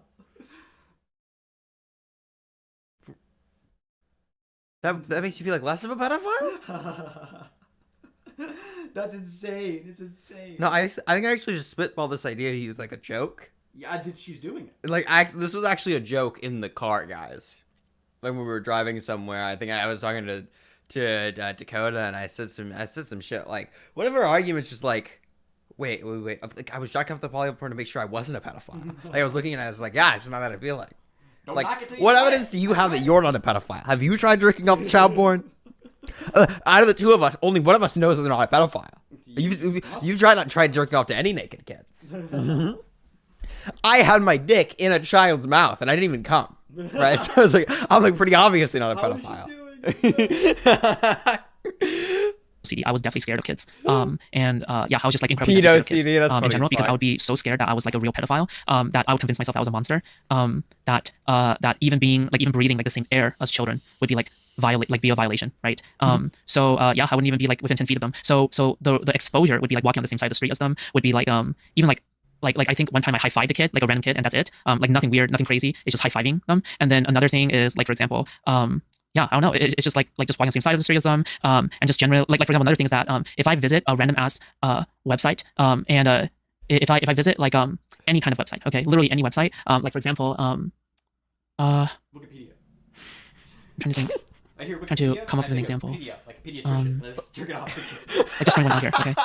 Like a fucking school lunch website, right? If it's a school lunch website and it has a kid on there, and then I would avoid it, right? Because even seeing a kid would trigger me. Even seeing a kid would trigger me, and then I would avoid it, and I wouldn't even go to the website, and I would avoid errands that would be associated with kids because I would be like, oh my god, I don't want to even like associate with it because it would give me so much anxiety and it would send me into like a panic attack. Well, not I know there's some people with OCD who will like say like nervousness about like being evil or like being pedophiles and part of it, but like I don't think they ever like go jerk off to lolly porn to exposure therapy. Like that would like convince me that I was a pedophile. Yeah. You know what I mean? It'd be like a paranoia to like, oh no, it's like I'm actually just like Yeah. I just Now I'm like post hoc rationalizing it away. Oh my god. panic attack and anxiety attack, right? So Jesus part of fuck. exposure therapy is forcing me to engage with that website, is forcing me to walk on the same side of the street with them, is forcing me to actually like talk to strangers and like etc. Right? So yeah, it's like all these things. Yeah. And eventually after I got like with my therapist, my OCD specialist therapist. And by just to be clear, by exposure therapy, what they mean here is going to a playground and exposing themselves in front of fuck children. No, Krabs just said this motherfucker's favorite food shop is an adoption. No. That's fucking brutal. Jesus Christ. I don't even like. There's no way. There's no way a therapist was like, yeah, what you should be doing is like jerking off to lolly porn. I think my OCD specialist therapist said this. I was like, Oh, yeah, you I consume, prescription for I child consume like porn? You must pornography and stuff like understand. that, right? And then I always feel bad because I have What, POCD. have this? And how the fuck do I get over my POCD? And then my therapist says like, it seems like you already treat yourself mostly, right? Like 80% there. I honestly think that one of the exposure therapy stuff that you should try, and I don't really care if like you consuming lolly is like a good thing or not. What matters is that it's helpful to you. Is that you should consume lolly, and then literally that was one of the prescriptions is consuming lolly. And That sounds wild to me. Really? Mm-hmm. So one of these things is literally that if you want to actually like be able to have exposure therapy, like you should actually have like exposure therapy where you are no longer afraid of your POCD and feeling anxiety because of your POCD. That is like literally one of the final steps. And then something to get over your POCD. A lot of OCD related things is sexual. A lot of OCD related things are sexual related. Was your therapist a clinical psychologist, or were they just a therapist? An OCD specialist. But were they a therapist, or were they a clinical therapist? psychologist? Not a clinical psychologist, a therapist. So they can't really prescribe anything then. No. They can It's not give a prescription. recommendations. It's not a prescription. Yeah, it was just regular therapy sessions. Yeah, so they can give recommendations. And a therapist recommended that you consume lolly. Like, what did they give it? Did they say that not you should recommend? Well, it was.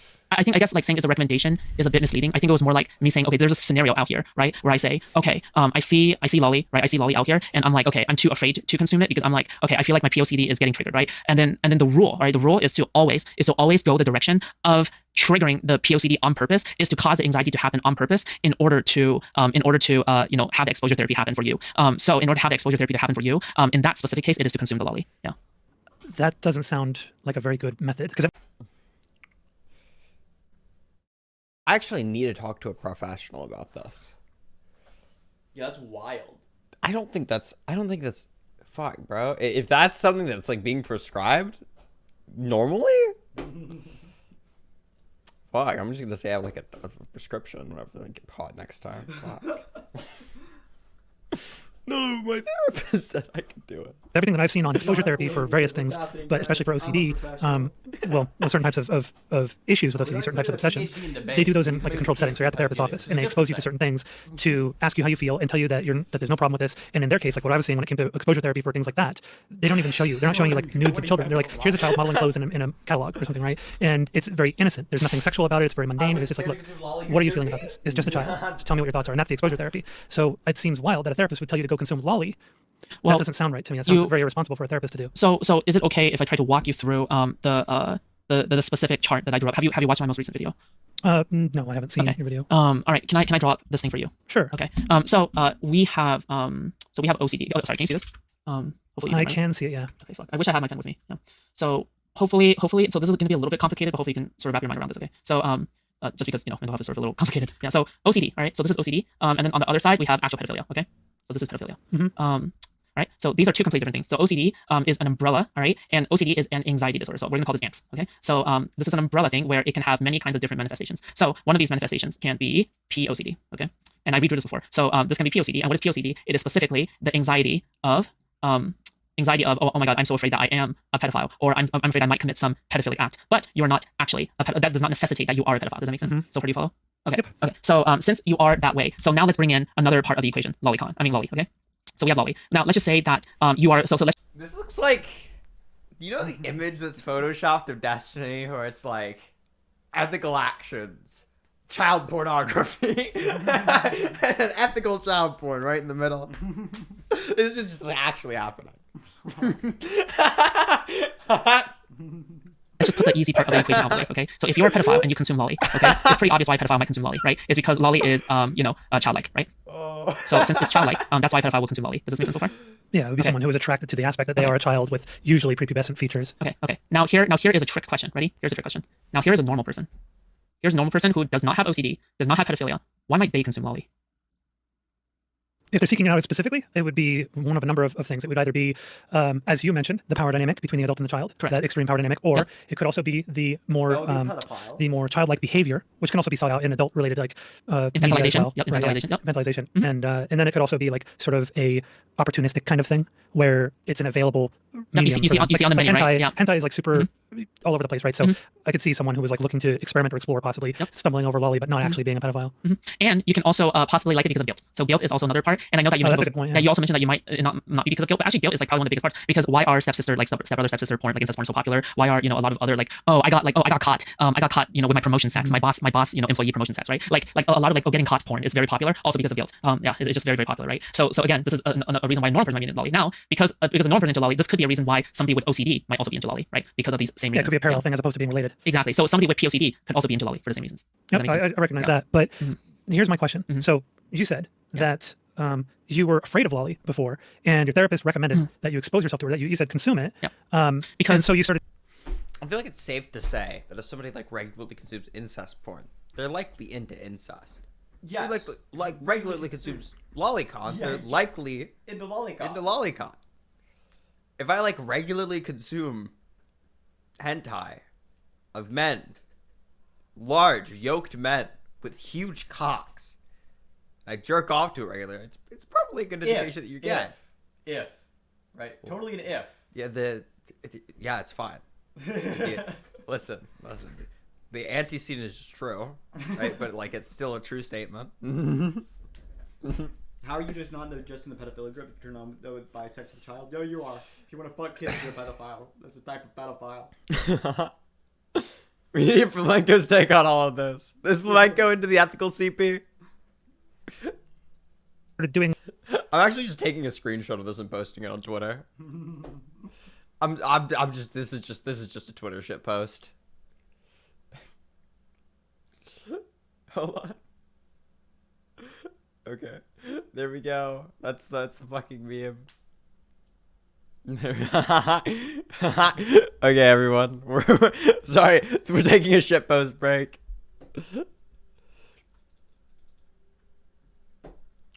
Oh my god, why is Twitter like this? Okay. Science. That's what science is.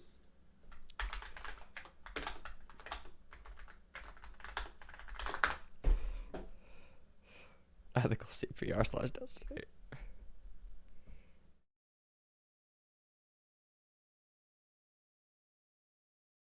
Can I find the image? Here we go.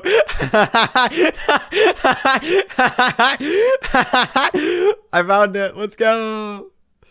All right, boys. This is the post. God, I fucking hate screenshotting shit.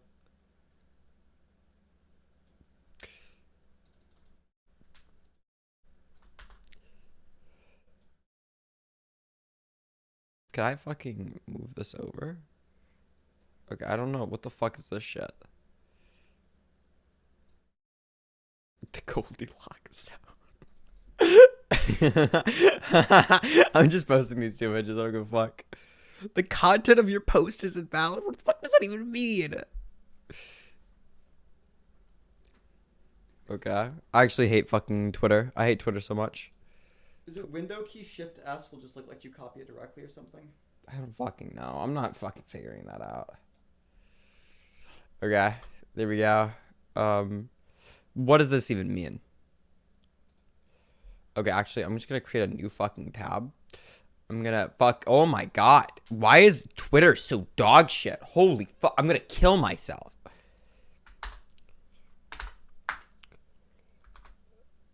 Okay, I'm fucking posting that. And then I'm gonna grab the fucking Goldilocks zone screenshot. Hold on, where is it? Right there. There we go.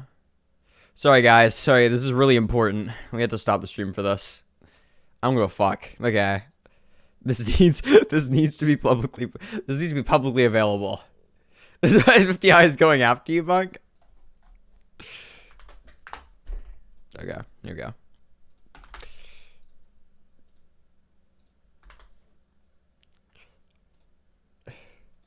Okay.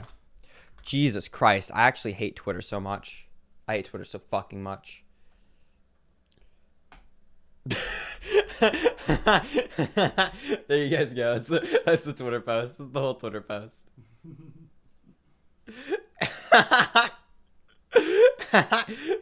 That's the graph. That's the breakdown of the ethical sweep here.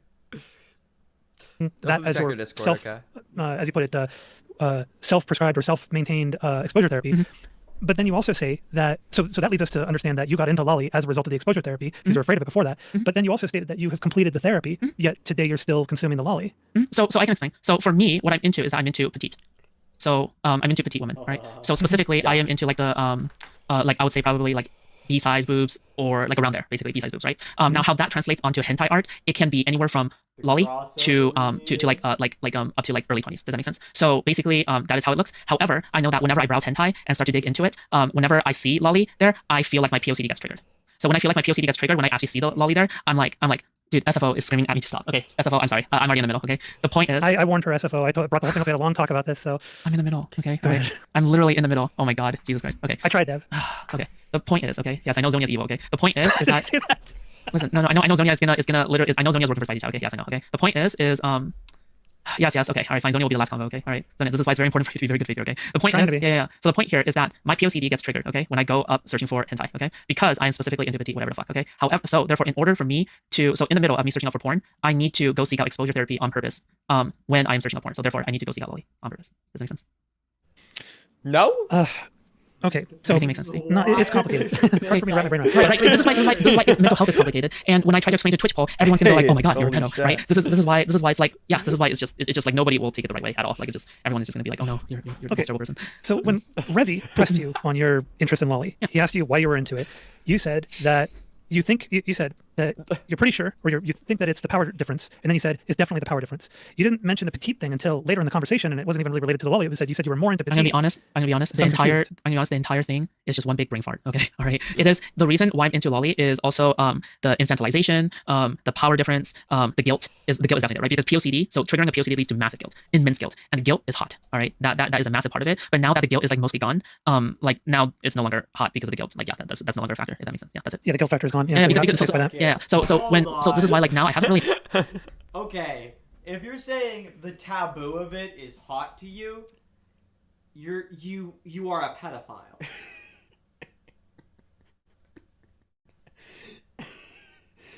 That's it.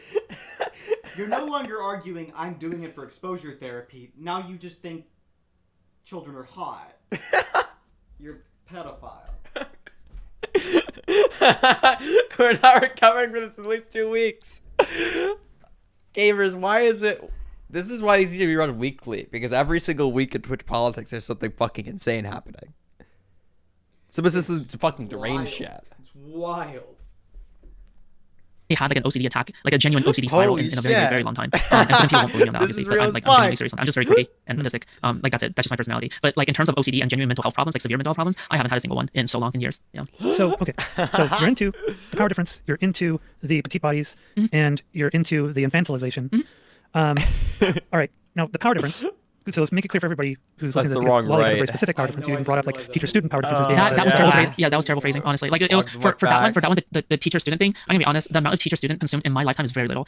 Like yeah, I'm sorry. Like if I could take that back, I would take that back. You know.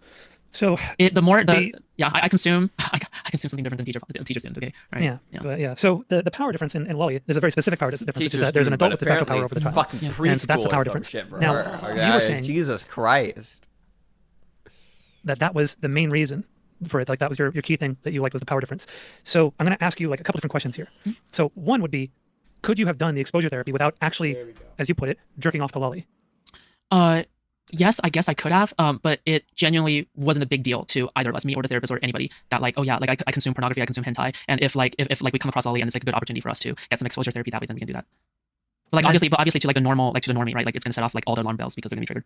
Yeah. It definitely sounds unconventional. It's very unconventional, but like to a therapist, but to any therapist or like mental health specialist, like they are honestly, I'm gonna be honest with you, like it almost seems as if like therapists and etc. like they are like the edgiest motherfuckers ever. Like they are much more out of the norm than.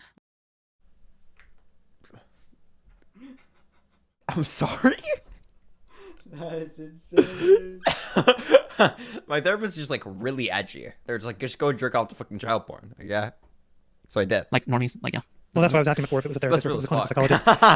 This is the realest shit I've ever watched. But couldn't you have found that extreme power dynamic, the absolute top and bottom disparity in some other form of media that isn't depicting children as being the subs? Oh, I do that all the time. So like if I get bored with one, couldn't you have done that as opposed to the lolly? I mean, like the way I sort of picture it is like just like how we switch from one porn to another when we get bored from day to day. Like that's what I also do, right? Yeah, the problem that I see is you've got a combination of things to consider here. You didn't have to masturbate to lolly as part of your exposure therapy. You could have exposed yourself to it to make you realize that you weren't actually attracted to children, and then not get off to it, which would seem to be like the more appropriate approach to this. I feel like it's like the opposite of exposure therapy to like get off to it. Yeah. I get the concept. You just say, I just look at it. And like by looking at it, I'm like, wow, I'm not like aroused by it or something. But if you look at it and then you jerk off to it,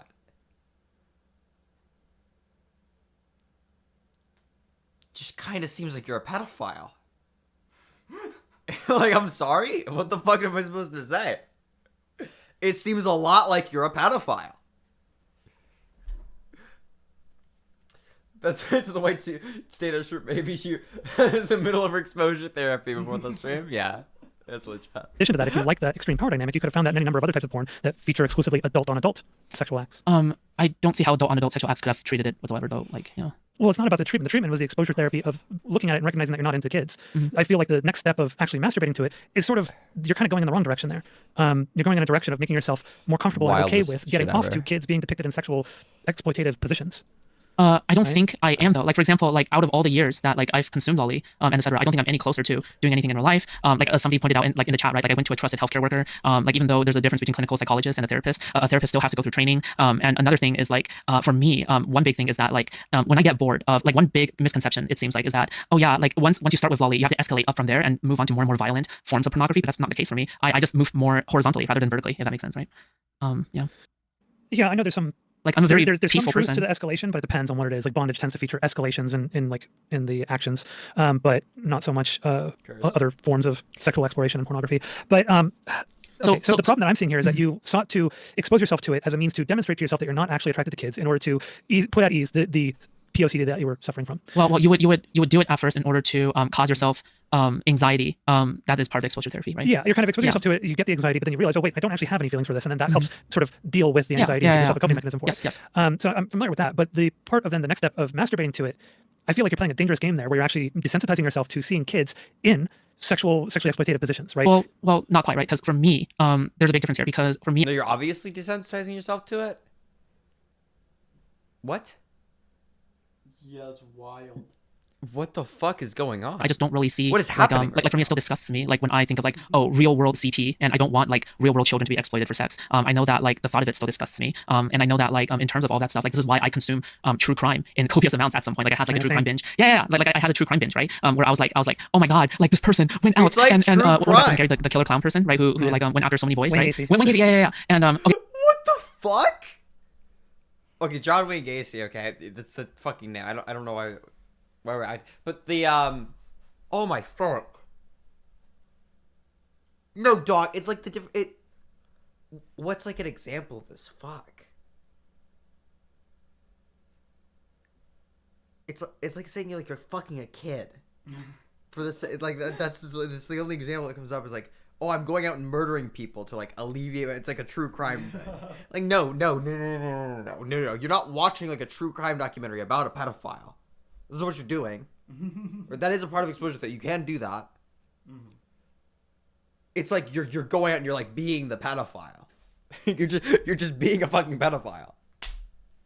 You should feel anxious about being a fucking pedophile, actually. If you're like in the middle of a pedophilic act, you should feel bad about that. To some degree. Like a little bit.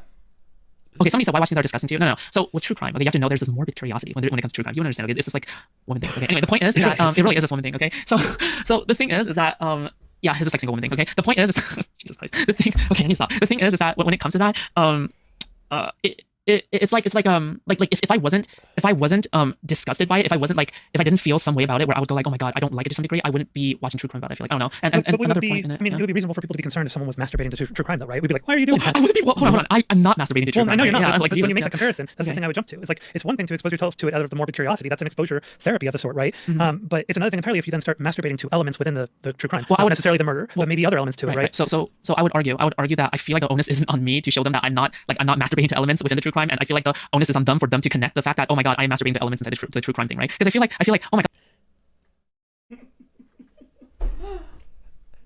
What the fuck? What is that? What? No, you're saying like you're going off and like that.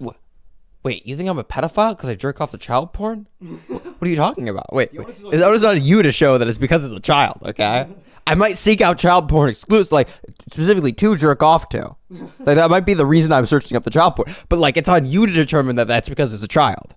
Wait, you don't get it. No, it's different, guys. I'm not jerking off to child porn because it's a child. I'm jerking off to child porn because it's child porn. I'm jerking off to child porn because it's porn, okay? Like, how could you make that leap that, okay, jerking it off to lolly means jerking it off to true crime? Like, that is such a big leap for me. Well, when you're using true crime as a comparison for, there's like a morbid element and you're watching it because it's kind of horrific and scary, but you're still watching it. But that comes in with what How are we're you guys talking not about drinking right now? I don't know. That's a fair point. That was a really fair point. Do we have anything to drink?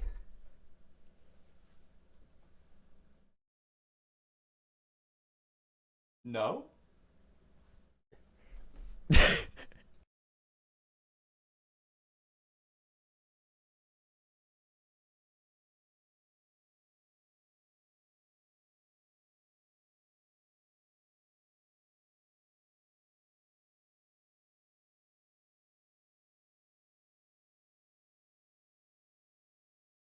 You're fucking gay. You guys didn't hear any of that conversation, so it's no good. Don't worry about it. with a lolly, that you were afraid of lolly, and you were paranoid that you might be a pedophile because you have POCD, and then you started consuming the lolly as exposure therapy. When but you then were growing the next up, step was you okay, started then fucking masturbating to the lolly, marijuana and is that's the part that like aesthetic, gets a lot of people their eyebrows raised, right? Like, it would be one thing to look at it, just to expose yourself to it, No, and but give yourself that anxiety and yeah, that so, you have right, but the connection there I'm drawing is that, okay, there's marijuana was still legal. When you were growing up, okay, fucking dinosaurs were roaming the earth. As far When as I I'm was concerned. growing up, you could buy marijuana and slaves. I was too broke for it.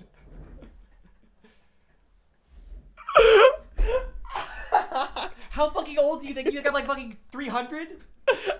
When I was growing up, I'd ride my dinosaur down the street. Listen, Granny, chill the fuck out. Jesus Christ. a difference between, okay, this is fantasy versus something that's in real life, right? The reason why I'm so fascinated by true crime that actually happens in real life is because, oh my god, there's something that's actually disturbing that happened in real life that's horrible and terrible versus something that is in fantasy that I feel like, okay, this is a safe space that is fantasy, so therefore I feel safer jerking it off to something that is in fantasy, right? Does that make sense?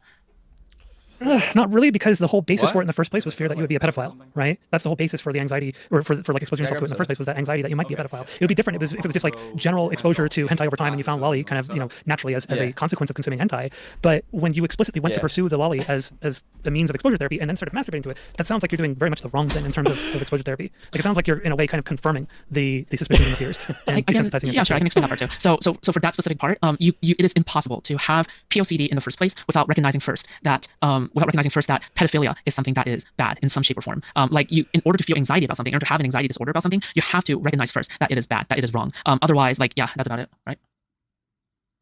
Yeah, like, so you could be a pedophile, like, totally acknowledge that it's wrong to, like, rape kids, or it's wrong to fuck kids. It's wrong to, like, jerk off child porn. Like, somebody could be a pedophile and, like, fully realize that. I don't think, like, there's an opposition between these two beliefs. There are plenty of people who are, like, attracted to kids and, like, acknowledge actively that it's, like, it's a bad thing to fuck kids. You know, setting up debates, do you have any specific propositions you affirm for vegan morality? You have ethical obligation to be vegan. That's the normal proposition. That's the good ass proposition. Okay, that's all you're arguing about when you argue about veganism. It's just that. Is that in its entirety. So I have already, at least subconsciously or consciously even, that I recognize that it's bad. Otherwise, it's impossible for me to, yeah. So why go that far as to masturbate to these scenes that are depicting children? If you recognize that because there's a differentiation. The whole concept is a problem in the first place. Right? Because just because you recognize that there's a concept between, okay, like pedophilia is because if you recall in that conversation with Rezi, right, there is one question that, you know, I probably won't take back, and it's the question is lolicon pedophilia? And do you remember what I said there? I said no, right? And the reason I said no, before there was pedo adjacent, but yeah, which is an accurate answer as well, right? So the reason I say it's pedo adjacent, it's not literally pedophilia, right? Is because child porn isn't literally pedophilia. That's not what they were asking you. They were asking you if those are the same thing. What the fuck? Guess what? There is probably going to be like a lot of like not actual children inside of lolly, and like as well. But at the same time, it's like a depiction of youth, a depiction of that, and it is it's still removed. I would say it's like more removed from in real life than versus like the teen category on Pornhub or like the whatever category on Pornhub, right? Like it is more removed than versus like something like that, right? Yeah, I would say so. I mean, I haven't explored lolly myself, so I don't know how accurate the depictions are. You don't need to explore lolly. All you need to do is explore the Pornhub categories. Just go to Pornhub.com and then click on the teen category. I'll let and someone then else do that for me. I'd rather not. Wait, no, it's okay because you're just doing it for research purposes. And there's another hold on, there's a paper out there. There's also another paper out there that actually has lolly pornography inside that paper, where like it tackles just how complicated the debate is around lolly, around like a variety of lolly. Around there, I didn't link it inside of the manifesto. I would have linked it, but then it contained literal lolly inside of the paper, so that's why I didn't link it. But the thing is that the actual write-up is so fucking good. The write-up is so good. So yeah, that's why I'm so sad. Do you recognize like why it is that I would have such strong apprehension about even looking at it just for research purposes? And you're like, no, don't worry about it. It's okay, it's just for research purposes. Like, do you realize that there's a reason? My chat is even reacting pretty strongly to that suggestion that you made and how nonchalantly you recommended going and looking at it. And you know, do you see like there's a perception that I and my chat have, which is, whoa, this is a little too much to even look at casually, you know, or as a means for research. Because I've even read up on this stuff before, where they had researchers trying to do studies on this type of pornography in the industry and getting sick to their stomach and being disturbed by it and having to go to therapy afterward from exposing themselves to it. And you're very comfortable with like, no, just go ahead and take a look. Wait, from lolly or from actual CP? Because I feel like looking at the teen category you were mentioning and looking at other categories that are related and similar, like that kind of stuff. Hold on, they need therapy from looking at the teen category on Pornhub? Usually from looking at a bunch of different porn that is trying to depict or present the image of being, you know, youthful to the point of possibly being like barely legal, right? Or why was the wall got in the research doc? This is something that when I discovered that when I was going through an article talking about this stuff around the time that I met Max, because I started looking into this and thought, Jesus Christ, it's like researchers trying to dig into this stuff and do studies on this stuff, and they're getting sick to their stomachs and being disturbed by the whole thing. Yeah, but you also have to recognize that it's important research. Right? It's really important research. Yeah, but I'm sitting here wondering, like, why are you so comfortable with making the suggestion? And I'm sitting there going, no, let other people do that for me. And you're like, don't worry, just go and take a look at it. It's just for research. Can't the most simplest explanation be like the easiest one? Is that like I could just be autistic as fuck, and that's it. People always go to the most like conspiratorial explanations and just go like, oh my god, like clearly as you can see, Foodchops is a pedophile. If we link this clip, right, like the 12-year-old rapping around clip, and then if we go to this like this advocacy in the past where she talks about sympathy for pedophiles, and if we look at like this and this and this and this, right, clearly it's Ammo's she, ladies and gentlemen, right? Like obviously anybody can do that, right? With any kind of stream or any kind of narrative, right? But the thing is like let's go to the most obvious explanation, right? I'm like stupidity, right? Like an early streaming career, right? The most obvious explanation for you like looking at all icons because you're fucking attracted to kids, dog. I don't think you want to go with the most obvious explanation here. I think you want to add a little bit more nuance to it, right? That seems to be the approach that you'd want to take. No. Now we autismos do not accept her. That's the wrong word. She's the exception. Okay, we do accept her. Right, here's some Coke. Alright.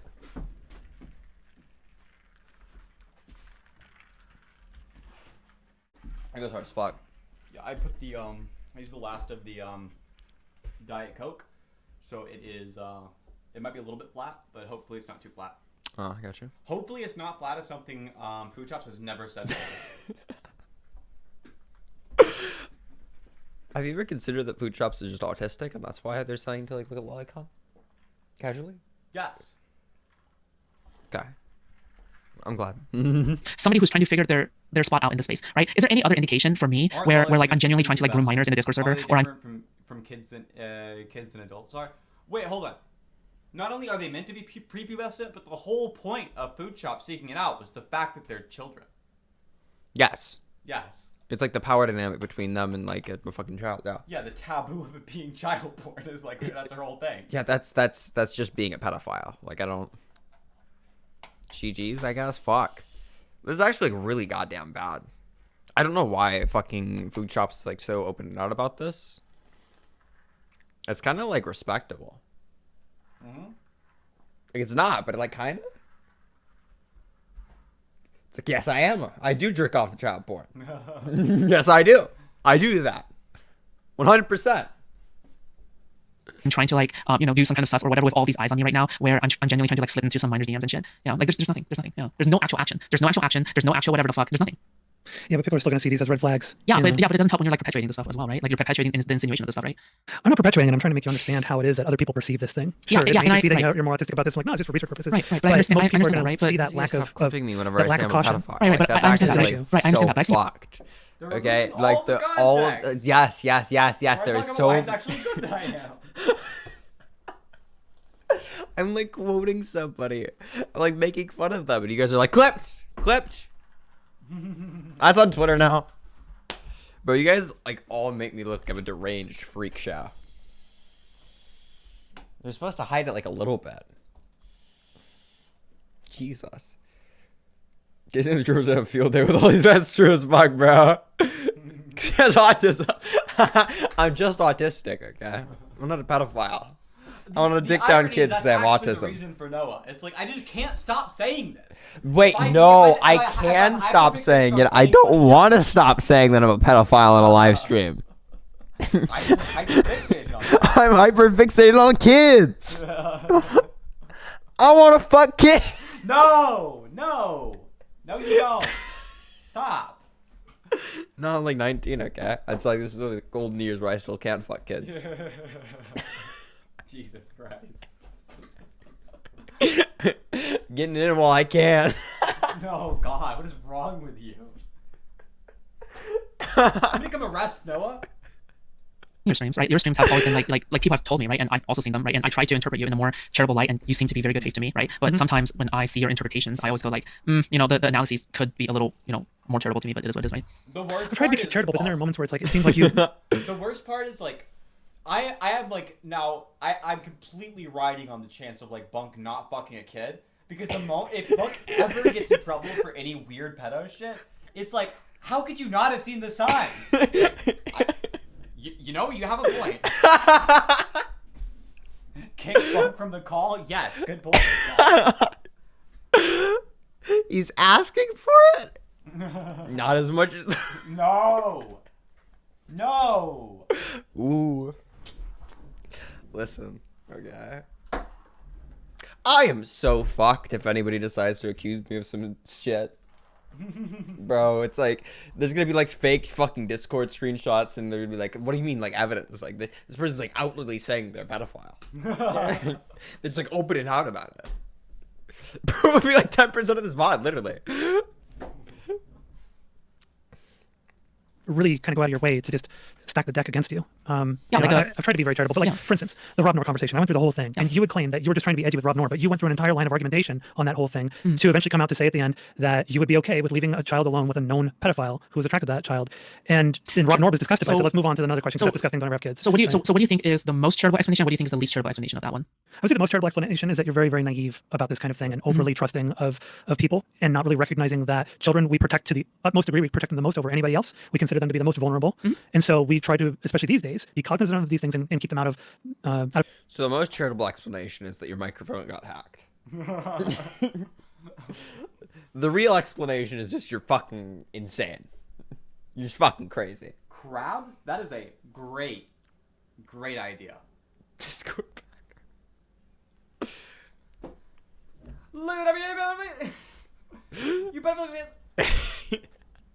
out of a situation where someone with an urge about those kids might take advantage of their power over them. So so most charitable take is naivete.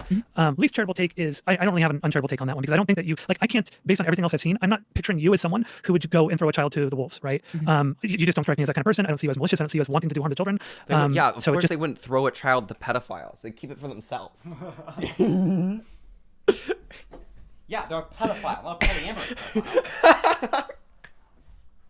They ain't Sharon. Seems to be naivete to me. Okay, so I'll tell you what happened. So during that thing, at that point, I already knew that I lost the debate, and because it was questioning me for 4 hours straight, the entire thing was questioning me for 4 hours straight. At that point, I don't remember, it was like 1 hour or 1.5 hours. And do you remember like how much time It's passed? like about halfway through. Okay, yeah, okay. If it was halfway through, it's 2 hours in. If it was 2 hours in, then like my face was completely flushed, it was red, and I wanted to put in something extremely edgy, and wanted to like no mercy mode throw him off. And it was very early on in my streaming shit, content creation shit, and yeah, do something extremely like off the cuff. Obviously, should not have done that, and yeah, I would never do it again, obviously. But I've seen you do like edgy things in order to bait people before, and you don't have like this whole lengthy, thread of argumentation to justify the position when you do that, or at least from what I've seen anyway. So you're saying early on in your career doing this, you did actually have more of like a committed troll kind of effort to. Oh, someone took my fucking roast. No, Sid, you're gross for that.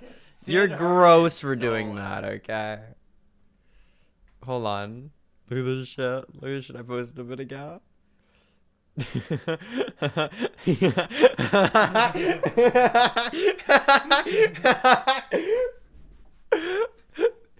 The fucking roast I came up with after seeing this image was this is what Dream looks like whenever his barber gets upset with him. Bro, dude, nah. He kind of looks like if a beaver and Dream had sex. He looks like a Bieber and Dream had sex. That's true though too.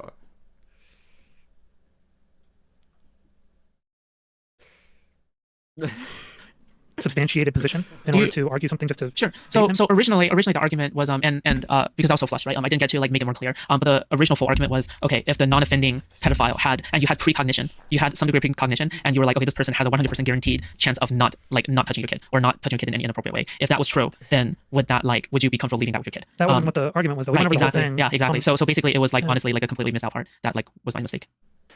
Yeah, I don't know, man. You're having me take this on faith at this point because it doesn't read that way. Yeah, when you and go through listen, the and listen, right? It's up to you. It's up to you whether you want to take me on faith or not. But I'm telling you to just simply trust me. But obviously, if you don't want to trust me, then it is what it is, right? I can't really convince you either way. The only thing that I don't know. I guess it's like how much you believe me as a person. But I know that there are people who will believe me and there are people who won't. So that's about it. Andrew, or I don't know if it's Andrew. Who's the Crucible Limited? Is that Andrew me Wilson. or is that Andrew Wilson. It might be Andrew. Yeah, what's up? I don't know which account. Who's using the account? It could be any number of people. The Crucible Limited. Yeah, I'm used to seeing Andrew in my chat using his own name, but it Yeah, is Andrew Wilson. Yeah, it's either Andrew Wilson or Crucible Limited. That's Andrew Wilson. Yeah, what's up? He's watching. Good old friend of mine. Well, I mean, he's always in it for the drama. So yeah. He knows a good drama when he sees one, that's for certain. True. Yeah, so, okay, so, like, I've tried to be very charitable with you. I was very cautious with my coverage, and I would go through, I'd be like, I would even give arguments like, okay, this could be what's going on. For instance, when you didn't respond initially to Rezi's question about whether or not you're into kids, I was saying, well, it could be a number of things here. It could be that just the packets didn't go through, she didn't receive them on her end, even though we saw it light up on Rezi's end. Do you remember what my response was? Yeah, I know what it was. Okay. And I told my chat, I was like, it could be that she talked over it because she did go, like right when he asked it, so you could have talked over it and didn't hear him. So I was giving all these other possibilities, like, here are all the things that could be wrong with this, so, like, that could have gone wrong to explain why it is that she didn't hear it. And I know you explained it as like an ADHD moment where I genuinely did not process it. Yeah. Yeah, someone said a thing, you heard the words but you didn't process them. Oh, hello. So yeah, I figured that, and I told my chat too. Once we saw your response to that, I told him, I was like, see, I knew it. I knew it. I didn't say I knew it. I said this could be a possibility. This is what it was. But yeah. I know I'm like 3 hours late, but hi, I'm here to moderate. We've both agreed that Stardust, you are no longer needed. You are a has-been. What? I never said that. I did not say that. I did not say that. Shit content. What? I did not say that. I did not say As a that. matter of fact, we're both ending I our did not friendship with say you, that. and instead, No, we I did becoming not. friends in response. What? Okay, so you would want to become friends with a self-proclaimed lolly consumer, and the only one online who would admit that, and nobody else would. All right, looking at you, Greenman. Okay. Yeah, we've been talking about this for a while, Star. So we've been doing pretty good. It's very we are going back and forth without too much issue. That's fine. Yeah, I figured. From what I could hear. Yeah, I just No, sorry. Oh, it's funny as shit. I'm glad he's aware of it. I'm glad he's self-aware. I'm glad. Bro, he does look like Dream too. That's the fucked up part. Dude, he just kind of does. He does. He does. Oh no.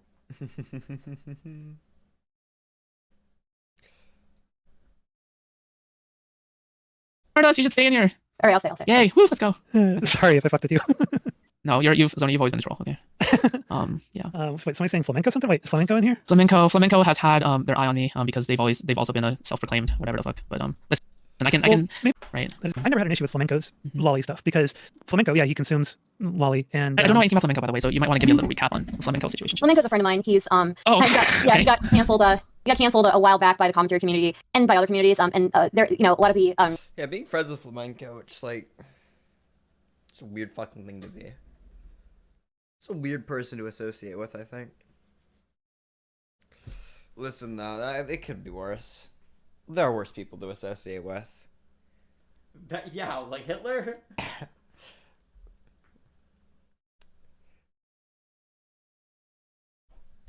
I'm trying to think. Actually, I don't know if there are people who are worse to associate with off the top of my head who are in Twitch pool. You could associate with Ethan Ralph. Yeah, that's true. Flamenco does that. Did that. Yeah. Ethan Ralph is too much. And it even makes for Flamenco. sense. And it really makes sense, doesn't it? Does. I think a lot of the right tried to paint him as like straight up like pedophile. There's no evidence to even suggest such a thing. But it was found that like he was I guess he had like a hentai list or something of hentais that he was into, and there were some sussy baka things in there. And he got By sussy baka things, she does mean lolicon with like 15-year-olds in it. Yeah. Well, again, lolicon. Let's not. Well, say it as charitably as possible. Okay, the charitable interpretation is like, it's just pornography with drawn 15-year-olds. Yeah. Oh my god, watch Flamenco like fucking watch Flamenco fucking. Oh, he's not gonna respond to shit. He's already fucking avoided the conversation with DMA. I can imagine that like the response that he'd give is some shit like, wait, but they were actually like 16 or something like that. Like, I don't know, dude, fuck. There's some sussy baka things. Yeah, I don't know. It's a mild interpretation. canceled for that. So. Yeah, and so like when I saw that, I was like, okay, well that's disturbing and degenerate, you know, and like it's not something that I would ever think is something that anybody should do. But where I didn't see an issue with Flamenco was he wasn't going around trying to say that Lolly is okay and we should provide it to pedophiles, to non-offending pedophiles. That he wasn't trying to justify any interest in it or say that, you know, not even going around talking about fapping to it or anything. And so that's where I have like the issue with you, because I don't think we should promote these things. I don't even think that I don't think people should be producing or distributing Lolly, because that has problems, that has issues. And I don't think that we should be encouraging people. I don't think we should be downplaying it or normalizing it or saying that it's okay. I think it's something that we should be, yeah, that's a little yikes. And we especially don't want it to fall into the hands of kids. Yeah, sure. Like we know that no matter what, kids get their hands on pornography these days when they're very young, they're like 12, 13 years old, going through puberty, they get their hands on pornography. And hentai existing, being a animated medium, much more accessible to kids in general. But then in addition to that, if you have them during their formative years getting exposure to this stuff, and it's hentai is way less accessible. What?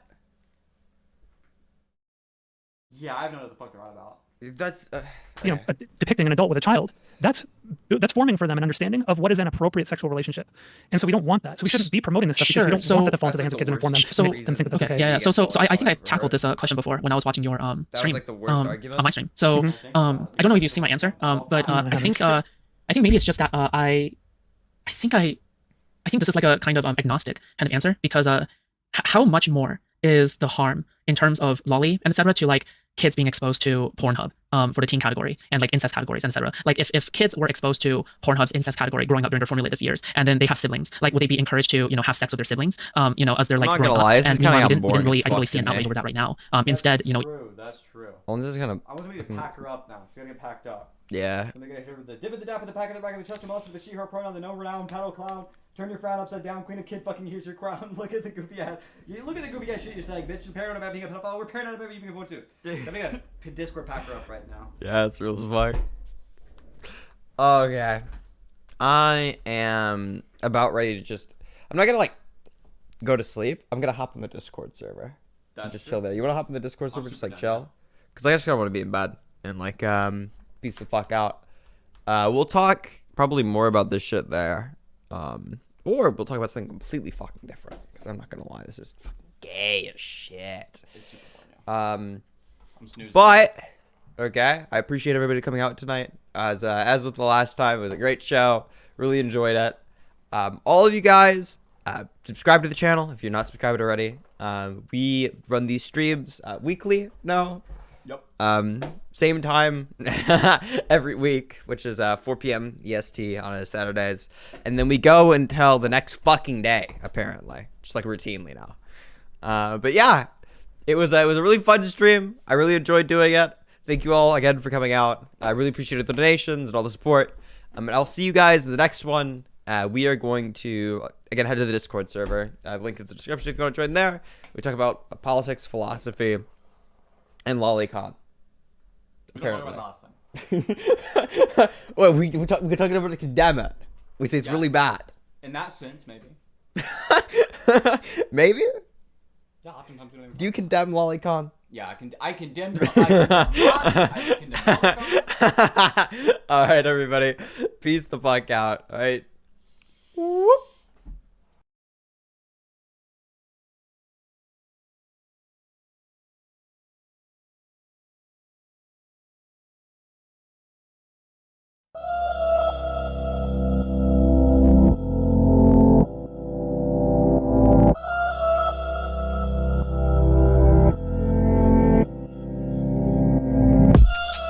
Never knowing someone come and try to take my life.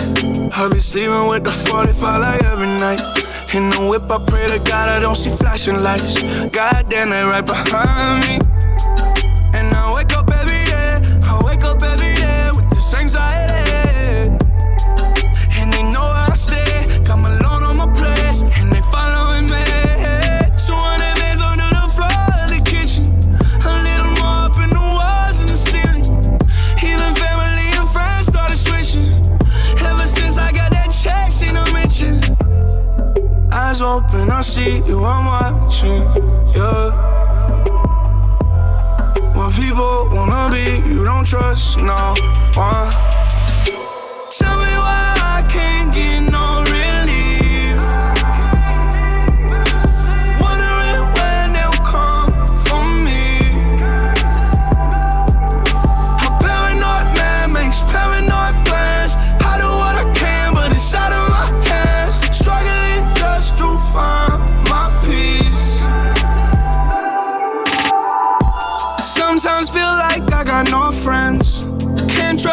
soul like I'm Snowden. Right by the bed, keep it loaded. Lord have mercy if they broken. I don't ever sleep, yeah, I'm wide awake.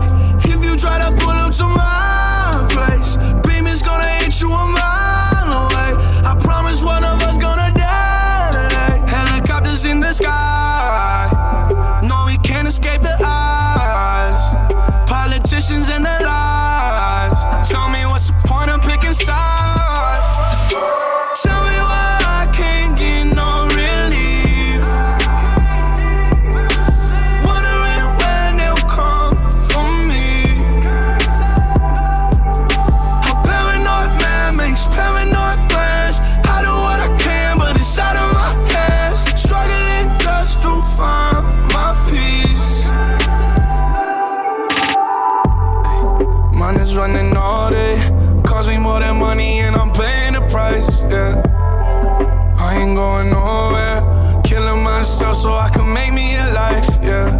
Minute after minute, never had a limit. Woke up every morning, knew that I just had to get it. Windows always tinted, you ain't looking in it. Either way, I know they come for me again. Tell me why I can't get no relief. Wondering when they'll come for me. A paranoid man makes paranoid plans. I do what I can, but it's out of my hands. Struggling just to find my peace.